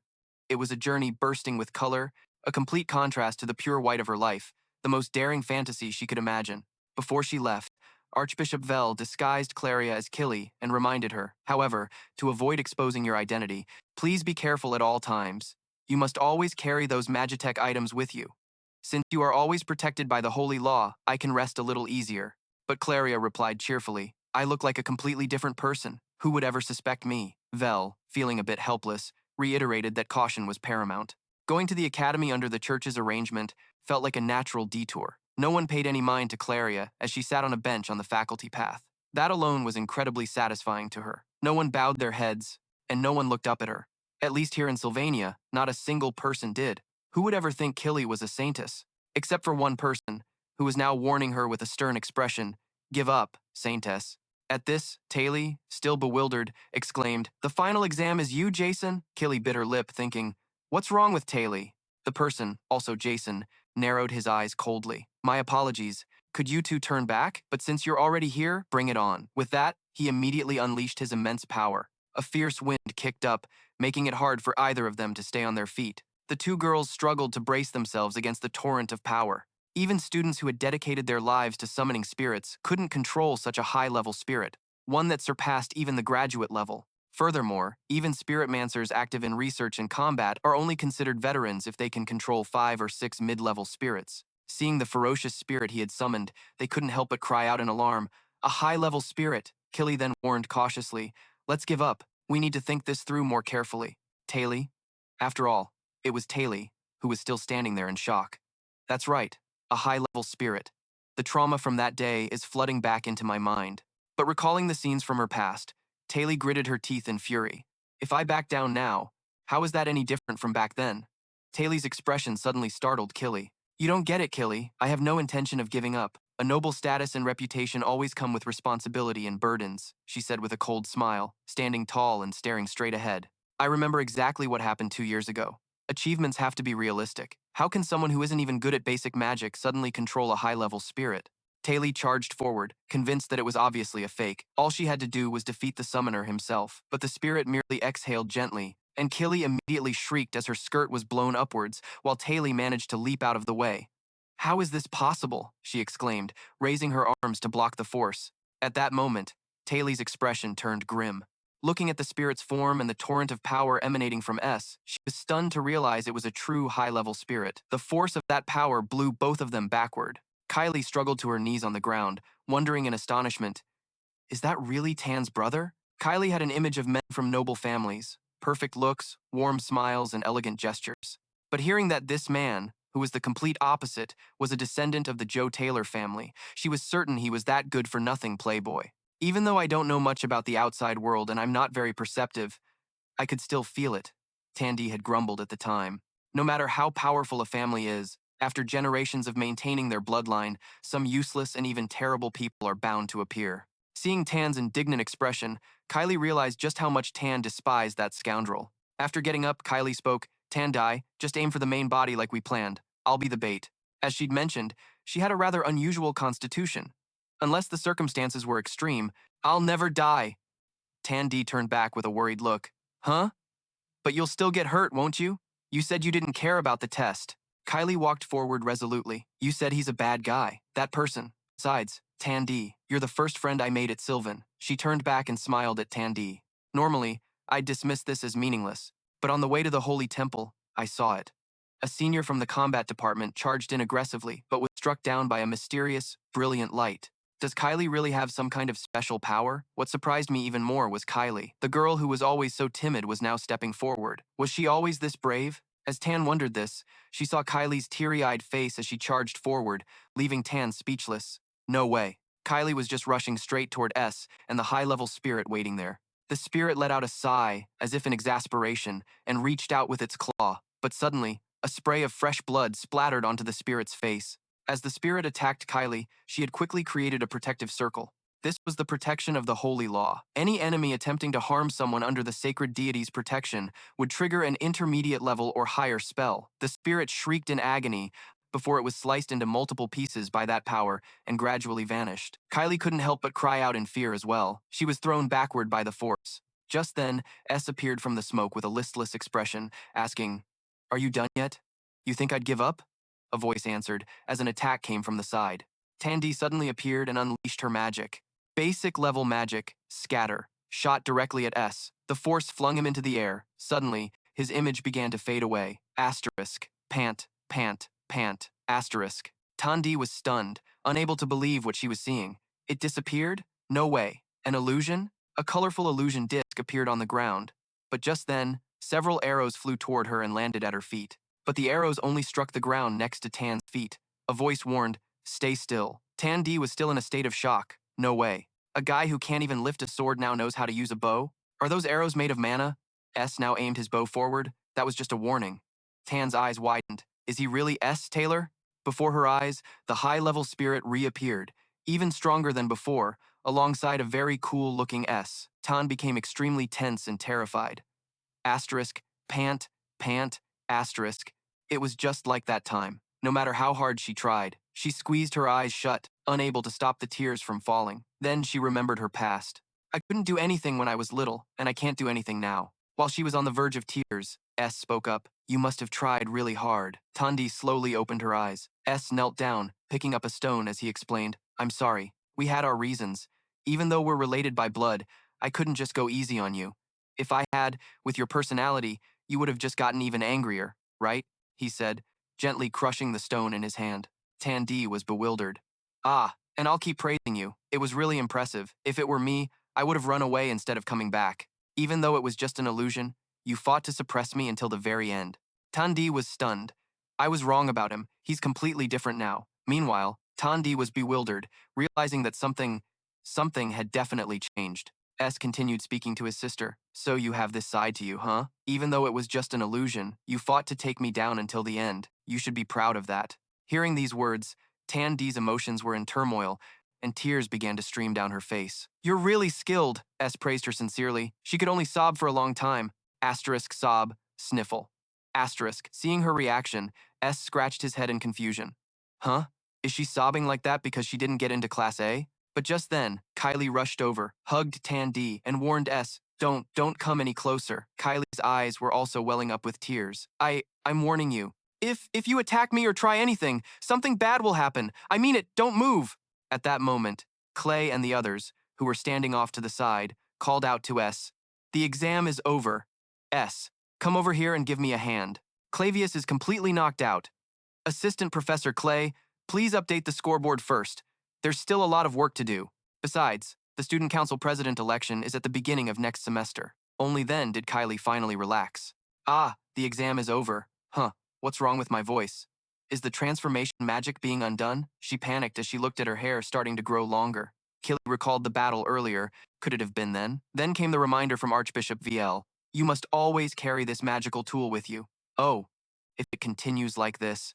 At this moment, Cola was still squinting in that direction. You've worked hard. E.O. her. Meanwhile, Killy was still very anxious. My identity, my school life. Suddenly, at that moment, Jason's spirit mug had brought her the magical tool, glancing around before softly reminding, be careful, don't lose your stuff again. Yes, I'll be careful. Killy quickly took the item while still looking at him in confusion. Jason then stood up. Coley approached and worriedly asked, Jason, why are you so badly injured? He replied, it's fine. The new student placement exam has ended. Exot Jason has returned everything to the script. There's just one thing, a very small crack that means nothing has formed. Aside from that distortion, through that distorted crack, under a world gradually stained red, two pairs of eyes like rubies were staring intently at Jason. Killy was still stunned by Jason's actions. Clearly, he was about to use honorifics but then stopped. Cola reminded as they walked, Jason looks very tired, so let's let him rest first. We'll handle the rest. Jason spoke up. Senior Onyxer, can you help me support C. Lavier? Onyxer quickly replied, okay, I'll be right there. After that, he looked into the distance. Earlier, I thought I saw something that looked like a person, but I must have been mistaken. Jason was lying there resting when a voice rang out. Do you know, I believe there is a beauty that transcends time and value. The clearest evidence is this sky.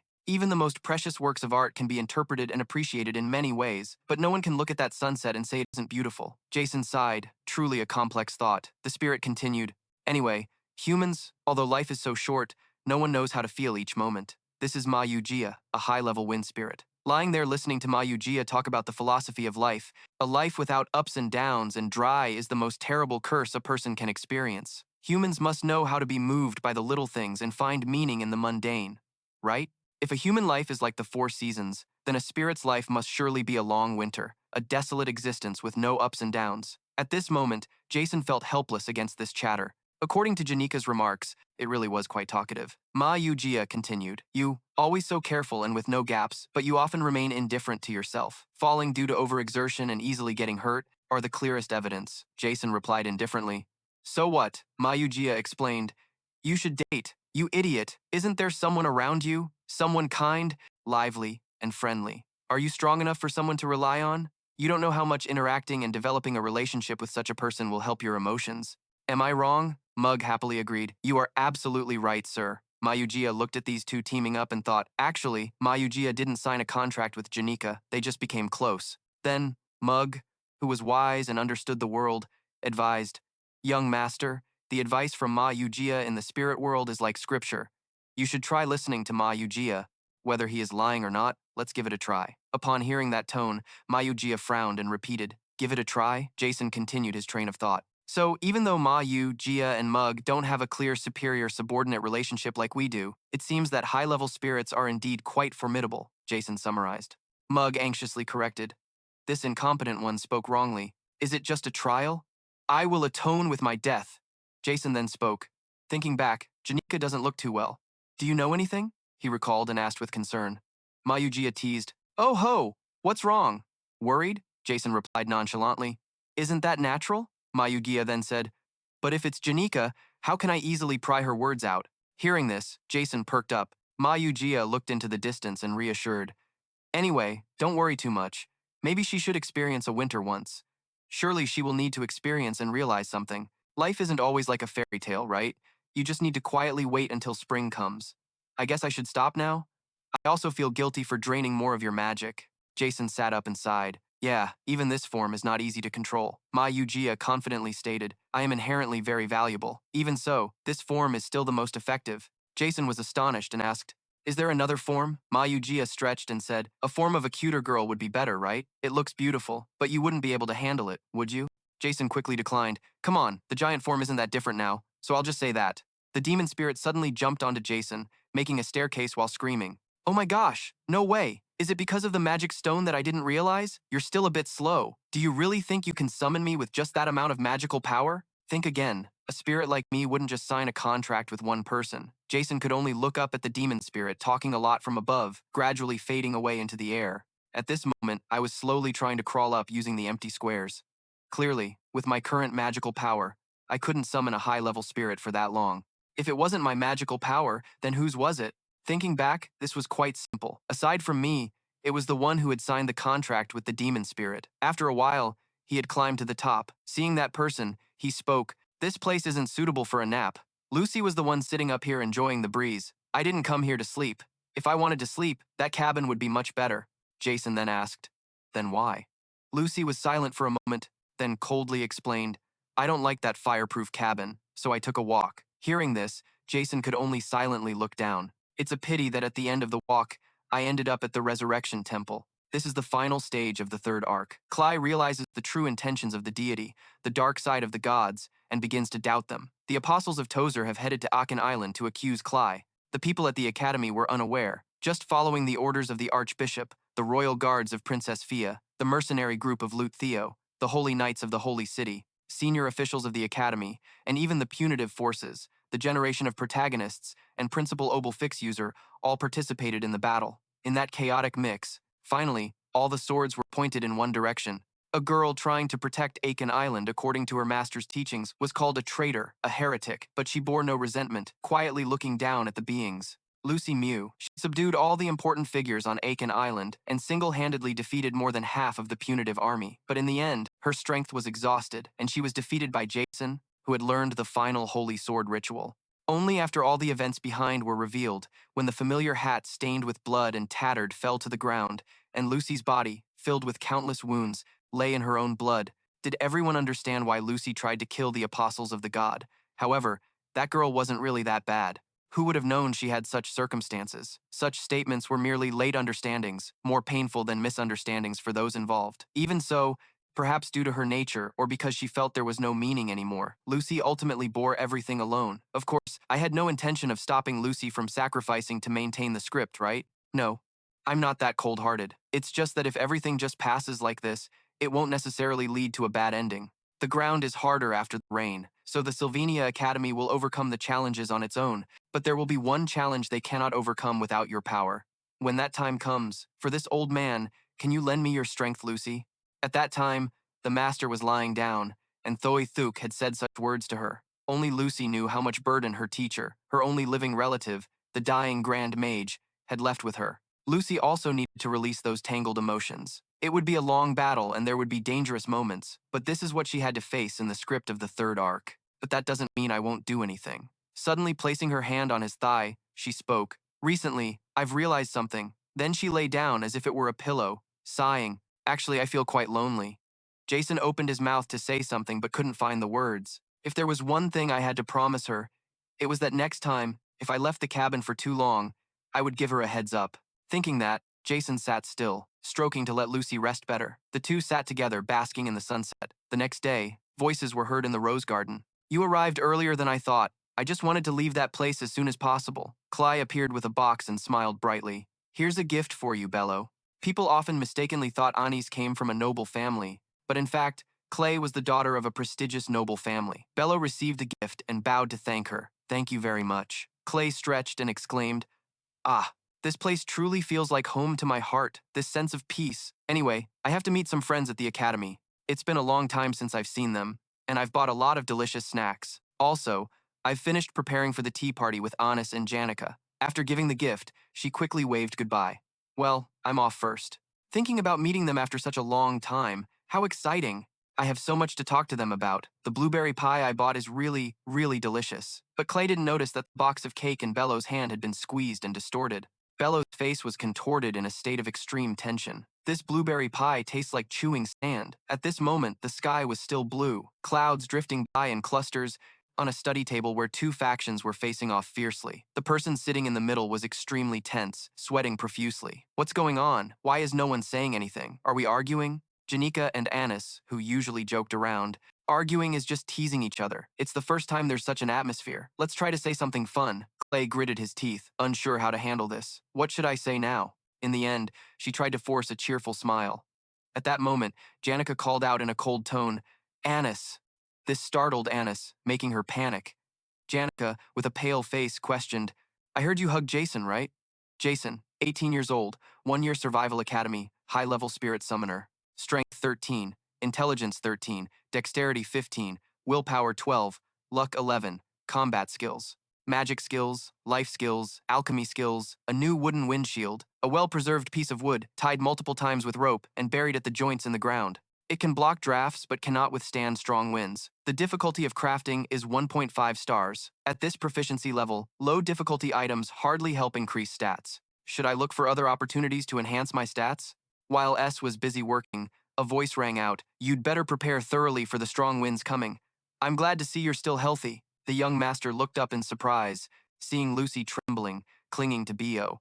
A asked, Are you here to catch Lucy? She replied, The Academy's directive has been issued.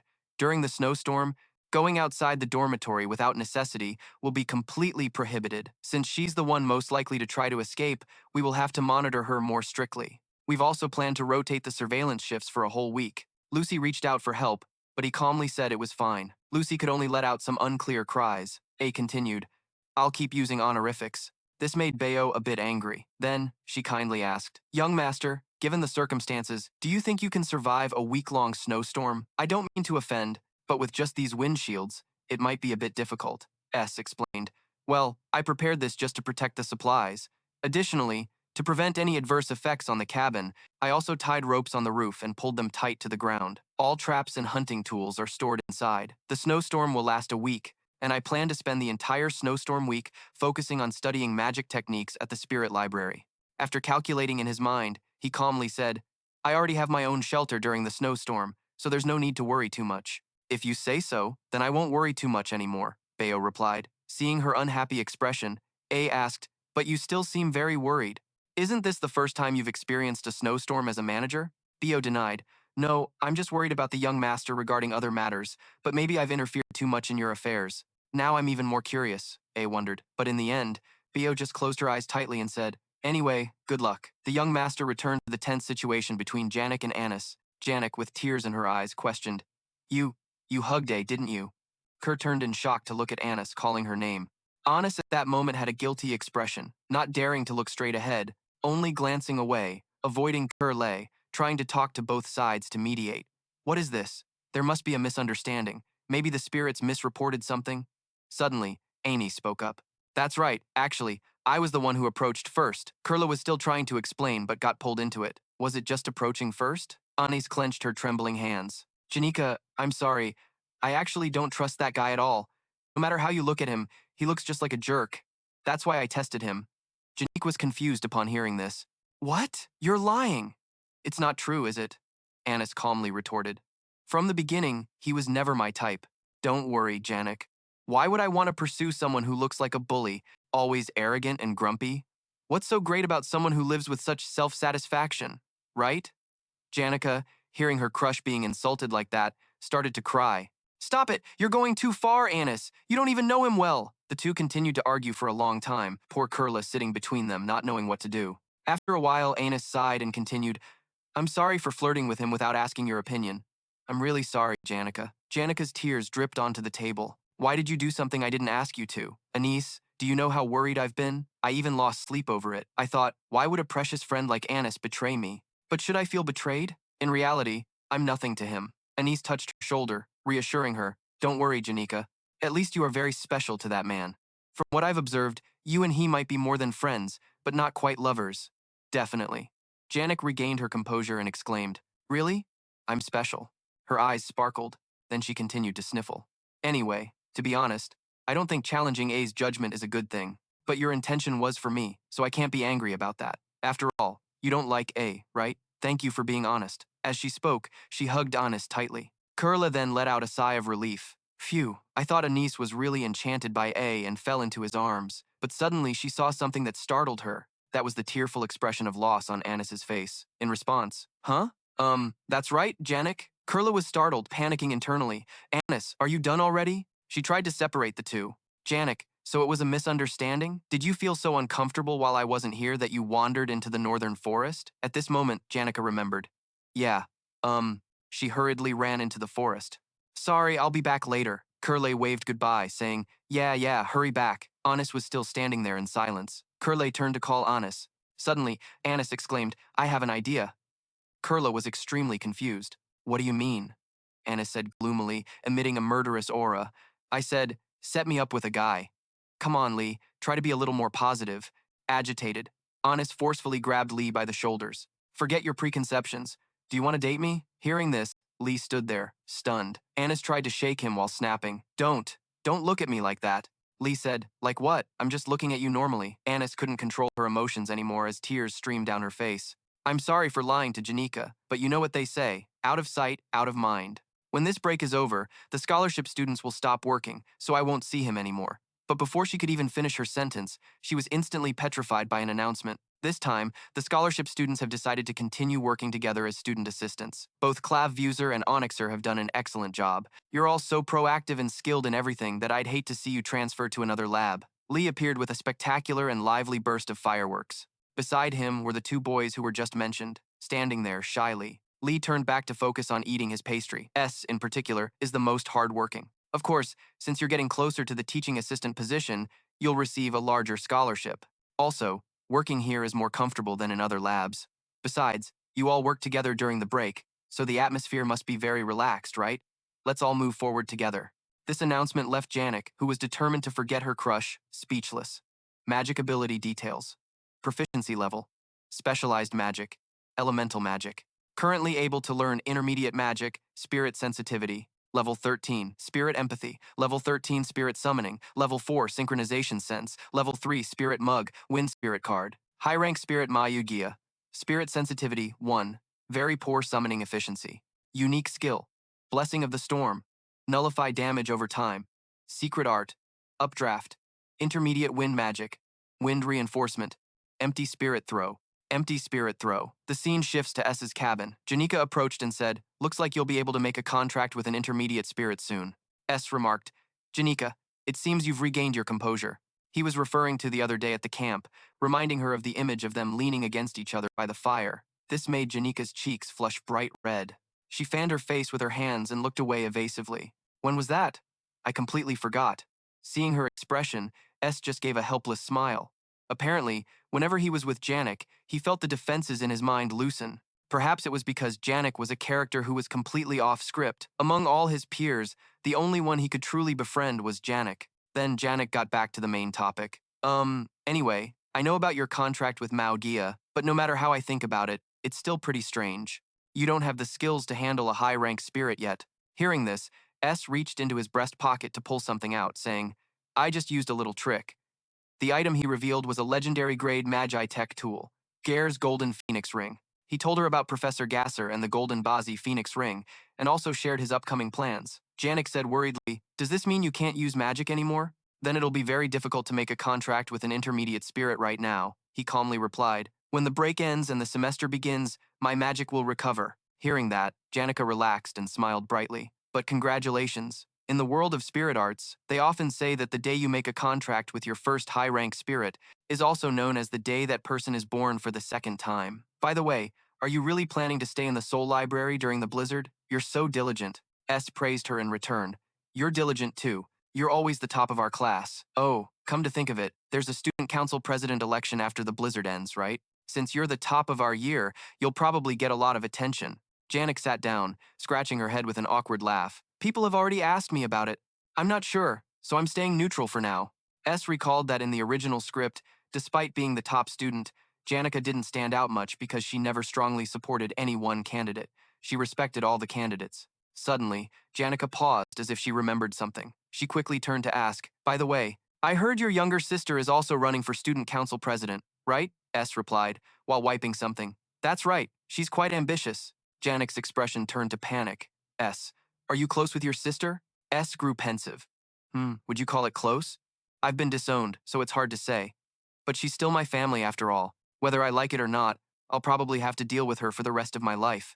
So I want to be on good terms with her. Even if we're not super close, I'm still quite fond of her." At this, Janica couldn't even lift her head and just stared at the floor. "Is that so? I thought you cared about her a lot. Maybe it's just a typical sibling quarrel." Then, she suddenly grabbed S's sleeve and called out, "Hey, S!" With tears welling up in her eyes, Janik asked, what is Tan like? Is there anything she'd want as a gift? Or any food she likes?" S asked back suspiciously. "What did you do to Tanya?" She immediately and firmly denied it. I didn't do anything." But his gaze remained fixed on her. Seeing Janica's panicked expression, like a little kitten, he realized she was a terrible liar. It only took her about 3 seconds to confess, unable to bear the guilt. But actually, it wasn't that serious. A could only shake her head and chuckle. The night sky is still continuously falling snow. They say there will be a snowstorm today, and since early morning, no one is allowed outside. Unless there's a special reason, so if something requires going out, please contact the maid. Kill sat in the room, holding a magical tool that was just over the limit. The scene from a few days ago couldn't leave my mind. The appearance of a third-year student was extremely frightening, but more than that was the feeling of unease. He looked so natural that I had to wonder if I was seeing things. But when Kane Jiak delivered the items and reminded, "Be careful, don't lose your stuff again." Yes, be careful. Clearly his last statement was meant to be respectful towards me. Does he know my secret? I've worked so hard to have that normal school life. The conditions were set by the efforts of the priests and those in charge at the sanctuary. Just one person revealing my identity to outsiders would end everything. It's not hard to get information about this man. Remembering the argument between those two friends, being arrogant won't get you close to the shrine. Shut up. I was just caught off guard. Did you know? You can't even get into Class A. At that time, Killy was in the cafeteria and had overheard that conversation. Josep confirmed that the senior was indeed not an ordinary person. It is said that among the third-year seniors, he is famous as an eccentric among eccentrics. From what I've heard, he seems to be living in a cabin in the northern forest. Key recalled in her mind. a cabin in the northern forest. Once the snowstorm starts, I won't be able to leave the officers' hall for at least a week. When the snowstorm ends, spring will come, and the new semester will begin. By then, I might miss the chance to silence him. Thinking of this, Kill transformed back into Kurlai, then flung open the window, letting snow pour into the room. It's truly terrifying, frightening. The wind is strong, dark, and freezing. Living while only looking at the pristine white walls and ceiling can diminish a person's vision. One can never understand the romance of a world filled with colors until they experience it. After some calculations, Kurla Gi jumped out of that window. She dove from the high floor, firmly holding the magical tool, which was gradually glowing.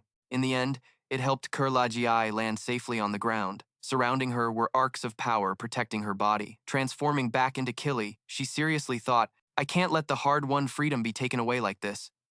I need to meet that person. Once decided, she resolutely ran off to find Killy, alone, on the increasingly fierce snowstorm path. The danger of encountering the Saintess K. La Gi. My eyes had long gotten used to the darkness, as my life was filled with nothing but shadows. The scene etched in my mind was the moment I plunged the sword into my brother's heart. My brother, the only one who stood by my side, while all the members of the Nodal clan turned their backs on me. Perhaps it was like a curse. My brother's last words were filled with indignation and fury. Ending the flashback, Kurla turned back to ask, why is it like this suddenly? Did you go to another research room? Kobiu, sir, scratched his head awkwardly.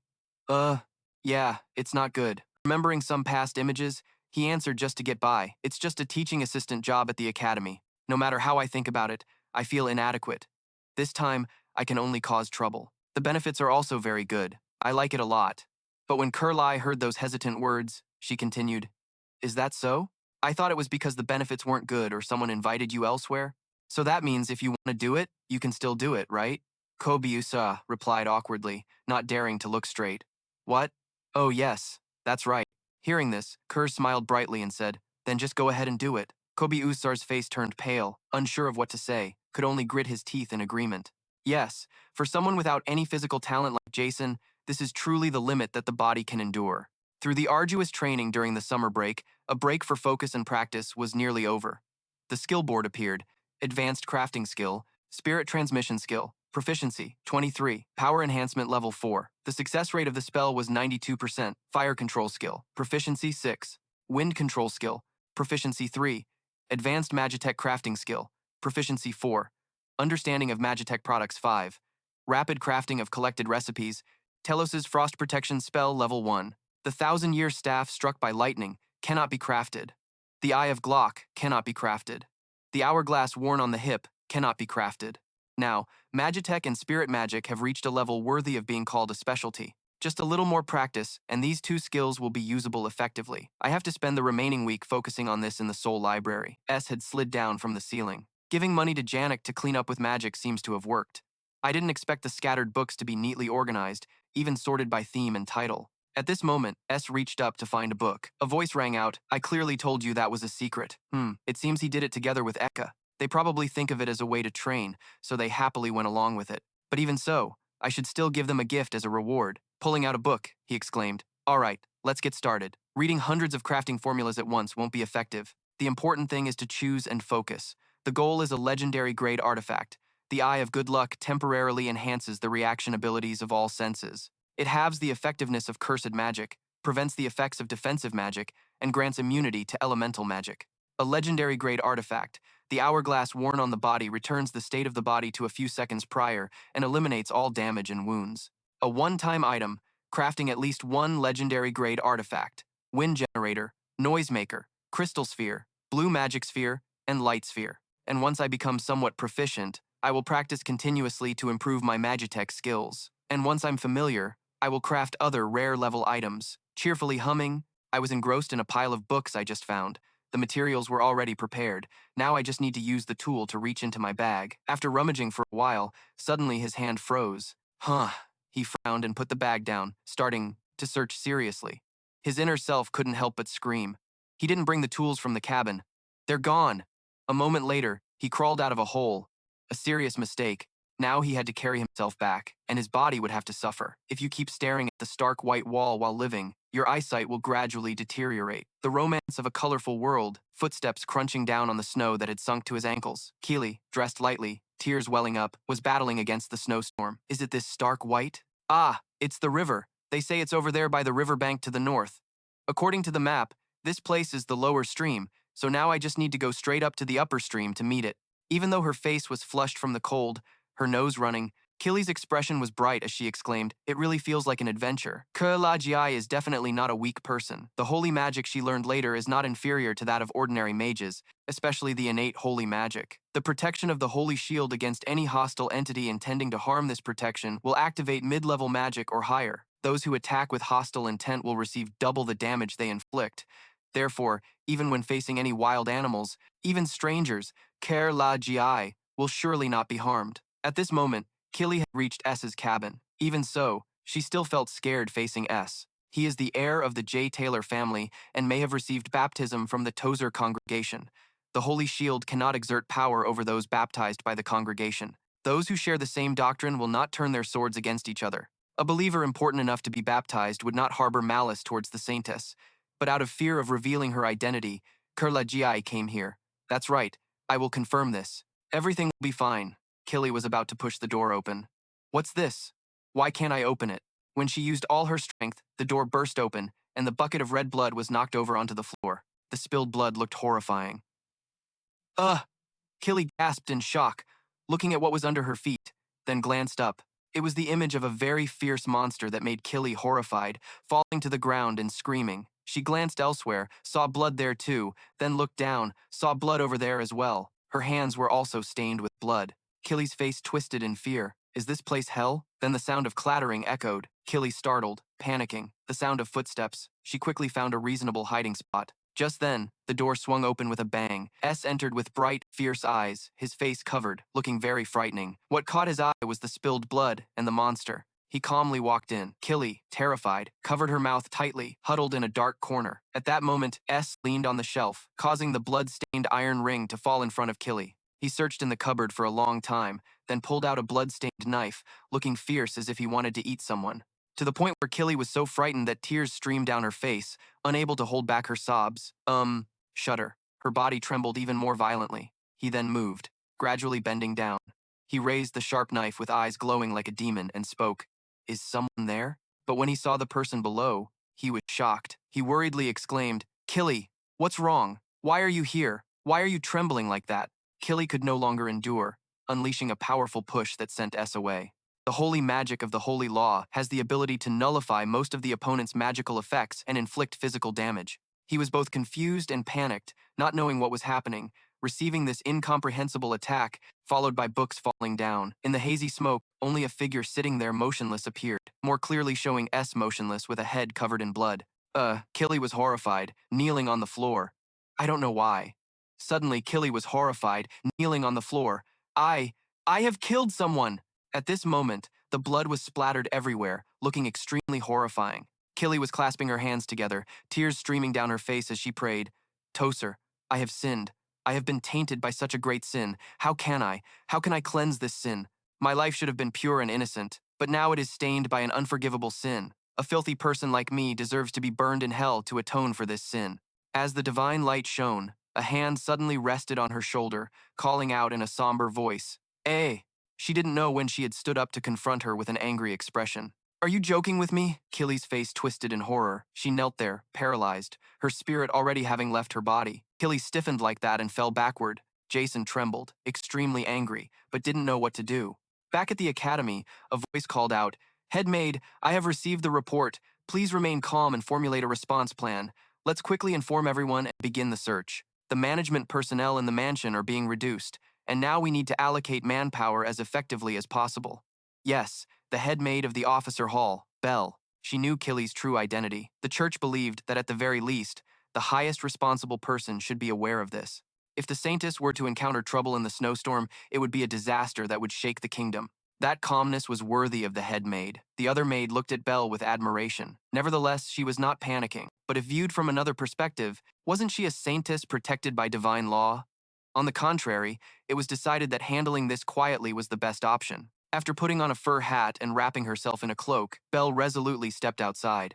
I will go find Miss Killy myself. The other senior maids, please take care of the other students, especially Miss Lucy. Yes, the maid from earlier, hurriedly added. Headmaid, according to the witness, Miss Killy disappeared in the northern forest. Upon hearing this, Belle was shocked and exclaimed, "The northern forest?" She recalled the image of the important girls revolving around Jason.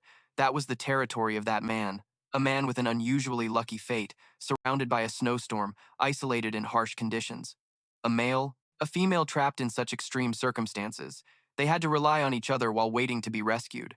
Imagining Jason and Killy hugging in that small room, Belle couldn't help but bite her lip, sweating profusely. While she was lost in her anxious thoughts, another maid called out worriedly, "Headmaid." Belle hurriedly stepped into the thick snow. She ran while lifting her dress, determined to find them as soon as possible. The Saintess was in danger, with a strange man living in the northern forest, a cold man carrying bloody animal corpses. That was the rumor spreading throughout the academy. Of course, Belle knew the truth, but she couldn't help but worry. With doubts in her mind, she ran straight to the northern forest. A little later, she finally arrived, only to see many footprints imprinted in the snow. Contrary to his cold exterior, he was a very approachable and considerate person. Even with many beautiful girls surrounding him, he always performed his duties well, being a reliable man. But this was also what worried Belle, because if the relationships became more complicated, it would be very troublesome. She could only hope that he didn't know Killy's identity and slowly pushed the door open. Belle's heart was hanging in suspense. As soon as Jason saw Belle, he hurriedly spoke, "Indeed, Belle has come." Belle saw the scene in the room. Cold sweat broke out on her forehead, and she stammered, "Young master, may I explain a bit?" She said she had heard Killy mention everything, but if she didn't return soon, the snowstorm would grow stronger, and it would be very dangerous. Upon hearing this, Jason nodded helplessly and said, "That's right. The head maid shouldn't stay away from the Ohio Tower for too long." He just didn't understand why the Saintess had come to his place. Although he had tried his best, something still felt off. Killy's true identity was a significant twist revealed at the end of Chapter 3. "It can't be revealed so early, but she is suspicious of you. What should you do?" After hesitating for a long time, he finally said apologetically, "I'm sorry for being disrespectful, Saintess. Please put down the chair." Upon hearing this, Killy quickly complied. Her hands were already sore, but Killy quickly reacted. Even Belle was the same. The two looked at Jason in shock. "You just called Killy a Saintess. How do you know?" Understanding the doubts of the two, Jason slowly explained, "I am also a follower of the Toser Church." Seeing her dispel the concealment spell from such a close distance, anyone could recognize it. Saying this, he urged Killy to quickly put down the chair. She nodded eagerly and complied. Jason's principle remained unchanged. He would not get involved with any important characters in the script. But if left as is, who knows what the Saintess Clara Gi would do? It would be better to reveal his identity and eliminate the potential risk. Thinking this, he spoke calmly. "Seeing you secretly hiding your identity and blending in with everyone at the academy, it seems you feel suffocated by a constrained life. I understand that feeling very well." Hearing these words from him, Killy hesitated, unable to speak, but at that moment, he leaned closer to her, his voice becoming serious. "How do you find the free life in the forest? Can you imagine my life?" Those words seemed to awaken Killy. Indeed, this man's life was not living, but surviving. Everything has two sides, light and dark. Freedom is no different. If Jason is a poet praising the beauty of freedom, then this man is undoubtedly the embodiment of the dark side of freedom. While she was lost in thought, Jason once again apologetically said, "I'm sorry for my disrespectful actions, but unfortunately, no one beside you has told you these things, so I took the liberty." After saying that, he immediately expressed his desire to send the person away. Shortly after, Belle and Killy quickly left Jason's wooden house. Killy, following behind, said, "Sorry for bothering you, Belle." She declined to comment and replied nonchalantly, "Don't worry about it."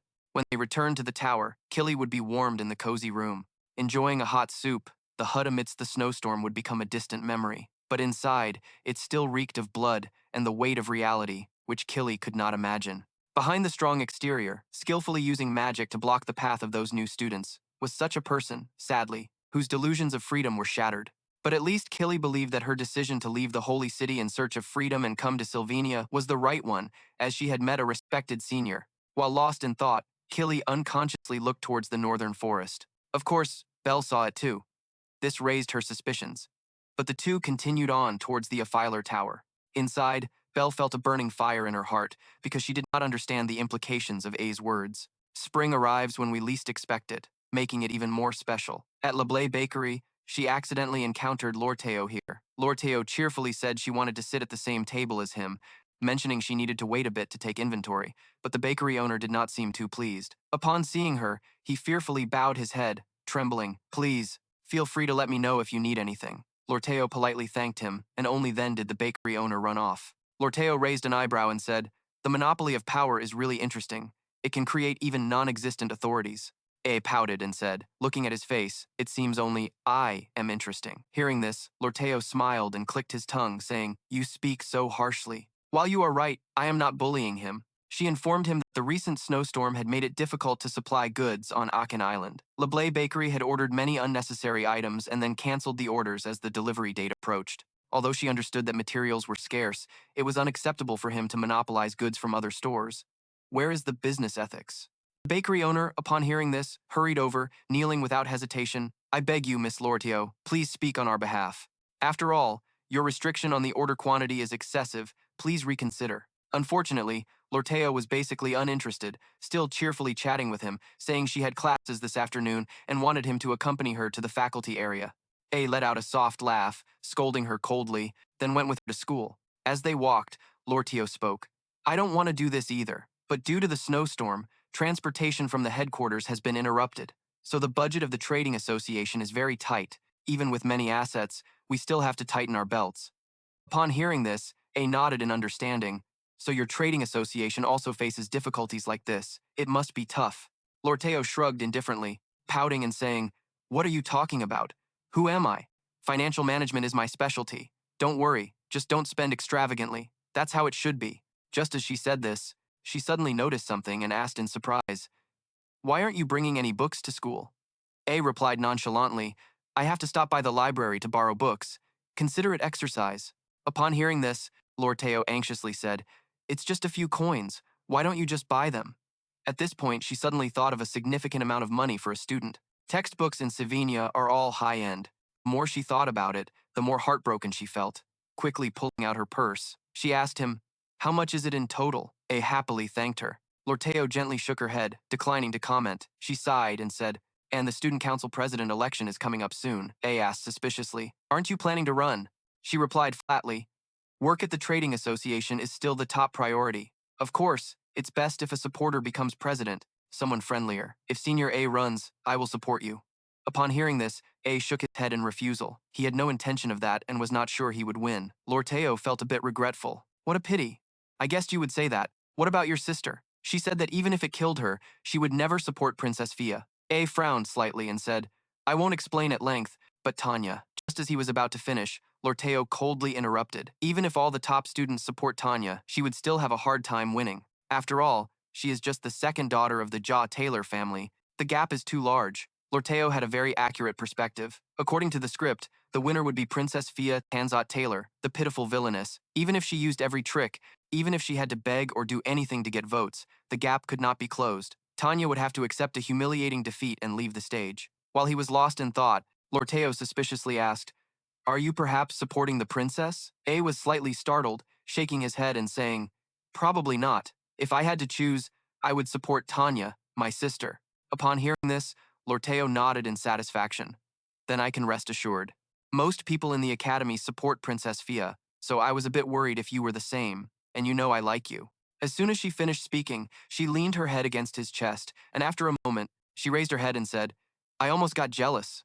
A just stood there, staring at her blankly, saying nothing. Seeing that he did not respond, Lortell leaned closer and whispered, is it bothering you? Let me check your heartbeat. However, at that moment, A pushed her head away, making her a bit dissatisfied. You keep avoiding me. Did I do something wrong? A gently shook her head and calmly said, I didn't do anything wrong, but you don't want to get involved in romance until after graduation. Lortell was a bit surprised, wide-eyed as he asked, until graduation? What about after graduation? A didn't answer, standing there in silence.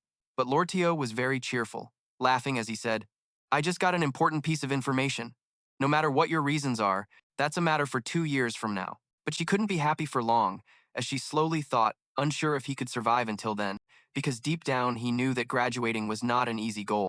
The final boss he had to face at the end of this story. Only when the protagonist defeats the final boss will the world be at peace, and he can graduate, especially with the support of both Clara Gi, representing the church, and Faya representing the royal family. Jason could defeat the final boss, the Holy Dragon. In other words, Jason had to develop according to the script and gather enough teammates.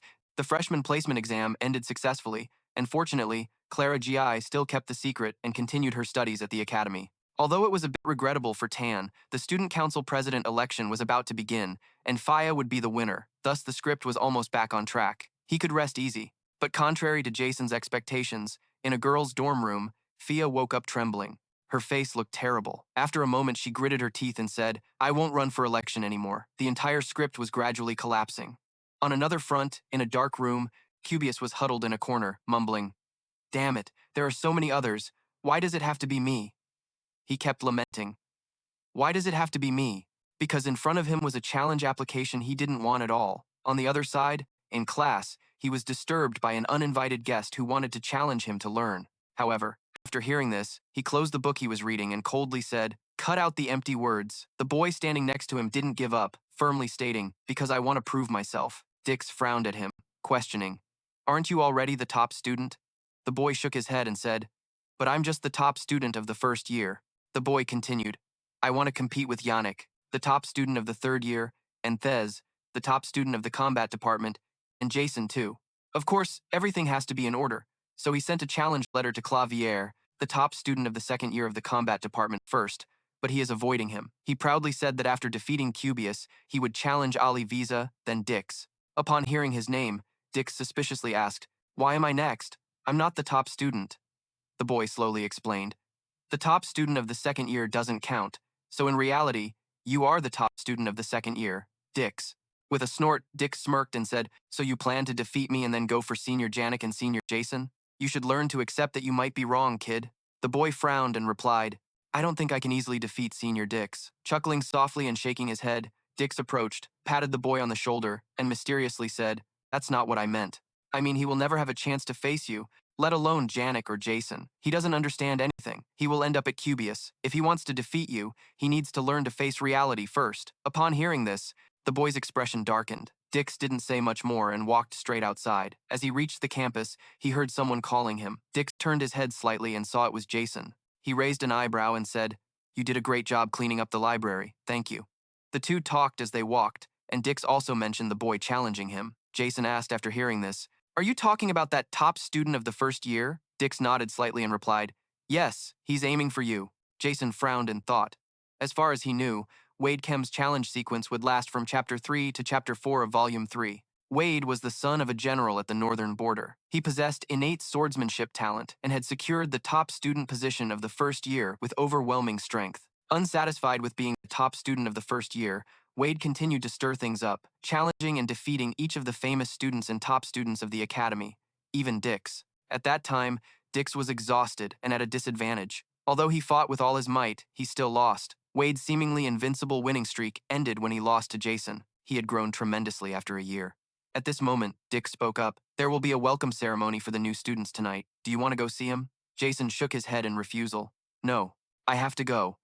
I have an appointment today." Before leaving, he thanked Dix for the heads up and reminded him to be careful. He thought he didn't care about these things, but seeing the lively atmosphere of the academy, he felt more uplifted. The fresh atmosphere of the new semester made his steps lighter. Dix watched him leave. Suddenly remembering something, he murmured, "I should have told him." What he wanted to say was related to Fia. Although they were just classmates, they still met often, so he knew she was in a bad mood. But every time someone mentioned Jason's name, she clearly listened intently. Dix had observed this many times. He realized she cared a lot about Jason, but that was fine. "I will look into it more and tell you later." On another note, in the northern forest, the biting cold has finally passed. Hundreds of flowers are blooming, and insects have finally left their winter nests. The scenery of the northern forest is even more deserving of the word spring. Lucy lies on the roof of the wooden house, playing with the butterflies fluttering around her. The magic is also developing very quickly. His sensory abilities have also improved significantly. He also made a pact with Mauga, allowing him to form a contract with an intermediate-level spirit. Ma is currently studying with Janica. He called this Master Janica mode. Although she looked a bit childish, it seemed she thought she was being very dignified, so he just played along. Janica stared at him intently and said seriously, "Normally, to make a contract with an intermediate spirit, you have to travel through mountains and forests to find a spirit that's compatible with you. It's not enough to just have sufficient mana, you have to find a spirit whose mana flow resonates with your own." After hearing this, Jason asked doubtfully, "But when I made a contract with Mau, I didn't need to do that, did I?" Janica slowly explained, "You have an affinity for the fire and wind elements. If you're going to contract a new spirit, you should avoid those two elements."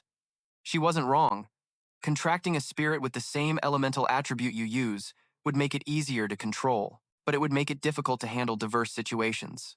It's best to be able to use many different elements like Janica, or at least a few more.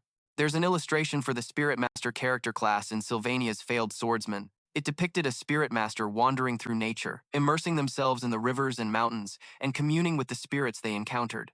Following Janica's instructions, he closed his eyes and sensed the mana. A moment later, he slowly opened them. A multitude of spirits had appeared before him, all intermediate spirits carefully selected by Janica. Seeing this scene, he was a bit speechless. He asked doubtfully, "With so many spirits, isn't it a bother for you? Impressive, right?" Janica said with a cheerful laugh. "There's no need to turn away those who want to follow me. I've already spoken with the spirits, so now, all you have to do is choose." Jason frowned upon hearing this. "I can just choose? Let's see what we've got." The intermediate water spirit, Mug, who was on his shoulder, kept observing the other spirits. Mug frowned slightly. Asterisk. This brat is just a low-level spirit, and he's looking at them like that? Asterisk. But looking at the crowd of spirits before him, Jason couldn't help but mutter. Choosing just sounds so strange. Hearing this, Janica suggested, "Maybe we should do this another time?" Jason quickly shook his head and said, "It's nothing." Mug then said sternly, "Young master, let's check out the next spirit." Meanwhile, in the Academy's main hall, the welcome banquet for new students was underway. Although this was an important event for the freshmen, Janica, the valedictorian of the 53rd year, was absent for personal reasons. Lucy, the valedictorian of the 52nd year, was also absent for personal reasons. The Academy staff worried the ceremony would be less lively, but their absence soon became irrelevant, because one of Sylvania's most noble figures, Princess Fia, had appeared. Although Sylvanian culture promotes equality, no one dared to strike up a conversation with someone of royal blood, and even the aristocrats kept their distance. Therefore, only one person dared to approach her during this welcome ceremony for new students. It was none other than Wade, the royal family's trusted right-hand man and the heir to one of the three most powerful swordsmanship clans. Wade made a move, capturing Fia's king. She couldn't help but praise him. "You're quite good at chess," Wade smirked and said. "You hesitated after sacrificing your pawn. If you had continued your attack without hesitation, I would have lost." Fia pouted and replied, "Oh, come on. Don't apply military strategy to chess. That's a game for the royal tutors. Reality is much different." Wade nodded with a smile and said, "It seems you've experienced a lot here in Sylvania." Fia sighed resignedly. "I've just learned to see myself more objectively. I was always confident in my ability to judge people, but now I'm not so sure." Hearing this, Wade said nonchalantly, "Someone once said that in Sylvania, you must learn to accept that you can be wrong." Fia flinched slightly. The matter of Jason's expulsion was like a thorn in her side, but it had saved Janica. He had built a hut in the forest, and over time, his presence had grown stronger. It was said that even the new students held Jason in high regard. He was living an exemplary life at the academy, and his growing presence was a testament to her mistake. Mistakes weren't just made in Sylvania, they happened everywhere. But running away from a mistake like a child wouldn't solve anything. Regardless of noble or humble birth, learning was the duty of every student at Sylvania Academy. After pondering for a long while, Fia smirked and said, "Thanks to this, I've cleared my head. Let's play another game." She couldn't keep running from her mistake. That would be truly foolish. It would probably take about 4 days to handle everything. After that, she would go to the campsite in the northern forest. She would sit by a campfire and talk. It had been a long time since she'd felt so relieved. It seemed that spring had come for Princess Fia as well. But on the morning of the 3rd day, she received news that Jason was dead. Before that happened, Tanya had sent a letter home to her father. The content was just a report on her situation. After all, it was her first time living away from home, so there were things she wasn't used to. She mentioned that Sylvania's egalitarian environment and demanding academic schedule made it a bit difficult for her to adapt. The goal she declared on the day she left home, to become the youngest student council president, was gradually being realized. She said she had met Jason, who was a true merchant. Soon, there would be negotiations to purchase the sage's seal. She was very worried, unsure if she was capable enough to represent her family. And there was another rather delicate matter. Because Princess Fia had expelled Jason, he was surely the shame of the family. However, she also told him that Jason had become much more diligent and mature, as if he were a completely different person. Actually, Tandee was too young to remember everything clearly, so she might have been overthinking it. Recently, she had a dream about her childhood. The setting was the small mountain behind the Jaw Taylor estate, where lilacs and daffodils bloomed in the spring. She remembered walking up the hill, her hands held by 2 people. One hand was held by her sister. The other, she thought, must have belonged to her father back when Avon was alive, not the degenerate he became. So she guessed that he had returned to his old self. With that, she only left a few lines before saying goodbye. At this moment, he held the letter in one hand and the magic dagger Tandee had sent in the other. A moment later, he spoke nonchalantly, Tandee's reply. Besides the student council president election, there were also the negotiations to purchase the sage's seal, and she wouldn't be able to handle it alone, so he would send trustworthy servants with her. Although the academy doesn't allow family servants inside, they made an exception for official business. GZ Phil ordered the two people kneeling before him, "Go now." The two quickly left the room. Once GZ Phil was alone, he suddenly took off his glove, revealing a wrinkled hand. On the back of his hand was a blazing red eye. GZ Phil still seemed unaccustomed to it. This was an ultimate magic, causality affirmation, that allowed the user to see the result of a specific action or variable, but it inevitably consumed a massive amount of mana, so it couldn't be used often. However, it was an absolute power, allowing him to see the certain outcome of an action he had taken. Just like now, when he placed his hand on the orb, an image appeared of a man stabbing a teenager through the chest. That teenager was none other than Jason. His whole body was covered in wounds. Inside the orb, Janica also appeared. As she ran over worriedly, he was pushed into a bottomless chasm. She tried to grab his hand to pull him back, but it was too late. In the end, she could only stand on the cliff's edge, watching helplessly as he fell. Immediately after, Janica's somber figure appeared again. Her face was now seething with killing intent. After watching this, GZ Phil didn't flinch. This was a necessary sacrifice. 3 days before Jason's death, everything was proceeding as normal. Tandee, on the other hand, was extremely busy. She was estimating the results of a support rate survey for the student council president candidates. Princess Fia wasn't just famous among the royal family, she was also widely known by the people of the Cell Empire. If Fia were to join the race, then no matter what happened, Tandee's chances of winning would be practically zero. Of course, she knew the difference between reality and ideals, but unfortunately, she had to give up hope. As she was lost in thought, a voice interrupted her. It was Gik, who asked cheerfully, "Are you heading to elemental magic practice?" Tandee nodded slightly. Gik continued, "Are you doing okay? When you have some free time, you should have tea with me and Elka." At the same time, a group of students outside saw this scene and couldn't help but whisper in amazement, "That's Senior Gik. Isn't he one of the strongest students in the academy?" But the surprises didn't end there. Letheo came over to greet her. "Tandee, the negotiations for the seal purchase are coming up. Come by when you're free. Just let me know, and I'll arrange it for whenever you're available." Even someone as aloof as Lucy came over to talk with Tandee. The crowd nearby was once again stunned, their eyes filled with admiration. They couldn't stop praising Tandee for her elegant demeanor and extensive connections. Hearing these words, Tandee took a deep breath. It took her a long moment to compose herself before she smiled cheerfully and said, "You two have worked hard. You must be tired today. Go back to your rooms and get some rest."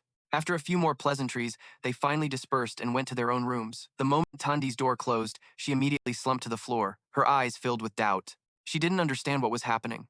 In the last few days, her status and reputation at the academy had skyrocketed, but she hadn't done a single thing. If she had to pinpoint the reason for this special treatment, it was her identity as Jason's sister. At this thought, she couldn't help but cover her face and cry. She had always thought of her brother as a good-for-nothing, but now she felt that she was the useless one. The sudden change of events left Tandee completely baffled.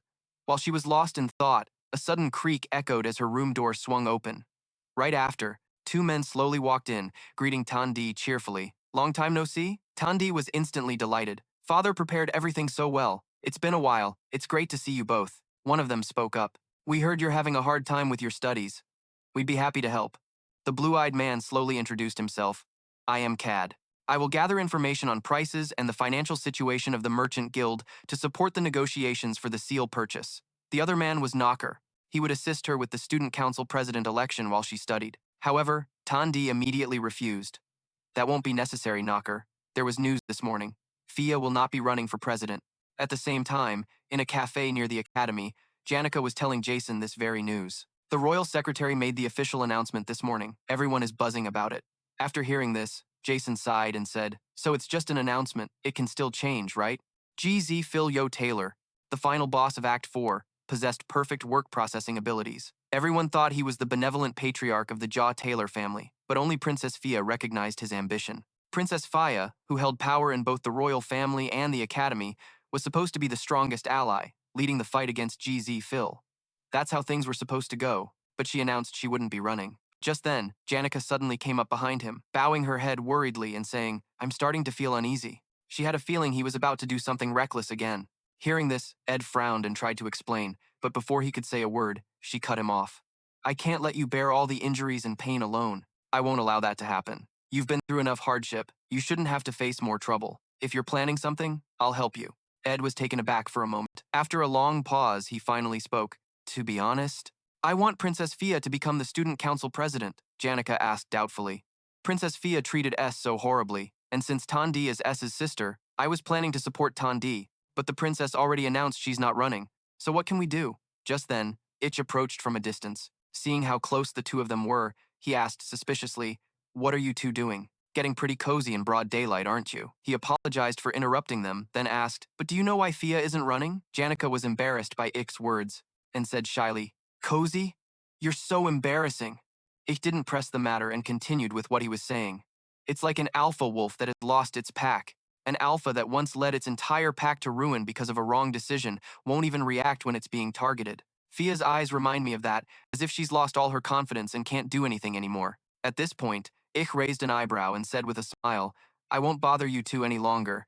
It's going to rain tomorrow. Be careful when you leave the dorms." Itch's intuition was sharper than an ordinary person's senses, so his predictions were very reliable. The worst-case scenario was that Princess Fia had lost her hatred for the Joe Taylor family.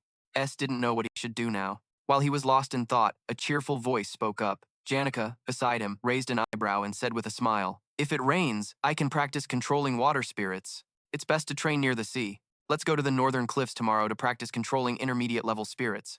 After school, let's practice elemental magic." Hearing her chattering beside him, Ed fell into deep thought and then couldn't help but break into a satisfied smile. For now, he would just do what he could. Meanwhile, in the northern forest, Lucy was, as usual, lying on a rooftop, relaxing and looking up at the sky. Lucy muttered to herself, "Looks like it's about to rain," but just as she finished speaking, her eyes suddenly widened in shock. In the blink of an eye, she quickly leaped to the ground without a word. She snapped her fingers. A brilliant flame began to blaze brightly.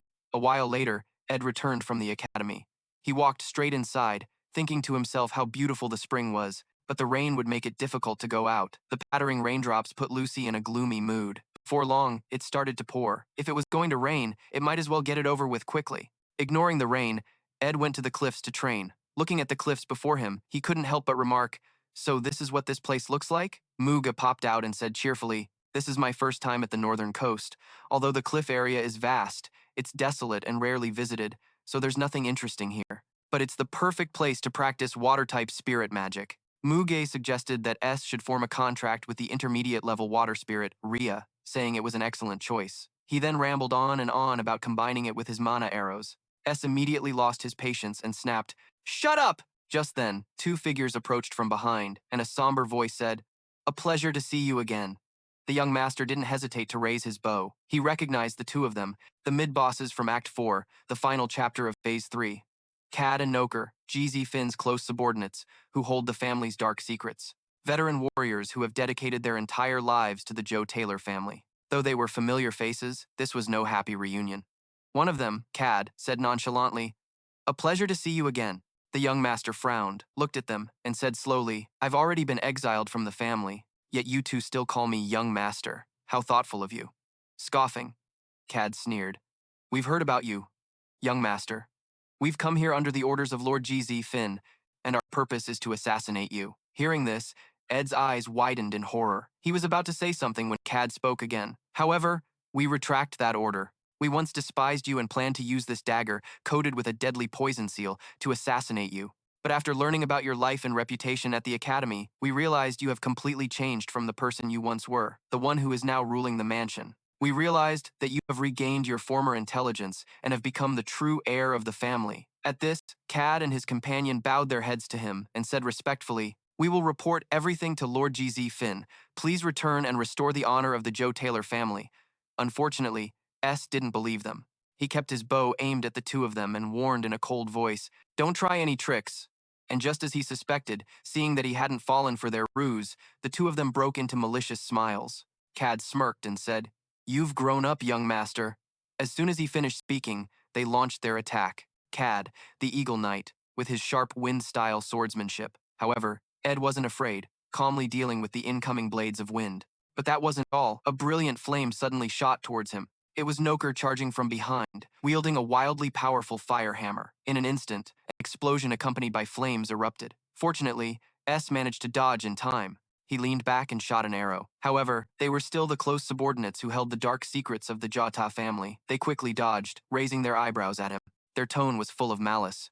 "Young master, do you still remember me, Liena?" She was the poor child who lost one eye because of your prank. What's even more surprising is that she is Noker's daughter, which is why he hates you so much. Without hesitation, he threw a punch, and in an instant, a fiery phantom appeared right in front of A. But what shocked him was that A managed to dodge. In front of him was a protective magical barrier. He frowned at them and said, "That is true, but revenge is merely vanity." Knocker snorted coldly and replied, "I know that revenge only brings emptiness. That's not something you should say to me." As soon as he finished speaking, the fiery phantom in his hand struck down again, but still missed. Seeing this, Nicker's expression became serious as he gritted his teeth and said, "You've grown stronger, but you still can't withstand the enhanced strikes of OU. Although you dodge well, just one hit and you will die. That bow is just a hindrance to you. It slows you down and prevents you from observing your surroundings." Immediately after, he aggressively charged forward with immense momentum. A had to retreat. In the blink of an eye, he was forced back toward the cliff. Of course, Knocker didn't give him time to breathe and charged at him fiercely with the fire hammer. At that moment, instead of being afraid, he smirked calmly and said, "I know." As soon as he finished speaking, a knife appeared from behind, stabbing straight into him, causing fresh blood to flow out and making him scream in pain. Seeing this scene, Cad was immediately startled. Was that some kind of strange magic? No. It was more like elemental awakening. He had used basic defensive magic, which could only block magic to lure Knocker closer and take the opportunity to prepare for an attack. Indeed, it was a clever plan, but what he didn't expect happened. A shouted loudly, "Mew, good game." As soon as he finished speaking, a thunderous explosion erupted. Smoke and fire erupted everywhere. Cad outside could only cover his face with his hands while continuously calling Knocker's name, but unfortunately, no one responded. While he was still regaining his composure, icy shards suddenly rushed towards him. Cad could only push aside his worries and focus on dodging. However, the icy shards attacked too quickly, and he was still struck in the thigh, biting his lip fiercely. He never thought that A could attack amidst that explosion. Over here, A was already sweating profusely. After just shooting the arrow, Cad's face had turned furious at that moment. He gritted his teeth and muttered, "That bastard, what has he been through?" But next time, aim for the weak points, not the lower body. Of course, there won't be a next time.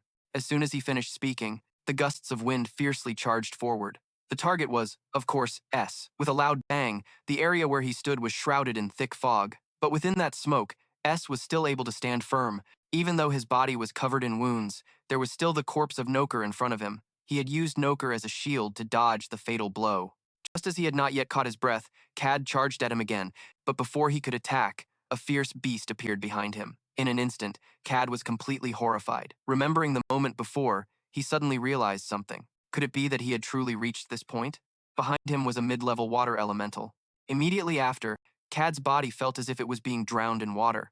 The feeling of suffocation quickly overwhelmed him, causing the knife in his hand to fall. At that moment, he could not breathe. Just then, a bloodied hand suddenly reached out, grabbing the dagger on the ground. It turned out that Knocker, despite being burned and heavily injured to the point of unconsciousness, still believed he had experienced everything that could happen on the battlefield and remained alert. This was something even he did not expect. But of course, A quickly created a protective barrier to block Knocker's dagger. Knocker had not yet regained his senses when a sudden gust of wind hit him. A powerful whirlwind surrounded Knocker. In an instant, rocks and debris flew everywhere. When the whirlwind dissipated, Knocker's body was still standing in front of A, maintaining the same posture. A stared wide-eyed at him, slightly astonished, because Knocker's dagger was about to touch his forehead, but the motion just froze there because he no longer had any strength left. His body was stained red with blood, and a large area on his back was torn. At the same time, Cad had also been taken down, lying on the ground, his body swaying as he fell, his eyes filled with horror. A was not much better off, but he still smirked. Knocker frowned and said in a low voice, "Kill me quickly." But just as he finished speaking, his eyes suddenly widened, and tears appeared. A had now approached him, speaking in a deep voice. "What I want to tell you is that their coming here proves that your father also wants to kill you. Whether it's today or not, sooner or later you will die. Even if you kill them, if you don't escape this vicious cycle, you will still die here." Although it was just a meaningless action, it wasn't useless. At least Knocker would no longer be haunted by revenge. This was a small gift for the loyal subordinates of the Jaw Taylor family. As soon as he finished speaking, he tightly grasped Noker's knife handle, and without hesitation, stabbed forward, directly piercing through his own body. He couldn't help but spit out a mouthful of fresh blood. At the same time, Janica approached from behind, apologizing. "Sorry, my class ran a bit late." But as soon as she spoke, the scene before her caught her eye. Knock had kicked S down. His entire body went limp as it fell into the abyss. Janica rushed over to catch him, but it was too late. He had already fallen. It was just as Finn had foreseen in his sphere. Janica couldn't hold on to Jason's hand and became enraged by it. In just an instant, her body was overflowing with killing intent. The moment Knocker saw her, he was startled with terror. Someone had witnessed him commit murder, but his body was in no condition to fight. Before he could even wonder whether to strike, a magic circle appeared. Seeing this, he grew even more terrified. What in the world was this? He had been confident that he'd seen everything the battlefield had to offer, but he had never witnessed a sight like this. A creature more powerful than even a high-level spirit, the awakening of an ultimate spirit, a being of which only one exists for each element in nature, was being controlled by a girl, and now, this thing was preparing to confront him. Janica's eyes, filled with hatred, glared at him as a colossal magic circle unfolded before him. How many people could possibly understand its significance? A genius spirit master, the one who had once summoned the right arm of Gan, the ultimate shadow spirit, was pouring all her strength and sorrow into creating this spectacle. A sun, with a tail larger than the imperial city itself, seemed to be scorching the earth. The ultimate fire spirit, said to have incinerated the entire Abyss mountain range in the Age of Myths. If just one of its arms was summoned, the whole northern forest would be engulfed in flames. One didn't need to understand the meaning of the colossal magic circle in the sky. Simply facing the dark aura before them was enough for anyone to understand what was coming. It was certain death. Moreover, what Knocker was facing also contained all of Janica's fury. Her eyes radiated a thick, killing intent as she asked through gritted teeth, "Do you have any idea what you've just done?" At that moment, Knocker couldn't utter a single word, because he was being burned to the point of agony, feeling as if death itself was upon him. But just then, a whirlwind suddenly appeared, blocking the flames. Immediately after, a fierce beast materialized, roaring at him, "Run! You have to survive." He was taken aback, not understanding what was happening, but he quickly realized its purpose was for him to report everything he had witnessed. Hearing this, he quickly fled. Janica narrowed her eyes at the beast before her, asking suspiciously, "What are you doing?" "Mauga," she gritted her teeth, telling it to move. However, Mauga stood its ground defiantly, not budging an inch. Then, it spoke slowly. "I can't return like this. Isn't that strange? Calm down and think. Weren't you the one who summoned me?" At these words, Janica's eyes widened in shock. Below the cliff was a large river. A moment later, a blood-soaked arm reached up from the water. Before this, Lo had asked Jason how his magic engineering was progressing. Jason said he had spent the entire vacation practicing it. As a result, at this very moment, he had succeeded and survived. He had successfully crafted a legendary grade magic item, the Hourglass of Second Chances. His body's condition reverted to how it was a few seconds ago. The injuries from falling off the cliff and the curse of the deadly seal had vanished. But time had only been turned back by a few seconds, so his combat wounds were still bleeding, and his body temperature was continuing to drop. He had summoned Mauga because he sensed the situation on the cliff was dire, but now he was so grievously injured he couldn't even process what was going on. The legendary grade magic item, the Hourglass of Second Chances, something that shouldn't even exist at this point in Act 3, he never expected he'd have to use it so soon. Although it was a shame that all his hard work only bought him a few short seconds, he had survived. Finn's causality affirmation magic was incredibly unpredictable. If he had survived by defeating Cade and Knocker, Fin would just use his causality affirmation magic over and over again. He would expend a colossal amount of mana until he found a future in which he died. That's why he needed to die once. He didn't know why the man wanted him dead, but if he saw a future where he died, he would surely stop paying attention to him. It wasn't easy to send subordinates to Aiken Island without a good reason. The only justification would be to support Tandee, who was busy with the election or the negotiations. In other words, if he could remain dead until the Student Council President election ended and the negotiations over the seal were complete, he would be safe. The problem was, his body was immobile. Just then, a fire spirit suddenly swooped down from the cliff. Upon seeing it, Jason breathed a sigh of relief. He struggled to his feet and said softly, "My whole body aches like crazy. I'm so glad you found me. Thank you." But before he could even finish, his words caught in his throat, because Janica had thrown herself into his arms, crying her eyes out. He was caught completely off guard, and having just gotten to his feet, he was tackled back to the ground by her, a bit stunned and unsure how to react. He just let her cry. After a long moment, he spoke guiltily. "Looks like I made you worry again. I'm sorry, Janica." But she didn't stop crying, which made him feel a bit helpless. He raised a hand to pat her back comfortingly, not saying anything else. The two of them remained like that in the dark abyss. A while later, after they had both calmed down, they started a fire to rest. Jason explained his plan to Janica. She nodded slightly and replied, "So you'll have to lay low until the election is over." She said she would bring him food and supplies, so he shouldn't worry. Jason nodded gratefully, but his wounds were starting to ache. Hearing this, Janica was startled and quickly let go of him, saying shyly, "Sorry, I just..." I feel safer when I'm hugging you. As soon as she finished speaking, she realized she had misspoken and quickly corrected herself. What I meant was, just forget what I just said. A frowned at her, hesitating for a long time before speaking. It's still raining, but you have a lot of work to do. At the same time, in the northern forest, Lucy was lazily present, of course, but she wasn't doing anything. In fact, she was waiting. The difference was that she felt comfortable rather than bored. She could easily imagine the daily activities of the master of this hut. He would stumble out of the bushes, check the extinguished fire, and kick the support wood a few times to test its sturdiness. Then he would go to the clothesline, put away the soaking wet items, and move the rust-prone tools into the hut. Next, he would brush off the rainwater from his clothes, enter the hut, and greet her. Jason's life, though tumultuous and full of storms, would ultimately bring him back here. He would light the lamp, sit at the table, read technical magic books, and then doze off by the fireplace. Lucy would fall asleep to the sound of falling rain, the crackling fire and the sound of Jason flipping through books. While she closed her eyes, enjoying those peaceful scenes, she suddenly sensed a strange, magical force appearing, along with the smell of blood. She didn't care much, feeling quite annoyed, but remembering that Jason had asked her to watch over the house, she finally moved her lazy body, left the shelter, stood in front of the approaching person, and suspiciously asked, "Who are you?" In front of her were two people. Noker was carrying Kadik on his back, hurriedly saying, "I am Noker, a subordinate of the Lortell family. Help me. I am seriously injured." He claimed he had slipped in the forest, and his teammates had been attacked by wild beasts. He thought he could cover up the truth, but Lucy was no fool. She immediately released an aura that made him fearfully widen his eyes. Her cold voice rang out, "I will save you."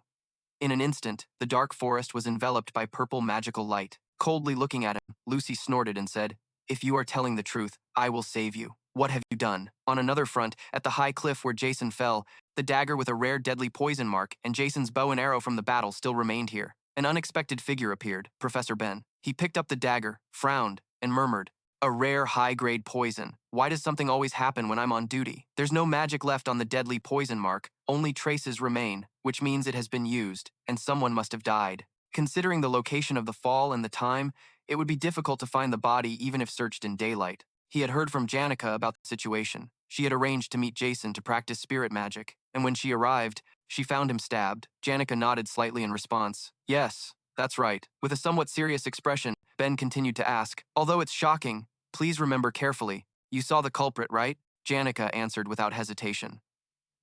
It was the subordinates of J. Taylor, Kadik, and Noker. Hearing this, Ben was somewhat surprised. "The subordinates of the J. Taylor family? Then I will report to the principal when morning comes." Just as he finished speaking, an anomaly appeared here that astonished him. A figure emerged from the forest. He frowned and suspiciously asked, "Who is that girl?" However, before anyone could answer, the figure in front of him disappeared without a trace. When she reappeared, she was right in front of Ben. At this moment, Janica finally saw the person who had come. Janica's face turned pale, and she hurriedly said, "Lucy, calm down. Go back to the hut and listen to me." But Lucy coldly replied, "I have caught the ones who killed him, Kadik and Noker, subordinates of J. Taylor." Saying this, she picked up Jason's bow that had fallen on the ground. The bow was quickly enveloped in magic, and even Lucy's body radiated a powerful aura, causing those present to be alarmed. In no time, she had vanished from everyone's sight. Ben bit his lip fiercely, and Janica hurriedly suggested, "We need to chase after Lucy right now." Ben questioned, "What is going on?" Janica shook her head slightly, seriously saying, "There's no time left. They must stop everything before it's too late." Back in the northern forest, Lucy had previously tied up Kadik and Noker. She coldly questioned, "Have the subordinates of J. Taylor recently always appeared under the pretext of assisting the work of the J. Taylor family?" At this moment, her eyes were filled with killing intent. Noker looked on in fear. He hurriedly explained, "We are not suspicious characters. We came here to assist and have completed the registration process and are legally allowed to enter the academy." Hearing this, she immediately knew who they were referring to. It was Tan. Gritting her teeth, she ran straight to the office tower. Without warning, she directly unleashed a magical punch, causing a huge explosive sound to erupt from the tower. Lucy, like a fierce demon, slowly walked through the rubble, fiercely shouting, "Tan Rodel, where is she?" Not waiting for Tan to appear, Lucy was met by the female attendants. She turned to look back. Bio, leading the group of female attendants, suspiciously asked, "What is going on, Miss Lucy?" However, Lucy did not respond. With no other choice, Bayo had to take out the magic box. She began to cast her magic. In an instant, Lucy was surrounded by a magic circle. At this moment, Bayo's face looked somewhat grim as he hesitantly asked, "Miss Lucy, why are you acting like this?" Lucy did not respond, and the killing intent continued to rise. But the magic box in Bio's hand showed signs of cracking, and his face immediately filled with horror. Lucy's cold voice rang out again. Bring her here. As soon as she finished speaking, Bio's body froze in place. At the same time, within the academy grounds, an explosion echoed amidst the smoke and flames. Two figures came into view, one standing and one kneeling. The standing figure, Wade, let out a scoff. That was certainly an interesting match. Allie bit her lip fiercely, saying bitterly, "What's so interesting about it? You're acting like it's a big deal just for beating a second-year senior." Wade, the heir to the renowned Kano swordsmanship family, didn't get angry at her words. He simply kept a smile on his face and said, "You fought well, Senior Ali Visa. In any case, it's too early to say I've defeated all the second-year seniors, wouldn't you agree? After all, Gitch is still around." Dai couldn't help but sigh, but she didn't say a word. But the surrounding students couldn't stop gossiping. No one had expected Ali Visa to lose to a first year. Wade was the heir to the renowned Kano swordsmanship family, but was he really capable of winning so easily? Just then, a sudden explosion rang out, startling everyone who had no idea what was going on. The sound they had just heard was an explosion caused by Lucy. Immediately, hurried footsteps echoed as people started running. Wade took the lead, suggesting they first needed to find the head maid to handle the situation. However, Gitch shook his head, sighed, and said, "You're too late." He wasn't wrong, because all the maids had been frozen solid by Lucy. This was her time prison magic. Some people dedicate their entire lives to studying celestial magic, but in this world, there are geniuses who can replicate such magic after seeing it just once. The most obvious example was Lucy. Still hovering in the air, Lucy looked down coldly and commanded in a harsh tone, "Bring her to me now." Gitch, who was on his way to the tower, heard her voice and frowned suspiciously. He couldn't understand why it was her. As he was lost in thought, a maid ran over from the other side, shouting urgently, "This way, quickly." He followed after them. He asked suspiciously, "What's wrong?" The maid hurriedly explained, "The head maid has been killed, and it's absolute chaos over here. If what Lady Lucy says is true, then the third-year magic student, S, has been murdered." Upon hearing this, Gitch froze in his tracks. The maid continued to explain that the assassin was believed to be a servant from the Joe Taylor family. Wade frowned slightly and asked suspiciously, "If it's a servant from the Joe Taylor family, does that mean it was Tandee?" But as soon as the words left his mouth, he realized something was off and quickly looked behind him. Gitch frowned at them and said in a deep voice, "You guys go on ahead." The maid was startled and looked at him questioningly. Meanwhile, Wade was growing more and more agitated. Why is this happening? Is this some kind of revenge? Then we need to get out of here. Fast. Gitch calmly shook his head and said, "I'll handle this myself. The rest of you, evacuate first. I'm truly sorry." As soon as he finished speaking, he turned and ran towards a different door. He forcefully kicked open the door to a room and stepped over the debris. Looking at the scene before him, he muttered, "Just as I thought." 5 minutes after the loud explosion, no one has seen Tandee. At night, the door was locked, so her only hiding spot could be the wardrobe. Sure enough, as soon as he opened it, he saw Tandee huddled inside, trembling uncontrollably. Why? Why did it come to this? Why is this happening? Gitch clutched his head, feeling helpless. He couldn't understand why all the evidence pointed towards Tan. In fact, it was thanks to S that Tandee had gained her reputation at the academy. Although it seemed like Tan and S had their disagreements, he refused to believe she would commit murder. He was lost in thought for a moment before he finally spoke slowly. "Listen carefully, Tan. You need to answer my questions honestly." He asked if she had ordered the assassination of S. Without a moment's hesitation, Tandee immediately denied it. "I really didn't do it." Her words weren't enough to convince Gitch. If things continued like this, Tandee would surely be in grave danger. The mere thought of S being gone weighed heavily on his heart. But there were too many things he didn't understand right now. Perhaps not interfering was the right choice for the moment. With that thought, he took off his own cloak and handed it to Tandee, saying with a smile, "Okay, I'll listen to your explanation later. For now, just stay here for a bit. You'll be in danger if you go out to the square right now." He made this suggestion because he was certain of one thing. Whether it was Tandee getting killed or Lucy staining her hands with blood, neither of those outcomes was something S would have wanted to see. That's why he had to stop Lucy first. But just then, a mocking voice suddenly came from behind, catching him off guard. Gitch was slightly startled. He turned his head to see Wade stepping into the room. Wade said in a deep voice, "You don't have to try and do the impossible.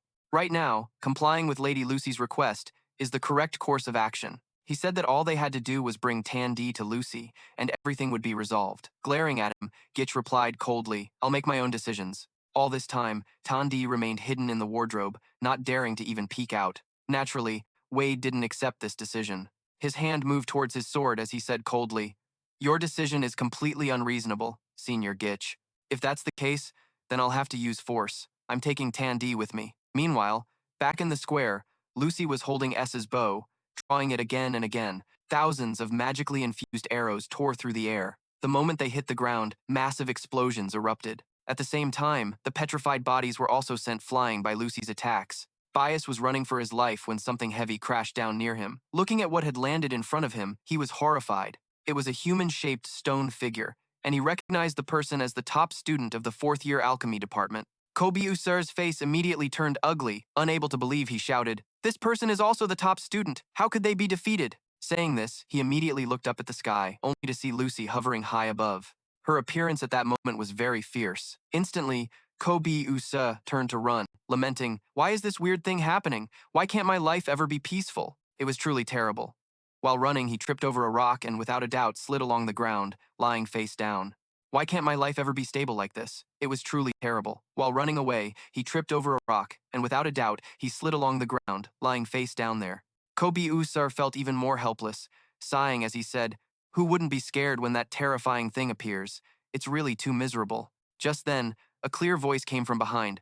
"What are you doing?" "Kobyuser, you idiot. Why are you lying there?" He slightly raised his head and saw Aliviza. He suspiciously asked, "Aren't you supposed to be challenging someone?" Aliviza casually nodded. "I was practicing when my test materials unexpectedly ran out, so I had to go to the lab to get more. In this situation, who besides the top students can deal with that monster?" She said they had to hold on for about 30 minutes until the academy staff arrived. But seeing Kobyuser lying on the ground unable to get up, Aliviza's tone immediately turned sour. "Look at you. You can't even stand. When you feel better, come to the staff building." As soon as she finished speaking, she turned and walked toward the square. Kobyuser remained motionless. He watched Aliviza's back, biting his lip in frustration. He gritted his teeth and muttered, "You annoying person, you really are pitiful." He felt miserable, like a failure.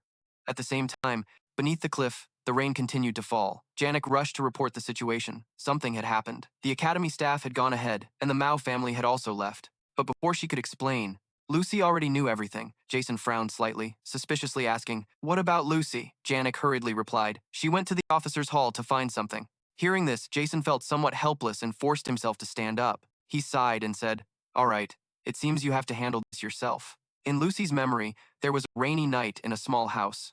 At that time, Lucy was still a child. Because of the rain, she lay in bed sick, and her grandfather was keeping watch beside her. He softly reassured her, "When the rain and wind beat down, you will feel pain, but remember this feeling." Lucy frowned slightly at him, her eyes filled with doubt. He slowly explained, "The aches, the torment of the body, or the wounds on the skin will become increasingly rare. The incompetent ones, they spend their whole lives on things that you can easily do.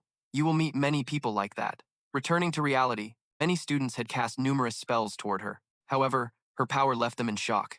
She could completely withstand those spells. She looked down coldly from above, and at that moment they seemed like mere ants to her. Shortly after, a magic circle appeared, and in an instant, magical rays enveloped everyone. Lucy then descended from above, and in front of her, many giant statues appeared.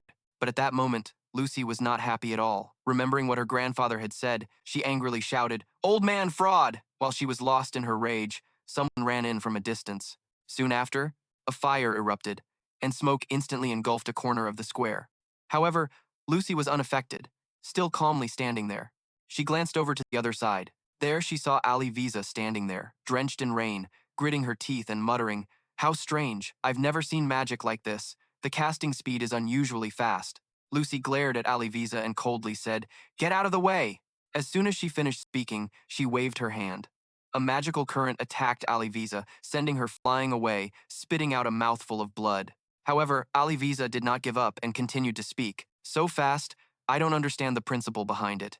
It's not magic, it's simply releasing magical power." But when she looked at what was around Lucy, she muttered, "Indeed, the issue is still magical power." Saying this, she smirked slightly. Wizards with excellent magical power perception use magical power to create magic. But do you know us, the alchemists? Upon hearing this, Lucy was somewhat startled. She seemed to guess what she wanted to say. With a slight smile, Aliviza continued, "Using magical power to create other things, not just magic like magical tools, for example, or test materials." As soon as she finished speaking, she took out a vial of red potion. This was a ruby test solution that absorbed a large amount of magical power and transformed it into liquid form. Now she would use Lucy's magical power as fuel to activate all these magical tools. In an instant, a series of machines appeared. If all were activated at once with multiple times the power, all the magical power around would vanish. Although her creations would be destroyed, there were still many students who had not evacuated in time. The maids needed more time.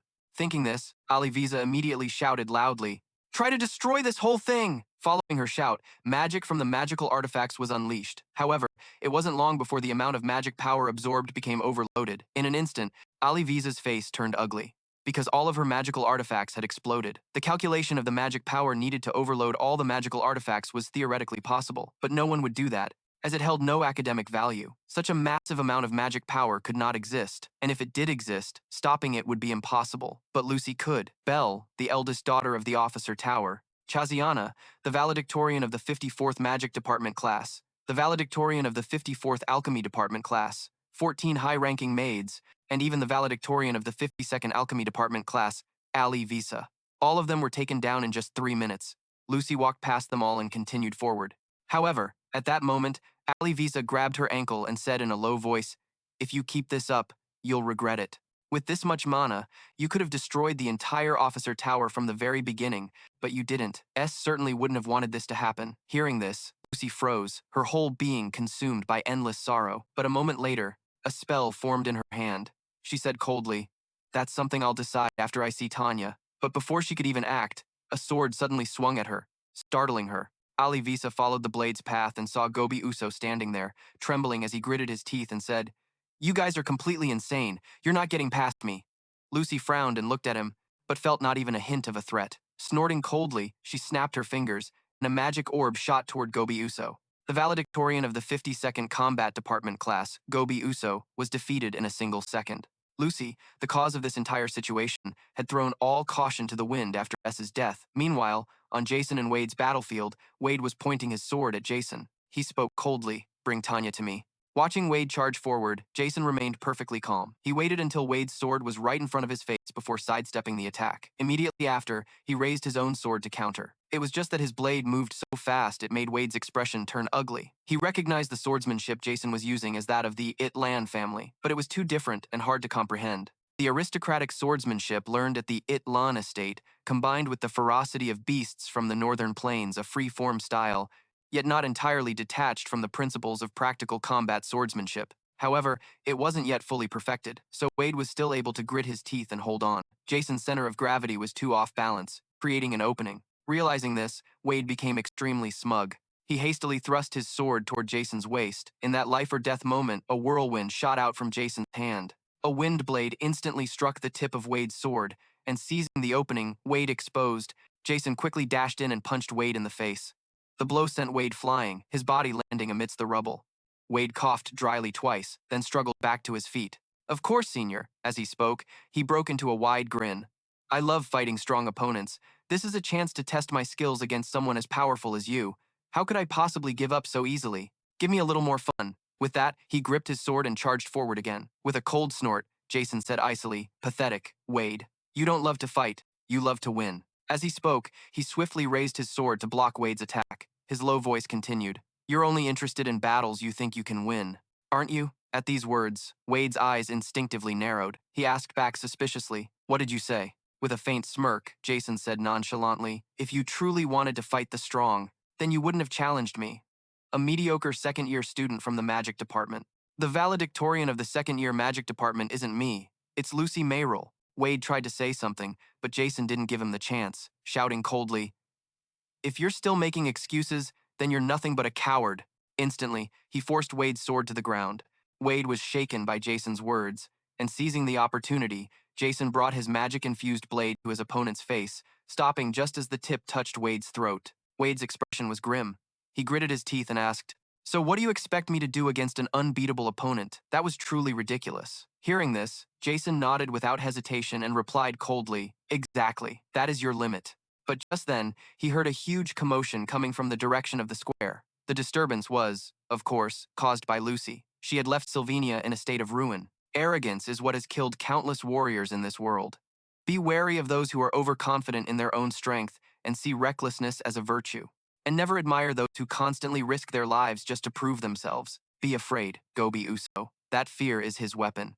But if he keeps living like this, there will come a time when he can no longer take another step. even if he runs away like he always does. There will come a time when his feet feel glued to the ground, unable to move. His entire body was trembling non-stop, yet the hand gripping his sword was unusually steady. Remember that feeling? The feeling that compels him to move forward, even when he knows failure is certain. Although Gobi Uso's body was now covered in wounds, his entire aura had changed. He was like a completely different person, his eyes bloodshot and filled with killing intent, because his strength was his conviction. From the sidelines, Ali Visa watched this scene and couldn't help but wonder, was that really Gobi Uso? But to Lucy, in her eyes, he was nothing. A bow shaped like a fire phoenix materialized in her hands. Without hesitation, she fired an arrow straight ahead. In the blink of an eye, a massive explosion erupted, engulfing the entire square in smoke and flames. Gobi Uso still hadn't forgotten his promise not to kill. However, the reason he could use that forbidden technique was because this monster before him couldn't possibly be killed with his current level of strength. Just then, a startling anomaly occurred. A figure burst out from within the flames. Lucy was slightly taken aback and glanced behind her. Only saw Kobayu so charging forward with a sword. But before he could even touch Lucy, a whirlwind appeared. In an instant, Kobayu So's face showed disbelief. Caught off guard, he was blown away by Lucy's magic. But Kobayu So was not easily defeated. He could still get back up. At this moment, his injuries had piled up. The wounds over the dried blood were now gushing with fresh blood. If one looked at the amount of blood flowing out, it would be no surprise if Kobayu So collapsed at any moment. But he was like a moth to a flame, gripping the sword tightly in his hand, charging towards Lucy without hesitation. But something unexpected happened that surprised Lucy. With his piled-up injuries and his body stained with fresh blood, the amount of magic power surrounding the sword and his body became significantly stronger. This was a cursed sword, a taboo of the No-Tan clan, the blood-killing sword of 2-Day. And at this moment, Kobayu So was using it to attack Lucy. For others, it was a terrifying sword, but not necessarily for Lucy. Just as the tip of the sword came before her, she casually raised her hand and shot out a spell that could block Kobayu So's sword. Immediately after, she clenched her fist. In an instant, Kobayu So's entire body was attacked by the magic array, but another anomaly occurred, causing Lucy to widen her eyes in surprise, because at this moment, Kobayu So was charging forward like a fierce beast. Quickly, Lucy regained her composure and cast a spell to block him. With a loud bang, a massive collision echoed. The two fell into a stalemate. Not long after, a huge explosion erupted, sending Kobayu So flying, lying in the rubble, his whole body covered in blood. Using his own blood to create an immense source of power was a long-standing taboo in the No-Tan clan. Kobai had once faced gossip when he used it to kill. Even the head of the No-Tan clan could not use this forbidden technique, but there were exceptions. Some did not shun him, did not see him as a monster, but in the end, his hands were still stained with blood. He awakened through the forbidden technique, becoming what the No-Tan clan despised, abandoned by them, awakening the cursed blood sword, the demon sword Kobayu So. But at this moment, he could not deny that the person before him was truly a monster, as Lucy was using lightning magic to attack Kobayu So. At the same time, in the building where Geech and Tandee were continuously reassuring, hang in there, we're almost there. This way, if you go through that door at the end of the hallway, you too can escape. However, their obstacle appeared, a person in front of them making Geech extremely cautious. His movements came to a halt. Lo leaned against the door, smirking at the two, saying, "If you go through that door at the end of the hallway, you too can escape." After saying this, Lo's face was filled with provocation. Gitch dared not let his guard down, pointing his sword at her, but he heard her cold voice. "Many paths have been blocked, but you're quite lucky. Tandee, you should thank Gitch for accompanying you, right?" After saying this, she turned to leave, but Gitch called her back. He hesitated and asked, "Have you heard any news about the senior?" Lo coldly pouted and said, "I don't know anything about that." Gitch fundamentally did not believe her words, and continued to ask, "If Tandee didn't have me, what would you do?"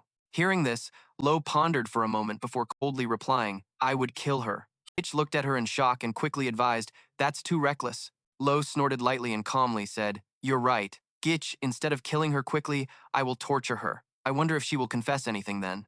"It's not me!" Tandee protested in fear. She knew no one would believe her, but she still wanted to speak. But Lo didn't care much, shaking her head and saying, "It's okay, Tandee, go ahead. After all, if we fight one-on-one here, I can't defeat her, right, Gitch?" Lo's implication was that, since she couldn't win, she would let her go. Realizing this made Gitch's body feel a sense of dread from his instincts. Everyone in Sylvania knew that making Lo an enemy was an incredibly foolish act. The moment this girl showed hostility, one could not fathom what was hidden behind the door. Ultimately, he had no idea what to do in this situation. His fear deepened, yet he did not realize why they had remained safe until now. They still had time to stop and think like this because someone was risking their life to stop the monster outside. Ali was the one who witnessed everything, tears streaming down, mixing with the rain. At this moment, Ko Byuso had been hit by too many high-level spells, his body covered in wounds. In this moment of sorrow, he couldn't help but remember his past. Ko Byuso's brother once told him, "Don't be too harsh on yourself. It's not your fault, but the fault of those who wish to challenge your power. Lift your head and look. This is not a curse. A hero who once charged into battle for their beliefs will never falter before the advancing enemy army.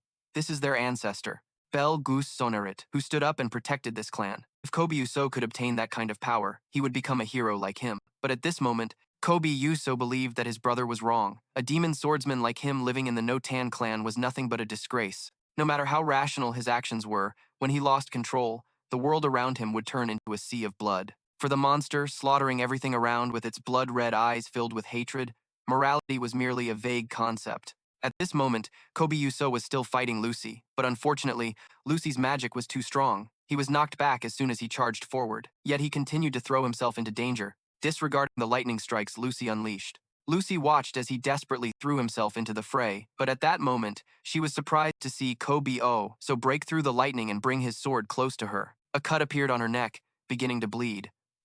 Someone once told Kobyuso, "Do you think you can become a hero with just this power?" Kobyuso initially did not believe it, but when he lost control, with his eyes filled with killing intent, he killed his beloved brother. Until his last breath, his brother did not blame Kobyuso but felt fortunate. Because the person Kobyuso killed was his brother, not someone else. At least he could forgive his younger brother. He even reassured Kobyuso not to blame himself. A true hero died that day, killed by the hands of a heartless monster. So at this moment, Kobyuso's sword still did not strike down. He bit his lip fiercely, cursing in anger. "Damn it, I really can't do this anymore. I want to become a hero." Thinking this, Kobyuso's body could no longer hold up and collapsed. He did not want to become a monster. After all, the students were about to arrive. He didn't need to fight Lucy anymore. This was enough. With the blood-sucking sword technique, the wound spread further, and as the blood flowed more, the power surrounding the sword made his body stronger and more brutal. Indeed, for a monster, the moment of life and death brought out its strength and madness like never before. However, even that immense power was not enough to touch Lucy. But this moment had no second chance. He knew it was either the carelessness of the strong or the will to fight to the end of the weak. Lucy sensed that she might die. For Lucy, someone who had always lived as a strong person, this was an unforgettable feeling. The fear of death, something she experienced for the first time that made Lucy determined to kill this monster. A person who had lost the ability to control themselves after becoming a monster. But just before she could strike, someone suddenly ambushed her from behind, startling Lucy, causing her to turn around, and even Kobyuso, lying on the ground, did not understand what was happening. When they looked over, they saw a person in a black cloak approaching. Upon seeing the person's face, Kobyuso surprisingly breathed a sigh of relief. He was still alive? This bastard, Dix, was extremely confused, not knowing what to do in front of a Lortell filled with hatred. What should he do now? Why had everything become so difficult? There was no more time. He had to make a decision right away. He directed his gaze toward the girl standing coldly there and spoke up. "So, Lortell." Before he could finish his sentence, suddenly a sound of shattering glass rang out beside him, causing everything to be thrown into chaos once again. Dix's gaze was blank, not understanding what was happening. Who was coming now? Beside him, Lo was in the same predicament. The coldness on her face had disappeared, replaced by a confused expression. It was Janica. He did not understand why she had to break the glass and jump in. A scene that was extremely cinematic and superhero-like. But being pretty was enough to be forgiven. She crashed into Lortell, and both of them fell to the ground. Her cheeks flushed red as she realized what she had just done seemed a bit excessive. Now she was sitting on Lo's body, feeling embarrassed and flustered. Meanwhile, Lortell was also bewildered when Janica suddenly pushed him down. "Janica, what are you doing?" She immediately shook herself to brush off the rainwater clinging to her. "Just like my little dogs, right?" Janica pointed at Tandee, who was standing there, and spoke up in confusion. "Ah, I finally found you." Hearing her say that, Tan trembled once again. Last time, she almost lost her life because she provoked Janica, so the memory still haunted her. Lortell's eyes widened in astonishment. "Janica, how can she remain so calm after hearing that A was killed? What is going on? Could she have gone mad? Wait, something is off. Could it be A?" Facing the expressions of everyone, Janica turned her face away, feeling awkward. Did I ruin the atmosphere here?" Suddenly, a high-level wind spirit appeared from behind, saying, "No. On the contrary, you did very well." Janica returned to the battlefield. At this moment, Kobe Yuso continued his complaint. You arrived just in time, huh? I'm glad you're still alive, you bastard. You. Is that really you? Kobe Yuso slowly spoke with a deep, tired voice. Yes. I know I was defeated miserably. I know that trying is just a futile effort. Even if I risk my life, I still can't reach that person. So, I should have run away like I always do. But why am I the only fool? The weak know they can't withstand it, yet they still try to charge in. Only to gain what? No one ordered them, but they are ready to destroy what they have worked so hard to build. Like everyone else, if I had given up, everything would have been much easier. Even though I know it doesn't exist, deep within that broken heart, a flicker of hope shines in the stillness of the night. Does it think it can become a hero? Why can't you just leave me alone? While saying this, he gritted his teeth, enduring the pain. Beside him, Olivia struggled to carry the injured Gobius, who was covered in wounds. Although she was injured herself, despite all her efforts, they still couldn't achieve victory. Another mistake. A meaningless mistake. Why do they keep piling up like this? Amidst the self-blame filled with negativity, reflecting all the pain Gobius had endured, S placed a hand on his shoulder as a gesture of comfort to his friend. Thank you, Olivia, Gobius. Your efforts were not in vain. They are truly admirable and noble, so you don't need to blame yourself. You should be proud of what you've accomplished. Gobius's eyes widened in astonishment. Perhaps this was the first time he received such acknowledgement. After finishing his words, he turned his face towards Lucy, ignoring Olivia's questioning gaze. You. Who are you? You don't need to comfort me with such words. I'm a foolish, stupid idiot. I know very well. After saying those words, Gobius collapsed and fainted. With such numerous wounds, it was already a miracle that he had held on this long. S's gaze turned back in surprise. He knew very well the combat abilities of all the key characters in this academy, but he and the others never thought something like this could happen. It took at least 10 minutes for everyone to evacuate, and S had only just arrived here. Yet Gobius had managed to hold out during that time, all by himself. Around S, there were countless slash marks as a result of Gobius's efforts to stop Lucy. The final boss of the third chapter in the failed sword, Saint of Sylvania, the one who awakened and opposed Lucy. Her face darkened, reflecting the chaotic thoughts within her. At this moment, I'm sorry. I can't tell you in advance. I need to die right now for some reason. I'm also in a precarious situation, so I can't arrange to tell you this. Upon saying this, his eyes gleamed with astonishment. Lucy stood there silently, running over to embrace S's figure as if she had many things to say. Tears streamed down her small cheeks. I thought you were dead. I was so angry for not being able to protect you. It's okay. I'm still alive. He gently placed his injured hand on Lucy's shoulder as a sincere gesture of comfort and apology. I've always been here, so you don't need to worry like that. I won't let the same thing happen again. The scene shifted back to the hallway. At this moment, Gik was extremely tense as Janica appeared after he left the safe zone. Gik was confident that he rarely felt fear, but now a high-level spirit had appeared. He knew very well how strong it was. Gik, I found you, Tani. I've been looking for you everywhere. Janica's gaze and the wind spirit, though very gentle, through the lens of those being hunted, felt like death knocking at their souls. This was going to be difficult. After hearing the news of Senior S's death, the two of them had nearly lost their minds. Sad thoughts flooded the overwhelmed young man's mind. Wait, I have something to discuss about S with you. Gik didn't understand why people spoke gently, but here this old man looked just like a villain, immediately releasing magic towards Janica in a desperate attempt to stop her, even though it was meaningless. Calm down, Tani. The expression on Gik's face became tense. He ran down the narrow path behind, turning west at the intersection. Just run like crazy in that direction. You'll reach the dormitory. Once you escape the pursuit, seek help from someone, since you are a member of the Joe Taylor family. So seeking help from the royal family or close noble families is ideal. Tani's expression was panicked. Then, what about Senior Gik? I will do my best to hold them off, as much as I can. Although I don't know if I can do anything, but it probably won't last long. But why are you doing this? If you weren't Senior S's sister, I wouldn't be doing this. Consider yourself lucky. Now run. After saying that, Tani hurriedly fled from the life-threatening danger. Gik sighed in relief upon seeing that. Now I'm ready to fight without any burdens. I guess you two won't listen to anything I say now, right? Senior Janica, I understand your feelings at this moment. I also love someone. On the other side, it seemed that after hearing Gik's explanation, Lodi had understood everything. She turned to him as if trying to listen to what he was saying. If I had to lose the one I love, even just imagining it would be enough to cause me excruciating pain. The flames of anger would burn my very soul. It must be so, because that is the person I love the most. Senior Janica loves Senior S more than anyone, he shouted boldly right in Janica's face.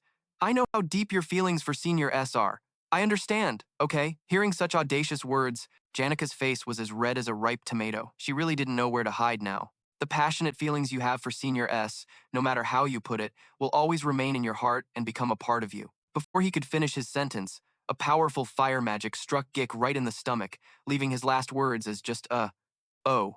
That strong magic blew away even the wall, leaving behind a cloud of smoke and a huge hole. Gik was unjustly punished immediately. He lay sprawled out, his body enveloped in smoke, seemingly having lost consciousness. Honestly, with such disrespectful words, getting hit was deserved. Without hesitation, revealing someone else's secret like that, of course, Janica had to step in to silence him. She tapped Jason with her stick to see if he was still alive. Jason wasn't dead, not yet, so please stop. Don't say anything more, turning back to Jason. Under the dim light of the crescent moon, he was embracing Lucy in his arms. Spring had fallen, sweeping away the last petals and scents of the wind. A new season would begin. Emotions are the same. Once released, the mind becomes clearer, and relationships enter a new phase. I used to think that the feelings I had for my grandfather were the same as those I had for Jason. But while they felt similar, there was a subtle difference. What exactly is that difference? Suddenly, Lucy pushed Jason away from her. To his surprise, what was wrong? Lucy was panting, her cheeks flushed with embarrassment. Just saying his name was enough to make her breathless, her face burning bright. Now that she knew love, it was adorable, just calling his name normally. But why did her heart race like this? Finally, Lucy realized her true feelings. Perhaps she had fallen for him. The scent of grass wafted through the air, bringing a very pleasant feeling. Sometimes, from the dry grass in the corner of the hut, that fresh fragrance would flood back into her memories. Lucy didn't hate that gentle scent, so she let it spread everywhere. However, the maids did not like it at all. They said that a heavy smoker would emit a strong smell of tobacco. A girl who spent her childhood playing in the peach garden would always have a faint scent of delicate peach in her hair. To put it simply, once you recognize someone's distinctive scent, forgetting or ignoring it becomes incredibly difficult. From Lucy, he could sense the cool, grassy scent she had long been accustomed to. Jason gently covered his face and spoke up. There are many things to do.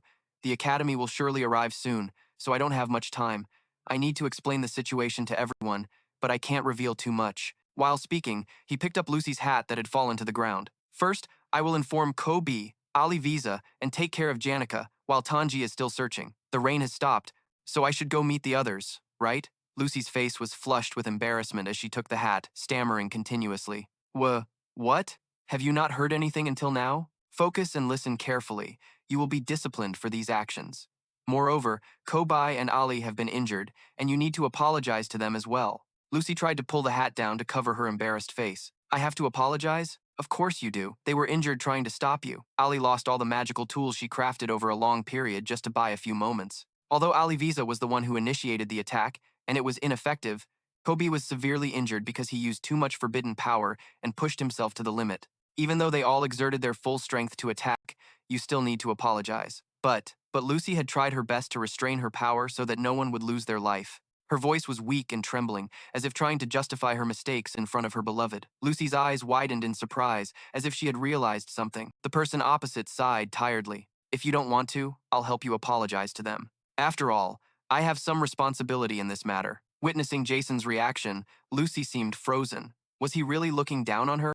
No, I can't let him hate me. Would he be disappointed in me? No matter how strong one is, they cannot overcome a weak heart and love. Lucy slowly spoke with reluctance. All right, I will apologize. Oh, good, you made a wise decision. Lucy, Jason's face appeared in her mind, shining like a god, the one who filled her fragile, innocent heart. Jason's voice was warm. Surely, no one could hurt Lucy, right? Anyway, we don't have much time left. Let's go meet everyone. Lucy trembled with joy. Perhaps this was the first time she felt someone so important to her. Her expression was about to burst with happiness. That gentle scent, if she let her guard down just a little, she would suffocate, her heart racing, legs trembling. Why was it like this? Lucy only saw him as a camp manager. They ate together by the campfire, slept together on the familiar bed every night. Occasionally, Lucy even helped stabilize his mana flow. Memories flooded back into her mind. The strongest mage on the continent, day by day. Finally, Lucy had learned to feel shy. She curled up like a puppy being petted by its owner, unable to move at all. Janica must be having a hard time looking for Tandee right now. I've caused her more trouble. I need to resolve everything quickly and help out. While speaking, he brushed past Lucy but was pulled back by her. Jason looked at her with a doubtful expression. What's wrong? Do you have more issues? Lucy. Now, do we really have to go? She felt like a child begging their parents for a gift, on the verge of tears. What's with those sparkling eyes? Jason thought to himself. It's so confusing. Transitioning to the main hall, the sky was beginning to lighten. At this moment, Kobe was bowing his head, apologizing to Janica for his misunderstandings. Ali Visa and Jason were leaning against each other, exhausted. Both of them had used up all their strength for this pointless battle. In a warm voice, Jason slowly spoke up. So, everyone has gathered here. He looked around at everyone and suddenly stopped at one person. What's wrong with you? Lucy heard him call her name. She couldn't hide her embarrassment. Gently turning around, she tucked her hair behind her ears as usual, a smile stretching across her lips. Indeed, he was safe. Senor. Yeah, sorry for making everyone worry. No, it's fine. Anyone could logically deduce that the senior isn't someone who can be easily taken down like that. You even asked me to prepare materials for the magic props, including the hourglass you wear. As a merchant, one must always maintain calmness and rationality. We calmly confirmed the situation, right? Dee felt guilty as well, helplessly spoke up. Agreed, Lortell wasn't shaken at all. Of course, Tandee Miss was a bit suspicious, so we did raise our voices a bit, but there was no conflict, right? The look in her eyes seemed like she wanted to devour the girl while claiming there was no conflict. This sister really turned the tables. Did you think A Senior would die? Seeing him like this, I feel a bit relieved. Maybe I was worrying too much. Lortell's expression was just like a happy, diligent wife in her husband's embrace. Thinking back, I did make you worry. A Senior, it's okay. It was your fault first. So nothing comes for free, right? You have to pay for worrying about me. With that, she pulled his collar towards herself, standing on her tiptoes, as if wanting to give him a passionate kiss in front of her rival to stake her claim. But everything took an unexpected turn. Lucy suddenly appeared between the two and pushed Lortell aside in surprise. No way I'd let you kiss my husband in front of everyone like that. Her petite and cute figure was truly surprising. Even A was taken aback by it, but just a light touch on her body, and Lucy immediately squirmed in embarrassment. Even though A hadn't done anything at all, the atmosphere around them seemed to freeze in that moment of awkwardness. All eyes were directed at one spot, and Lortell, with his seasoned instincts, immediately felt something was off. What's going on? The person opposite slowly stroked Lucy's head as usual and said, What's wrong, Lucy? Lortell has already said she was worried about you. No need to overreact like that. I understand you just went through a shock, but just calm down, okay? A remained unfazed as if nothing was happening, while the girl's face was as red as a tomato. Normally, Lucy wouldn't show her emotions. But with her instincts, Janica immediately recognized this was a dangerous situation. She quickly pulled Lucy away from A, her mouth stuttering a few words of protest. You're too close. As she spoke, she hugged Lucy tightly. But contrary to expectations, Lucy pushed Janica away with a displeased look, like a fluffy puppy. All three of them had recognized their rivals, their sharp gazes glaring at each other, unwilling to let go. Witnessing this scene, A was bewildered, not understanding what was happening, but behind him stood a captain with a very intrigued look. This is getting interesting. Lortell's worried face, Lucy's hostile gaze, and Janic's vigilance all created an incredibly tense atmosphere where no one wanted to lose their loved one to someone else. Now, with bright eyes cheering enthusiastically like a real boat pusher, Allie's voice suddenly rang out, cutting through everything. Hey, we don't have much time. We're about to die and you guys are still here playing love games? A calmly turned his face back. Everyone in the academy is about to arrive. You've explained the situation to everyone here and asked them to keep the fact that you're still alive a secret until the right time. Lucy and A both bowed their heads, apologizing to Ali Visa and Kobai for what they had caused. They all decided to search for Tandee together. Although it seemed a bit regretful about something, before they could react, everyone had already come to an agreement. Both assassins were tied up in front of the schoolyard. And now, they had to leave the academy immediately before everyone discovered that he was still alive. Some time passed, and now in the night sky, the moon shone brightly. Everything was dark. Kobe suddenly woke up. What just happened? Is my body healed already? Did you use magic to heal me? Ali replied to the question with a tired look. Why are you so noisy, you silly Kobe? What? What happened? Did I die? I really did cause enough trouble. I'm such an idiot. Ali Visa suddenly pulled Kobe's hair and said, Now the academy staff will be here. You need to tell them you stopped Lucy. Huh? How can I stop that monster? Lucy had bowed her head, apologizing and healing Kobe's wounds. Lortell promised to reward him handsomely to keep this secret. There was also Jason's assurance. So much had happened today. It was truly surprising. It came crashing down like an unstoppable waterfall. Now you just rest, Kobe. As she spoke, she pulled him down to her feet. Both of them sank into silence. Perhaps everyone had their own thoughts. I knew it would be like this. You stopped Lucy, which was Jason. So even if he was unwilling, for an alchemist, discovering new things always attracted them. But the most novel discovery was Kobe. This life is truly miserable. Of course you will complain to me again. But no, what you said is true. This life is indeed miserable. Ali Visa's eyes lit up, as if she had found what she needed.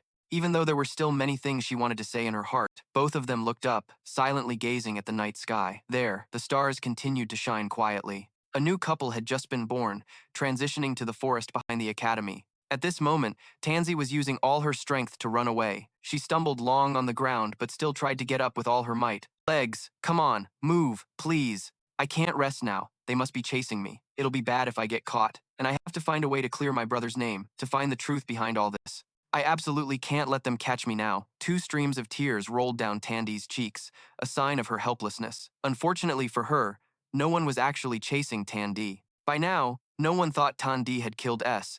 If only someone would come and stop her from this internal monologue. There's only one way forward: be strong. Tanzot Taylor, after causing such a mess in the previous chapter, the investigation into the cause of Taylor's death has concluded. The school administration used magic to reenact the event. Although it couldn't perfectly recreate what happened, the testimony from witness Janica Faye Lover largely matched our findings. The fact that the Joe Tile family's subordinates assassinated S, causing him to fall from a cliff, has all been confirmed. The suspects, the subordinates of the Joe Tale family, have been detained in an underground facility at the academy. Their punishment will be decided by the royal family. But first, we need to confirm the facts and submit our report. It seems S's death is all but confirmed. Prepare a detailed report and send it to the royal family. Yes, I'll take care of it. Now, for our own matters, the Academy needs to deal with the remaining fallout. This is the principal of Sylvania Academy, Orel Fur. The death of a student has had a greater impact than anticipated. Lucy, a student who was deeply shocked by the death of Exor Taylor, completely lost control of herself, forcing the other students to evacuate in the middle of the night. It seems he had quite an influence on many people, Joe Taylor said, as he pointed to the boy's information file. Ultimately, Lucy was stopped by the second-year valedictorian, Ko Bu. The situation was resolved after we apprehended Lucy. She is now sitting quietly in the rose garden. Upon hearing this part of the report, the principal looked slightly surprised. Oh, he's that skilled in combat? Excellent. We'll prepare a commendation for Kobu S. As for Lucy, we'll convene a disciplinary committee to handle the matter. The scene shifts to the tribunal where Lucy is being tried. Presiding as the judge is the vice principal of Sylvania Academy, Gyakon Khan. Both Kobu and Ali Visa have submitted petitions for Lucy's sentence to be reduced. Considering they were the ones most seriously injured, this is a major point in Lucy's favor.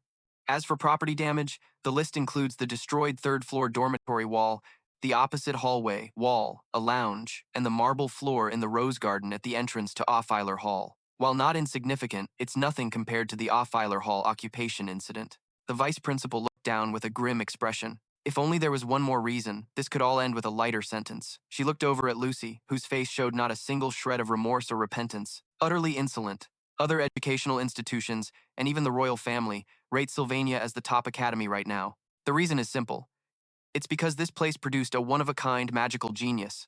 The academy has also promoted itself heavily based on that fact. To be blunt, we've coddled Lucy so much that we can't possibly expel her now. Doing so would be like throwing away our meal ticket, wouldn't it? The Academy also doesn't want to set a bad precedent for future students. They desperately want to give her a light punishment, but Lucy's calm, unremorseful expression makes the judge want to cough up blood. She's the top student, so why does she have absolutely no sense of propriety? The punishment for Lucy is as follows: forfeiture of this semester's scholarship, a 10-day suspension, a 70-day ban on using academy facilities, a 2-rank deduction on her practical skills evaluation, and revocation of her residency in the officer tower. If you accept this punishment, please sign here. At first glance, the disciplinary measures seem severe, but the scholarship is meaningless to Lucy. The Glock Scholarship Fund, established by her grandfather, already covers all of her tuition fees. Even with a 2-rank deduction, she's still leagues ahead of the student in second place, Gig. Lucy doesn't use the academy's facilities anyway, so that part of the punishment is also completely meaningless. But her relief was short-lived. A voice suddenly rang out, shattering her indifferent facade. Please wait a moment. I am Belle M., the manager of the officer tower. I've come to speak as a witness. I would like to offer my opinion. I urge you all to reconsider the disciplinary action for Lady Lucy. I do not believe this punishment will make her feel any true remorse. I propose that the terms of her punishment be amended. Her arch-nemesis had arrived, and Lucy immediately shot to her feet. Wait, I'll sign the disciplinary papers right now. There's no need to change anything. Not removing Lady Lucy from the officer tower isn't a punishment, it's a reward. Therefore, her ability to leave her dorm should be severely restricted. I propose confinement. You can't give me the suspension paper. I'm leaving. All staff of the officer tower will take turns on duty to supervise her 24/7. At the side, Lucy's face had already turned ashen. She struggled relentlessly, begging for amnesty from that punishment. Very well then. As per the head steward's suggestion, how about 30 days of confinement? Thank you for taking my opinion into consideration. Hearing this, Lucy began to wail and sob. No, no. I'm sorry. I truly regret it now. Please, sir, please don't do this. The atmosphere suddenly became tense. Lady Lucy, I will ensure that you are absolutely and thoroughly unable to leave. Belle's eyes were filled with a menacing glint. Looks like she's finally met her hard counter. The final verdict. Lucy was to be confined to her room for an entire month under the strict supervision of all the maids. It's a good thing her punishment was pretty light, all things considered. But I bet Lucy is going to have a rough time with that head steward, Janica commented while cooking nearby. Yeah, it's probably thanks to Kobu and Ali submitting those petitions that the sentence was reduced so much. Finishing her sentence, she placed a bowl of extremely appetizing food in front of S. This was the beef stew that she used to cook back in her hometown. This is her specialty. Seeing this, S clapped in appreciation for the girl in front of him, not only skilled in teaching spirit magic but also good at cooking. Although she had insisted, he had tried to stop her, but she was determined to make it. What a kind-hearted person. Janica is so cute. If I don't marry her, I'm going to lose out, man. Holding the bowl of food in his hands, his mind was filled with thoughts. During the Student Council President election campaign, there were 3 important variables to pay attention to. First, Princess Faya, who seemed to have lost the will to become the Student Council President. Second, Tanzot Taylor, the villainous rival of Princess Faya, had gone missing. Finally, the 2 subordinates of Jay Taylor, Kadek and Knocker, were being held captive in the academy. Duke Fingus Taylor had staged that play to announce S's death and push him out of the whirlpool related to his plans. S had also followed the script by concealing his death. But now, everything had become much more complicated. Kadek and Knocker were being held in the academy on charges of killing Taylor. S had to quickly find a way to free them so that everyone would believe he was dead. Only then could S escape this suffocating hidden life. Thinking about the tasks ahead, S sighed wearily. There really is too much to do. Janica beside him seemed to notice this. She spoke up. Since S is the son of a noble family, even if expelled, you still have to be involved in many matters.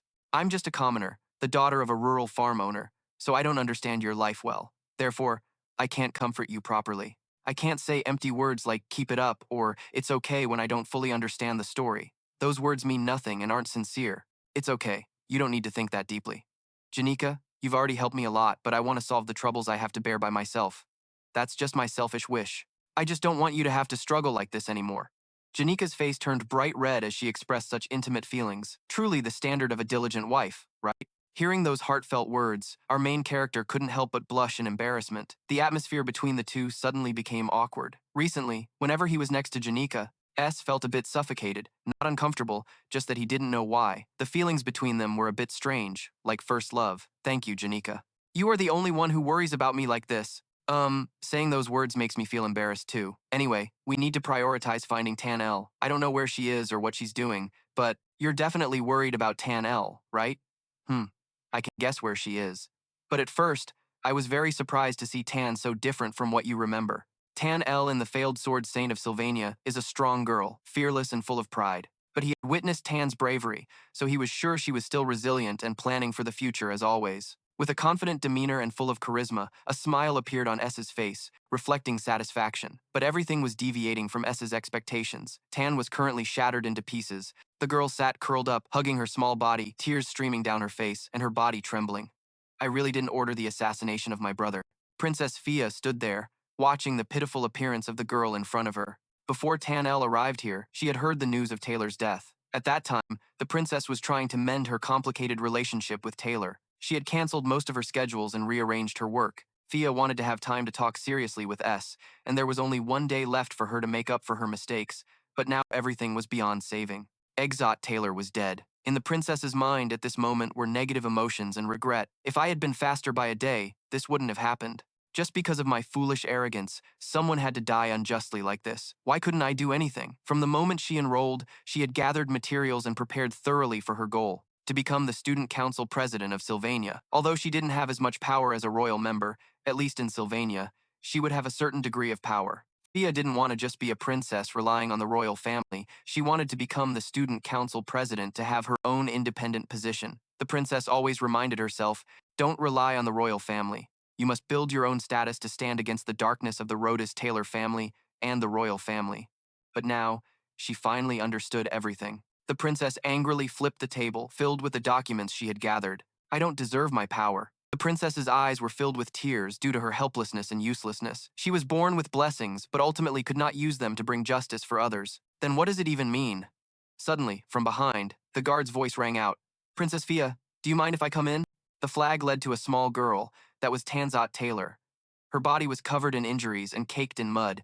Each breath was incredibly labored. Although she didn't fully grasp the entire truth, preliminary investigations by the Academy suggested that S had been assassinated by the subordinates of the Rhodes Taylor family. Besides S, who had been expelled, the only one left on Akan Island from the Rhodes Taylor family was Tan L. Fia's eyes locked onto Tanzat with a fierce intensity. The girl stood there, trembling with fear, her face dark and her eyes brimming with tears, looking utterly pitiful and wretched. Even if the princess didn't believe, she never ordered the death of her brother. Tan's eyes, filled with exhaustion, suddenly widened in shock. Princess Fia rushed forward and embraced her in surprise. You've worked hard? Tanzat Taylor, come inside and tell me what happened. The princess herself had to learn to accept her mistakes. Don't repeat that. Just because they belong to the Jotun Taylor family doesn't mean they are all wicked and deserving of condemnation. Tan, I will believe what you say. Therefore, until everything is clear, I will keep you in the royal dormitory. Really?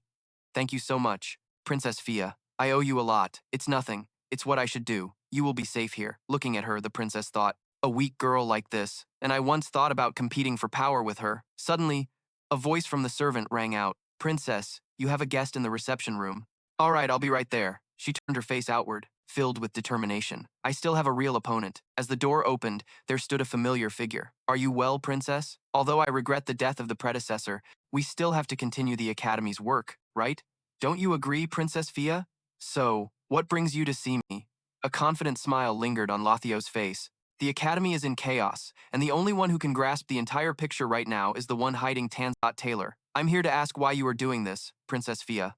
At this moment, Lucy was languidly lying in her luxurious room. Lucy's voice was filled with exhaustion. You might as well just kill me. There are still 29 days left until the suspension ends. Transitioning to the cliff where S was hiding. 3 hours before Lotheo met Princess Fia. At this moment, S was trying to practice close combat with a mid-level spirit. He gripped the dagger that had been with him for a long time. Powerful slashes were unleashed, effortlessly cutting through all incoming attacks. The training became more intense as the spirit lunged to attack from various directions, but S remained calm and managed to defend himself. Up high, Meng, after witnessing that display, couldn't help but be amazed. Your reflexes and responses are truly fast, Master. I always feel proud to serve you. A stood there, drenched, revealing a solid six-pack body, looking incredibly attractive. Shall we end our training here for today, Master? For a mage, you truly possess an incredible ability. Master, your close combat skills have improved significantly, and your magical power has also risen quite high.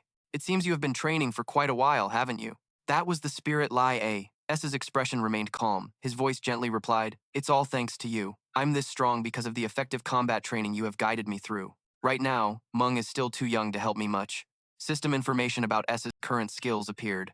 Although I have become much stronger, training with Mao Jia seems a bit difficult. Hearing that, Lai A spoke up. But compared to me, training with Mao Jia would be much more beneficial for you. A bent down to do push-ups, mumbling, fight that giant wolf? I might as well just head down to the underworld. High-level spirits can freely change their forms. That's why they can stroll around the entire island. A sighed heavily. Suddenly, he felt a strange satisfaction when his status index exceeded 15. It hardly increased anymore. To improve these stats, he had to complete hidden quests or meet special conditions. Considering the stats that Jotun Taylor could achieve, it seemed he had reached his limit. Upon completing the mid-level spell, should he think about developing a special ability? There's no way I can just stop here and be satisfied with what I have. I must continue to grow. While sitting in the sun with his six-pack body, suddenly someone was approaching. It was Lothio. She blushed shyly. Her eyes seemed to want to devour the person in front of her. Oh my, it's rare to have a chance to feast my eyes like this, senior. She approached, gently wiping the sweat from his forehead. I understand that you feel stifled living in hiding, but if you can rest, then take a break for a while. It's okay. Actually, I feel more comfortable than living in the forest. Things like eating and sleeping are all taken care of. She turned to look at Laia A and said, Lai, did Senior Janik help you? Yes, usually. Lai A's expression became displeased. He is training with the spirits here. Lotheo closed her eyes, a smile blossoming on her lips, looking incredibly charming. It seemed she had thought of some trick to annoy Janik.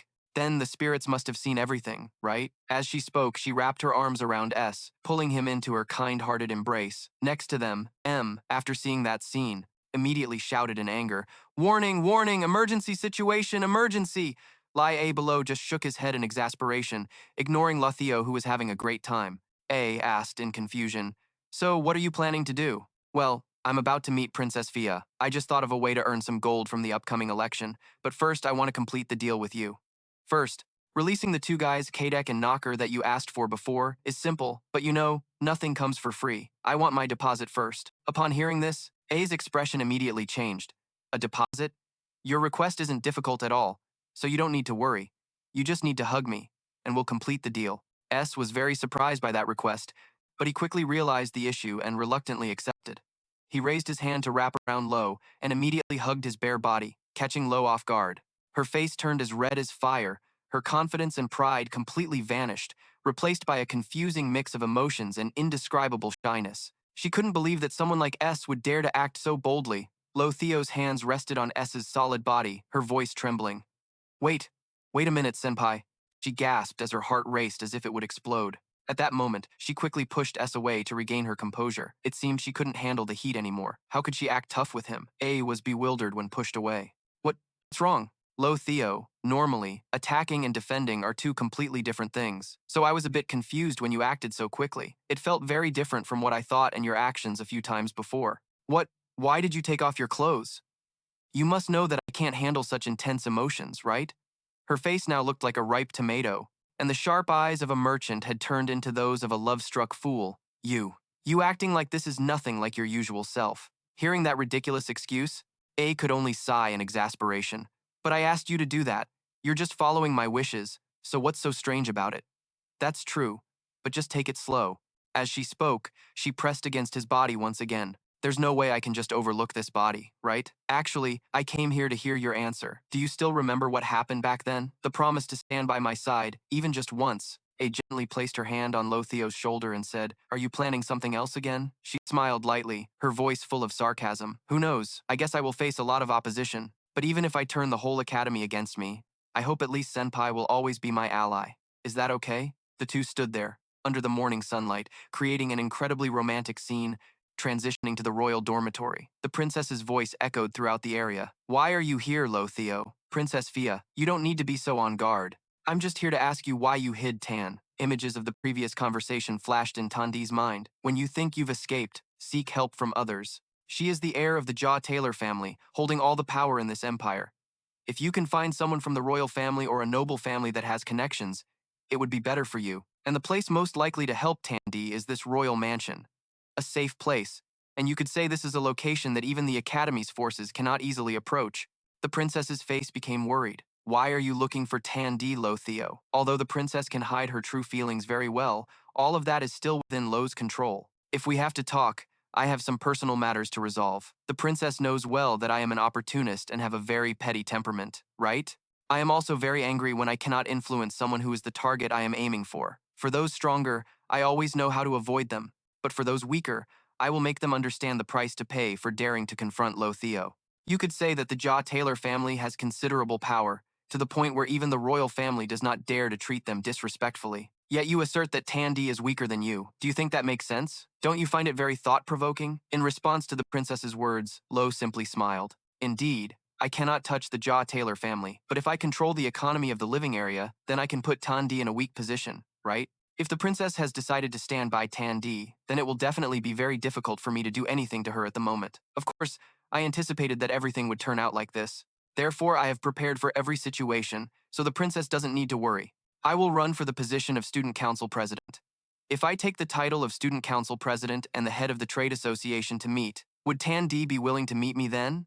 Her gaze was filled with sharpness. Especially, I will use all my power to pressure everyone to comply. You can't keep hiding here forever. Tan, the maid accompanying her from the Jaw Taylor family, has also been captured. All routes out of Aiken Island are under my control. With that, Lo turned and left, leaving the princess with many thoughts. It seems that Lothio always has a special thought for Jaw Taylor, huh? Based on the evidence and related details, it seems that all clues are pointing toward you, Tandee.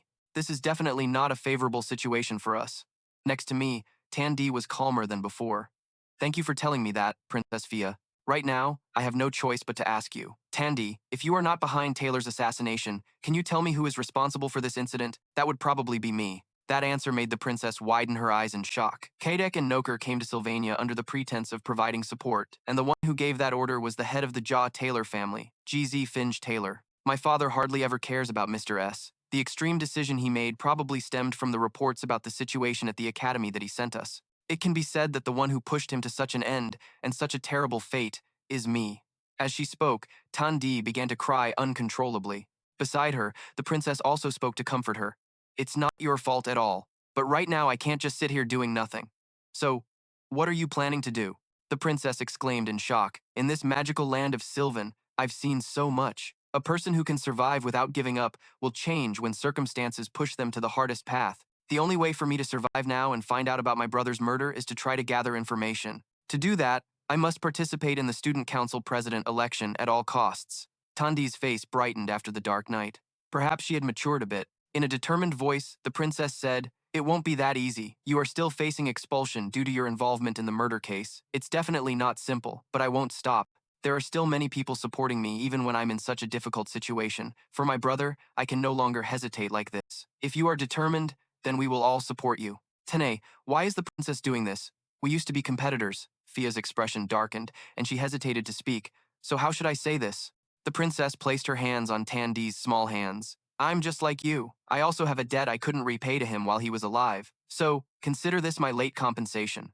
Transitioning to Lutz Guild, her assistant brought all the necessary documents she needed. Are you really running for student council president? The guild leader is worried. We've also received news that Tan will participate in that election. And there's a rumor that Princess Faya has declared her support for her. However, it seems likely that her candidacy will not be accepted by the academy, because she is still involved in her brother's murder. Moreover, guild leader, you have been working too much. That's not good at all. You've been working so much that I'm quite worried. Recently, you hardly sleep at all. So if you run for student council president, how can you manage to do so many things at once? Not letting the secretary continue to ramble, the guild leader interrupted. Can you just focus on the necessary and more important matters? I apologize. Then I will go submit this application to the academy right now. Sot is dead. Now the election for the student council president at the academy has begun. She's just talking nonsense. A knowing smile appeared on the guild leader's face. Things are not simple right now, but it will become clear soon. This tangled script is in Lut's hands. Every second that passes, everyone is in a state of tension, transitioning back to the original room. At this moment, Lucy is joyfully celebrating something.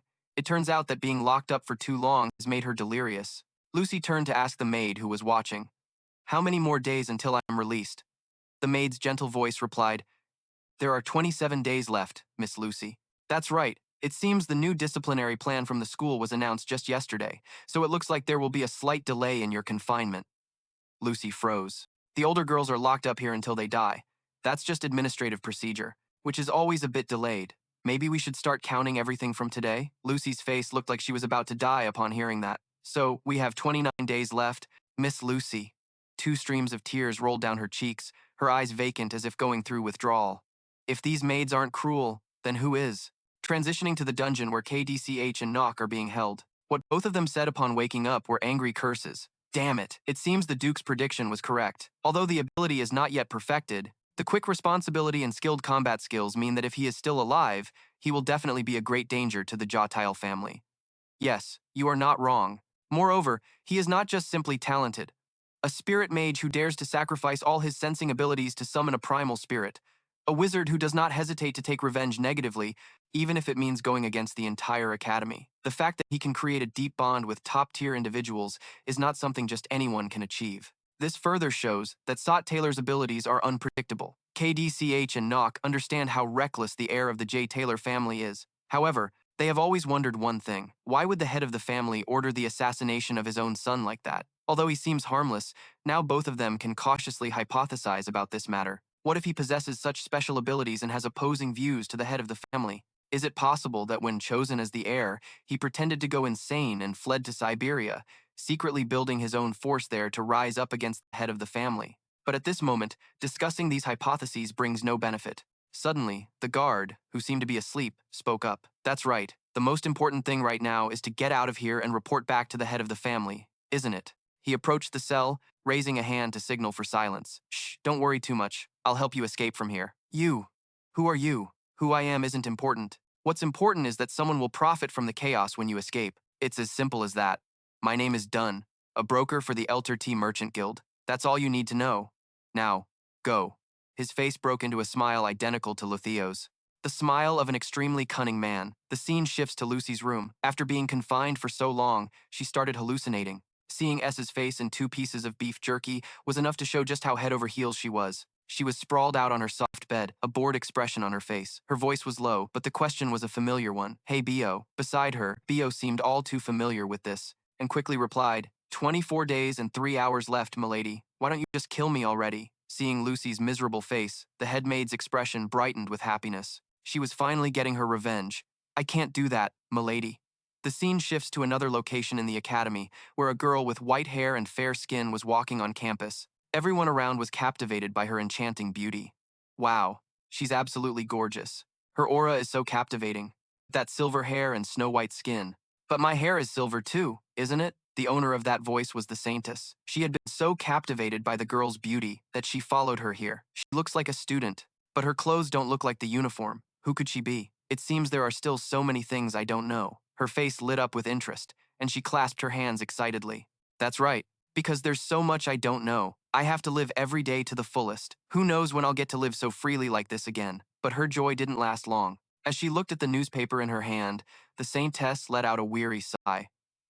"I was so surprised to see in the Academy newsletter that Luthio was running for student council president, but in any case, I'm glad she's safe." She thought she'd be able to see Tan again after the repairs on Philip Hall were finished, but now she has no idea where Tan is. But what shocked her the most was the news of the death of S.J. Taylor, a third-year student in the magic department. It was most likely the work of the Taylor family's henchmen. The same people who drove him out of the family were the ones behind his death. The scene of the Saintess meeting him in a cabin during that winter snowstorm was still etched in her mind as if it were yesterday. The image of her senior made her ponder the hidden meaning of freedom. That feeling still lingered in the Saintess's mind as if it had just happened before her very eyes. But now, Tanizat Taylor, the first friend she made at the academy, was suspected of murdering her senior. She had complete faith in her friend, but things became more chaotic with the news that those underlings had escaped from the underground dungeon. How could she even think of killing her own brother? She's disgusting. The whispers of the people around her echoed constantly. The general sentiment towards Tan at the academy plummeted. Ever since the senior's passing, the atmosphere in the academy had become gloomier than ever. For some, it became extremely bleak. Back in the headmaster's office, he spoke about the recent issues. "The work keeps piling up, but it all stems from the incident involving student Taylor's death. I hope a teacher will step up and take responsibility for handling this case. Is there any magic professor who knows Exord Taylor, has had contact with Clavier, and has some kind of relationship with student Lucy?" "Yes, I believe there's an assistant professor. I think it's Assistant Professor Clavier." In an office with documents piled high on the desk, Assistant Professor Clavier's face was gaunt, listless, and utterly exhausted. "Whenever work piled up like this, he used to help me. You truly never know what awaits you. What a bleak future." Beside Clavier, another person who didn't dare reveal the truth could only leave helplessly. She turned and looked up at the other poor girl. Anus must also be in shock from his death. She seems to be speaking less than before. Her face showed immense sadness and fatigue. Even though she knew it was just a short-lived relationship with no future, why did Annis's chest still ache so painfully? Looking at the report on S's death, she thought to herself that although she was incredibly sad, she was managing to keep it together. The image of S still haunted her mind, but I will try to control my emotions. What's more pressing now is that the one who uncovered the truth about S's murderer was Janica. Even though we weren't close, I've already been through so much pain. Janica, you must be in so much more pain than I am, right? But contrary to her expectations, Janica's face was filled with happiness, her smile as warm as spring.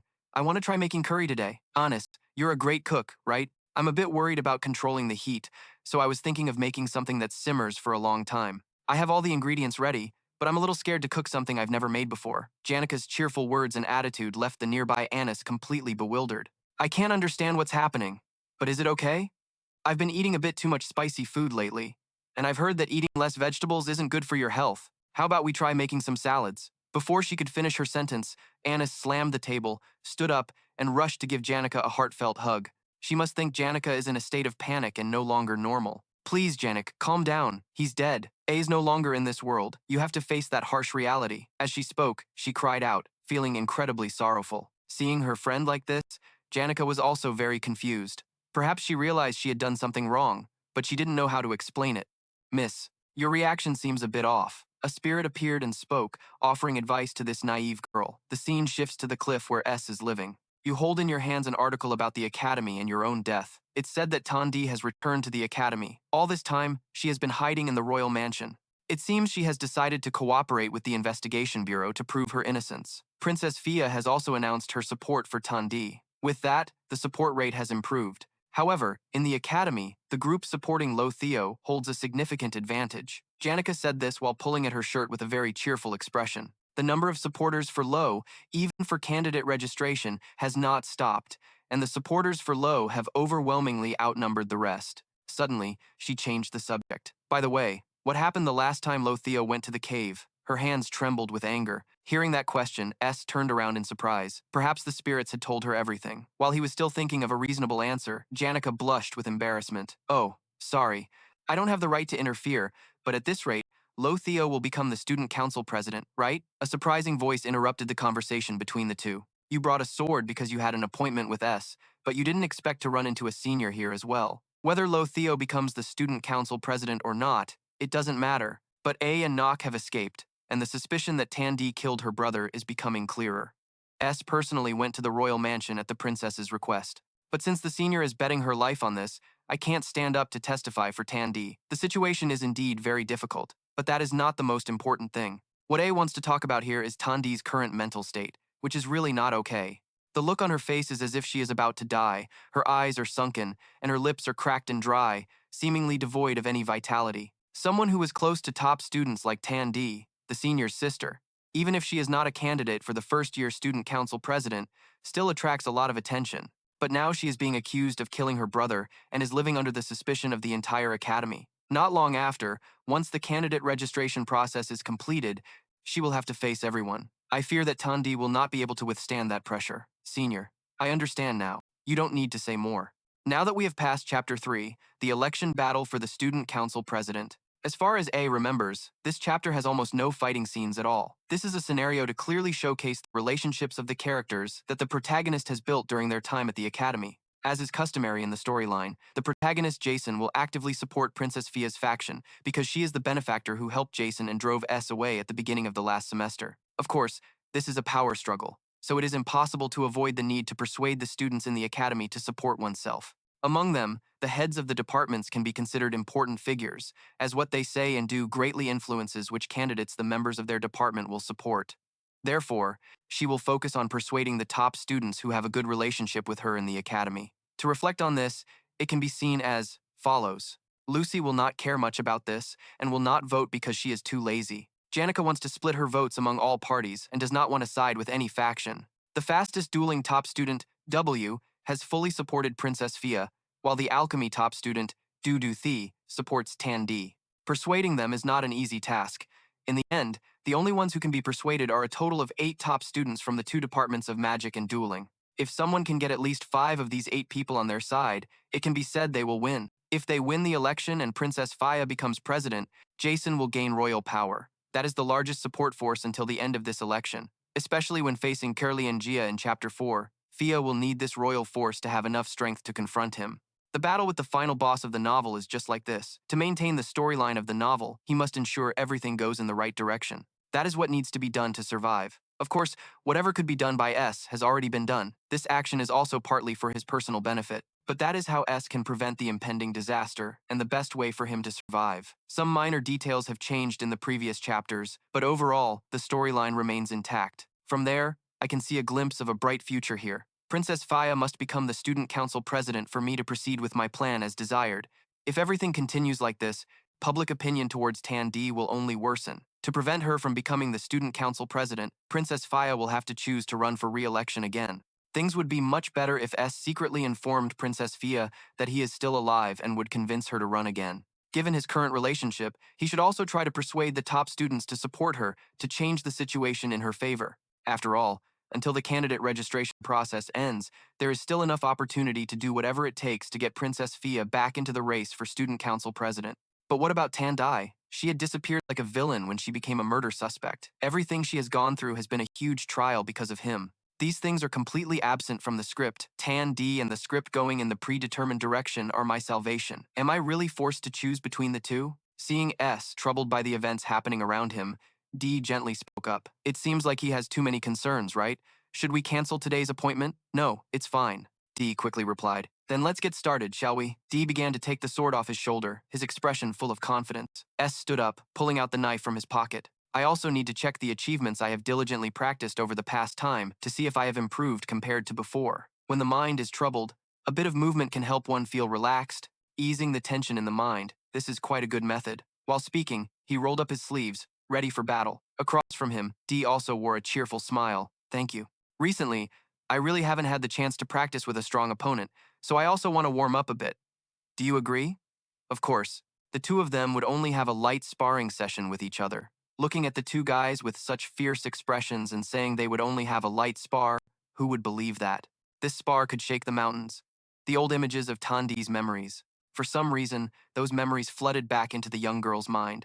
Like many other memories, all memories will fade over time. However, she still remembers every piece of the memories deeply embedded in her subconscious. It was the image of three siblings holding hands, walking together on the blooming flower hill, Owen along with Tandee and Jason. Perhaps those are the last memories still lingering in her mind at this moment. The last images of S, because from now on, Tandee's life will be filled with pressure along with the responsibilities she has to bear. Her eyes opened, revealing the sorrow within. It turns out that she once had such a happy time, but now everything has ended. It is nothing anymore. Outside the academy, countless students are gathering to protest Tandee's candidacy for student council president. Get lost. A murderer like her dares to run? Withdraw now. The murderer that even S does not understand. How did things come to this? His stepping in to help Tandee? A person being pushed to the brink is an act that changes the flow of the story, making S very hesitant and worried.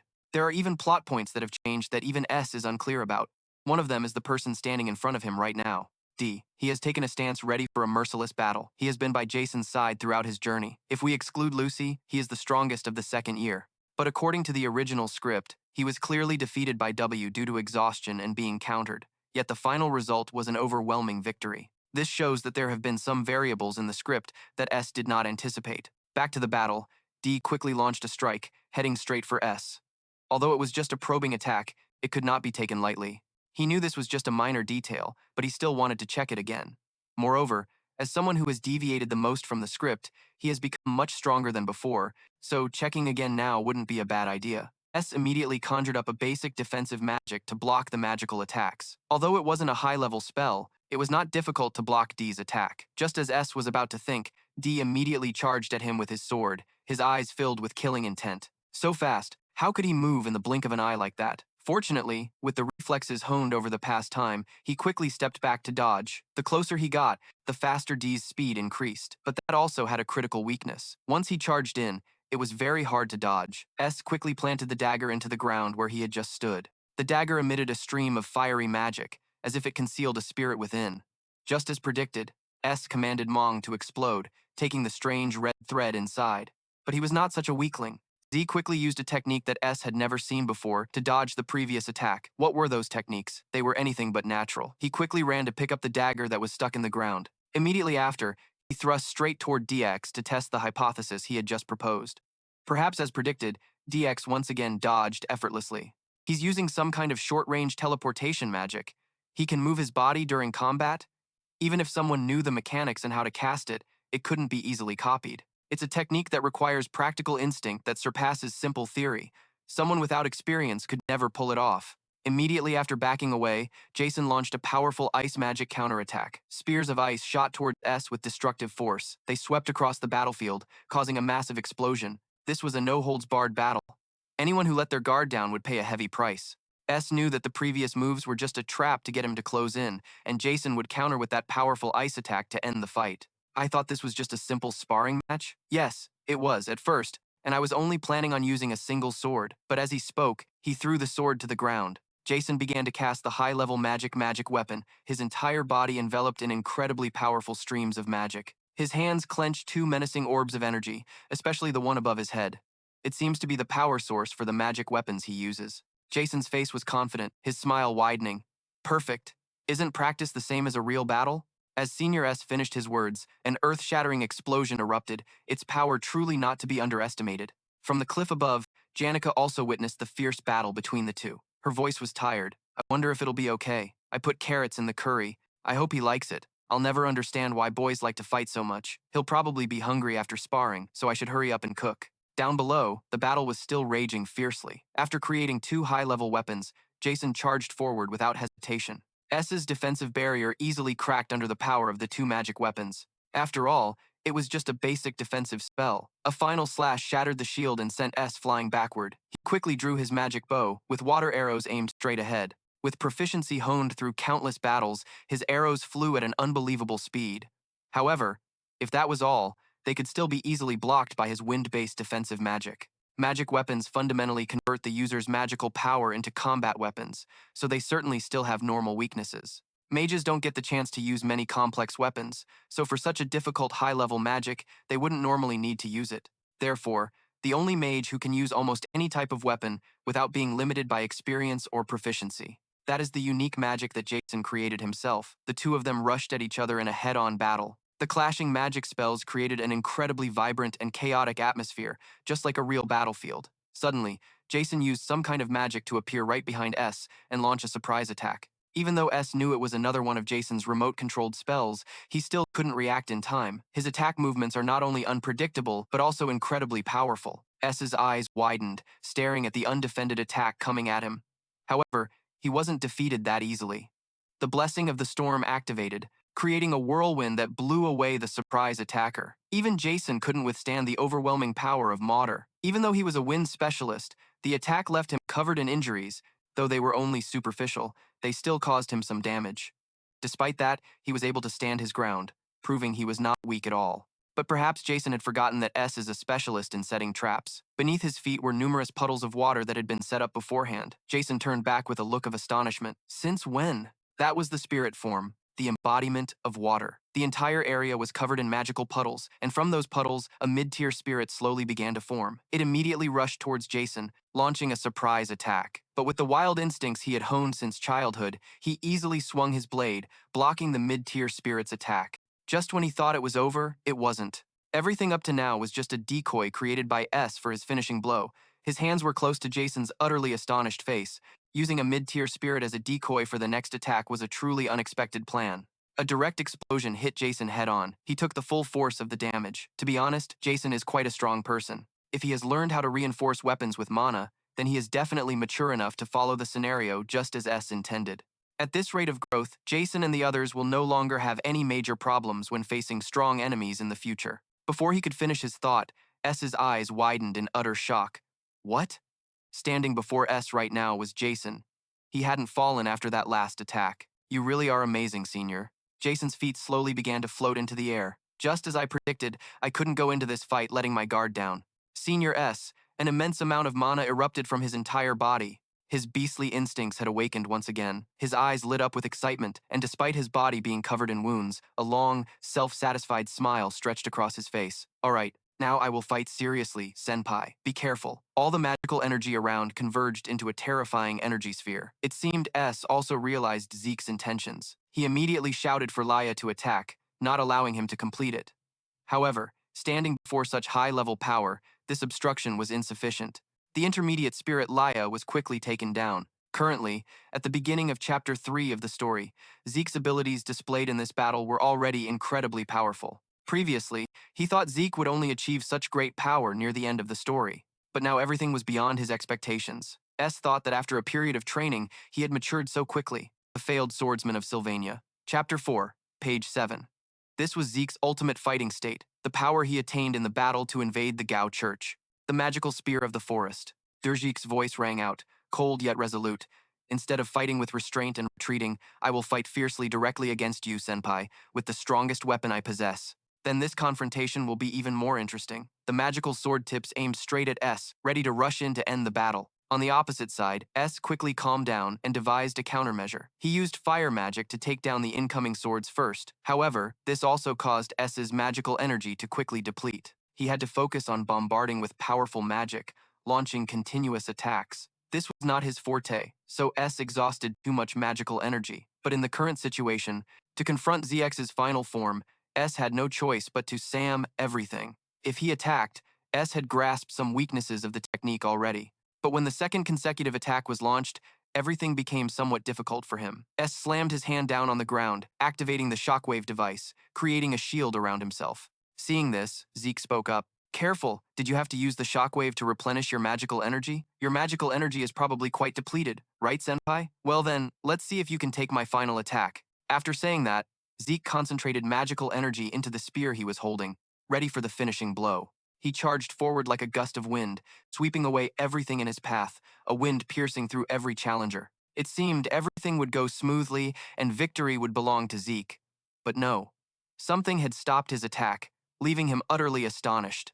S had used something to block his attack. But isn't your magical energy nearly depleted, Senpai? How can he use such powerful magic? At this moment, he was also very serious. If you are fighting with all the strength you have, then I will not hesitate to unleash my full power. That was the legendary level magical item, the Phoenix Ring of Professor Klatt. Currently, S's magical energy was nearly exhausted, so he needed to replenish it quickly. He couldn't let himself be in a situation where he wanted to use magic but didn't have enough energy to cast it like in previous battles. The remaining magical energy of S needed to be fully utilized in this attack to deliver a decisive blow to defeat the opponent. He gritted his teeth, his face showing great difficulty in facing such a powerful opponent. Suddenly, a voice rang out that surprised S. Finally, you didn't need Lucy's shrine or Janic's supporting magic to summon me here? That was the high-level spirit Mater. She appeared in the form of a beautiful and alluring young woman with white hair, her voice warm like spring, with captivating eyes. What a significant advancement, S. It seems you have made considerable progress. The student council election was taking place with exceptional experience and talent in managing her trade association. Lodi easily convinced all the students who were listening attentively in the square. All around were continuous cheers. All the students were very supportive of Lotte becoming the student council president. Even if this election had 4 candidates declaring their candidacy, what did it matter? Isn't it already clear who the next student council president will be? The next student council president will definitely be Lotte. The cheering echoed like affirming the glorious victory of the trade association president. I could feel her sincerity from the very beginning. Lotte's ability to lead the trade association has already proven that she will perform well in the role of student council president. Tôi có thể cảm nhận được sự chân thành từ cô ấy ngay từ đầu. Khả năng làm lãnh đạo thương hội của Lotte đã đủ chứng minh cô ấy sẽ làm tốt vai trò của hội trưởng hội học sinh rồi. Below, the personal secretary couldn't stop worrying. If this continues, will she really become the student council president? If that happens at Sylvania Academy, no one will be able to stop President Lotte. She turned away, leaving behind fans who continued to cheer endlessly. Suddenly, Lotte's gaze landed on someone. Oh, she keeps her nails neatly groomed. That is Tanzat Taylor. Finally, the girl has appeared before the public, albeit looking extremely anxious. The two passed each other, yet their expressions were completely opposite. One exudes absolute confidence and experience, while the other is despondent, burdened by guilt and the hateful gazes of everyone around. What's wrong? You look tense, Tanzat said, mustering all her courage as she walked straight to the podium. I didn't kill him, so there's nothing to be afraid of. Upon hearing this, Lotte merely smiled wickedly. Oh, so confident. Tandee stood at the podium, looking down. All around her were hateful and angry stares from everyone. How could someone like her dare to run for student council president? Doesn't she know what shame is? Ignoring the whispers, Tandee still tried her best to remain calm. Hello, everyone. I will be running in this election for the student council president. My name is Tanizot Taylor. Her words were strong and firm, but the crowd's reaction was completely the opposite, with only a blanket of silence enveloping them. Faces filled with boredom and disappointment. She's quite something, isn't she? Can she really be so shameless as to act as if nothing happened? Beside the stage, Lo stood there deep in thought. Does she want to prove her innocence? Or does she really have political talent? But in the end, it's all pointless. The speech has gone on for 10 minutes now. Yet no one has responded at all. I will conclude my speech here. 2 streams of tears were ready to roll down the cheeks of the poor girl. It seemed Tandee had reached her limit. Thank you all for listening. In response to her efforts, there were only curses. A murderer like her dares to stand here? Objects and stones were thrown onto the stage, aimed directly at Tandee. Explain the accusation of inciting murder. It was said to be related to the internal struggles of the Jaw Taylor family. Do you still want to deny it? Just look at the information posted in the Academy's bulletin. Anyway, you don't intend to say a word about the incitement to murder accusation, do you? Continuous criticisms and sticks were thrown, hitting Tandee. Despite this, the girl still tried to say her final words. Thank you everyone. Tandee's legs wobbled, stepping on a water bottle on the ground, causing her to fall flat on the podium. Ha ha ha, how ridiculous. Look at her pathetic appearance. She truly deserves it for being so wicked. She should be ashamed of her shamelessness. In fact, from the very beginning, this was a reckless act on her part. In such a situation, Standing at the podium was indeed a very foolish act. She should have run away from the start. No, even though it's late now, I still have to find a way to escape from here. Tandee curled up, bracing for the things about to fly at her face showing utter helplessness and resignation. Suddenly, from somewhere, a surge of magic appeared, throwing back those around Tandee. What is that? Tandee's eyes slowly opened, looking at the thing that just saved her. That symbol was Meugia. Jason had ridden Meugia, appearing just in time to rescue his little sister. All around was enveloped by a powerful yet warm magical force. Memories that had long faded suddenly resurfaced. Now, those memories had become so vague that Tandee could no longer distinguish between dream and reality. She had intended to give up on them because she couldn't remember. The moments when the blurred memories suddenly became clear like a miraculous spell. The warm hands that once held Tandee now reappeared once again, holding Tandee to rescue her from the direst situation. Anyone who experiences that moment can never forget it for the rest of their lives. Tandee burst into tears, but they were no longer tears of painful torment. They expressed the overflowing emotions of happiness. Jason's voice was calm and gentle. There were many things he needed to explain, but let's leave that for later. First, let's deal with this situation, flashing back a few days before Jason appeared at the podium. After using the power of the ring to summon Meugia, she appeared in the form of a young girl with snow-white skin and distinctive green hair. Her voice was gentle yet noble. This is indeed a significant improvement. Jason Taylor, your magical performance has improved a lot, right? Of course, there are still many limitations to what can be done, but at this level, it's negligible. She immediately used the upper-level skill to lift everything in the area into the air, stripping them of their freedom of movement. Z was immediately thrown back, crashing hard to the ground. With Meugia's power, it was indeed hard to withstand. Although he was at an advantage, Jason still had many thoughts. Strange. By this point in the storyline, Z's development should have reached its maximum according to the original script. The amount of magic Jason used at this moment wasn't enormous, but it was enough. After all, he had completely exhausted his mana. Jason had used all possible magical methods to win, even resorting to a trick like Meugia. You sound great, but I really don't want to appear in this form. This human body has a small mouth, making it hard to talk. The skin lacks enough fur, so it feels cold, and without a tail, I can't even keep my balance. As she spoke, she pinched her cheek as if to test her resilience. Just when she thought the battle was over, no. From behind, Z had stood up and charged with a very powerful magical attack. According to Jason's calculations, he should have already won, right? Just when it seemed the battle was over, no. From behind, Z stood up and charged with an incredibly powerful magical attack. According to Jason's calculations, he should have already won, right? But why is Meugia also surprised by this? Since when has it been so difficult to move with this human-shaped body? The attack was directed straight at Jason without any mercy. When the sword was pressed against his neck, Jason realized a few things. He wasn't strong enough to defeat Z at this moment. Despite Meugia's efforts to stop the lethal attack, Jason raised his hand to show his surrender. I give up. Maybe this is enough. No need to go any further. Although he had achieved victory, Z wasn't particularly happy. You've learned a very valuable lesson. In just 1 year, have you trained to become this strong, senior? Although Zeke has become much stronger than the original scenario, why is my calculation wrong? Because you have also become much stronger. Compared to before, it's like night and day. Zeke sat down, exhausted. Even without you, senior, I will continue to train. But seeing you grow stronger day by day really gives me a huge motivation to become even stronger. Hearing this, Jason's face showed surprise. Is he serious? Jason sat down next to Zeke. All this time, he had been trying to control everything according to the script. Of course, maintaining an advantage with future information was part of the reason for his success in reaching the future, where Jason wins the final battle. There was a condition that had to be met, because Jason thought the script was the optimal answer for this world. But in reality, the script had been distorted and mixed up many times before. From the event where he wasn't expelled, to the necromancer summoned by Professor Cly, which became a threat to the main script, he had to constantly strive to correct it so it wouldn't deviate from its course. Because of that, he gradually developed a fear of variables he couldn't control. Although he heard that Zeke and Knocker escaped, he still hesitated about whether to save Tanya or not. Once he intervened, it meant that the script Jason had been trying to maintain would collapse. It would turn into something distorted, completely out of his control. Zeke, you will accompany Jason until the final battle, having become much stronger than before. That is truly a positive thing. But just look at him now. It's completely different from the script. If necessary, Jason could also intervene directly, as he had become much stronger. Most importantly, the number of reliable teammates by his side has significantly increased. This may just be a normal thought, but sometimes thinking like this isn't bad. It doesn't affect anything. Deviating from the script has also given Jason quite a few advantages. If things don't unfold as he once knew, it doesn't mean it will turn out negatively as he speculated. Returning to the square where Tanya was speaking. After Medusa appeared, the students became extremely panicked.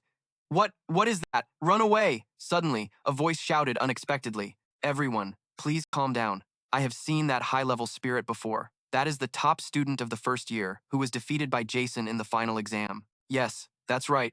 I have seen it too. There aren't many who can control such a high-level spirit. I also study in the spirit class, so I know very well. Could it be Taylor? Did you show up to resolve the chaos and protect your sister? Is he still alive? Quickly grabbing the mic, he spoke. Hello, I am Jason Taylor. I was not killed by Tanya Zott Taylor. In fact, I am a stronger supporter of Tanya than anyone else. That is an undeniable truth. The top student of the third year, Janica, the top student of the second year, Lucy, along with Princess Fia, who had previously declared support, the top combat CP user, and the top alchemist Elvis, and the top student of the second year in the magic department and the top student of the first year, Joseph, also agreed. Finally, there was Guade, the top combat student of the first year. Convincing all of them to gain votes wouldn't be too difficult. But Jason understood one thing. Before talking about the calculations of benefits or losses, he needed to resolve this matter first. Please let Tanya's message be conveyed in the most complete way, because I think it is deserving of the efforts she has made. As a family member, I always support her. After saying those words, deep down, Jason felt relieved. The scene shifted to the academy, the monitoring room. You were stabbed by a poisoned dagger and survived by using the black hourglass, right? Then you lived in a cave under the cliff and were discovered and rescued by Janica. The first thing you did was rush to the podium where Tanya was speaking and speak up to defend her. That's the process of everything, right? Yes, that's right. Huh. The investigation will soon come to an end. This is really the last time. Jason's expression was very tired. He had stopped counting the number of times he was interrogated when it exceeded 2 digits. It was so frustrating to keep repeating like this. Even if he said it was the last time, it was hard to believe. Suddenly, a voice rang out, waking him up. Third-year student from the magic department, come in quickly. We will have a long conversation. That was the principal of Sylvania Academy, Obel Fixer. He sat there, imposing with a cold expression. After being called in for the investigation, the principal's voice echoed throughout the room. I have reviewed the investigation documents regarding this case. You have worked hard, haven't you? Encountering such a surprising incident, I truly apologize for the negligence in security management at the academy. Hearing this, Jason replied, It's okay. The other party was very well prepared and had a plan. I think it's hard to stop it just with regular security measures. Thank you for saying that. But from my perspective, he quickly finished his cup of tea and slammed it down on the table and spoke up. Theory is one thing, but what about reality? I feel like something is off here. Across from him, Jason remained calm, holding his cup of tea without saying a word. Considering the time, it seems like you waited until Zeke and Noker escaped, and only when the news of your death reached the mastermind did you feel safe enough to reveal yourself. Am I right? Honestly, I don't know how the internal power struggles of the Jason family are unfolding, and I have no intention of interfering with that. But here, I am the one managing this academy. Everything that happens within the academy must be reported to the royal family. If the report states that Jason is still alive, then the Jot Taylor family, the main power of the royal family, will also know that you are still alive. If that happens, perhaps all the plans you have in mind will collapse swiftly. Seeing that he had been caught off guard, Jason couldn't hide his anxiety. What if you could delay the report a bit? Delay it? What reason do I have to take such a risk? Knowing he couldn't outsmart the principal, he decided to be honest. All right, the one behind this assassination attempt is your father, Corbin Jot Taylor, the head of the Jot Taylor family. He is the one who holds real power in the royal family. What does that have to do with me? I don't care about matters outside the academy. Even the head of the Jot Taylor family, they would want everything to pass quietly without any news. Sir, if there are any issues later, you can report them then. After all, this isn't risky at all. Suddenly, the principal called out his name directly, shocking Jason. Jason, your performance is rapidly improving. I've heard you're highly regarded among the students. Your sister, Tani Jot Taylor, is also very promising. You're also highly rated among the top students. Everything seems to indicate that you've become a completely different person. Upon hearing this, Jason's face turned pale. Could he have found out who I am? No, that can't be. The principal laid the documents down and gently spoke. As I've said before, the Sylvania Academy always stands by its students, especially with a talented student like you. There's no need to say more. See you later. I will remember the name Jason. He extended his hand politely and cheerfully. It was time to end this matter. Principal Obelix seemed to have a clear grasp of the entire situation. Nevertheless, he chose to turn a blind eye. Thanks to that, The fact that Jason was still alive would not be revealed outside the academy. Scene changed to another location. At this moment, the Saintess was doing her best to prevent people from approaching Tani to give her gifts. Miss Tani has finished her schedule for today. Please do not disturb her and go back. She will not accept such dubious gifts. After finishing up the principal's office, there was a conversation with Tani. Is everything really okay? Don't worry about them. I've been waiting for you for quite a while. Hearing that you were called by the principal startled me. Don't worry, there's nothing wrong. I heard that your election is almost certain to win. Congratulations. Finally, your shining day has come. Tani stood there with a radiant, happy face, the gloom completely erased. Her voice was filled with joy and confidence, but we still can't be complacent. Tani's integrity had been proven. Among the 12 students from the 4 and 3 academies, most of the top students were on Tani's side. However, the most decisive reason that Tani, who had once been despised, could receive such overwhelming votes was the downfall of Luthio. Luthio stubbornly turned the election into a one-on-one battle between her and Tani. At that time, everyone forgot about the existence of the other minor candidates. Once that was accomplished, the balance between Luthio and Tani would be perfectly aligned. At the right moment, the support rates between Luthio and Tani were nearly equal. An article would spread throughout the academy. The content of the article stated that Luthio had embezzled funds from the trade association and oppressed her partners. In the end, she had to withdraw in disgrace. As a result, the balance would tip to one side. With only Tani remaining, she would surely win. While you are busy with the election, I will be collaborating with the investigation team. We hardly have time to talk, do we? Anyway, there will surely be many more opportunities to talk later, but I still want to thank you. Remembering the image of Tani on election day, she cried and hugged Jason tightly, thanking him. I told you, so much that it's almost annoying. No, that's not what I meant. She sighed, feeling shy. But hey, this question feels a bit delicate. I was going to avoid asking because it seems inappropriate, but I can't hold back anymore. Can I ask? When I announced my candidacy, what made you feel the need to stand by my side?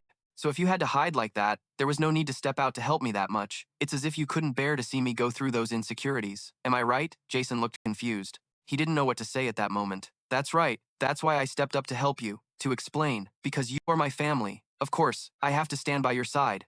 Tani beamed a happy smile, her face shining like the sun, making hearts flutter. Hearing the words she had longed for, Tani smiled, as if all the wounds she had suffered had been completely healed. Now that I am the student council president, I will definitely handle everything in the fairest way. But I guess I will favor you a bit, right? Because you are also my family. Whenever you're in danger, just let me know. I will help you as much as I can. With that, Tani turned away, leaving him sitting there with a sense of joy. He watched his sister's figure slowly fade away, unable to hide his satisfaction. Suddenly, a voice interrupted his thoughts. Because you're my family, of course I have to stand by your side. Family, huh? Those words sound nice, senpai. It was Luthio. She walked over with a mysterious smile. When did you arrive? Probably since you started talking seriously with Tani. Recently, there have been many unpleasant rumors in the academy. Are you really okay? She pulled down her shirt, her face showing satisfaction. You don't need to worry, senpai. Everything is going according to my plan. The decisive factor for Tandee's victory lies in the scandals related to embezzlement of the trade association's funds and abuse of power with partners. All these scandals were intentionally leaked by Luthio as an excuse to withdraw from the election. Initially, they created a balance between Tandee and Luthio, and eliminating the presence of other candidates was also part of the plan. Her meeting with Princess Fia and revealing hostility towards Tandee was also to apply pressure, forcing Tandee to run for the president position. Both of them felt deeply indebted after her death. Once you return, they will definitely stand by your side to repay that debt. For Luthio, the number of enemies doesn't matter. The only thing she cares about is that Jason is always on her side. So, when she heard about Luthio's plan, Jason decided to save Tandee. The match would also help eliminate any lingering hesitation in his heart. His claim of saving her for family wasn't a lie, but to say that he didn't consider Tandee's utility value would be a lie. The third act has ended, and now it's time to prepare for the upcoming fourth act. It will be a battle with the Taylor family. Jason has become the enemy of this family. Therefore, Tandee will play a crucial role as a member of the family. If there is a good relationship, executing feints and gathering information will be very smooth. However, there are always dark sides in human relationships, and only those involved need to know about it. For example, a girl who has lived with ulterior motives since childhood suddenly sacrifices herself for others. That is a darkness that not everyone can see. Luthio raised 3 puppets, her voice taking on a gloomy tone. Recently, my bad reputation in the academy is skyrocketing. It seems that Miss Tandee doesn't like me much either, so for now, I'll just rely on you. There you go, senpai. Jason replied, his expression still indifferent. You have a bad habit of wanting to control and manipulate everyone around you, Luthio. Oh, come on, that's just a professional hazard. When needed, I get manipulated by others too. Hmm, are you really okay? Those rumors won't make any money, so why should I care? Besides, I have the qualities of a villain. As she spoke, she wrapped her arms around Jason's. As long as you don't become my enemy, that's all that matters. Lute Theo's expression was one of great satisfaction. In human relationships, there are always hidden aspects, making it difficult to fully understand their intentions. And so, the script now transitions into a new phase. The next moves of Princess Fia, who does not accept the president position, have become more unpredictable than ever. How the power struggle between the royal family and the J. Taylor family will unfold is still uncertain. Now, how the script of the third act will continue is beyond control. Therefore, you need to keep a close watch. Jason returned to his camp. It's been almost a month, hasn't it? Coming back here after such a long time feels really special. Of course, there are plenty of things to do, so he needs to clean up the fire pit thoroughly. Inside the house, it was still messy. He opened the door and slowly stepped in. Suddenly, something caught Jason's eye, leaving him astonished. It was Lucy. She was lying on his familiar bed, sleeping soundly. It seems the punishment has ended, and Lucy has been set free. The first thing she probably did was run straight to this place to see him, but finding no one, she fell asleep here. Seeing that sight, Jason could only chuckle. He picked up the book that had gathered dust after being untouched for a long time. He lounged on the chair, holding the familiar book. But first, I should rest. Tomorrow there will be a lot to do. And so, a peaceful evening passed, and finally, he had returned to a familiar place. Fast forward to 3 days later, Janica was complaining to the instructor about her grades. Actually, there's no reason not to. I'll give you some extra points. That was Melina, the senior professor of elemental studies. She appeared in a stunning outfit with a hot body, her eyes captivating the skilled masters. Of course, academically, you still can't compare to the professors. But at your age, being able to control high-level elementals is not something everyone can do. In terms of feeling, you've reached the highest level, even compared to current elementalists. But why did you choose me? There will be another joint combat practice soon. As a senior, you need to demonstrate your authority. But I don't want to show any authority. You don't need to do anything too grand. But you are this year's valedictorian, and also the best elementalist in the academy. Look at you, always smiling during class, as if you're the happiest person in the world. It's clear that your mind is in the clouds. I know you're dating, but it seems like you're getting too caught up in it. Look at you, always smiling during class, as if you're the happiest person in the world. It's clear your mind is in the clouds. I know you're dating, but it seems like you're getting too caught up in it. From the outside, you look like you've lost your mind. Before she could finish her sentence, Janica's face turned as red as a ripe tomato. She slammed the table, her hurried voice startling even the lecturer. Huh? Wait, what did you just say? Why are you suddenly saying that? Don't tease me. Come on, stop pretending. Outside of the elemental studies class, you two are always glued to each other in shared classes or elemental classes. Even when going to the cafeteria or at student welfare places, you go together too. Really? Hey, what are you two doing that you keep giggling at each other?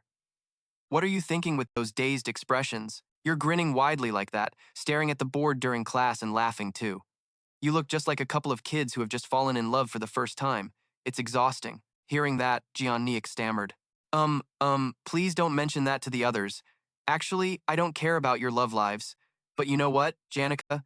Everyone here thinks the same way as I do. Janica instinctively turned to look at everyone. It seemed she was completely unaware that everyone around knew she was dating TL. Janica's face turned bright red, her eyes trembling, sweat pouring down, as she recalled her past when she was still an innocent girl growing up in the village. It was in the eastern SP region, about 3 days and nights of horseback riding from the capital. To the south of SP is a mountainous area known as the Bulan grazing land. Deep in the Bulan Valley, close to the mountainside, there is a small grazing village named Tone. This place has a population of less than 300 people. This is where Janica Fover could see spirits since she was born and grew up. With her innate talent, Janica was expected by everyone to bring glory to this small village. Occasionally, a few strangers would come to the village. Among them, the boy who delivered mail left the most profound impression in Janica's memory. He was the only one who called her with honorifics. The young people in the village had all gone to the city to work, and Janica was almost the youngest child loved by the whole village. Therefore, being called with honorifics was something strange for her. But with their characteristic friendliness, the two quickly became close friends. Janica said, outside of Bulan, there are many big cities, where the atmosphere is bustling and lively, completely different from this countryside. In the royal capital, there are many things. The girl grew up in the love of everyone, beautiful and flawless, the pride of the people here. Just seeing that happy smile, hearing that clear voice every day, is enough to make anyone's heart flutter. Even the boy who occasionally delivered mail to the village couldn't resist Janica's charm. He mustered all his courage to express his feelings. Janica, please accept his confession. Since she was little, she had never known what it meant to refuse. So this was a situation that left Janica extremely confused, not knowing how to handle it properly. However, she was still too young to understand a concept like love. Perhaps that was the first time she had rejected someone, rejecting the feelings of a mail delivery boy. The boy left in pain, and Janica didn't see him again for a long time after that, until one day, he unexpectedly returned with something she never expected, which was the admission notice from Sylvania Academy. The last words he said to her were, "Goodbye, Janica." That was an honorific phrase she had never forgotten. 3 years had passed since she enrolled at Sylvania Academy. Now she couldn't even clearly remember the boy's face. But for Janica Fover, rejecting someone was still a very frightening thing, and honorifics felt foreign. Suddenly, a voice rang out, pulling Janica from her memories. "Hey Janica, you've been here for a few days now. If you have any questions or need help, just let me know." In Janica's hand was the dormitory leave request form. It seemed she was hesitating about her decisions. Across from her, the lecturer continued, "I don't know what you're worried about, but if you don't know what to do, talk to your friends and ask for their opinions. There are many people willing to help if you're having a hard time." Janica, those who are really close to confide in.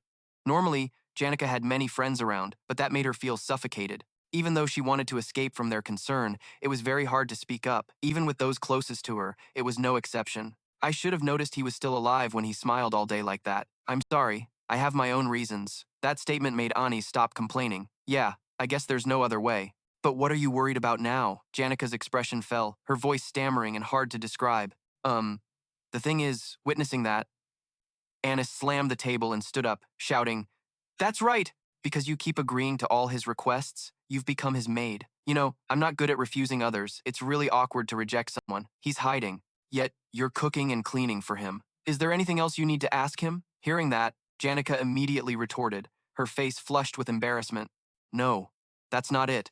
I do it because I want to."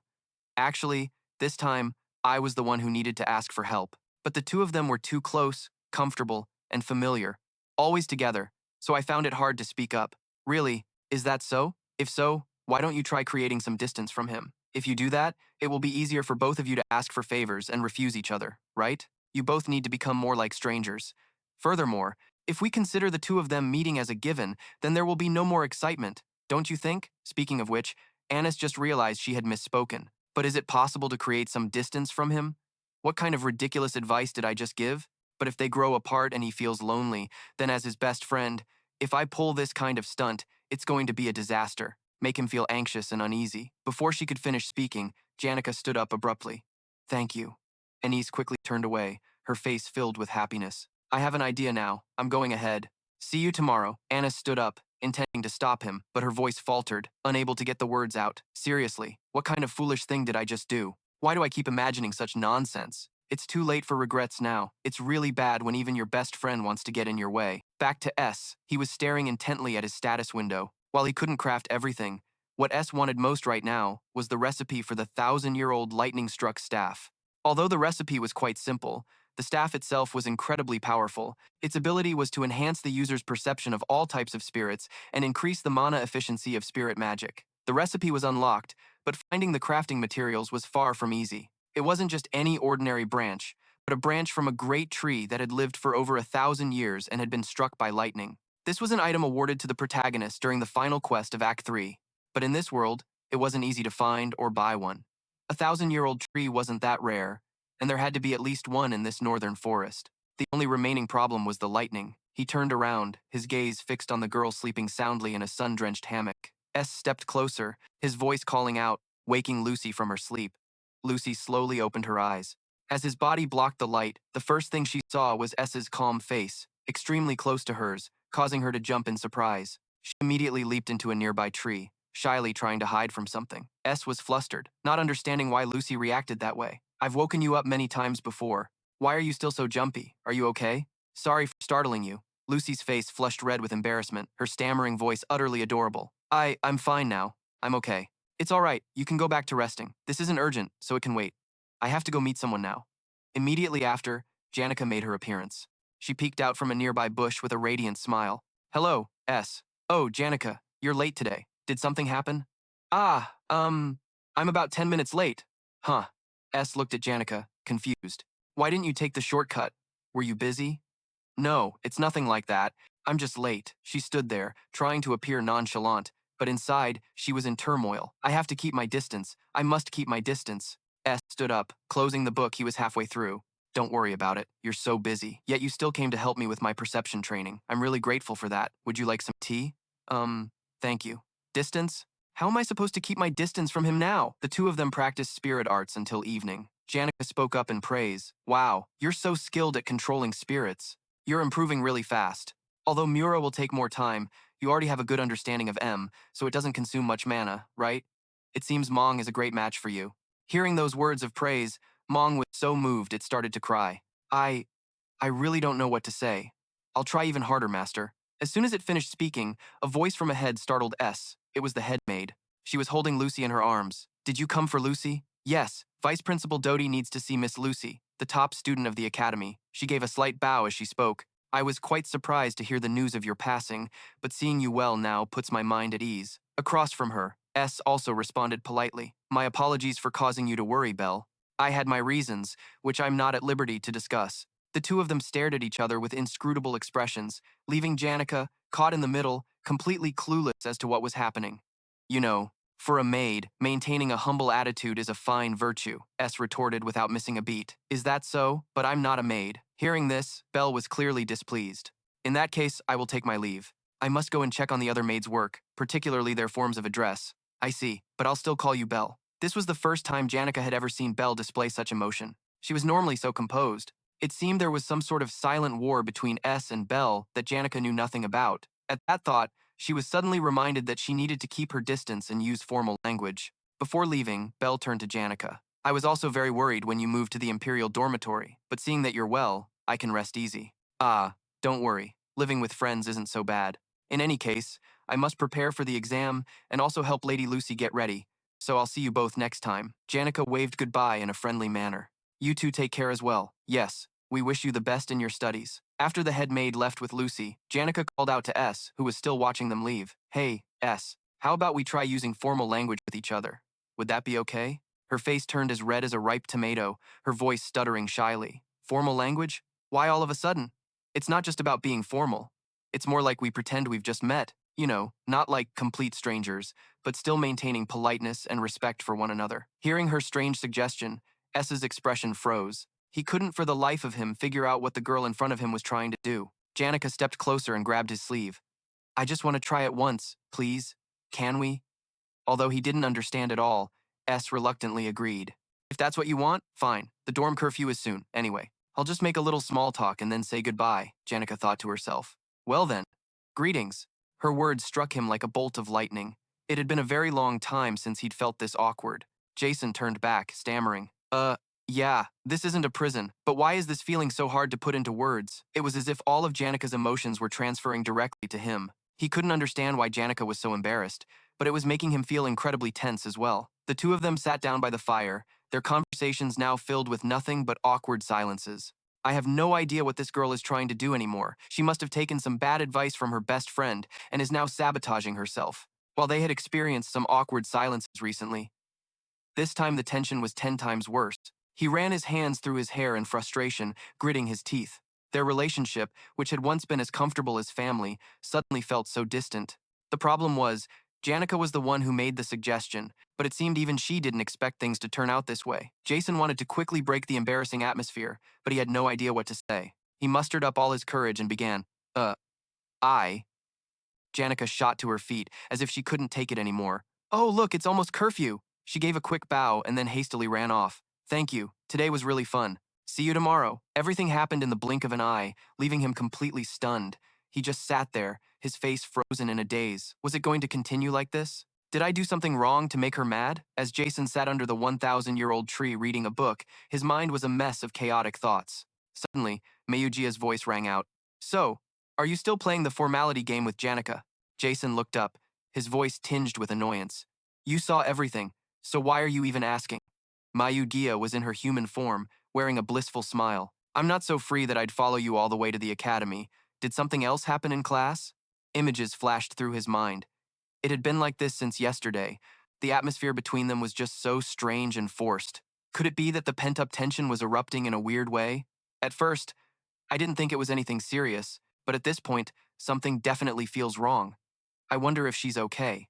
Hearing this, Mayugia quickly descended to the ground, her voice dripping with sarcasm. So you're worried about Janica? Of course I'm worried.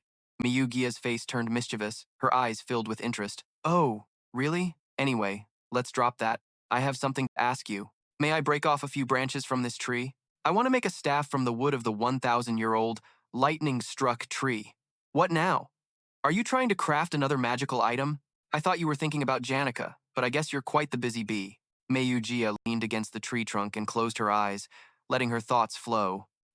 But strictly speaking, you're only taking 1 or 2 branches. You don't really need my permission for that. Jason was surprised. And he immediately turned to ask, this isn't your tree? Right. Its name has always been Mayugia's guardian tree. That's a bit ambiguous, though. To be precise, I protect this entire forest.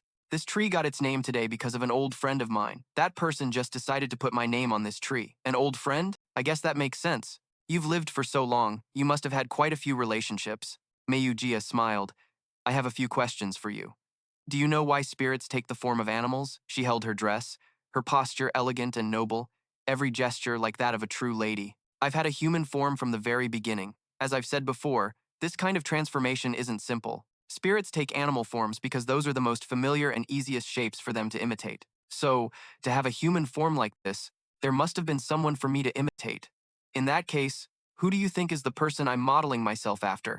Jason thought deeply. Someone whom Mayugia would imitate must be incredibly powerful. Who could it be? While he was still pondering, Mayugia continued, since I've made a pact with you, I can read your thoughts, you know.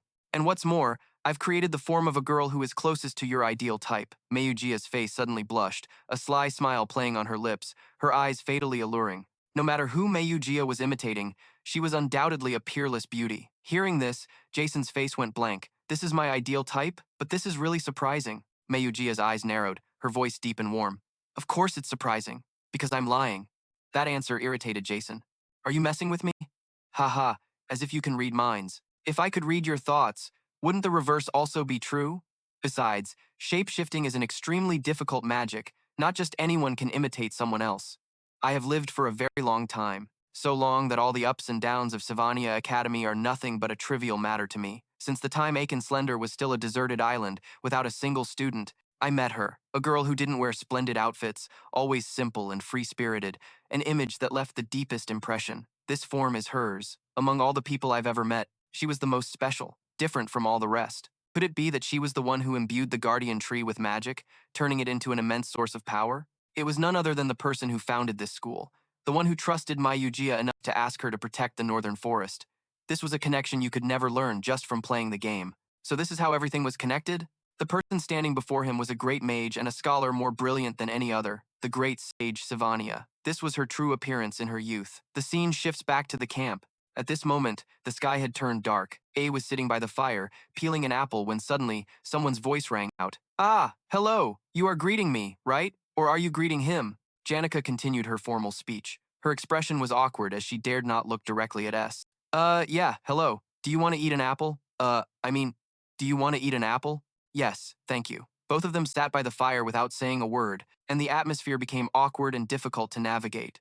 Can you pass me that plate? Immediately, Janica held out the plate to A with trembling hands. Here it is. Both of them ate apples, while not knowing what to do next. What an awkward situation this is. What should I do now? A looked at Janica, her eyes a bit worried. Can she choose to speak informally, or just relax? By the way, Janik, are you feeling sick? She lowered her head to hide her embarrassment. Oh no. It's just that talking about things like this while looking directly at you feels a bit strange. In general, I have a question I want to ask you, but it might sound a bit weird, so I hope you can listen to the whole thing first before answering. Oh no, I hope you answer after hearing everything. What's the difference? I really am clueless. Across from her, A sighed, thinking to himself, yes, after all, I am an adult. If it's really difficult for her to say it, then I should just calmly listen. Janik looked up, her cheeks flushed like ripe tomatoes. Each word she spoke was filled with shyness. The thing is, what if I leave the dormitory now and move to live at the camp? Hearing those words, A's expression remained calm and emotionless, but his hands did not. Unconsciously overwhelmed, S accidentally cut his hand, causing blood to splatter. Seeing that scene, Janica panicked. Ah, are you okay? Both of them sat by the fire, reflecting on what had just happened. Even after living outdoors, fighting or whatever for over a year, I thought I could handle everything smoothly. But I ended up cutting my hand. At least I have time to sort out my thoughts. S turned to Janica, his expression serious. Anyway, you probably guessed everything, but I should still clarify it once for sure. Although I don't even know if I need to say it out loud. I really think you are a very good person, hardworking and reliable. Not just me, everyone probably thinks the same. But the most important thing is that I really like you. Those words hit Janek like a bomb. Her face looked like it was about to explode from embarrassment. After all, I need to be clear because I am a guy. Listen, Janica, I don't know how you see yourself, but you are really beautiful. To put it bluntly, you are a rare beauty. Right now, I can treat you as politely as possible, but if we live under the same roof, who knows what might happen? I can't promise anything. If I lose control, then Janica's mind at this moment is probably already fried, smoke billowing everywhere. Wait. Let's take a deep breath. To be honest, men all have certain common traits. I understand that you trust me a lot, and I truly appreciate that. But before I could finish my sentence, Janik hurriedly interrupted, leaving S in shock. But if it's S, then it's fine. Janika's answer was like a thunderclap, and she had to blush from embarrassment. Both of them, their eyes met, unable to say another word. At that moment, time seemed to slow down for both to reflect on the future. For a long time, S and Janica had been struggling on some vague boundary. Suddenly standing up, his face showed deep contemplation. Both of them unconsciously used formal speech with each other, making the atmosphere feel both stranger than usual, yet somehow familiar. A's legs took steps closer to Janica. After just going through a tough and exhausting student council election, he returned to the camp feeling lighter and more relaxed. But now, Janic's proposal to live together was truly unexpected, and made A's head hurt this much. It was as if this situation was challenging him. So can you still endure it? Can you keep your sanity? A called out, then sat down beside her. You've been really tired lately, haven't you? That statement seemed to awaken her from her confusion. Her eyes widened in surprise. Whenever something unexpected happens, there's always a hidden reason behind it. If Janica suddenly brought this up, then first, I should think about what the reason behind it is. Janica's face brightened. The awkwardness from before suddenly vanished, leaving behind comfort and relief. You really don't miss a thing, do you? Actually, I just wanted to run away a little. Maybe I missed the time in the Offer Felix Hall, when I lived alone in my own room. That sounds really silly, doesn't it? From the beginning, for Janica, who had lost control due to the pressure of being watched by everyone, living in a shared dormitory in the main hall must not have been easy at all. Every day she has to face attention from all sides, trying to respond with friendly smiles. Throughout the nearly 1 year, Jan Nick must have endured it all. Why am I only thinking about this now? She continued. For me, this campsite is like a place to escape everything. So maybe when I feel too overwhelmed, I would want to come to this place. Of course, for S, this must be quite heavy. After all, running away isn't a solution. It would only add more pressure. But still, I want to ask once. Jason sighed tiredly. He replied slowly, Sigh, it really is pressure. That answer made Janica feel a bit hurt. Her expression fell. But hey, Janica, to be fair, whether you feel pressure or not is a completely different issue, right? What does he mean? In life, everyone sometimes puts pressure on others. Conversely, they also have to bear the pressure from others on themselves. If you feel it's not fair, then next time I'll ask you for some awkward favor. After all, it's not like we're only meeting for a day or two. We can just reciprocate like that. We will know each other for a long time. So what do you mean? Janica's face lit up with eagerness and anticipation for what she was about to hear. Still, living under one roof is really a bit much for me. Maybe we should set up another tent? Jason thought that with Janica's personality, she would jump for joy, but her reaction was completely opposite to his thoughts. Janica ran over, hugging Jason tightly with happiness. Thank you so much. Jason smiled faintly, his tone a bit teasing. You're not using honorifics anymore? He gently ruffled Janica's hair. She had tried to create some distance from him, but it was too awkward and, of course, failed. But even if it had succeeded, would anything be different? She is someone who is willing to help anyone in need. Although kindness is not always rewarded, at least if someone like that collapses and cries, no matter how cold-hearted a person is, they ultimately cannot help but place a hand on her shoulder. Shifting to the morning, Jason woke up in his tent with many new problems. Although it sounds nice, setting up another tent is not a simple matter. He still has to prepare for class and wants to quickly finish the magic staff too. Just because he was thinking about how to arrange his work, he had tossed and turned all night. Suddenly, a rumbling noise startled Jason. He slowly stepped outside to check the situation. A high-level fire spirit had been waiting for him for who knows how long. Oh, you're up? Hello, Jason. It was wearing a construction helmet, its voice full of excitement. Just in time. I need your opinion. I've never set up a tent before. In front of him now was the scene of dozens of spirits working hard to construct what looked like a real project. Jason was stunned. He didn't know if he was awake or still dreaming. What the heck is going on? You look tired. Actually, I am too. I stayed up all night with the spirits to throw a celebration party. It was a joyful occasion. Anyway, we have to start setting up the tent now. I've chosen the spot already. Setting it up opposite seems much more reasonable. Every morning when you open the door, you can see each other right away. Sounds a bit romantic, right? Actually, setting up right next to each other isn't bad either, but if we do that, it might feel a bit cramped. At least we should keep some private space. From somewhere, Mong flew in and landed on his shoulder, raising its hand to report, looking very serious. I estimate the construction time will be about 10 days, sir. This humble one, as the team leader on site, will try to plan the most efficient construction possible. Hearing that, Taken leaned in with an unsatisfied expression. 10 days? Yes, considering the rotation schedule of the lower-level spirits and the rest plan, the estimated construction time is about 10 days. Of course, depending on the progress, the working time can be shortened. Hearing this, Takan became furious. When I was young, I carried a spirit mage for 3 days and nights, running all over and crossing the snowy mountains for an entire week. Yet the next day, I could still fight as if nothing happened. Anyway, the number of spirits has been increasing lately, making it much easier to form contracts. Yet these lower-level spirits are getting lazier. They only think about resting. They work just to get it done. At this rate, when will they evolve into mid-level spirits? Well, if we speed up the progress, we might finish in about a week. Taken turned his face away, leaving Mong still confused. All right then, I'm off to handle some business. In 5 days, everything will be done, so even if it gets a bit noisy, bear with it. Jason glanced at Mong. He couldn't help but sigh. 5 days? It took me months to finish this tent. Facing him, Mong looked utterly desperate, with no other options. An order is an order. This humble one will definitely get it done. Absolutely. I'm really sorry, Mong. I didn't mean to. Really. So I should also take care of my own matters. Finally, he had arranged his busy schedule. This way, he would have time to make the staff from the wood of the 1,000-year-old tree struck by lightning. All this time, Janica had helped him a lot. Now it was time for him to repay that kindness. Giving up a spot in the campsite cannot be considered fully repaying the favor. Although he had received many staffs from family and friends, Janica still used her oak staff. I wonder if she likes this gift or not. Still, he hoped Janica would be happy with this gift. After agreeing to let Janica build a tent across from his, Lucy felt extremely irritated by this uncomfortably close presence. Her face was scrunched up in annoyance. She'd been tossing and turning, but couldn't get to sleep. The entire area was filled with deafening shouts. How could anyone sleep? Mong was giving his all, commanding the Legion of Spirits to speed up the completion of his project. However, Lucy was not at all happy about the appearance of a new camp. She glanced to the side, her body trembling with resentment. The real reason for Lucy's anger wasn't the noise, but the girl sitting and watching with a cheerful expression. Seeing Lucy arrive, Janica was incredibly excited, greeting her with a friendly and joyful smile. Suddenly, Janica recalled a past memory where the two of them had a war of words once before. Janica wasn't the type to pick fights or say hurtful things to others, but this matter was different. She wouldn't back down to anyone. Janica stood up straight with confidence, a look of satisfaction clear on her face. Ahem. I'll be living here from now on.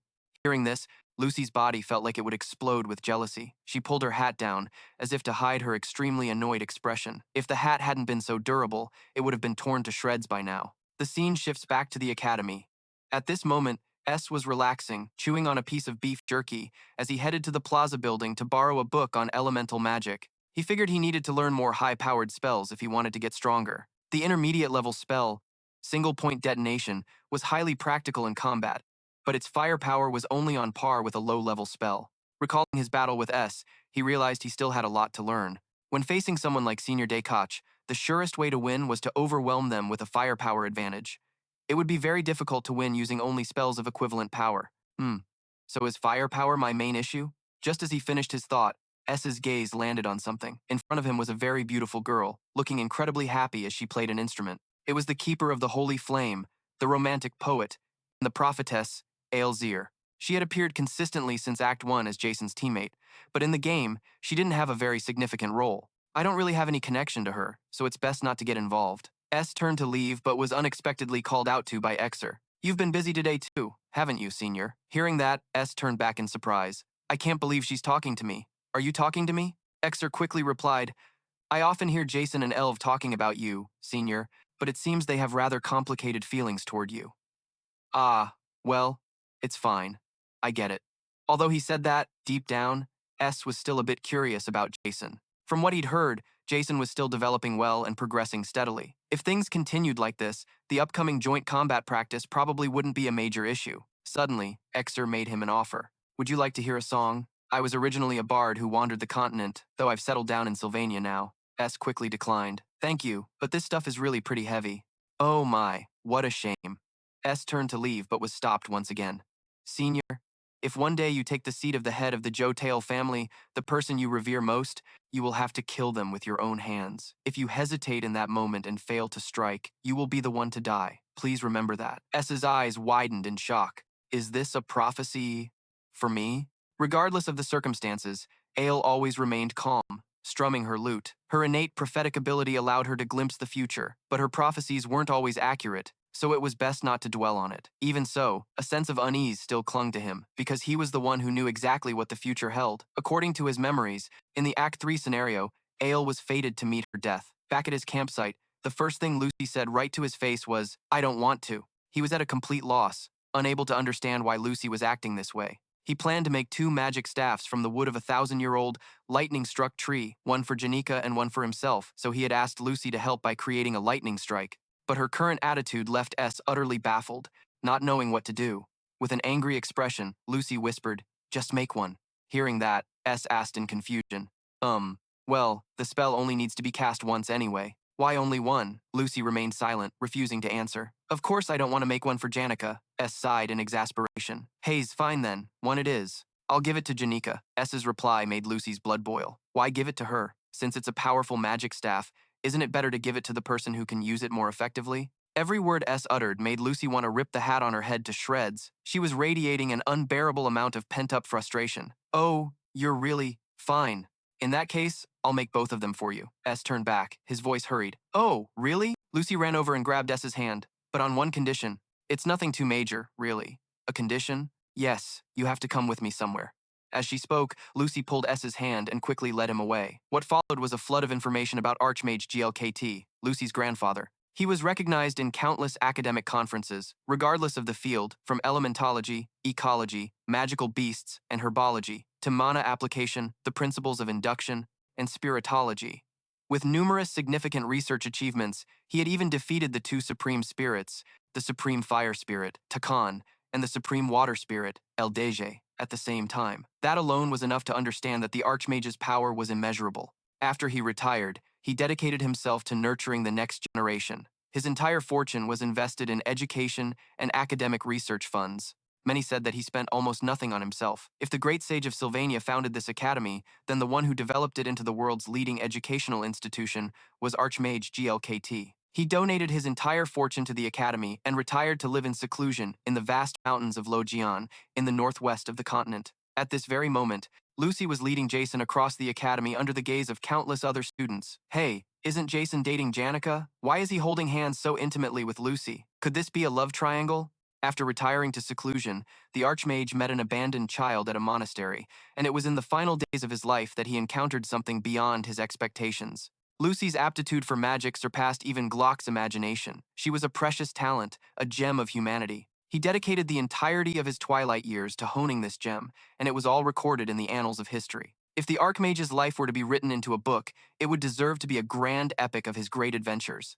But even so, his final years were spent in solitude. The wife he met in his youth lost her life when they tried to subjugate Takan, and all his comrades had also departed from this world one by one. On a rainy day, in a dilapidated hut, there was only him and his little granddaughter. Glock used that very scene to commemorate the final stretch of his life. Lucy was all he had now, and he wanted her to grow up cheerful and happy. If he could just do that, his life would have no more regrets. That was how the great Archmage passed away. And so, the journey of Archmage Glock came to an end, and Lucy's journey began, though it has now ended as well. Hearing this, Jason couldn't help but wonder, huh? It's over?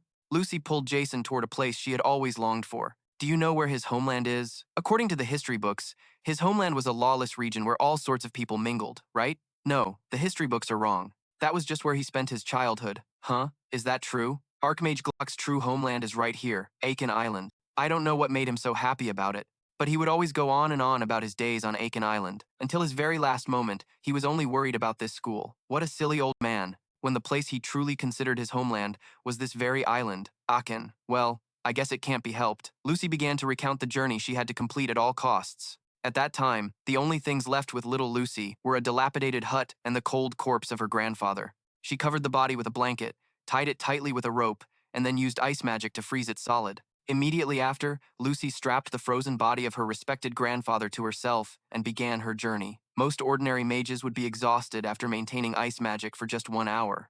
But at that time, Lucy could do it easily without any difficulty. It's truly a story that sends a chill down your spine, in the most literal sense. The Archmage's hut was in the Logian mountain range in the northwest of the continent, so her journey began there.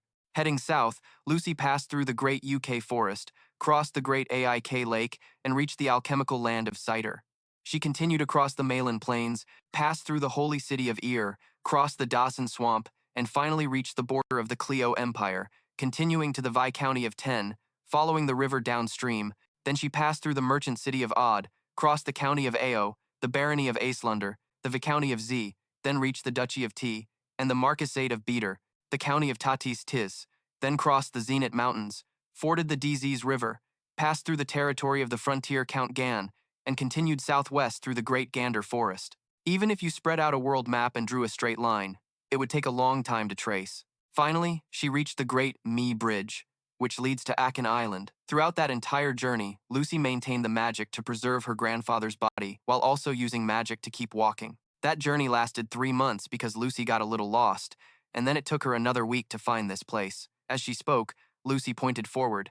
This place, according to my grandfather's records, is where the great sage and the archmage once exchanged knowledge and trained. This is where my journey ended. Facing them now was the archmage's final resting place. It was simple, but Lucy had decorated it with all her heart. The magic staff that had been with him his entire life was also kept here. All around were the incredibly precious magic books he had left for future generations. Its title is An Introduction to Saint Rank Magic, authored by Glocked Chell. Previously, there was a book called Glocked Southern Records, in which Glocked researched the magic of the southern continent, which was once auctioned for about 7,000 gold coins on the market. Considering that was one of the most expensive books in history, his final work, containing explanations of Saint Rank magic, is truly priceless. While Jason was still dumbfounded, Lucy spoke up again. You can take it. I already know everything in it anyway, so I don't need it anymore. I've memorized everything he left behind. I haven't even lived half of my destined lifespan yet. Maybe I'll start a new journey of my own, or maybe I'll just live aimlessly like this and then pass on. But no matter what happens, for now, I will definitely keep my promise to my grandfather. I promised that if Sylvania was ever in danger, I would protect it at least once. It's not a very cheerful story to tell, and it's not particularly interesting to hear either. Besides, coming to places like this is just a hassle. I just wanted to show you this, that's all. She had traveled the long road to Aachen Island all by herself to lay her master to rest. The first part of Lucy's journey had more or less concluded, but she still couldn't escape the shadow her master had left behind. Because of that, sometimes it was anticipation, but other times it was fear. Lucy was constantly waiting for a crisis in Sylvania that could happen at any moment. So, there was a reason for her becoming so lazy. But once that fated trial was over, she could begin a new journey to truly live her own life. Knowing that day wasn't far off, Jason decided that for today, at least, he would relax a little with Lucy. The occasional sound of waves lapping the shore, coupled with the cool late spring breeze, made it so that even sitting for a long time felt neither cold nor hot. It had to be said, this place was truly beautiful. After receiving the order from Taken about the construction deadline, Mong and the other spirits had finally completed a perfectly built tent. Janica stood before the place she would now live, unable to stop marveling at it. The flowers are so beautiful. Her face was radiant, a happy smile on her lips. I never expected it to be built this quickly. However, when she turned to look at the spirits, she noticed something strange. Mong and the spirits were so exhausted they could barely stand. This incompetent servant, Mong. I told you all to stop working. Why did you push yourselves so hard? Mong struggled to speak with what little strength he had left. Ma'am, actually, Lord Taken was fine from the very beginning. We can finally pass on now. We hope you two have a very happy camping life. This is enough for us. Just this is enough. As soon as he finished speaking, the spirits began to fade away one by one, turning into plumes of smoke that drifted into the sky, looking just like souls returning to the eternal realm. Down on the ground, Janica was bewildered by what was happening. Thank you guys. I'm truly grateful. Even though this was just a reverse summon, why does it still feel so strange? Still, thank you. Janica picked up a twig and began to write something on the ground. It turned out to be the words, living together. For Janica, this This was truly a special occasion. Gazing at the words on the ground, Janica's expression became incredibly excited. She was happy that she had finally done it, living together. I'm going to live together with him. Suddenly, from behind her, the flap of Jason's tent opened, startling Janica. She turned and called out, "Is that you, Jason?" But contrary to her expectations, the person who emerged from the tent was a sleepy, yawning Lucy. Lucy looked completely at ease and natural, as if it were her own home. She cracked open her eyes, and it seemed she had noticed something. Lucy stared down at the ground where Janica had just written her message. Living together? Janica stood frozen, flustered, and unsure how to explain what she had just created.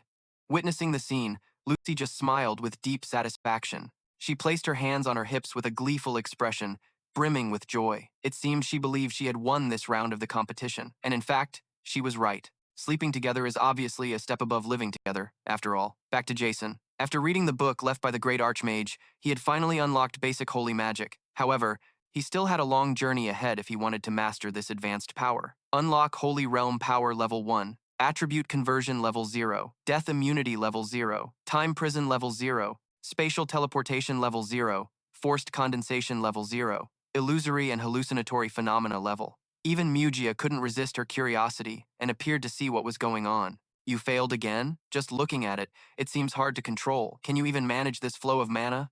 I won't know until I try. Lucy was sleeping on Jason's lap as usual. She opened her eyes, and her hands slowly began to cast holy magic. The important thing about holy magic is to grasp its core principles. Magic is a science that combines theory and feeling. If you practice it over and over, you'll gradually understand. Lucy used her holy power to lift the surrounding objects. They were all enveloped in a purplish magical aura, looking magnificent. "Oh, it seems you've practiced quite a bit, haven't you?" Jason asked. Actually, only about 2 times." Before she could finish, he suddenly patted Lucy's head, making her flustered, her face blushing with embarrassment. "Huh? Wait a second," Jason continued. "I guess that makes sense. A genius like you would be able to do that. Who would have thought a treatise on GLKT's holy magic even existed? Even back in the game, I knew this was a type of magic that couldn't be learned. Holy magic is a magic that can control time, space, and spirit at will. In terms of power, it is unrivaled, but because it's a type of magic that can bend and break the laws of nature, it is the most incomprehensible and has barely been researched, not to mention how dangerous it is. Becoming as proficient as Lucy is one thing, but simply understanding it is already incredibly difficult. Lucy was able to grasp it purely through her own innate gift, so teaching it to someone else is nearly impossible. If only Professor GLKT were here, that would be great. He has mastered holy magic and would probably give me some useful advice. That's right. If Professor GLKT were still alive, everything would be easier. Jason sighed as images of him gradually faded away. While Jason was still lost in memories of the past, a voice called out, bringing him back to reality. Could it really be another girl? No matter how grand his ambitions as a man are, having so many is truly not okay. That's Day, surprised enough to drop the stack of books she just brought.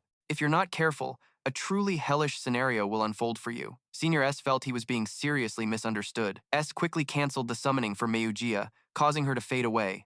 Huh? Hey, wait, what's wrong? It was just getting to the good part, Meugia said with a bewildered look. Immediately, D quickly apologized. Oh, my apologies. I see it's a spirit. I've met her before. I should have judged more carefully. It's fine. What brings you here? D pointed to the pile of books and spoke. These are the old magic books you asked to have taken care of. So that's what this is about. Please tell her I said thank you. I wanted to review the basics a bit, but constantly borrowing books is a hassle. Carrying this pile of books all the way here must have been heavy. Thanks. I should do something to repay you. It's no problem, but if you're so concerned, why not work with me on the student council? Dee said with a cheerful smile as she brought it up. This was indeed an awkward situation. But after what happened last time, Tandee, the student council president has come to trust me quite a bit. It seems she also wants to keep trustworthy people by her side. In other words, she's asking if you want to join the student council? Hearing this, S asked, can you just recruit people like that? No, I'm sure it's not that casual. A first-year student becoming the student council president is a first in Sylvania's history. She might be planning to turn this administration into one of the most powerful cabinets ever. The daughter of a count from the 53rd class and the valedictorian senior from the 54th class have joined the student council with me. I heard that Josep, the top student of the first-year magic department, senior Anise, an outstanding teaching assistant from the 53rd class, and senior Dudu, the top student of the alchemy department from the 54th class, will also be joining soon. And among them is you, senior S. It seems she's trying to gather people who are both talented and trustworthy. D sat next to S. In the end, you're going to refuse, aren't you? It's understandable, though. You're researching magic techniques, practicing spirit arts, doing physical training, living in the forest, and you're also an honorary student. Now you're even training in a new type of magic, so it would be hard to take on anything else. Although I pretty much expected it, the president will probably be very disappointed. Expected it? Actually, ever since S saved Tandee, the plot has veered in a new direction he was completely unaware of. Minor predictions seem to have become meaningless. In the first place, D joining the student council was already a surprise, and the list of members joining was also completely unexpected. Considering the timeline, a joint combat practice session is coming up soon. This is the biggest event right before the final battle of Act 3, the subjugation of Lucy. This event is a trial that the main character's generation, now in their second year, will have to face once again. If everything followed the original plot, Claude, the top student of the first-year alchemy department, would have lost in the final battle. He desperately drank a forbidden potion called the Blood Demon God. Because this was an event with a rather grim outcome, S remembered it very clearly. But now, the plot had completely spun out of his control. It would either proceed as S expected, or it would veer off in a completely different direction. From this moment on, this was uncharted territory, even for someone like him. The scene shifts elsewhere, where a massive carriage is heading towards Sylvania Academy. This carriage was so enormous that if mages hadn't stayed up all night reinforcing it with weight reduction magic, it wouldn't be able to move at all. It had a formidable escort, no different from an army, leading the residents of the Holy City to exclaim that it was a moving palace. The operating cost was so immense that even the Pope rarely allowed this carriage to leave the Holy Capital. Atop the carriage, two people were sitting and observing, one of whom was Archbishop Veo. He spoke with excitement. "The distance is much greater than I imagined. I'm glad I could come all this way to check on the Saintess's condition." Opposite him, the other person was Pope Eodin. He slowly interjected, "Indeed. Thanks to you arranging visits to the surrounding nobles' territories, this schedule has turned out perfectly. Finally, we're about to arrive at Sylvania." Back in the student council president's office, she was busy preparing for the upcoming event. "I hear His Holiness the Pope is visiting. Are all the preparations proceeding smoothly? Good grief, the work is already piling up." The Pope, ruler of the Holy Land, sir, and also Archbishop Veo, the Pope's aide, are both coming at the same time. What is the purpose of this visit, anyway? Tandee glanced at the report for Chapter 3, the grace of God and the performance of a new baptism. Those words are just a formality. The truly important thing is this, right? This is a meeting request. They must be worried about Saintess Kless. After all, she is the heart of the church. Huh? There's another meeting request? Holding the information, Tandee couldn't help but wonder. Who would a figure as important as the Pope want to meet? Who is this second-year student? LVA. In any case, a schedule must be arranged so they can have an audience with the Saintess. Yes, I understand. While everyone was busy with the upcoming tasks, the Saintess in her room was no exception. Today, His Holiness the Pope will be visiting from the Holy Capital, so today, I will no longer be in my guise as Killylee. Instead, for the first time in a long while, I will appear before the students as the true Saintess. The headmaid was helping her prepare her attire and appearance. "Belle, today is the day of the joint combat practice, isn't it?" "Yes, it coincidentally falls on the same day as the Pope's visit." The Saintess's expression turned a little sad. I had been looking forward to the opportunity for interaction between the years. It's such a pity that the Saintess doesn't want to return to the Holy City at all. Life at the Academy feels like a dream, and she still hasn't met the people she needs to meet. The girl who once cared for and watched over the holy fire always gazed out at the vast world. The poet, a dio at the pass, she tried to stroll along the paths where she might encounter the seniors from the third year. But that person is elusive, appearing and disappearing like a spirit, making it very difficult to truly encounter her even here. The Saintess longs to meet that person again soon. The story about a friend, about the time they overcame the exam together. Even she, who always only listened, now has her own stories she wants to tell. The Saintess bowed her head, her heart filled with countless thoughts. However, I don't want to share these stories with the Pope at all. The top student of the entire course burst into the dormitory and caused a ruckus, a fallen noble caught up in a murder case. If Veo, who always emphasizes a pure life, hears about this, he would definitely tell me to leave the academy immediately. Veo's words are always hard to refuse. It's not because he is a master of mind reading or controlling others, but simply because he is like a teacher, whom she finds hard to refuse. Seeing the tense expression on the Saintess's face, Veo spoke up to reassure her. "Saintess Clara, you can relax a bit." "Oh, do I look that tense? Anyway, everything is still fine now, as long as I keep the condition that no one discovers my true identity. If I can do that, then I won't have to leave the academy." Speaking of which, suddenly the Saintess remembered something that worried her. "Wait, there is someone who knows my true identity, and that is Exos Taylor. However, he seems to be a tight-lipped person. But what if Vario and Exos Taylor meet? What if there's even a 1 in 1,000 chance that Veo uses mind reading and discovers that I know my identity? That would ruin everything. If so, my life at the academy would come to an end. This is not good. The Saintess's whole body trembled with fear. Even Bio was panicking with worry. Saintess, would you like me to brew a cup of tea? No, it's fine. She turned away, her voice gentle. It's just that I have a small favor to ask. Bio, please prepare for me to go out immediately. Huh? Time is quite tight. I apologize. But where do you intend to go? The Saintess slowly uttered the name. It's Taylor. If I can meet him, perhaps I will calm down. The Saintess's face flushed with embarrassment and worry, her eyes wide with anticipation, and her breath quickening. I want to see him right now. The sooner, the better. Behind her, Bio still didn't understand what was happening. Are you serious?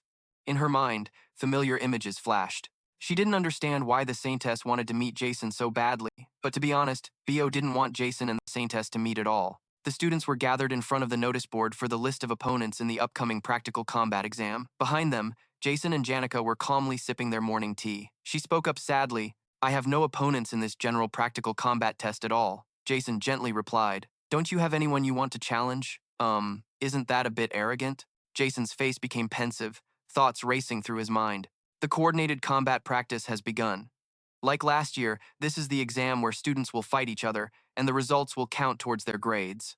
It's not unusual for lower-year students to face upper-year students. First-year students are allowed to challenge second-year or higher if they are confident in their strength. The only difference from last year is that this year's rules allow students to proactively send challenge letters to someone they wish to face. Currently, according to the script, no member of Class A from the first year is participating in this practical exam. Because of this, everyone is filled with determination to defeat the second-year students. Especially, the generation of the protagonist gathers many outstanding talents. Just Lucy alone is enough to handle all the remaining opponents. Therefore, the matches between first and second years promise to be very exciting and worth watching. However, the matches between third and fourth years hardly attract anyone's interest. Janica asked, what should we eat tonight? The cafeteria of Lu has little meat left. Maybe we can just sprinkle salt on it and grill it for simplicity. Looking at the overall situation, the third year that Janik belongs to really has no notable talents. Last year, aside from Janik defeating Lel, hardly anyone in the third year could win against their juniors. So to speak, for the fourth year, they can send challenge letters to anyone and still easily win. On the contrary, those who are too strong receive no challenge letters at all. Janik's face brightened, her voice sweet. S is still diligently reading the book Lucy gave, right? Ah, that's a rather important book, so I think I'll focus on reading it in the upcoming time. Hearing that, Janica's expression fell. Is it really that important? Just like Janica, he also hasn't received any challenge letters. It seems that he is now considered a master as well. Of course, there is a way to proactively challenge someone first, but with Janik's personality, that might not be easy at all. He originally just wanted to quietly enjoy this life without drawing any attention. Suddenly, a voice rang out, interrupting his thoughts. Everyone, clear the way! The Saintess is coming. Don't obstruct her. A magnificent carriage rolled straight into the schoolyard, where S was sitting reading a book, and his expression turned blank and surprised. S was trying to determine just how much the scenario had been distorted. He glanced toward the carriage, his mind in utter turmoil. What in the world is going on? The Saintess personally coming here at this time was highly unusual. Supposedly, because the Holy Emperor's visit coincided with the combat training session, she shouldn't have been able to participate. Could the Holy Emperor's visit have been rescheduled? If so, what could be the reason? Could there be another incident that I don't know about? Instantly, Janica's expression shifted from astonishment to surprise. Even S couldn't believe this was happening. The Saintess appeared before the two of them, offering a gentle smile. Senior, I should have sent a letter first, but I wanted to see you sooner, so I decided to come straight here. I hope you don't mind my sudden appearance. Her face lit up, and her cheerful voice, along with her white hair, was enough to charm anyone. The Saintess approached, and both S and Janica bowed as per etiquette. I can't stay for too long, but it would be wonderful if we could talk, even just for a little while. It would be my greatest honor. Janica's body trembled with joy. Yes, I am Janica Fa-Lover, Your Holiness. It is an honor to meet you at such a close distance. She turned to pull on S's sleeve as if wanting to say something. S knew that even though he lived in the countryside, 1/3 of the Empire's population were followers of the Toser sect. It was understandable for Janica to react this way upon meeting the church's saintess. S tried to remain calm. He looked at the girl before him, his mind filled with chaotic thoughts. What am I supposed to do? Seeing her in person, it's hard to believe she and Kilney are the same person. I heard the Holy Emperor and the Archbishop are about to visit the Academy. Is it all right for you to be here at this time? Ah, the Holy Emperor will be visiting me personally. Fortunately, our schedules matched up perfectly. Since the matchup list for the joint combat training is being announced right now, I guessed that you would be here, Senior S. Luckily, my guess was correct. Does that mean she came here intentionally just to see me? But why? The Saintess gently picked up her teacup. The Holy Emperor is indeed a sharp and wise person, but accompanying him, Archbishop Veo is no less formidable. Sometimes I wonder if he has the ability to read other people's minds. This was the Saintess deliberately speaking cryptically to give S a hint on how to be discreet. The ability to see through people's thoughts that Archbishop Vio possessed was truly strange. Could it be a form of holy magic? In any case, it's said that the Archbishop can see into people's hearts. Hearing that, S replied softly, I see. In his mind, he was trying to piece together the clues he'd been given. Veo reads, minds, the ability to see through minds. S's eyes widened. It seemed he understood the real reason. So that's it? For Sister to go to the trouble of coming all the way here, just to say such awkward things, there must have been a reason. Archbishop Veo can read minds, and she's afraid that I might be discovered for knowing her true identity. Recalling his own memories, he spoke slowly. To that extent, Archbishop Veo is truly formidable. Of course, for a fallen and lowly person like myself, I probably won't have the chance to meet him in person in my entire life. Is that so? S looked directly at the Saintess, as if signaling that he understood what she wanted. Yes, I'll be busy with the joint combat training anyway, so I probably will never have the chance to meet Archbishop Veo in person. The Saintess closed her eyes, looking satisfied. Absolutely never, I see. Suddenly, Janica's voice startled her. Your Holiness, does this mean you came all this way just to see S? Well, yes, that's right. Janica's face became frantic, her eyes filled with a murderous aura as if she had just encountered a love rival. So, before meeting the Holy Emperor, during such a tense time, you personally brought your carriage here just to see S? Ah, it's not like that. I'm only human, so of course I get anxious and nervous too. So at times like this, sometimes, there are people I want to see, people who suddenly pop into my mind, making me want to see them just once. I mean, I'm just nervous.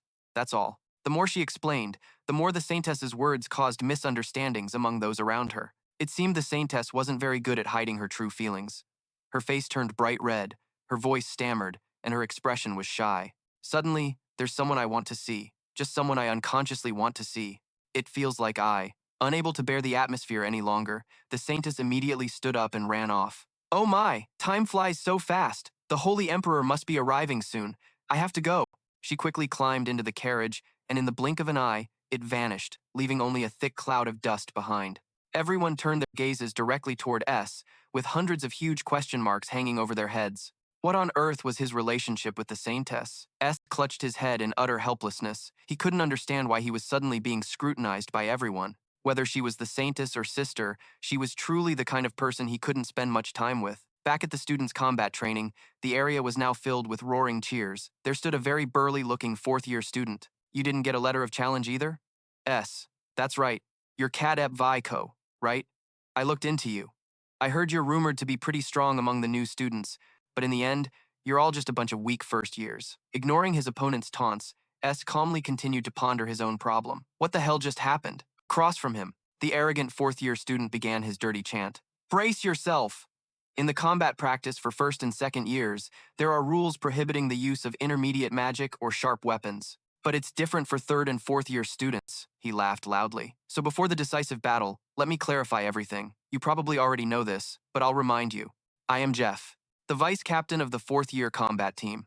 Above in the stands, the other students couldn't help but worry. Even if sharp weapons were allowed, something that dangerous with high damage was still prohibited. But, Senior Jeff, that's clearly a battle axe. I was so worried thinking about having to face that senior. Now, Jason, Jeff, both sides are ready, so let's start immediately. Jeff charged forward without hesitation, swinging the axe with a gaze filled with murderous intent. Ha ha! My body is on fire! I won't hold back just because this is a practice match. If fear has begun to creep through your body, now is still the time to retreat. Jason remained silent, simply letting out a soft sigh. He raised his hand, ready to cast magic and shut the mouth of the person in front of him, which was the intermediate magic one-point explosion. Jeff's attack was halted in midair before it could reach him. An explosion with powerful force enveloped Jeff, roasting him like he had just chanted moments ago. He lay sprawled on the ground, his body injured after taking the full brunt of the attack. How could a mage's reflexes be this fast? He was just a third-year student last year. He was a useless nobody that wasn't worth noticing. Where did this monster come from? Jason's face remained cold, his gaze piercing through the hearts of any enemies that dared to obstruct his path. He unleashed a finishing blow with combined fire and water magic, roasting a haughty and arrogant foe. The other students, after witnessing Jason's performance, couldn't help but be left speechless. Is he really that strong? Jason took 5 seconds to end this battle. He had tried to hold back to avoid causing serious injuries. But if he wanted the fight to last longer, he would have to crush him with higher-level magic. He spoke as a final response. Thank you for the match. Cheers and applause erupted around him. But Jason didn't care much, because he was thinking about something else and had forgotten an important matter. Setting aside the unexpected actions of the Saintess, Jason had led Janica to her arena. Because if he went alone, Janica would surely get lost again. On the way to the arena with Jeff, he unexpectedly ran into someone he didn't expect. It was Ayla. She was still happily playing her instrument as usual. Oh, we meet again, huh? Senior Jason voiced his confusion. What are you doing here? This is the Luquette Hall. Second-year students should be in the NEU Hall. What a strange fate. They say fate is like the wind. It just pushes you along. It seems we've unintentionally bumped into each other quite a few times now. Hearing those words, Jason's face stiffened. He didn't know how to respond appropriately. Well then, I'll go ahead. Jason knew that after this combat practice ended, Ayla would die. If it were before, he would have hesitated to keep the script on track. But from the moment Tan became the student council president, the storyline had completely warped. Even though he once thought it was just arrogance, even though he told himself it was something he couldn't interfere with, the people he had let go like that still left an unfillable void in his mind. Ignoring and overlooking everything was not an easy task at all. Clenching his fist, determination ignited within him. Hey, Ayla, turn around. Asterisk, asterisk. Huh, what is it, senior? The atmosphere seemed to freeze at this moment, each word etched deeply into their minds. You're about to die. You don't believe it, do you? It was only when he had to explain that he realized. Before he could finish, Ayla left, Jason stunned. I know. Ayla's face remained bright as ever. It seemed she was fully aware that was the fate of a seer like her, with no sadness at all, just a serene and endless clarity, immediately breaking through the door. What? Does she know she will die? How does she know that? Could it be that she is also someone who has been transported into this novel like me? No way. Jason hurriedly ran to find somewhere. First, I need to quickly find the Saintess to determine how badly the script has been distorted. After that, I can worry about Ayla. Suddenly, an unexpected earthquake struck. The students around Jason began to panic. An earthquake? What is happening? He quickly opened the window to check. Even though the script had deviated significantly, he always kept a ready mindset, continuously predicting every possible outcome. But what was happening right now was not only beyond the script, but it had surpassed all his predictions and imaginations. Jason's eyes widened. Why was that thing appearing here? A terrible disaster that human strength could not stop. It was the final boss of the failed Swordsman. The Holy Spear Dragon has awakened. According to the storyline in the game, the main character Jason has defeated all the strongest opponents in his first year. However, as he leaves the arena, a catastrophic event occurs. The Black Flag, who has drunk the blood of the evil god. After being defeated, he is a member of the String Club, which led to the unexpected death of Ayla. At that moment, no one knew exactly how Ayla had died. This event sparked a pivotal change. The Saintess Claire, who was once an innocent and carefree child, has completely lost faith in the church. She is transformed into a completely different person, the Saintess of Betrayal, a name that even gamers consider a character ruined due to her abrupt change. The church, wanting to suppress the traitorous Saintess who has turned against them, sent an army to Aachen. Clairagis is now alone against the church's army and wipes them out in her fury. Ultimately, the final boss Lucy awakens. This is the original scenario of Chapter 3. But everything is now in ruins. The appearance of the Saint Dragon Verid here is impossible. He is the final boss of Chapter 5, holding all the secrets of the scenarios and the failure of the swordsman Sylvania, the strongest monster in this series. Jason's eyes widen in horror. What on earth is happening? The timeline of the story has changed. With just a gentle stomp, an entire area of the academy is left in ruins, filled with thick clouds of dust. It is not a powerful magic at all, but simply a basic movement of the Saint Dragon. Just one footstep is enough to make everything seem to fall into disaster. Jason collapses, struggling to avoid being blown away by this terrible shockwave. Jason's face is filled with worry. He grits his teeth in anger. If he had stayed in that spot, he would surely be done for by now. Half of the dormitory has vanished in an instant. He was lucky to survive because he was in the professor's dormitory. All around him are the panicked screams of the students. They are frantically fleeing for their lives. Jason, clearly still alive, is a miraculous gift from creation. If that's the case, he immediately jumps straight out the window and dives down. At this point, Jason has no choice but to use the ring left by Professor GLKT. Even if he uses this magic power, he will be unable to use magic for several years to come, or perhaps he may never be able to use magic again. More seriously, he might not even be able to keep his life. But he knows that he cannot stop here. Jason raises his hand, activating his ultimate magic power. Medea is immediately summoned in her complete form. She quickly catches Jason and takes off. After all, if he does not intervene in this disaster, countless people will surely die. Jason's face shows determination. Run, Medea. Meanwhile, in the main building, the aftershocks seem ready to swallow the entire place. Saintess, you must run now. Clara Gies is sitting on the ground, surrounded by the ruins of destruction. I know. Take care of the others too. You all must hurry. A weary guard speaks up. Saintess, take my hand. I will escort you to the prepared carriage. Before he can finish his sentence, sharp objects shoot in from somewhere like a whirlwind, sweeping everything away. They pierce through armor as easily as a thin sheet of paper, taking the lives of knights in the blink of an eye. The Saintess also suffers from numerous powerful attacks. Fortunately, she has a protective layer of holy power that saves her life. The battlefield is engulfed in chaos, thick smoke obscuring the space. The Saintess slowly opens her chaotic eyes, looking at the knights. What on earth is happening? Are the sharp pieces embedded in them dragon scales? Just dragon scales falling to the ground have caused such an earthquake. Can this catastrophic event come to an end? Another knight quickly runs to escort the Saintess. You must leave here immediately.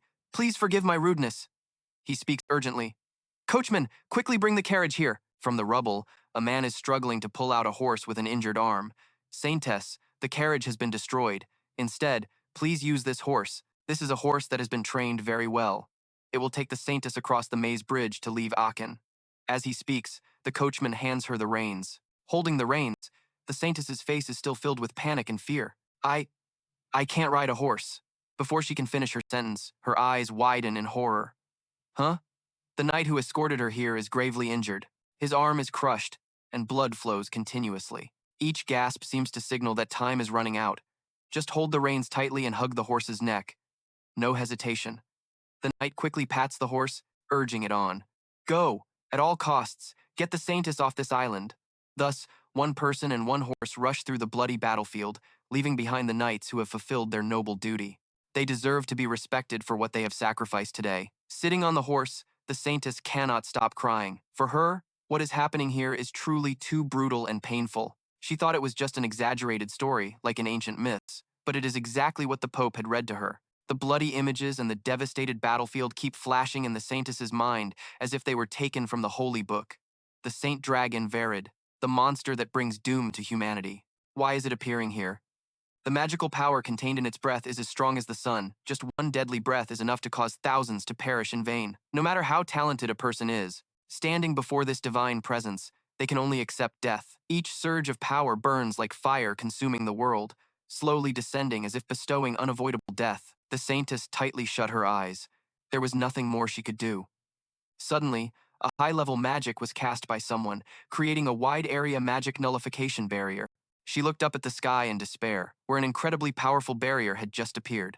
It was none other than Principal O. He had cast the highest-level magic to protect the Academy from the Holy Dragon's recent devastating attack. Although the Saintess didn't know who he was, she was incredibly grateful for what he had done. While the situation seemed promising, the reality was the complete opposite. The principal's face was also filled with worry. Damn it, even high-level magic can only slightly deflect that breath attack. You've awakened far too early, Holy Spear Dragon Varric.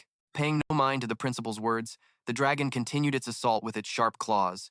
It lunged straight for Principal O, giving him no time to rest. That lunatic, it's not even giving me time to cast a spell. Suddenly, another high-level magic spell was cast by someone else. High-level blazing chains of fate. Chains shot out from somewhere, binding the claws that were hurtling toward the principal. It was Lucy. She had come to fulfill her promise. That one day, if this academy faced a threat so immense it couldn't handle it on its own, she would step in to help, just one time. Grandfather, can you lend me some of your strength? But the relief was short-lived as things took a turn for the worse. The Holy Spear Dragon roared in fury, swinging its arm with such force that all the chains shattered into pieces. Its arm continued its charge, unstoppable. Lucy's eyes widened. This was the first time her magic had been so easily destroyed. A powerful blow sent Lucy flying, slamming her into the ground. She skidded for dozens of feet before finally crashing into a wall. The entire path was gouged out by the considerable force of the impact. The aftershock from the collision was so strong it kicked up a thick cloud of dust. The Saintess could no longer stay steady on her saddle. However, Lucy wasn't someone who could be taken down that easily. She had been protected by her familiar shield. Lucy's expression remained as calm as ever. She sat there and watched the principal finish his work. Thanks for buying me some time. It seemed the principal had finished chanting his spell. High-level defensive magic, shield of the creator god. The massive shield gradually began to push back the holy dragon, even if only by a little. Lucy, after assessing the situation, quickly flew up to support the principal's defense. It was a spectacular sight. Meanwhile, somewhere beneath the rubble, the saintess was terrified, her face showing nothing but utter despair. Tears streamed down her cheeks, her breaths were ragged, and her voice was pitifully weak. Asterisk, pant, asterisk, I have to get to Maybridge quickly and leave this island. I have to escape this place. She looked down at her hands, stained bright red with blood. What am I supposed to do now? All around the saintess, amidst the rubble, lay scattered corpses. They had died tragic deaths, and the images would haunt her for the rest of her life. In the quagmire of despair that was slowly consuming her, a familiar voice suddenly called out, "Are you all right, saintess?" It was Exot Taylor. He too had been severely injured while searching for the saintess. His arm was badly damaged from forcibly overusing borrowed mana. "I'm glad you're still here. Are you injured anywhere?" Exot asked decisively, holding out his hands to help the saintess. She asked in confusion, "How did you know I was here?" Weren't you having a meeting with important people? I figured there was no more fitting place than the main hall." I was riding towards the Great May Bridge. That's no use. Even if you leave the island now, you won't be able to escape that dragon's attack range. You'll be attacked continuously. Come on, take my hand." Exot pulled the saintess onto his horse. He couldn't let such an important character die. He knew full well that human strength alone was no match for it. Even with Lucy and Principal O joining forces right now, the most they could do was hold out for as long as possible. He remembered all the important details from the original script. Only Jason could actually damage that dragon. But that only happens after the main character maxes out his power and masters the final holy sword ritual. So what can I possibly do with this meager strength of mine? He shouted, "Let's go!" Asterisk. No, I have to get a grip. The original script has already gone off course. First, I need to quickly find the cause of this massive deviation. Asterisk. Perhaps in doing so, he could find a way to slow down the plot's progression. At first, he thought it was all his fault. If the plot wasn't unfolding as it should, then he had to be the main cause. But while the flap of a butterfly's wings can cause a storm, it can't possibly make the world collapse. Why is the ending that was supposed to happen in Act 5 occurring in Act 3? First, I need to identify who accelerated this development. I need to gather information on the important characters from Act 3 in order of priority. Lucy is fighting the Holy Spear Dragon, so she can't be the cause. Saintess Claw doesn't seem to have a clue what's going on either. I don't need to worry about the main character, Jason, for now. He's probably busy somewhere trying to save people. His gaze darkened thoughtfully. So, besides me, is there someone else derailing the script? Oh, could it be? The scene shifts to Neu Hall, which has also suffered immense damage. Run! Someone is holding a notice from New Hall. Practice Room 1, 6 p.m. Axes and Clazer. Please wait until the next match is scheduled. The practical combat session in Arena Number 3 was cancelled due to the Saintess's sudden schedule change. Adele walked leisurely down the ruined hallway. What a pity. We could have met soon. I guess it's not a big deal. No matter what, the winds will rise again. Everything has always been like that. According to the original storyline of the game, the final boss of the Silver Veil arc is supposed to appear at the end. However, somehow, it has appeared in the middle of the third arc. We definitely cannot confront it head-on. If S can find out what caused it to awaken, then he can figure out how to seal it back. The key and important characters of this third arc have all been thought of by A. It's not Lucy, nor Taylor. If the Saintess is in such a panic, then it can't be the cause. If that's the case, then there's only one person left, Adele. Even though she knew about her impending death, she remained remarkably calm, which clearly indicates something strange. First, A must find her and then clarify everything afterward. He has to get Claris to safety and then go look for Ale. A hurriedly ran because he knew he didn't have much time left to think. The amount of mana that the ring is borrowing from the future is about to reach its limit, and his body can't withstand it for much longer. We've arrived, Saintess. Luckily, the defensive magic in the Affiliate Hall has been activated, so we should be safe. Claris looked extremely worried. Senior, it's okay. If you wait a moment inside, it will be better. S turned back to look at the Affiliate Hall. Its defensive magic had been activated, but a massive hole had been created after it took the previous attack.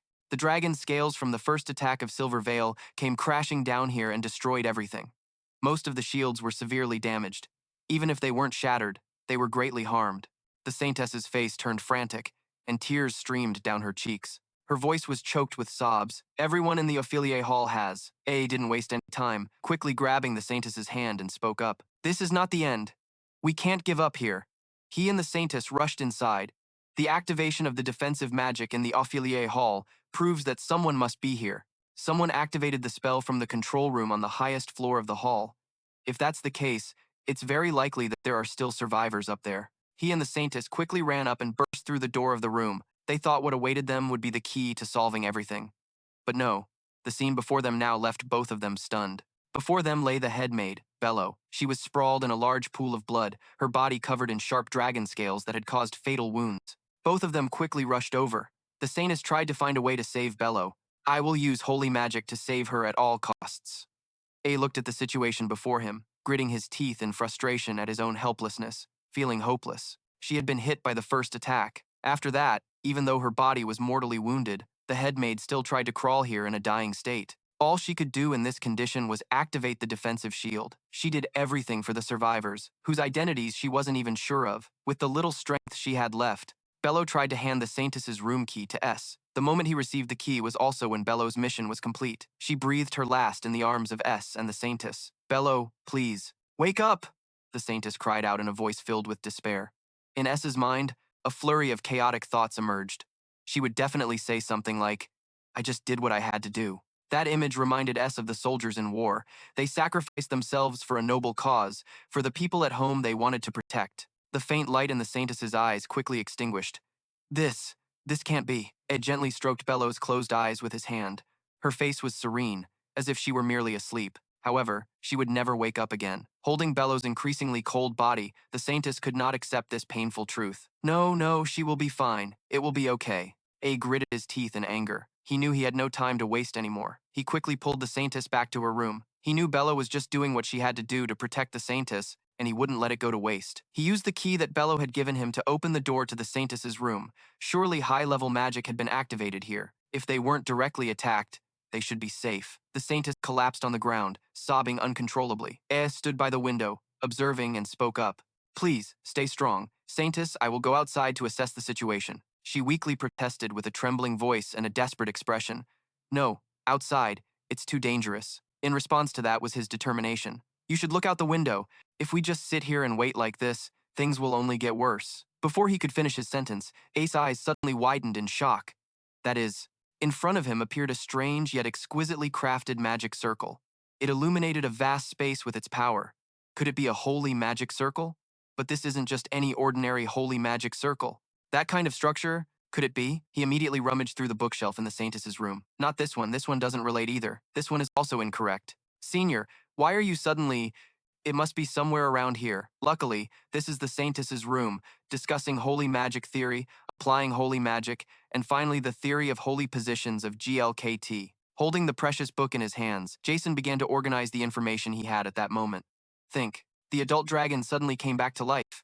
Ale suddenly disappeared, and the Saintess Sicer knew nothing at all. Most importantly, the holy magic circle blazing in the sky was neither O's nor Lucy's, but a form of magic application never seen before. While he was still busy thinking about what was happening, outside, the fierce attacks from the holy dragon showed no signs of stopping. Principal Wu angrily spoke up, unable to block all of its attacks. Damn it. Isn't that one of the dispersed attacks heading straight for the Saintess's room? Inside the room, Jason and the Saintess were still unaware of the terrible thing about to happen. Ah, this must be it. I understand now. Everything has been distorted from the very beginning, right? If this is the storyline of the main plot, then it will definitely happen. If so, the cause must lie there. The Saintess looked bewildered. Senior Jason, have you realized something? Before she could finish her sentence, the light from the attack illuminated the entire room, signaling doom. It was something unavoidable. Both of them looked out the window, where only a brilliant light remained, obscuring the sky. Waves of magical energy spread throughout the space. The Saintess hurriedly covered her eyes with her hand. What is this light? In an instant, Jason rushed to embrace the Saintess, and a cataclysmic explosion occurred, blowing away the building and burying it in a pile of rubble. As the dust gradually cleared, what remained was a true hell. The Saintess slowly opened her eyes. What she was seeing was truly a shocking sight. Jason had created a defensive shield with all his might. He had tried to save the Saintess with everything he had. However, the price was extremely high. Jason had been pierced through by a metal rod. His entire body trembled in pain. Fresh blood flowed continuously. Jason's gaze became cloudy, his voice growing weaker. No matter what happens, if you feel unwell, you must tell me. Tears streamed down the Saintess's face. No, you can't! This can't be happening! She helplessly watched the person who had just saved her sacrifice before her, trying to say some final words, but due to the severe injury, he couldn't finish.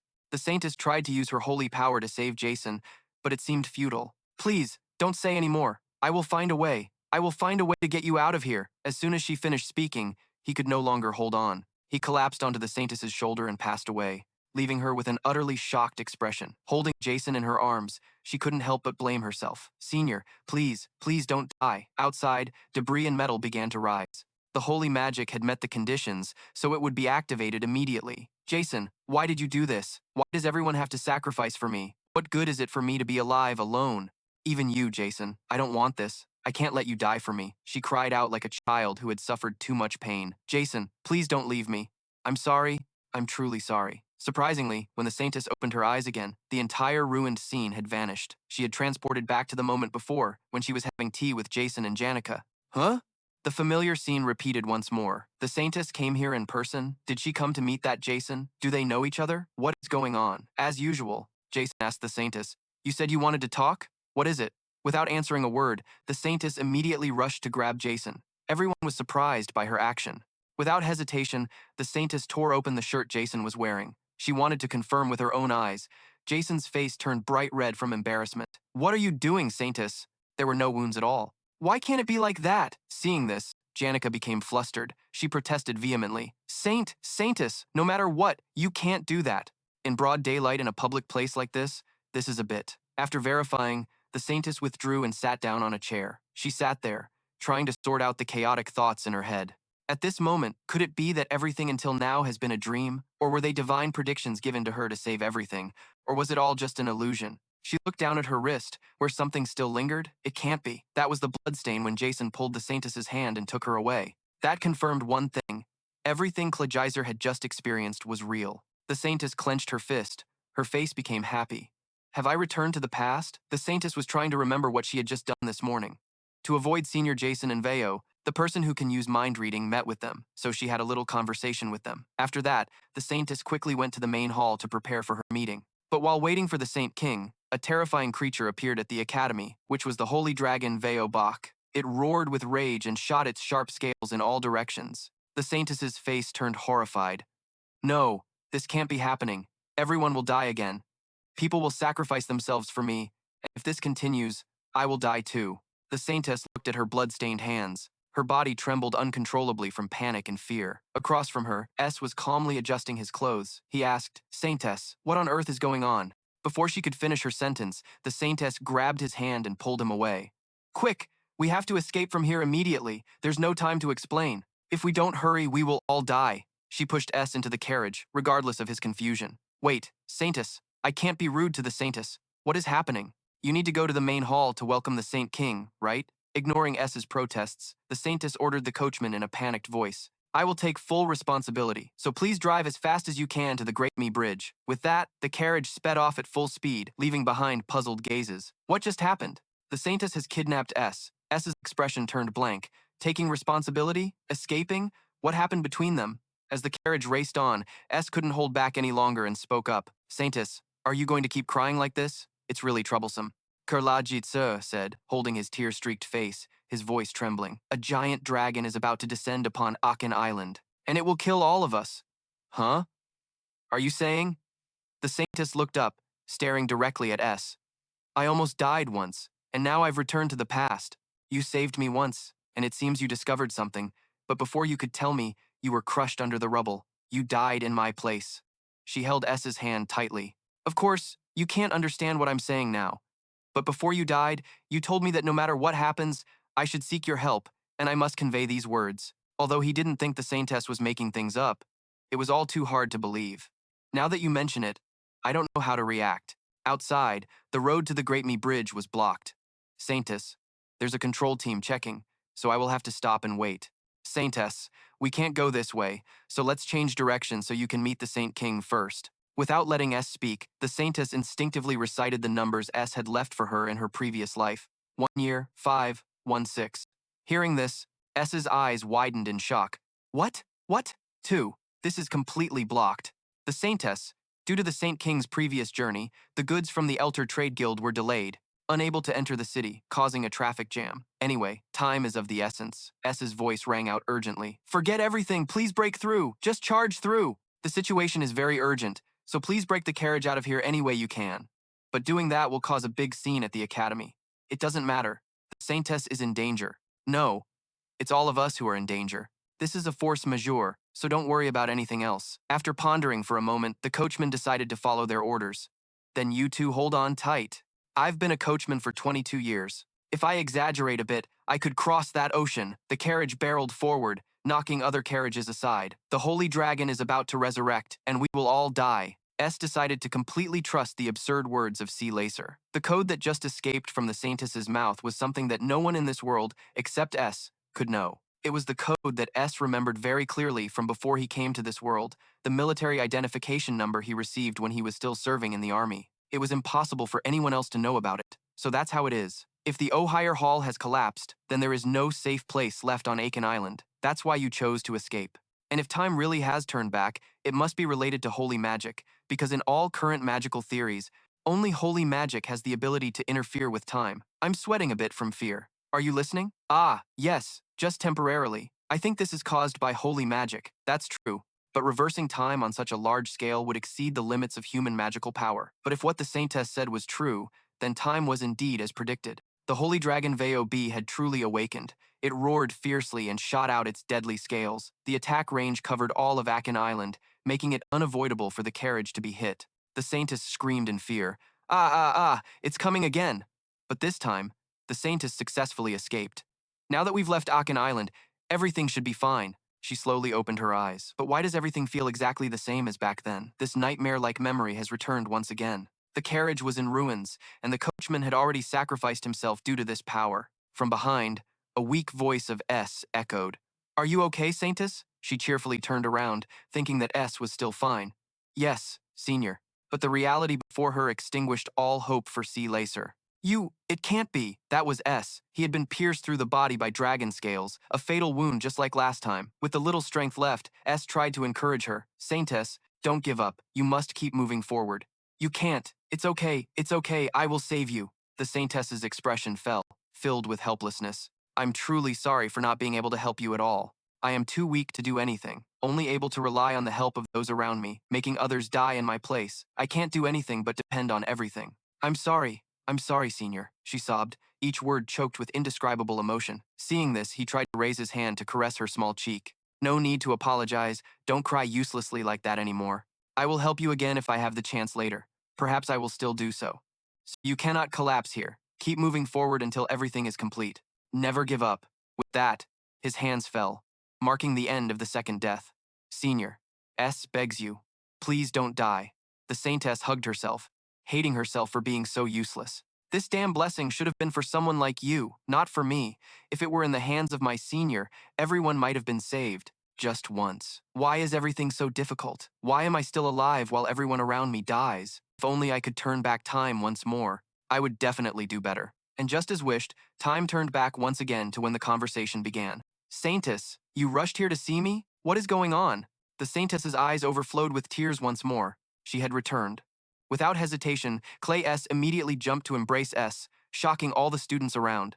Saintess, no matter what, I will save Senior S at all costs. Everything continued like a loop. She pushed S into the carriage, ignoring his confusion. That's right, this time let's run in the opposite direction. The Saintess leaned forward, ordering the coachman to head east, against the direction of the previous bridge. On the speeding carriage, the Saintess tried to explain what had happened and choose a hiding place, but everything seemed like an unavoidable fate. The attack from the Holy Dragon VOB continued to blow the carriage away, no matter how far it ran. Holding S's lifeless body, Kurlajisur couldn't stop regretting. He wouldn't make it. Even if he ran to the opposite side of the island, he couldn't avoid the attack. There wasn't enough time to escape, so what should I do now? The third loop ended there. Following that, the fourth loop, everything happened exactly the same way. In the end, everything collapsed right before her eyes, and he died once more. Thus, everything repeated until the 12th time. But he was hit directly by the wide-area magic attack of the Holy Dragon VOB. As usual, S died for the 12th time, continuing to the 15th loop. The Saintess still pushed S into the carriage, but in the end, he died. By the 20th time, nothing was different. And then, countless loops continued to torment C. Laser's mind. All she could do was die over and over again. No matter how hard she struggled, she would still die somehow. Pierced through, falling into the abyss, burned to death, everything was no different. All that remained in the Saintess's mind now were the endless deaths of S. She had witnessed him die dozens of times in just one day. The Saintess's mind was about to break. She didn't know why time could turn back, but even after searching the academy, Claw couldn't find the Pope or the Grand Priest anywhere. Where had they gone when she needed their help? Most importantly, no matter how many times she ran away, the outcome couldn't change. Why? Why do I have to endure all of this? Why can't I save my senior even once? In the countless repetitions of time, my senior always saved me. S had died in place of the Saintess throughout the entire timeline. Sitting in the carriage, chaotic thoughts were gradually overwhelming her. Claw tried to mumble S's identification number. At this moment, she didn't even know what to do anymore. Saintess, someone is checking on the large bridge. I will temporarily stop the carriage to wait. The Saintess glanced outside, her eyes filled with despair. Oh, right. We have reached the large bridge. Now he must be shouting from the window, telling the coachman to find a way to break through at all costs to get the carriage out of here. But contrary to her thoughts, S slowly stepped down from the carriage. First, please stop the carriage here. Huh? Why is that? S slowly stepped down from the carriage. Please get off, Saintess. Yes. He slowly took off his coat and spoke. I don't know how many times time has turned back now. Just as he spoke, he draped the coat over the Saintess. I just want to say one thing. Please rest for a bit. She couldn't understand why they would stop the carriage in such a precarious situation. But this was the first time S had experienced this. S rolled up his sleeves, as if he had some plan. I know a few people we can ask for help. This is a change that only happens in this regression. Right now, the Saintess is trying to urge S to hurry up. We don't have much time left. I don't want to see you die again, Senior, so even if it's now, we need to set off quickly. I've tried everything, even dragging you along by force. I've tried running away one way, hiding another. I've tried everything. Even the faintest glimmer of hope, the smallest possibility. I've tried them all, but nothing ever changes. Everything just kept repeating itself so meaninglessly. Jason calmly opened the medicine box and said, I told you it's okay. And it wasn't meaningless. The fact that the Saintess's body still had unhealed wounds was a huge risk. But if time had reversed, why were those wounds still there? The reason is that the Saintess is enveloped in the blessing of the holy arts. It has the ability to resist any threat with malicious intent or any attack aimed at the Saintess. It's a power that protects the Saintess's body.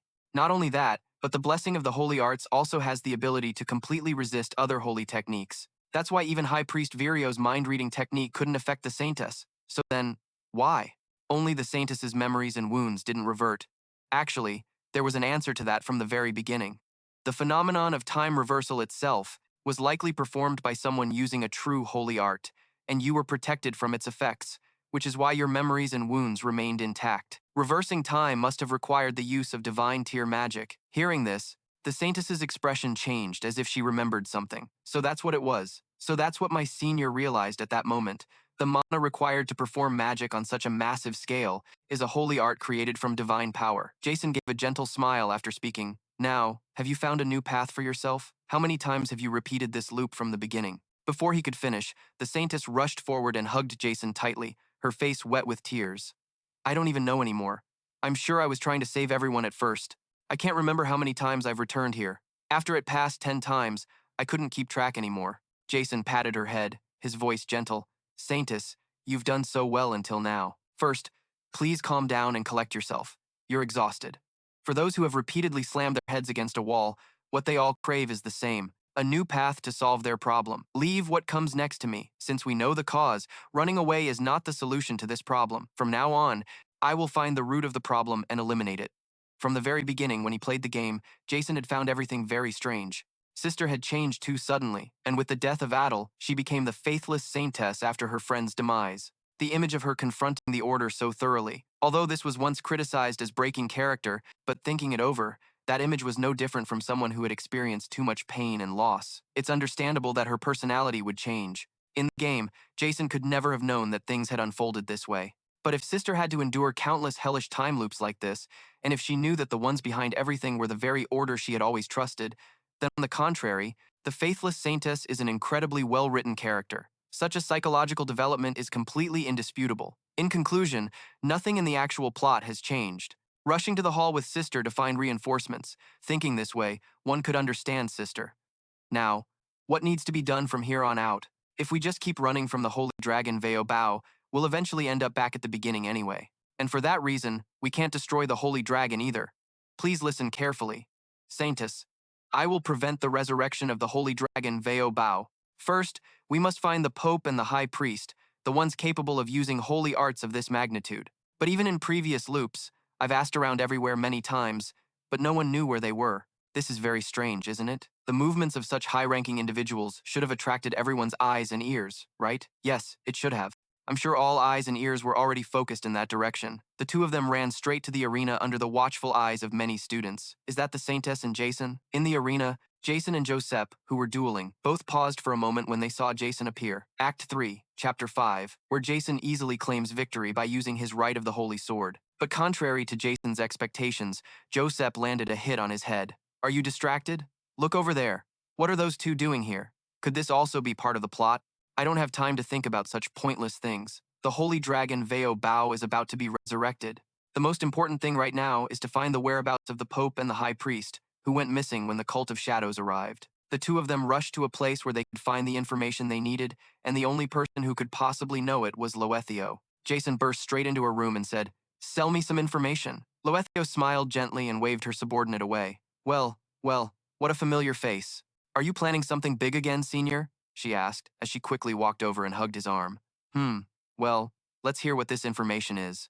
All information on Aiken Island has to go through Loethio, so she was the best choice right now. And if it's Loethio Ketchin, she can stay calm in any situation. Or so I thought. The Saintess slowly peeked out from behind him, which couldn't help but surprise her. Oh, spending all day researching new types of magic? Have you learned hypnosis too? Senior, still, enchanting the Saintess is a bit too bold. Ignoring Lo's reproach, I got straight to the point. There's someone I urgently need to find, at least before the combat practice ends. You can ask for any amount of money. Upon hearing this, Theo's expression became serious. Then let's hear it. The three of us headed to the carriage storage near the Messer Chapel. Mr. Chairman, we have gathered all the information about the people seen around the Messer Chapel as you requested. Now let's talk about the price. Your value is already high, but today it might be even higher. Since you said it was urgent, I skipped the last match and came with you. And I understand that's just how you are, Senior. But why has the Saintess turned into someone so clingy? Honestly, I still can't accept this. Hearing that, Jason replied, "You said you were waiting for the final match, right? If so, it took quite a bit of time to get here. The joint combat practice must be ending soon." Yeah, I guess so. Theo, no matter the situation, never panicked. Your ability to analyze situations and act rationally always stands out. Huh? Why are you suddenly saying such polite things? It's just that in times like this, that side of your personality shines even more. So no matter what happens, never panic. If possible, take my words seriously. Senior, didn't you just say we don't have much time left? That's right. Jason turned to look at Lotheo with a worried expression. We are about to face a real disaster. Before he could finish, Lotheo's eyes widened in shock. The aftershocks had begun, and panic was everywhere. Because the Saint Long Veoba was about to awaken, the attacks came in an instant, easily taking the lives of everyone around immediately. Fortunately, Jason managed to hold Lotheo in his arms and save her life. The scene around them was now just a pile of debris, and the blood of innocent people scattered everywhere. Lotheo's eyes were horrified as she looked at the monster before her. Is that the Saint Spear Dragon? Under the ruins caused by the Saint Long, Lotheo tried to sit up. Ugh, my hand. My hand. Suddenly, she opened her eyes. In front of her was Jason. He had used all his strength to create a protective shield, so Jason's body was quite seriously injured. Although not fatal like before, it couldn't be taken lightly. Senior. Lotheo's eyes were filled with emotion, tears of happiness falling down. It truly was a romantic scene, just like in a fairy tale. The two remained silent for a moment, as if she was trying to organize her thoughts. Soon after, Lotheo smiled gently and spoke. So how much do you want me to pay for this information? Compared to the price of your life, I still have quite a bit of change left. As she spoke, she handed a piece of paper to Jason. Jason quickly took it and replied, "No need for change." Is that so? It seems like this deal has been quite profitable for me. The two helped each other to a safe place while exchanging words. According to reports from 13 witnesses, the Pope and the Grand Priest have used a concealment spell. They secretly led a team down a secluded path to move, so the destination is the Academy Chapel deep within the lecture hall. It is a secret place that not everyone knows about its existence. While the two were walking, suddenly from the carriage, the Saintess's voice rang out. She kicked the door open and rushed outside. Senior! In the blink of an eye, the Saintess jumped straight to hug Jason tightly. Senior, you can't die again. Please. Are you okay? What now? You're bleeding too much. Seeing that scene, Lotheo couldn't help but feel anxious, but she quickly regained her usual calm. Don't panic. We need to act quickly. Anyway, we still have one horse that can move. Even though it's heavily injured, it can still take us to the lecture hall. How fortunate. Jason quickly climbed up and spoke. We need to hurry. Lo Theo, hand me the reins. Jason reached out to her. However, Lo Theo's expression darkened. Even if the horse is calm, it can't carry more than 2 people. So among the 3 of us, one person has to stay behind. Without hesitation, Jason replied decisively, I'm sorry, but the Saintess and I have to go. If I explain everything, it will take too long, so I can't say more. Lo Theo simply sighed softly, Saintess, please hurry. Lo Theo quickly pushed the Saintess onto the horse's back. I'm sure you have thought everything through, Senior, so I won't question it anymore. The rest is up to you, Senior. This is all I can do to help you. As she spoke, she handed the reins to Jason with a cheerful face. The purpose was surely to ease his worries. Thank you, Lo Theo. Holding the reins in his hand, Jason silently said, I will definitely repay this debt one day. Surprisingly, Lo Theo pulled Jason's hand hard and replied, No need. She stepped firmly on the pedal, rising high. In the midst of the pouring rain and the debris scattered around, Lo Theo gave a passionate kiss right in front of the Saintess, marking his territory. You have to pay me back right now. The Saintess's face turned bright red from embarrassment. Huh, what? But that embarrassment quickly faded and was replaced by fear. As Lo Theo kissed her, he shot a cold, threatening glare at the Saintess. Jason is already hers. Don't you dare touch him. Do you understand? This is the 2nd time, right? Senior, never mind. We also have to prepare a backup plan, so I wish you both peace. Jason turned around, his eyes filled with worry. But right after, Theo slapped the horse hard to make it run. Saintess, everything in this world comes with a price, and if you touch something that's already been claimed, things will get real messy. Theo stood alone in the rain, waving them goodbye. Why did he look so lonely? She slowly walked over the corpses of those beside her. That's right, if I remember correctly. The age of disaster caused by the holy dragon Veo Bay had definitely ended 3 million years ago. You have to smile, Theo K-Chin. Because only those who can smile in the face of adversity are the ones who will ultimately claim victory. After parting ways with Lou and riding with the Saintess to the cathedral below the academy, Jason quickly gave her many instructions. His expression was urgent, yet serious. Saintess, you absolutely must remember what I told you. It's a very important key. Yes, her face was filled with worry. I can't help but be afraid. It's only natural that everyone wants to run away. Faced with such a terrible disaster, what else is there to do but flee? In the end, why is my senior so willing to sacrifice himself for me? Before they could get very far, chunks of earth and rock flew out of nowhere and struck the horse in the head, causing it to cry out in pain and collapse. Seeing this, Jason quickly grabbed the Saintess and slid across the ground with her. If she gets hurt here, the next regressions will be a huge hassle. The 2 of them slid to a stop a fair distance away, and Jason's body was already covered in severe wounds, bleeding all over. The Saintess slowly opened her eyes and looked toward Jason. Her voice trembled as she stammered, Senior, you're bleeding so much. Jason paid no attention to her words, still lost in his thoughts. This is a tough fight. It's nothing. I've been hurt worse than this plenty of times. As he spoke, he got to his feet, readying himself for the coming battle. How can he be so strong? Suddenly, Jason's eyes widened in surprise, as if he'd seen something. Looks like we finally made it to the right place. In front of them was the Academy's cathedral, and on its roof, a figure was standing careful guard. In the holy capital, a place of long history and immense scale, there are those honored as the most powerful holy mages. If they all gathered in one place, even Lucy would struggle to fend them off. They are individuals who are always prepared to sacrifice themselves for the god Telaware at a moment's notice. These noble titles are granted to only 8 people. He is one of the apostles of Toser. Instantly, he leaped down and blocked the 2 of them from entering the cathedral. The Saintess stepped forward and said, Please step away from the entrance. The only weakness of the apostles is their faith. They are fanatics who would welcome death itself if it were the Saintess's command. My sincerest apologies, Saintess. This is an order from the Holy Emperor Oilizer. From this point forward, no one is permitted to pass, not even you. I only hope you understand that all of this is for your own good. Before he could finish, Jason charged at him with a dagger, not saying a word. However, the apostle was no weakling to be taken down by a single blow. He swung his spear, blocking Jason's attack. Without hesitating, Jason threw something to aid her and yelled, Saintess, just charge straight through! You must not, Saintess. I have already told you that you cannot pass. The apostle moved to block her, but something flew towards him. It was Jason's magic tool, an enhanced shock sphere. Arcs of mana sparked from it, and a second later, it unleashed a wave of power, knocking back everyone nearby. Only the Saintess, who was shielded, was unaffected. The apostle was pushed back. Looking extremely frustrated, he gritted his teeth in annoyance. Damn it. Without giving his opponent a moment to rest, Jason pressed his attack relentlessly. The apostle's eyes widened as he glanced to the side, seeing a basic wind spell, Windblade, flying straight for his head. But being just a basic spell, it posed no threat to him. A simple slash from his spear was enough to cut the Windblade in two instantly. The apostle looked after the fleeing saintess, unable to hide his frustration. This is troublesome. He turned back to Jason, his eyes filled with killing intent. What the hell? Who the hell are you? In front of him, Jason remained standing, even though his body was covered in injuries. You're overexerting yourself. Bleeding that much? It's already over. You should just give up.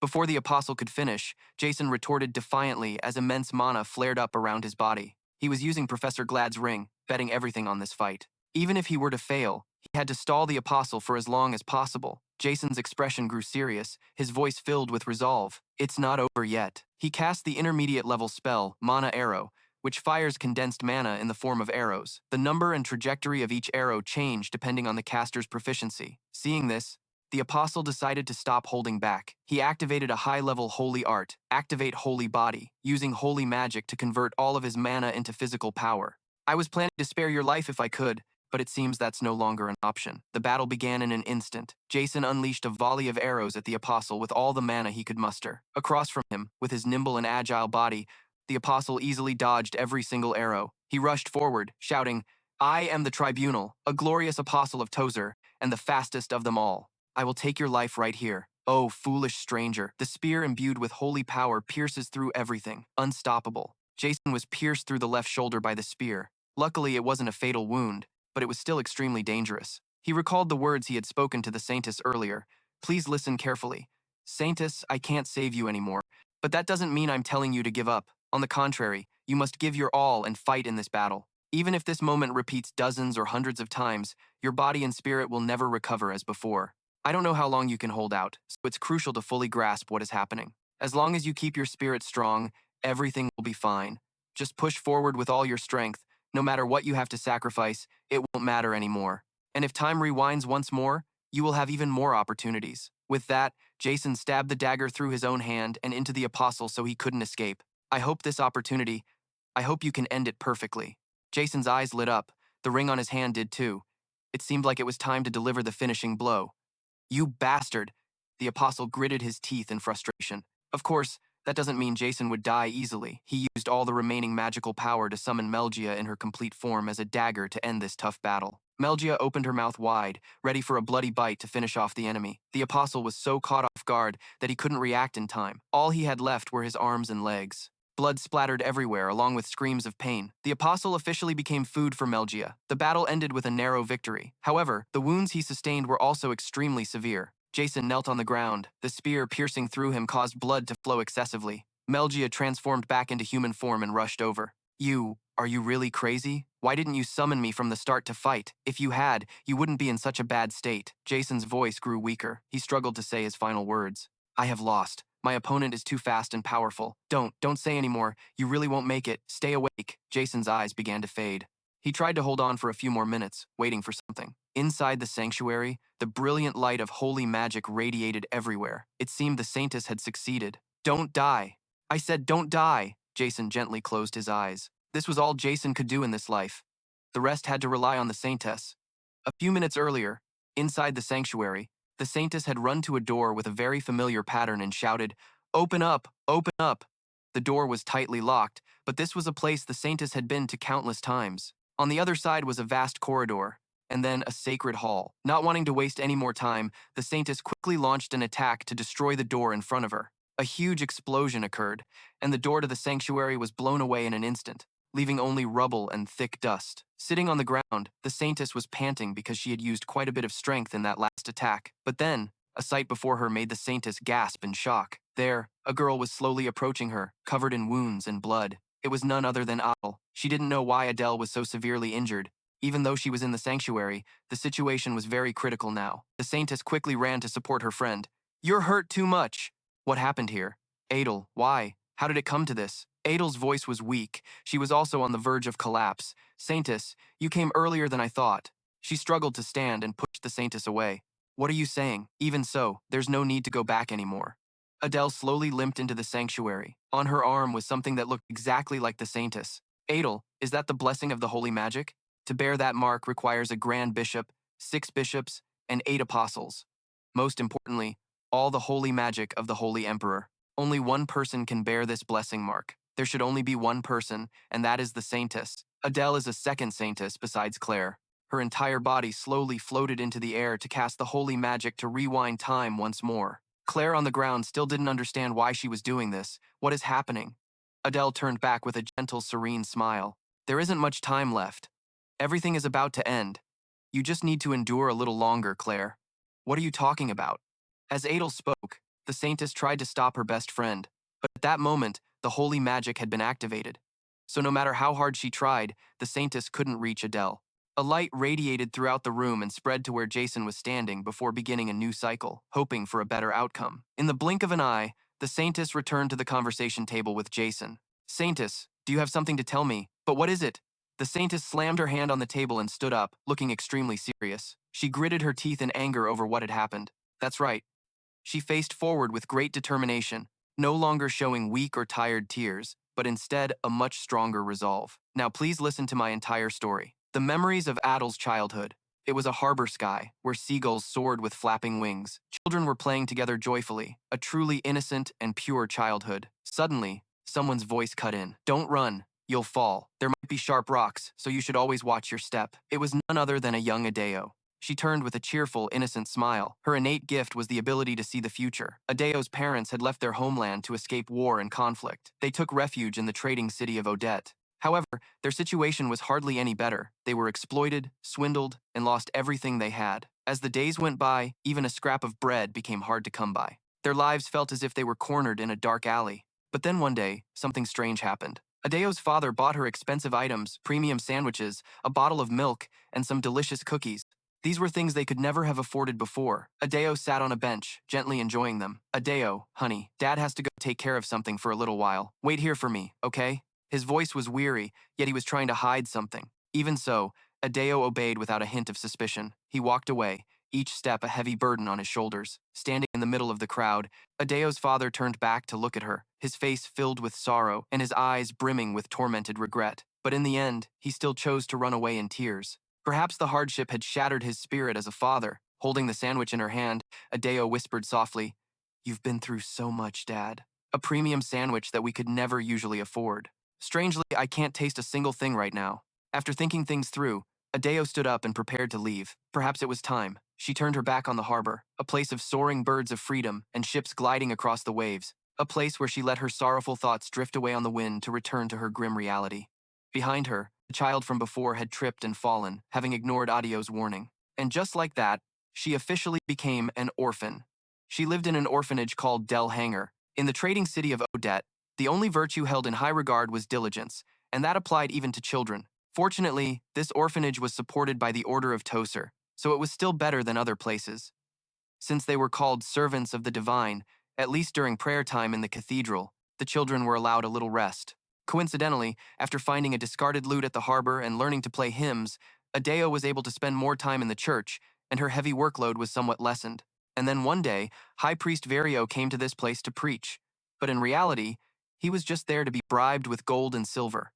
High Priest Vario, we are honored by your visit from the Holy Capital. Your Eminence, our merchant guild will offer double this time.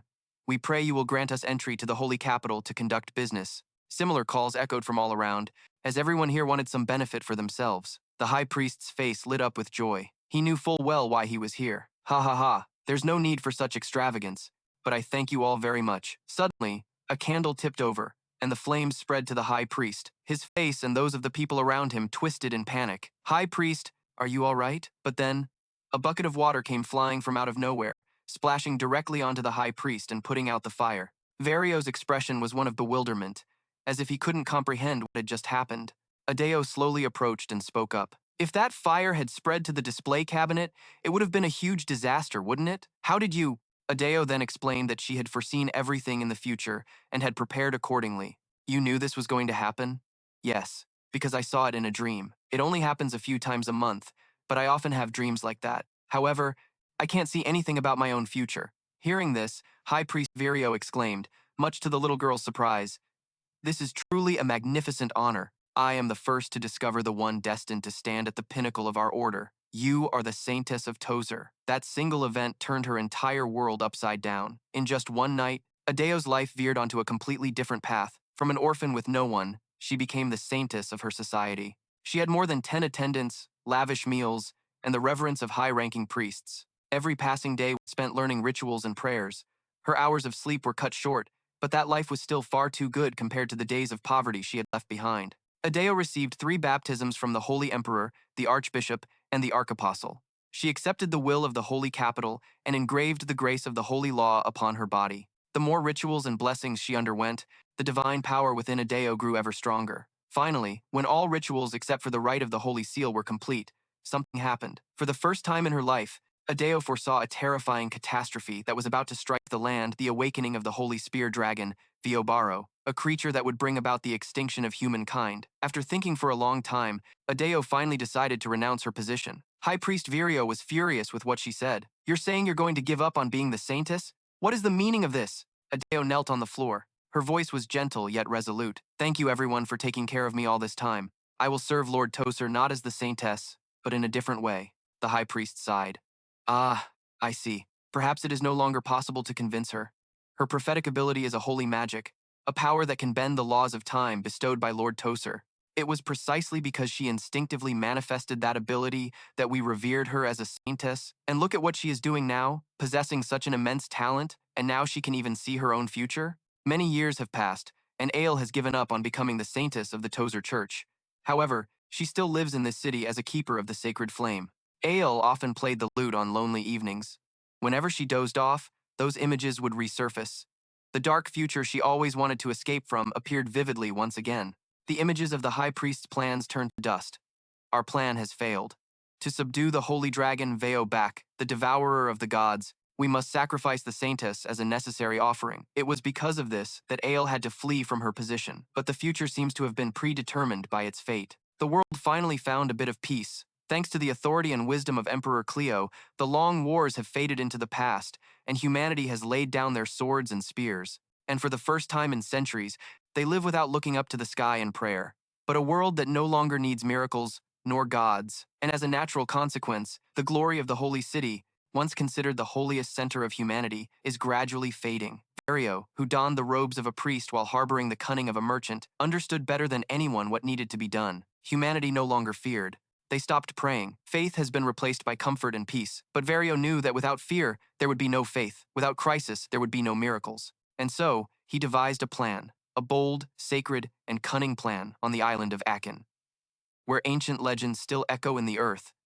Where the holy dragon Veo back is imprisoned, Vario will awaken it. He does not need the dragon to destroy the world. He only needs it to sow enough terror for humanity to tremble in panic. And when the time comes, the church, under the guise of purging evil, will send a holy knight squad to destroy it. And when the dragon falls, the world will witness a miracle that the gods have intervened. The people will return, they will kneel, they will believe. High Priest Vario has been searching for a saintess to sacrifice and seal the dragon from the very beginning, and that person is Ayla. She thought she could prevent that by fleeing, but now, nothing has changed. A few years later, the High Priest found a replacement saintess for Ayla. Although Glazer does not possess the holy magic skills like Ayla, she is a girl with extraordinary talent in holy magic. Through her demeanor, grace, intelligence, and heart, Glazer seems born to be a saintess. She sighed, her voice tinged with a bit of melancholy. "Ayla, what must I do to live a pure life?" Upon hearing this, Ayla's expression immediately tightened. No, that's not right. She told herself that she must speak out. It was because she had run away that Glazer became the saintess. The result of her struggle to live is Glazer's death. Therefore, she must help Glazer escape from here. Ayla smiled cheerfully. Her voice was warm like spring. Better to die in a muddy puddle than to live like a pristine sheet of paper. The green mist of the pitch-black swamp, the golden fields in the royal capital of Lion, the deep red roofs of the trading city of ODC. As long as it's not this place, she could go anywhere. The knowledge of Lamjok from the academic region of Sylvania. Please, just run away from here. Glazer. Every night, Ayla sang about freedom and romance, hoping that Glazer would leave this place. Yet every time she saw her smile, a needle of guilt pierced straight into Ayla's heart. It was all hypocrisy, a deception. Then one early morning, Ayla truly fled. She wandered everywhere to find the meaning of her life. The final destination of that journey was the Sylvania Academy. Ayla had run away from her fate for too long, and now it was time for her to reclaim everything. After going through countless time loops, her body stained red with blood, wounds crisscrossing all over her body. Ayla, once a saintess, was protected by holy magic. Therefore, the wounds would not reverse time, but only worsen. Initially, it was unclear when exactly the holy dragon Veobak would be resurrected, but now, even closing her eyes, she could guess each moment as she approached the holy temple. Tandee, the third apostle of the god Toser, would say at the gate, "Outsiders are not permitted inside." At that time, all she needed to do was roll up her sleeves and show them the symbol engraved on her arm, and everything would be fine. What? Is that a holy favor? And while they were still in shock, Ayla sneaked into the shrine. Inside, the apostles of Toser were ready in a fighting stance. To awaken the holy dragon Veobak from its deep slumber, an important item is needed, which is the fang necklace of Veobak that is kept in a box. Ayla has tried many times to persuade Vario and the apostles, but they never listen. Everything she says is meaningless in the face of blind ambition. Just looking at the fact that they didn't even bring the Saintess Clazer from the main temple is enough to understand their mindset. Perhaps they still believe that the holy dragon is just an exaggerated story in books and does not actually exist. Truly, it is the height of arrogance. After realizing his own foolishness, the high priest hurriedly sent someone to the main temple to search for the Saintess. In the end, what they need is still the Saintess. She will save them. For the holy dragon Veobai to be well-fed and at peace, the sacrifice of a Saintess with immense divine power is required. If the Saintess sacrifices her life on the sacrificial circle engraved on the church floor, Veobai could be returned to eternal slumber as before. Now, Ado will take on that noble responsibility herself to end everything. She kneels in the center of the sacrificial circle, with an aura radiating around her that is extremely terrifying and powerful. It will be fine. Although this life is short, it is not without something worth leaving behind. Everything is a lie, but at least Clayt has made those eyes shine. Ado intended to leave quietly, but one thing was beyond her expectations, which was the protection of the holy magic. It has been activated to the maximum level to protect Ado from the sacrificial circle that is gradually engulfing her body by pushing the holy magic within her to its absolute limit. The holy magic uses divine power as its energy source, and it has caused time in the world to reverse, repeating over and over again, to the point where her body has become this bad. During the regression, she was very surprised when Clayt suddenly burst in. But now, there is almost no divine power left inside Ado anymore. Just 1, 2 more times, or maybe 3, and everything will be over. When the holy power within her dissipates, the loop will also stop. Ado tries to walk into the sanctuary with her blood-stained body, her gaze infinitely weary.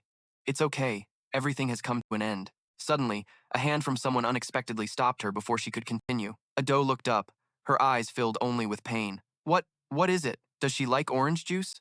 Or does she just need cold water? Why? Why is he here? Her vision blurred as she looked at the figure that just appeared, someone she never expected. Transitioning to the sanctuary, where Archbishop Veo is trying to resurrect the holy dragon Veobai. He turned to the Holy Emperor Eladin with annoyance. Does he think he can't stop the holy dragon? Does he think I still believe him now? The congregation today will create a true miracle. Humanity will once again bow before the powerful god Telos. It is this ultimate arrogance that has led to the resurrection of the holy dragon and the death of countless innocent people. The only way to seal it back is to sacrifice the life of the saintess in the sacrificial formation in the sanctuary. The saintess will have to be the one to sacrifice due to the archbishop's foolishness. But why? Why should she sacrifice for something so foolish? Ado does not regret this decision. From the beginning, this was what she should do as a saintess. However, the protection of the holy law has shielded her time and time again. It maximizes the holy power within her to perform a formation that causes the entire world to reverse time. That is a power that only one in millions throughout history could achieve. However, no power is omnipotent. Ado was sent back to the past, but her body was not. All wounds remained unhealed and only worsened as the loop was activated once more. Ado woke up in the hallway leading to the common combat practice area. After all, her holy power was gradually depleted, and the protection of the holy law was about to wear off. At that time, the holy dragon would be sealed once again. Thus, Ado repeatedly crossed this hallway to reach the sanctuary, where she would complete her final mission. The arrogance will never disappear. No matter how many times it happens, the holy dragon will still be resurrected, and everything will be destroyed once again.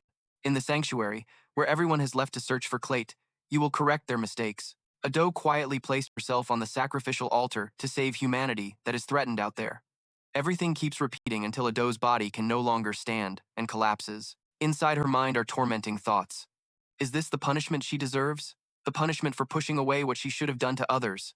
Thinking this way, Ado's heart felt somewhat relieved. Throughout this short life, Ado has only received pain and betrayal, but what she returns is a great sacrifice and a satisfied smile. Ado knows clearly that nothing is permanent. Even the miracles of the divine have their limits. She has given up on trying to convince Veo, because no matter how she puts it, he is just a selfish person, always thinking of his own interests. If she cannot stop him, then there is no other way. This time, as soon as she steps into the sanctuary, Ado will not hesitate to throw herself into the sacrificial formation again.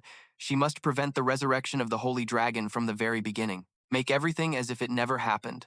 Only then can she save everyone. Ado walked painfully step by step, but then S appeared just in time before it was too late. S's appearance here now was a development that she could not understand why it happened.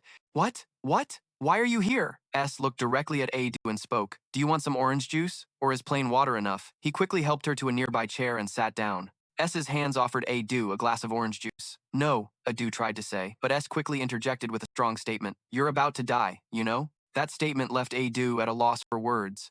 A memory from deep within her mind surged back once again. I remember now. It's Exot Taylor. He was the one who appeared before me only once, throughout all the previous loops.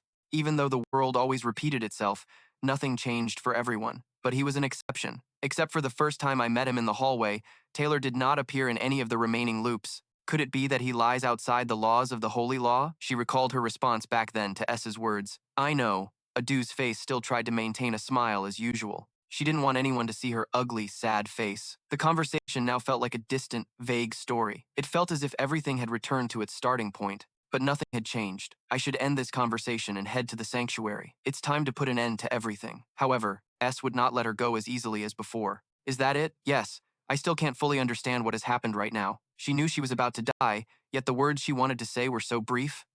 Yes. I've said enough. Why are you like this? I'm really in a hurry. Seriously, don't you really have anything else to say? Adu's face grew sad, but she still tried to keep her insincere smile on her lips. I still have a few things I want to say. In the countless loops of time, Adu had always wanted to confirm one truth, that she would eventually die. In fact, she had known this for a long time. At that moment, she didn't even know what she wanted to say. Deep within that little heart, it seemed there was something wanting to be expressed but couldn't. All she did was sing, watching Clarice smile. Wasn't that enough? Adu's mind had screamed in despair many times. Please, please, stop. Just let me be. Let me be at peace. Just a little. That day she should have lived for herself.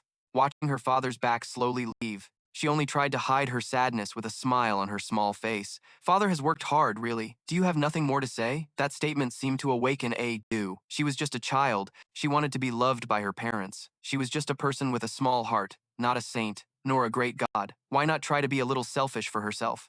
Those were the things a child deserved to receive. Behind the back of the unfortunate father who had hesitated for so long, just a few words from Adu could make him turn back to his poor child. Why couldn't she utter such pitiful words back then? They weren't empty words of thanks, nor were they words of gratitude for what he had done for her. They were simply cries begging her father not to leave her alone in this world. Such heartfelt and simple words, why couldn't they be spoken? Why bury them beneath meaningless lies? I'm really scared. I really don't want to die. Adu's heart truly exploded. All her choking and emotions poured out in this moment. Hearing those heartfelt words, S merely sighed softly. He lifted the water bottle and took a sip, then stood up abruptly and said, I understand. A simple sentence like that is so hard to say. Now, tell me everything you know. It's time for us to end all of this. The scene shifted back to St. Clarice. She had told S everything she knew to find a solution. This time, the saint did not waste any more time. After hearing everything, S decided to act separately from her. He ran to the hallway to stop Adu and his part. St. Clarice also had a place she needed to go. She hurried to the sanctuary, but was quickly stopped by Tandee at the door. At this time, St. Long had not yet awakened, so the apostle's face was quite surprised. Saint, weren't you waiting in the main hall? Why did you run here? Not wanting to waste any more time, the saint ran past the apostle and spoke. You better step aside. This time Clarice won't let everything slip out of her hands. She needed to know the whole truth. The saint stormed into the sanctuary with a serious voice. Stop all current actions immediately, Saint King Eldoden and the apostles of Toth. Why are you all doing this? And also Archbishop Veo. The old man's face showed no surprise at the saint's appearance. Is it you, Saint Clarice? She quickly approached the archbishop with anger. Archbishop Veo, I once thought you only cared about the Saint King and the god Toth, but I thought you were a loyal believer with a conscience. That's right. I only think about serving the holy city. The noble God always exists above, but the ignorant people will never believe unless they see it with their own eyes. So you intend to kill Saint Long and use that to grant favors everywhere? In response to that question, the archbishop just calmly said, It won't take too long. Huh? You're foolishly underestimating the holy dragon.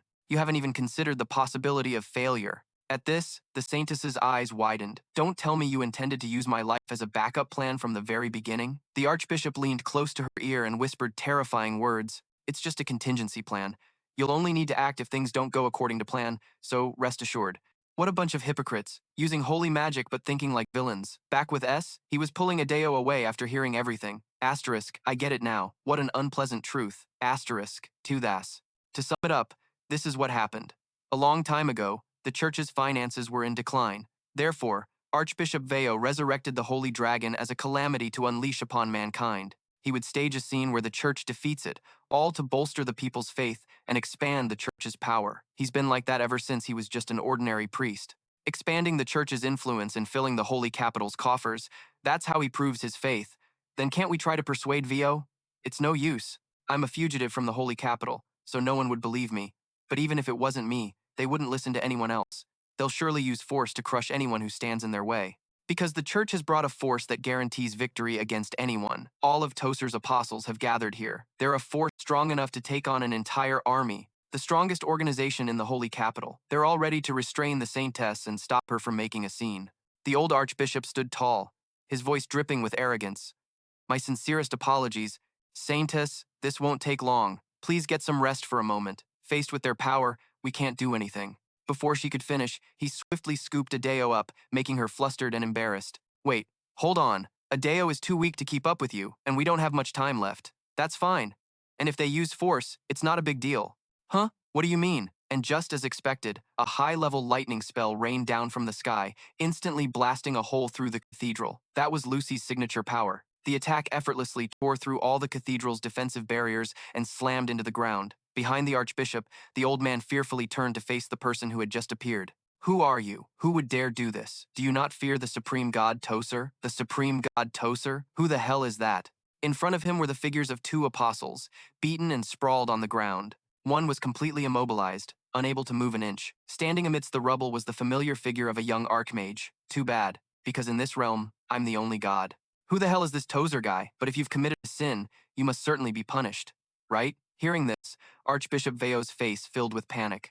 A sin? What the hell are you talking about? Before he could finish, Lucy unleashed a high-level lightning spell straight at him, causing everything to crumble in an instant as she sent an apostle flying, pinning him effortlessly to the wall, unable to put up even the slightest resistance. Didn't you all carve that very thing onto your holy temple? What you're doing is the definition of arrogance. An outsider dares to insult the archbishop? Old Veo yelled furiously. What are you all standing there for? Show her the might of the great Lord Toser. Immediately, the eighth and second apostles charged at Lucy without a moment's hesitation.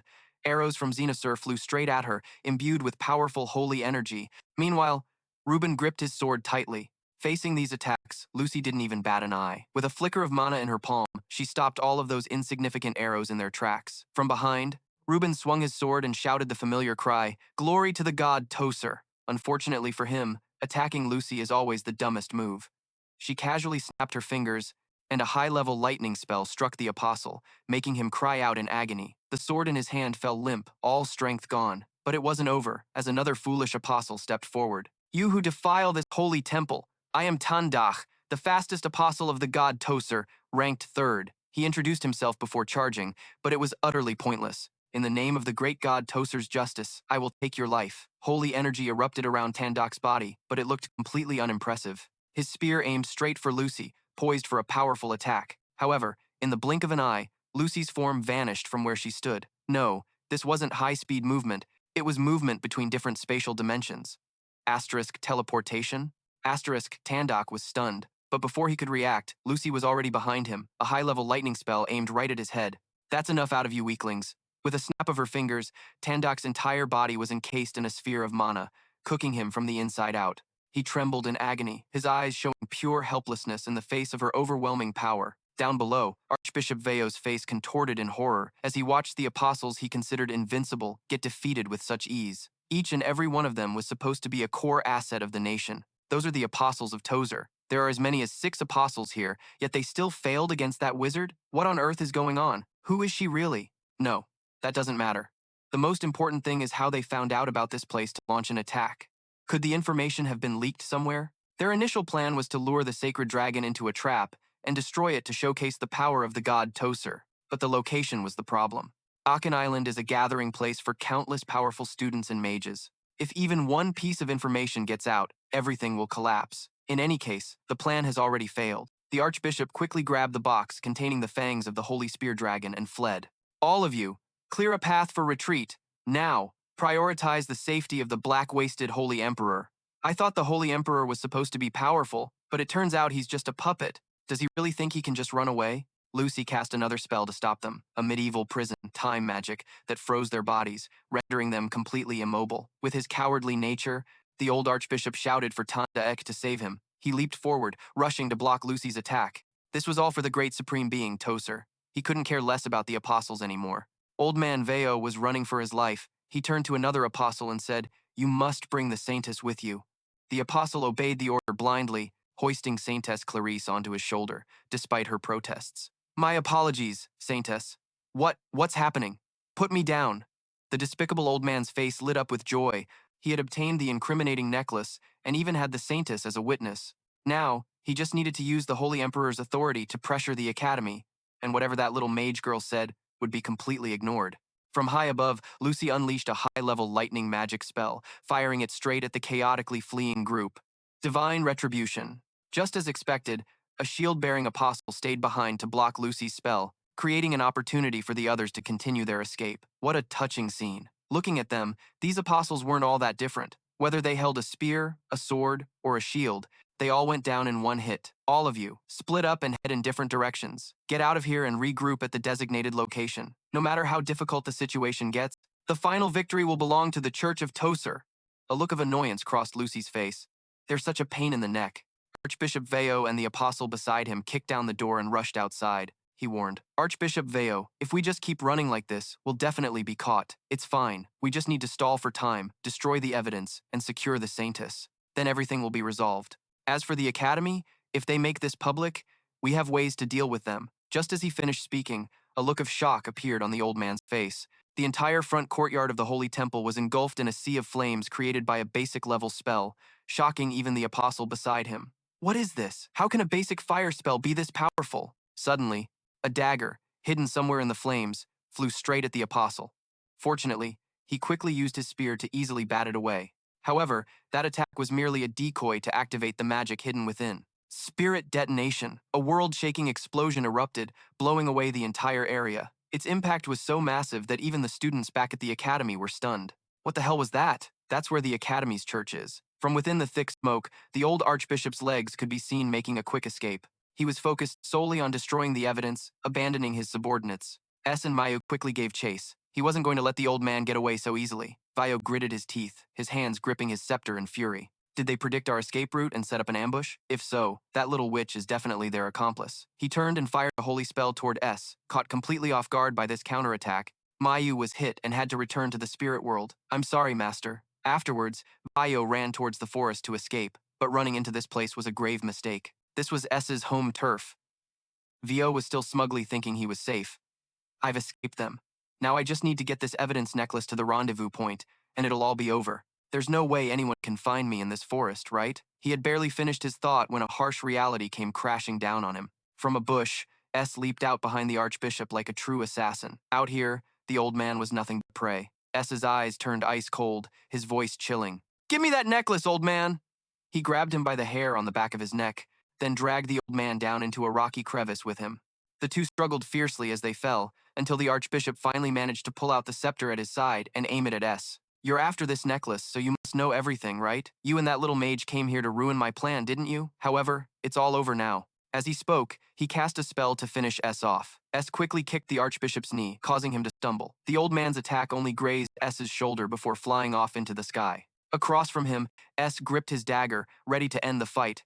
He drove it deep into the archbishop's heart, making him scream in agony. Blood sprayed everywhere. Even on the verge of death, the old man still clutched the box, refusing to let it go. S yelled in fury, "You're running out of time. Give it to me, you damn old man." He remembered his conversation with Ayla on the way to the Holy Temple. She had told S that the archbishop was very powerful and would be difficult to deal with even alone, but S had just replied nonchalantly, "There isn't much time left to stop the Holy Spear Dragon. Besides, our opponent has been planning this for a very long time. Even with Lucy's help, there's still a high chance we'll fail." He wished he could turn back time again to gather more information, but that was out of the question given Ayla's condition. However, contrary to Jason's fears, Ayla simply smiled and said, "It's all right. Even if we fail, it doesn't matter. I can still turn back time." Jason's face fell as he blamed himself for his own powerlessness. Her holy magic was nearly exhausted, and no one knew when she might die. There was no more time to hesitate. Jason struggled to pry open the box containing the necklace. He slowly opened it to inspect the key to the awakening. The very thing that would destroy this world. Magic was still leaking from the necklace. What is this? Why is there still magic here? Lying in a pool of his own blood, the archbishop's face twisted into a grotesque sneer. "Ha ha ha! The sacred dragon will soon be revived. The apostles are defeated, and now only the saintess can stop it. At last, my plan has come to fruition. All you foolish mortals will come to know the greatness of the supreme being, Tozer." With that, he breathed his last. Inside the box, the necklace levitated and unleashed a violent surge of magic. It was too late to stop it. A pillar of light shot through the clouds, heralding the awakening of the sacred dragon. Now, at last, he understood everything. To keep the sacred dragon from breaking its seal, he had to subdue the archbishop and get the necklace off the island. The problem was, there was no one to remember this. Clara and Ayla were both too far away. How could he get the message to them now? Ayla would have to sacrifice herself again. But even if she succeeded in turning back time once more, if this memory wasn't passed on, they would just fail all over again. Jason struggled to drag his heavy, wounded body away. Even though he had finally figured out the truth, was it still a failure in the end? Was I too late? Suddenly, a familiar voice cut through the air. "So what if you're a little late?" It was Lucy. She'd come after sensing the sacred dragon's magical eruption. Jason managed to speak, his voice strained with exhaustion. "Lucy, I need to pass on a message. To Clara, Jeezer, or Ayla, either one, I need." Before he could finish, Lucy helped Jason over to a nearby tree. "What? Please, just pass on my message to them." He expected her to do as he asked, but her reply was the exact opposite. "I don't want to." Hearing this, Jason's face filled with disbelief. He couldn't understand why she was acting this way. "You don't have to push yourself so hard. You just want to get a message to the saintess and Ayla, right?" As she spoke, Lucy used magic to jot something down on a piece of paper. "Steal the dragon fang necklace from Visario as fast as possible and get out of the cathedral. Visario will try to frame the incident using the order's authority." After writing, Lucy used magic to send the note flying directly to where Ayla was. Jason, sitting next to her, was astonished, not just by her sheer amount of mana, but by her phenomenal control over magic. "It's no big deal. If you practice over and over, you could do it too." Jason looked down, a hint of relief in his eyes. "Heh, maybe. Thanks." Just as Lucy spoke, a violent tremor suddenly shook the ground. The sacred dragon Visario had been revived. This time loop had reached its end. Or rather, it was more accurate to say it had finally been revived. Everything was clear now. Visario revived the sacred dragon for the sake of the order. The location, the method, the escape route, every last detail had been passed on. The biggest question now was whether Ayla, in her exhausted state, could turn back time one more time. Even assuming she succeeds in rewinding time, the window of opportunity is too short. Can someone like me, who will lose their memory, plan and act faster than I did this time around when the loop resets? Outmaneuvering all the apostles, stealing the necklace, and getting it off Aiken Island with no memory of any of this, is that even possible? As Jason was trying to smooth out the kinks in his plan, Lucy spoke up beside him. "I once promised my grandfather that I would save this school at least one time from a disaster it couldn't possibly withstand." "Oh, right. I remember you telling me that." "Exactly. So if time keeps resetting, I'm sure I'll charge out to fight that dragon every single time without fail." For some reason, I have a feeling something like that has already happened. That's right, I came to this school to keep my last promise to my grandfather. Maybe I've been waiting for this exact moment all along. Now, that long, difficult wait is finally over. But if time rewinds again, even if I stop that dragon, it'll all be for nothing, won't it? Is that so? Lucy set down her hat and pulled Jason into an embrace. "All I want right now is to die in your arms. The moments closest to death are always the most beautiful. Besides, all our memories will be erased anyway, right? Memories that will never come back, right? Probably. In that case, I'll just say it now. The things that are usually so hard for me to get out." Lucy's strong magical barrier slowly faded into nothing. Though she was a bit shy, the truth wasn't adorned with romance, but conveyed with pure, unvarnished sincerity. "If you weren't in my life, everything would feel so empty. I don't want to be left alone again, so please, don't disappear." Jason gently placed a hand on Lucy's head, his voice soft. "It's all right. It's not a request that's too difficult." The two sat leaning against a tree, waiting for their fate. A thunderous roar from the holy dragon sounded like a death knell. Neither of them resisted, because this was the end. Not a single scream of pain, not a single moan escaped them. They simply felt each other's warmth in this moment of life and death. Their two hearts seemed to have found a companion who shared the same ideals. They shared their sorrows and hardships with each other like true soulmates. A moment later, the attack finally ceased. All that remained were two people, still embracing, with serene expressions on their faces. They had done everything they could. Lucy's hat was tattered and stained, red with her blood. But that was where everything began anew, a final chance with no turning back. At the same time, in the Academy's hall, Ado's instrument fell to the ground after the final time reversal. The divine power in her arms and body was completely depleted. Now, she could no longer travel back in time, nor could she see the future anymore. She had become a mortal body. Ado collapsed to the ground, thinking about everything she had been through. In the end, she still couldn't prevent the resurrection of the Holy Azure Dragon. She had met C. Lacer earlier under less than pleasant circumstances, but it was still a small comfort in this life full of pain. It was a pity she would never see that happy smile again. Even if it was a lie, how nice it would have been if she could have sung for her. In contrast, the encounter with Taylor was truly terrifying. The mere thought of wanting to live was enough to completely shatter her resolve. Yet, this intense pain made Ado feel it wouldn't be strange if she were to die at any moment. That, in turn, reminded her of what she needed to do. Ado took heavy steps toward the Holy Temple. She urged herself to act, to stop the Holy Azure Dragon's resurrection and erase everything. Ayla would have to die, just as fate had ordained. Even after confirming the whole truth about the incident and Jord Taylor's plan, she still had to die. As fate would have it, Ayla had read the detailed plan S sent before the regression loop ended, but it was an impossible plan. First of all, it would take time for C. Lacer to convince him. He had lost all his memories, and if he had to start planning from scratch, the entire morning would be gone. Then there was the matter of persuading their allies to confront the apostles and getting them to the location. All of this would take a lot of time. No matter how fast they acted, they could only reach the Holy Temple by dusk at the earliest. But by then, it would be too late. Archbishop Virio's plan had long been in motion. Mana was already being channeled into the necklace, and over time, the Holy Azure Dragon would be resurrected once more. The sun had set, and darkness had fallen. Just beyond this corridor was the inner sanctum. Now, all I have to do is step into the Holy Temple and offer myself to the sacrificial formation, and everything will be. Before she could finish her thought, something outside the window caught Ado's attention. Her eyes widened in astonishment. How can this be? A giant creature was spreading its wings in the sky, heading straight for the Holy Temple. A few minutes earlier, at the familiar table where S was drinking tea, he suddenly fell to the ground, clutching his head in extreme pain. Janica, beside him, was extremely worried. What's wrong? Are you okay? Gladketter's work on the concept of sacred magic states that sacred magic is not completely effective against those with a certain resistance to it. Ayla's time reversal magic was a combination of sacred magic and holy order magic. This meant that besides her, no one else in this world could perform a time reversal on such a large scale. The blessing of holy power resisted the sacred magic, and as a result, C. Lacer retained all her memories of the time loops. It's unclear if it was because Ado's holy power was depleted or because S was studying sacred magic that this situation occurred.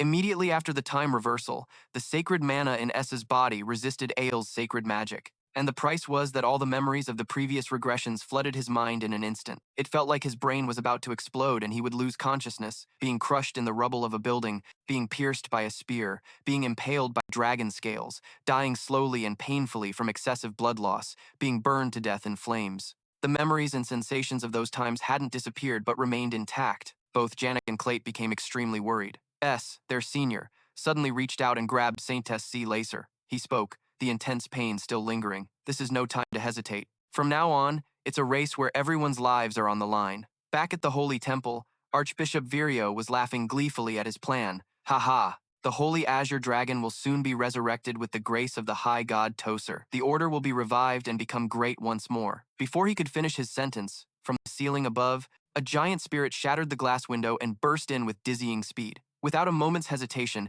it charged straight for the box containing the necklace. S landed hard behind the Archbishop. While the man was still trying to figure out what was happening, and quick as a flash, S snatched the fang from the box. The plan to steal the necklace from Virio was perfectly executed. The old man turned around with an enraged face. "Who are you? Why on earth?" he yelled, ordering his apostles. "Seize him for me, Xenos." Immediately, that apostle fired a volley of arrows toward S. They flew at a terrifying speed, but with his memories from the regressions, S easily dodged them all. In that endless repeating timeline, the beginning was always the same. Saintess C.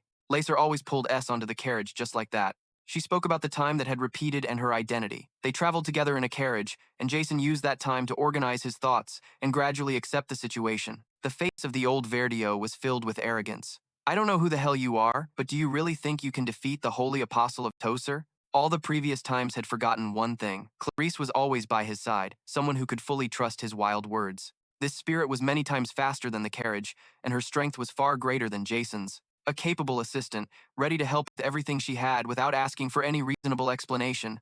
Janica turned to Jason and spoke. Let's go. Jason quickly jumped onto the spirit's back after successfully snatching the necklace from Archbishop Verdio's hands. From this moment on, it was a race against time. It took Jason and Janica less than an hour to get here, yet the magic of the necklace had already begun to flow. Jason held the necklace that would unlock the seal for the spirit to grasp. It was something that would awaken the Holy Dragon Verdio. When the necklace resonated with the Holy Dragon sealed beneath Aken Island, everything would come to an end.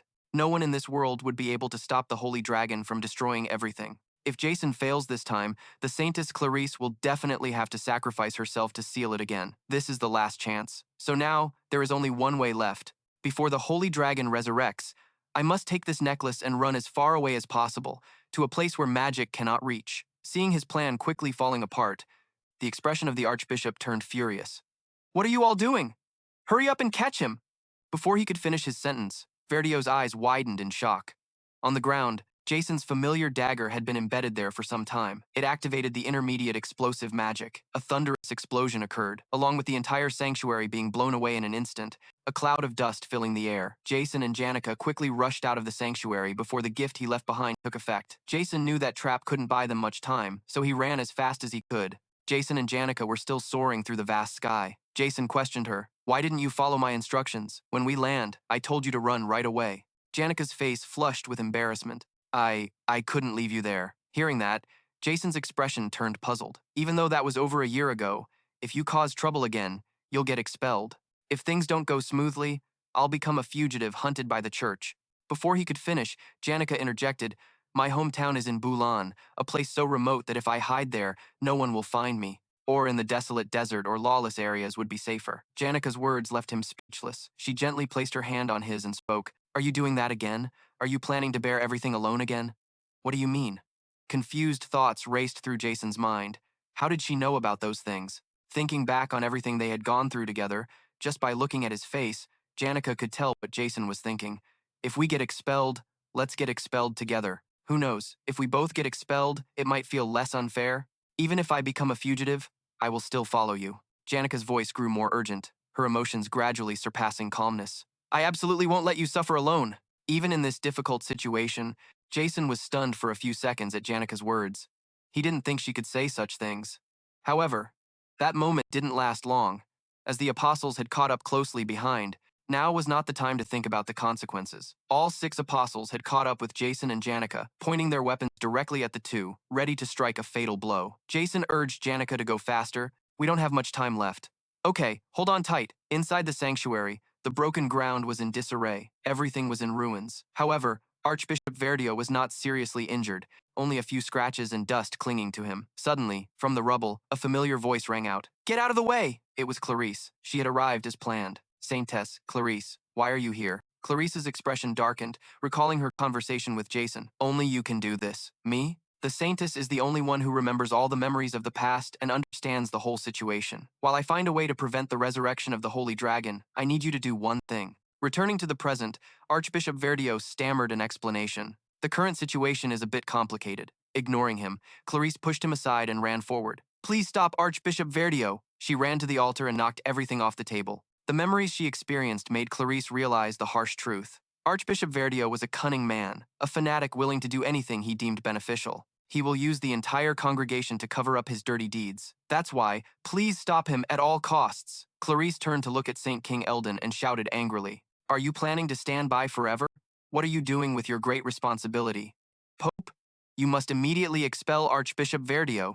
He only brings filth and corruption to this church. Meanwhile, Anveza below was completely unaware of what was happening, still chatting carefreely. Jason is fighting W. That W guy is really strong. Jason will probably lose. The apostles' attacks rained down endlessly. S and Janik were struggling just to dodge them all. Just 10 minutes ago, we were sitting blankly in front of the Glocked building. How did things get so faster than the Fugius all of a sudden? Suddenly, a basic wind magic spell flew at them, too close for S to dodge. This is bad. Both of them were knocked off the wind spirit and went into a freefall, picking up speed. S tucked his body in to fall faster, trying to catch up to the panicked Janik. He shot down like an arrow from the heavens to save the girl in front of him. The distance closed, and he finally grabbed Janik, his other hand snatching the ceiling necklace. S held Janik close as they continued their free fall. He didn't have a plan at that moment. The apostles were still chasing them. Get them! The necklace is the top priority. While S was trying to figure out what to do, Janik suddenly spoke up. You'll take care of all the consequences, right? She gave a mysterious smile. What? Immediately, Janik pushed S away. She fell slowly, her face filled with joy, reflecting absolute trust. Let me help you this time. At some point, Janik had taken the ring that borrowed S's mana. She slowly slipped it onto her finger. Waves of magical light radiated outwards, illuminating a vast area. Its power was so immense that even the students below were awestruck by its sheer scale and magnificence. Air currents converged at a single point. The sky above the academy gradually filled with spirits bearing different kinds of wings. They flew about, surrounding the stunned apostles. What is this? Among the spirits, one radiated an overwhelming presence. Even though it was a clear day, anyone beneath it was denied the light of the sun. Clavius yelled in a panic. What in the world is happening now? That entity, depending on its summoner, could be called the primordial spirit, the first among countless water spirits to be granted life, the one and only ultimate water spirit in existence. Janik turned towards the apostles, who were struggling to destroy the other spirits. Most of them were just weak lesser spirits, but their numbers were overwhelming. Damn it, there have to be hundreds of them. All attacks aimed at S and Janik were easily neutralized by the ultimate water spirit. Holding the necklace, S thought to himself that he could feel the mana steadily draining. If this kept up, he might be able to stop the revival of the Holy Spear Dragon. But that wasn't the main issue right now. S looked worriedly toward the exhausted Janik. Janik, just how much mana did you pour into that? I'm not sure myself. I think I'll be bedridden for a while after this. S walked over to Janik and placed a hand on her forehead. Are you all right? Why are you burning up like this? Janik's face flushed red with embarrassment and fluster. Don't! If you do that, my temperature will just get even higher. Realizing attacking the lesser spirits was pointless, the apostles devised a new plan. Tandee, we'll open a path for you. Go now. Instantly, a streak of lightning flashed across the battlefield, piercing through every obstacle. The apostle of the god Lotston, the one who possessed the fastest speed, he arrived like an unstoppable arrow, spear clutched tightly in his hand. In the blink of an eye, Tandee was standing beside the exhausted Janik. He said, So you're the one controlling that massive swarm of spirits? You're a real threat. I don't enjoy killing, but I'll have to apologize in advance for this. He lunged with his spear toward Janik without a hint of hesitation, but S wasn't going to let that happen. Out of nowhere, he had appeared behind Tandee, along with the high-rank fire spirit, Takan. Sensing the danger, Tandee instinctively swept his spear toward S. S's expression darkened, his voice turning icy. Get it, Takan! The high-rank fire spirit obeyed, biting down on the spear at the perfect moment. S launched himself, skillfully flipping behind Tandee. He wrapped him in a chokehold like a professional soldier. The attack caught Tandee off guard, but he quickly recovered, surging mana through his body to break free. Enraged, he shot up into the sky, dragging both S and Takan with him. By now, Janik was exhausted from maintaining the ultimate water spirit and the lesser spirits just to stall for time. She whispered softly, Takan, please protect S. S was sent tumbling through the air before slamming into the ground, causing a huge shockwave. The earth was torn asunder, and thick dust filled the air. Tandee emerged calmly from the wreckage, summoning an ultimate spirit and controlling a high-rank one simultaneously. What an extraordinary talent. He aimed his spear at S and declared, But the apostles of the god Toser, the executors of his will, are far more powerful than that. S simply stood up. Guys who run their mouths always get put in their place. Hand over that necklace to me now, or both you and that little spiritmancer will die. Are you done with your pointless speech yet? Instead of acting, are you just going to stand there spouting nonsense? This was his last chance. The hourglass had run out. Even though he vividly remembered the sensation of being killed dozens of times before, he no longer had the luxury of betting his life. Adele couldn't turn back time anymore, which meant failure would lead to permanent death. There was no room for error in this fight.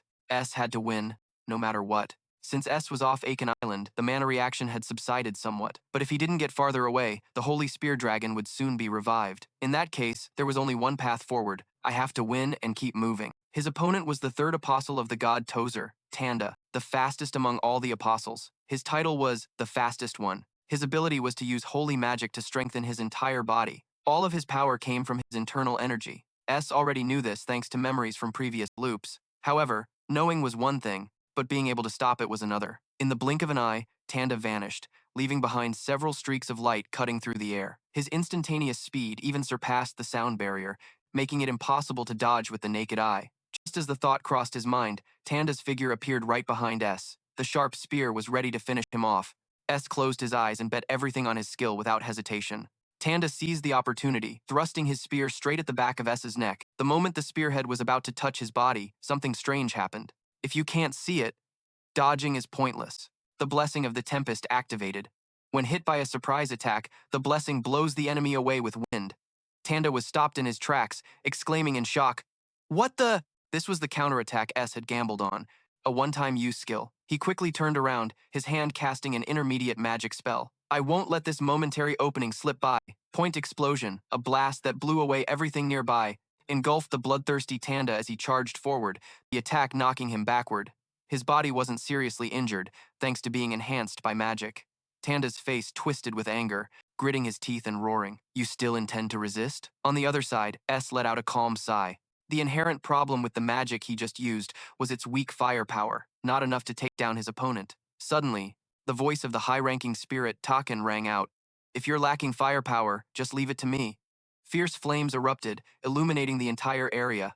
Taken, who was immune to magic and possessed overwhelming firepower, unleashed a massive torrent of fire straight at Tandee, incinerating everything in its path. The prolonged attack carved a path of fire through the dense forest, but Tandee had already soared into the sky, dodging the entire attack. His body radiated a cloak of holy power, his sharp spear aimed straight down at S. In just an instant, a flash of light pierced through the air, cutting through everything in its way. It blew Takan's body away at an unbelievable speed. The opponent was a speed-focused close combat warrior, so it was understandable that a spirit like Takan would lose. After all, Tandee was the fastest of them all. Takan slowly faded into nothingness, leaving behind faint words, I'm sorry, Janica. For her to control an ultimate spirit and a high-ranking spirit at the same time was already extraordinary. The amount of mana supplied to me must have reached its limit. Now, the situation is at its worst. Having defeated Takan, Tandee shot a murderous glare. Whatever toys you have left, bring them all out. The kid, S, drew his familiar bow and fired 3 water magic arrows at Tandee. They didn't aim at him but flew past, which slightly surprised Tandee. When the arrows hit the ground, S activated a fire spell, causing the pools of water to evaporate and create a thick fog that obscured the battlefield. Tandee stood there, full of confidence. Water magic and fire magic, trying to use steam to blind me? He closed his eyes and spoke. But trying to fool me with cheap tricks like this won't work. He swung his spear through the fog, striking S right in the chest. The attack slashed across his chest, sending blood flying. Luckily, the wound wasn't too deep, and S managed to stay on his feet. Just as he thought, Tandee was incredibly strong. With his current power, defeating him would be no easy feat. Do I finally have to resort to that? The only way to win. The image of Mura appeared in his mind. In a previous loop, S had gambled his life, but still needed Mura to finish the job. But now, the Phoenix Ring was being used by Janica. In truth, he had never summoned a complete Mura using his own pure power. S tried to create a magic shield to block Tanda's continuous attacks, all while trying to figure out a way to turn the tables. Is there really no other way? The relentless slashes and thrusts hammered against the shield, giving S no time to rest. Seeing this as a waste of time, Tandee planted his spear on the ground, using it as a pivot to spin, unleashing a powerful kick that shattered the shield and slammed right into S's stomach. The blow was so strong it made S cough up blood. The power difference was just too great. He was sent flying about 10 meters, crashing hard against a nearby boulder. Dust and smoke filled the air. S's gaze weakly fell on his opponent. His body was severely injured. Seizing the opportunity, Tandee charged forward, his spear overflowing with holy power. It's over. At that very moment, a familiar sensation flooded S's mind, seeping into every cell, piercing every corner of his brain. It was death. He had been crushed under rubble, pierced by spears, impaled by dragon scales, bled out slowly, and burned to death in flames. Those memories repeated over and over,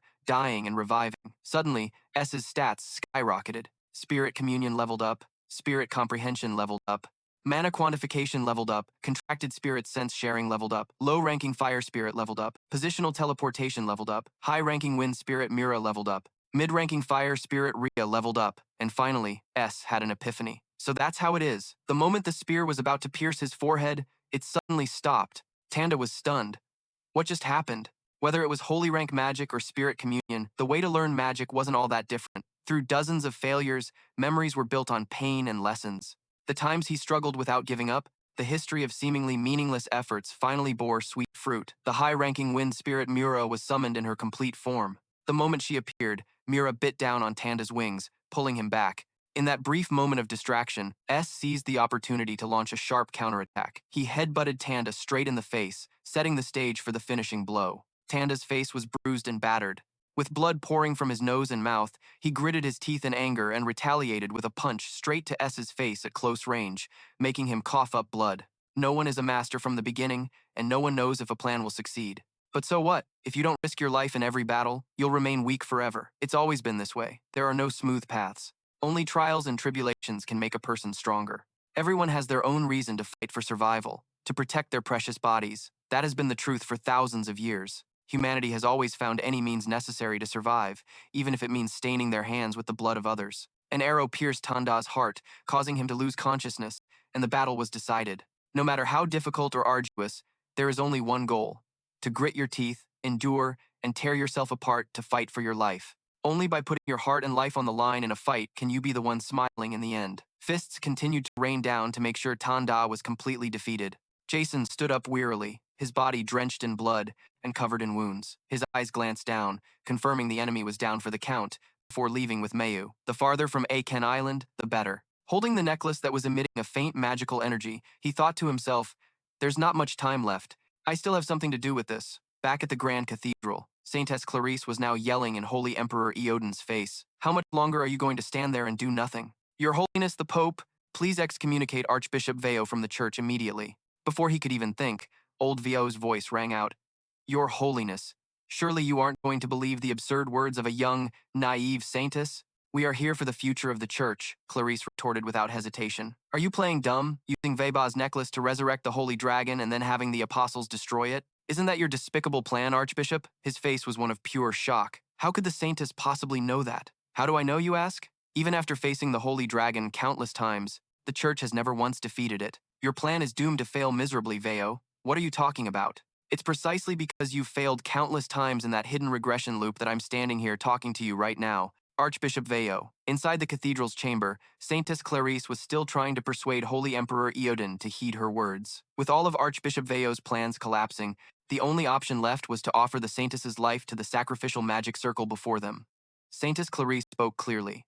"If that is truly the will of the god Toser, I am willing to offer myself. However, countless innocent people living peacefully will die meaningless deaths. If the order causes the deaths of so many, who could possibly place their faith in the church ever again?" In truth, there was no guarantee for what Clarice had just said. How can we possibly believe such nonsense? Your Holiness, but doesn't the fact that I am standing here right now, knowing the Archbishop's entire plan, speak for itself? If I die, nothing will change. You were the one who brought me to this place. The people I have strived to save here, the genuine hymns they sing, along with their tireless efforts, will echo across this continent. And now, it won't just be me, but the entire world that will lose faith in the order. Upon hearing this, Archbishop Veo roared, "What do those heretics know anyway? Regardless, we are here on Aken Island. For the Saintess to have lost faith in the order is a disgrace. Then I implore you to use your authority as the Holy Emperor and imprison her immediately," Veo screamed. The coward who couldn't choose between reality and doctrine had been sitting on the Holy Emperor's throne for several decades. The moment someone stepped forward with determination and a resolute heart, this incompetent old man would just hastily do as they said. As the years have gone by, I wish to entrust the future of the order to the person with the greatest faith, the one with the most resolute gaze in this order. I shall do as the Saintess says. Upon hearing that, Clarice glared at Veo with utter contempt. Your plan has never once succeeded, and it is doomed to fail this time as well. In the name of Holy Emperor Eodon, the most faithful servant of the god Toser, and I, Saintess Clarice of the Church, I declare Archbishop Veo excommunicated from the order, effective immediately. Hearing this, old Veo, far from being enraged, began to cackle. He looked at Clarice, his face filled with killing intent, and spoke in a threatening tone. "Do you really think this will change anything?" With that, he grabbed Clarice's hand and started to run. "You, what are you doing?" Clarice screamed. As long as the Saintess doesn't step into the sacrificial circle, no one can stop the Holy Dragon's resurrection. Even if that brat managed to steal the Holy Dragon's necklace and escape, the apostles are already after him. Even if he's lucky enough to escape them, in his condition, how far could he possibly get? This isn't over. At this rate, the Holy Dragon will be resurrected soon, and by then, no one will be able to stop this plan. Before he could finish, Clarice declared loudly, You. I will absolutely not let things go your way. She violently ripped her hand from Vio's grasp. He turned back, stunned, looking at the saintess he himself had raised. The one who took my hand and ran back then. He is so much stronger than you are. Without hesitating, Clarice unleashed a powerful holy magic spell at Veo, who took the full force of the attack in excruciating pain. She collapsed from exhaustion, while Veo lay sprawled on the ground, a bloody mess, struggling in desperation. God has taught us that a saintess's life is to be lived in pursuit of the purest white light. So why has your soul become so vibrant? Breathing heavily, Clarice replied, because while I am a saintess, I am also a student. I learned so much from him. In a beam of light that seemed only white, countless beautiful colors were hidden. The red of intensity and the desire to rise, the golden yellow of kindness and compassion, the emerald green of protection and shelter, the deep blue of tolerance and selflessness, the purple of strength and judgment. Finally, he quickly handed the necklace to Lucy because he couldn't move quickly. Like a flash, Lucy shot through the air at an unbelievable speed, leaving a tear of purple that ripped the sky. When all those colors gathered, they created the purest and most beautiful white, a white of experience and learning, not a meaningless blank sheet. Now, as a senior, the protagonist Jason must face the first-year students, but the resistance from the juniors is not easily subdued. Everyone wants to defeat the seniors to score high, so the opponents are not easy to deal with. At the beginning of the scenario, for some reason, none of the first years were placed in Class A, but the story continues without stopping just because a few gears are out of place. Jason's final opponent is Ker Lao, the first-year alchemy department leader. Ker Lao does not accept defeat, drinking a forbidden blood potion from the Dark God. He is the sub-boss in Chapter 3, Ker Lao, the Calamity Alchemist. Receiving magic power from the Dark God, he uses all kinds of dark magic to win. Jason is continuously pushed back by the overwhelming power. Challenges keep coming, and he must overcome them on his own. Since this is the final part of the chapter, Jason has faced countless enemies, so getting back up is not easy. A2 has exhausted himself to run here to stop someone. Whether he will make it or not, no matter how difficult it is, the story continues. The villains will eventually be defeated by the protagonist. Jason approaches with a glowing sword, delivering an elemental slash that cuts through everything in his path. Jason's slash shatters the darkness. Now he can cut through any element. An explosion blew off the roof of the arena, while S still struggled with painful steps. The second coordinated practical battle in the original script ends as follows. Jason, who was once mocked by students, a demoted swordsman, is now recognized as a master in the academy. He is congratulated by friends, students watching the match, and even instructors. Jason engraves that beautiful image in everyone's eyes. But the joy lasts only a moment. As he steps out of the exam hall, shocking news reaches his ears. News of the death of a teammate, a poet, a talented prophet. Inside the sanctuary, Ado takes her final steps toward the sacrificial circle. News of Ado's death will soon spread throughout the academy, but the cause is not clearly described. Originally, in the storyline, Ado was meant to exit the stage quietly, but now everything is different. A hand grabs Ado before she falls into the sacrificial circle. It is S. He arrives just in time to stop her before it's too late, tears streaming down Ado's cheeks. S arrives with little strength left, but fortunately not too late. The original content has changed. Jason's group has not heard news of any sacrifices. They only hear rumors of turmoil within the congregation. Elder Verdier has gone mad, rushing at the Saintess demanding a showdown, but the only response is a punch to the face that leaves him flat on the ground. The soldiers have now sided with the Lyser flag. The commotion is an internal matter of the congregation, so the information is not publicly disclosed. Everything has been handled smoothly. Thanks to that, the Saintess of Suspicion no longer exists, and Than Thun Long has not been resurrected sooner than expected. The awakening necklace has sunk deep to the bottom of the sea. When the Saintess of Suspicion disappears, the congregation's army does not land on Akin Island. Therefore, the final boss of Chapter 3 and Lucy's awakening do not appear.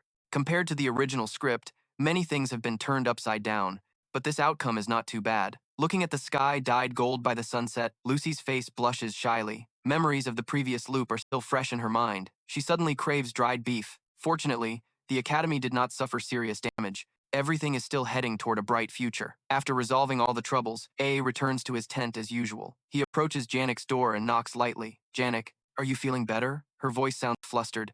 Is that you, A? Don't come in. I'm taking a shower, she continues, but my eyes still can't see clearly. Hearing that, he stands frozen at the door. He remembers the price he had to pay for using future magic. Right now, she cannot use magic and can barely see anything. The supreme spirit of the Z Shore has stopped 5 apostles at once, but ultimately fell into the forest outside Akin Island.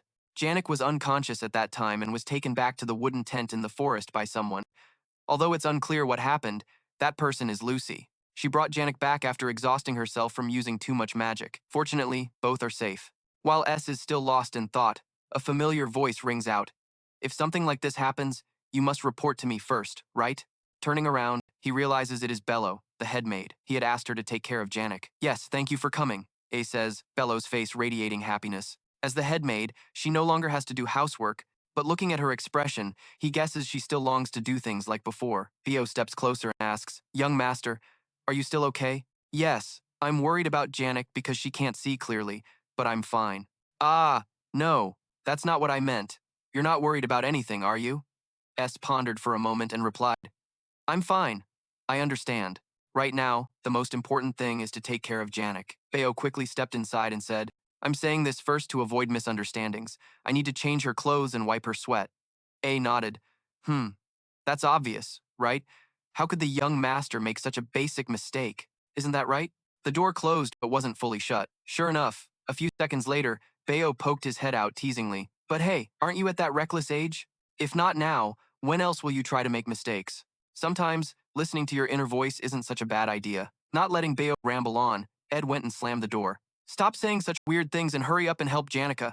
Bayo's voice persisted. Well, that's a real shame. But hey, young master, you just spoke to me informally. Theo's face was filled with glee at her little joke.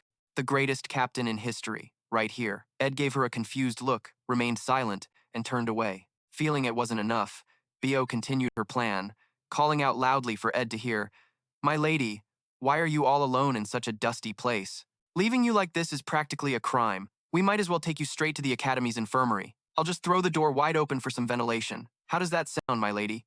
Janica screamed in embarrassment. Bayo, stop! You're in the middle of helping me change. Don't just leave to do something else. Hearing that, Ed also felt awkward. Even though he wasn't nearby, it wasn't hard to imagine the scene inside. He knew Bio was perceptive about these things and had likely noticed how flustered he was. What was she thinking? Throwing open both the windows and the door to give Janica a bath? She's completely insane. Thanks to that, the afternoon flew by, leaving him no time to get lost in his thoughts. Although it had only been a 2-day camping trip, it felt like he'd been gone for a month.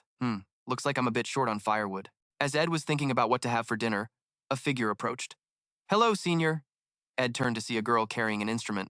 You're the saintess? Sister? Shouldn't I be addressing you as saintess? After resolving matters with the congregation, Sister had come to share some news. Archbishop Vio had been officially excommunicated from the church. Is that so? Ed asked. He is being escorted to the Holy Capital by order of the Pope and the Apostles. His subsequent handling has been left entirely to the Pope. Ed wondered, do you still have faith in the church? Sister replied, Pope Elodin admitted that he had been too lenient in managing his subordinates. I think an archbishop with corrupt ideologies took advantage of the church's weakness to seize power. Perhaps this incident is an opportunity for the church to head in a new direction. I want to try placing my faith in the church once more. Hearing this, Ed fell silent. Sister continued, mentioning her friend. As for Adel, she's vanished. I used my authority as the saintess to search for her, but I couldn't find any trace. Ed calmly asked, Then is there anything you'd like to leave as a message? Sister gazed up at the sky, her voice tinged with happiness. I just wanted to express my gratitude. I'll leave this here. For a wanderer like Adel, perhaps this campsite will be her next destination. She stood up and began to leave. During the summer vacation, will you be staying at this campsite, Senior? Probably. I don't really have anywhere else to go. Senior, could I ask a small favor? Please treat me like a friend. Ed handed her the torch, smiling. But it's always been that way. You always talk to me so casually. There's no need to ask. Sister gave a small smile. Ah, I see. But I meant as a close friend. If you ever need my help in the future, Senior, please feel free to ask me. I can't guarantee I can help with everything, but I will do my absolute best. As he watched Sister's back fade into the distance, chaotic thoughts swirled in Ed's head. From behind him, a voice, belonging to Adel, rang out, shattering the silence. I think it's time for me to go. If I stay here, I'm afraid I'll bump into someone. Are you really all right? Ed asked. Adel appeared, her body wrapped in bandages and one of her eyes covered with a patch. Even though my holy and divine powers haven't recovered yet, my body is mobile enough. No. I mean, are you really okay with leaving like this, without meeting Sister? Yes, because I have no songs left to sing. Or more accurately, I no longer have the courage to tell lies. The hymns, praising the greatness of the god Toaster, the stories of traveling the world, the songs of freedom, everything I played on this instrument was a lie. Is that right? Adel clutched her instrument, then threw it straight into the fire without a second thought. Ed was shocked by this act. I want to go back to every place where I sang those dishonest songs in front of sister. It's going to be a long journey, so I want to get rid of all my burdens. My journey before was just me fleeing from my destiny, but this time, I'm not running away. I'm truly traveling, Ed asked. So what's the difference? Of course there is. It means that now, I have a place to come back to, but I have to return within 3 years. If I don't, sister will graduate. When my journey ends, I want to return here and sing a new song I've written. Deal. If you come back, I'll choose a fine piece of wood to make you a new instrument. Haha, I guess that means I'll have to be back in 2 years then, huh? Suddenly, Ed's tone became serious. Is that all? Is that really the only thing you want? You've lost both your divine and magical powers. You can no longer see the future. The future you once knew has ended. From now on, you'll be starting over somewhere completely unknown, embarking on a new journey without any knowledge of the future. You've broken free from the predetermined scenario, with nothing left to lean on. For all you know, a horrifying future could be waiting out there. Doesn't this uncertain present frighten you? Both went quiet. It wasn't a simple question. Adel answered, Of course I'm scared, but not knowing what the future holds is also kind of exciting, don't you think? Who knows, maybe in those places some kind person will show up and good things are waiting for me. To be honest, I'm really thrilled. With that, she turned and walked away into the brilliant sunset, as if it was accentuating her radiant smile. Ed sat by the fire, lost in thought. A lot had changed. He had just been talking to a girl who should have died, according to the original scenario. It wasn't part of the main story, but a fleeting moment that forced a choice. Leave Aiken Island to prevent the Holy Spear Dragon's revival, or turn back to save Adel from death. Ed had chosen to stop the Holy Spear Dragon, and if he hadn't made it in time, he probably would have given up. To be more precise, Ed had chosen to make a sacrifice to save the scenario. If Adel's holy power hadn't waned and Janica hadn't kept her memories, he would have undoubtedly chosen to save his own life. Yes, I am that kind of person, always using survival as an excuse to evade responsibility and dismiss compassion. Brotherhood, friendship, those values are meaningless in the face of imminent death. I am someone who easily turns a blind eye to those things. The fire gradually dimmed, along with heavy thoughts. The feeling of guilt surged, tearing apart Jason's shattered mind. Janic's feet slowly approached. Summer had come, and everything had changed completely. Jason, who shouldn't exist in the academy, is now an outstanding student. Janik was the final boss during the first hour with Jason. Lucy, the final boss during the third hour, had disappeared from the script. Some things remained unchanged. No matter what happens, whether history is distorted or sacrifices are ignored, Jason will definitely survive at any cost.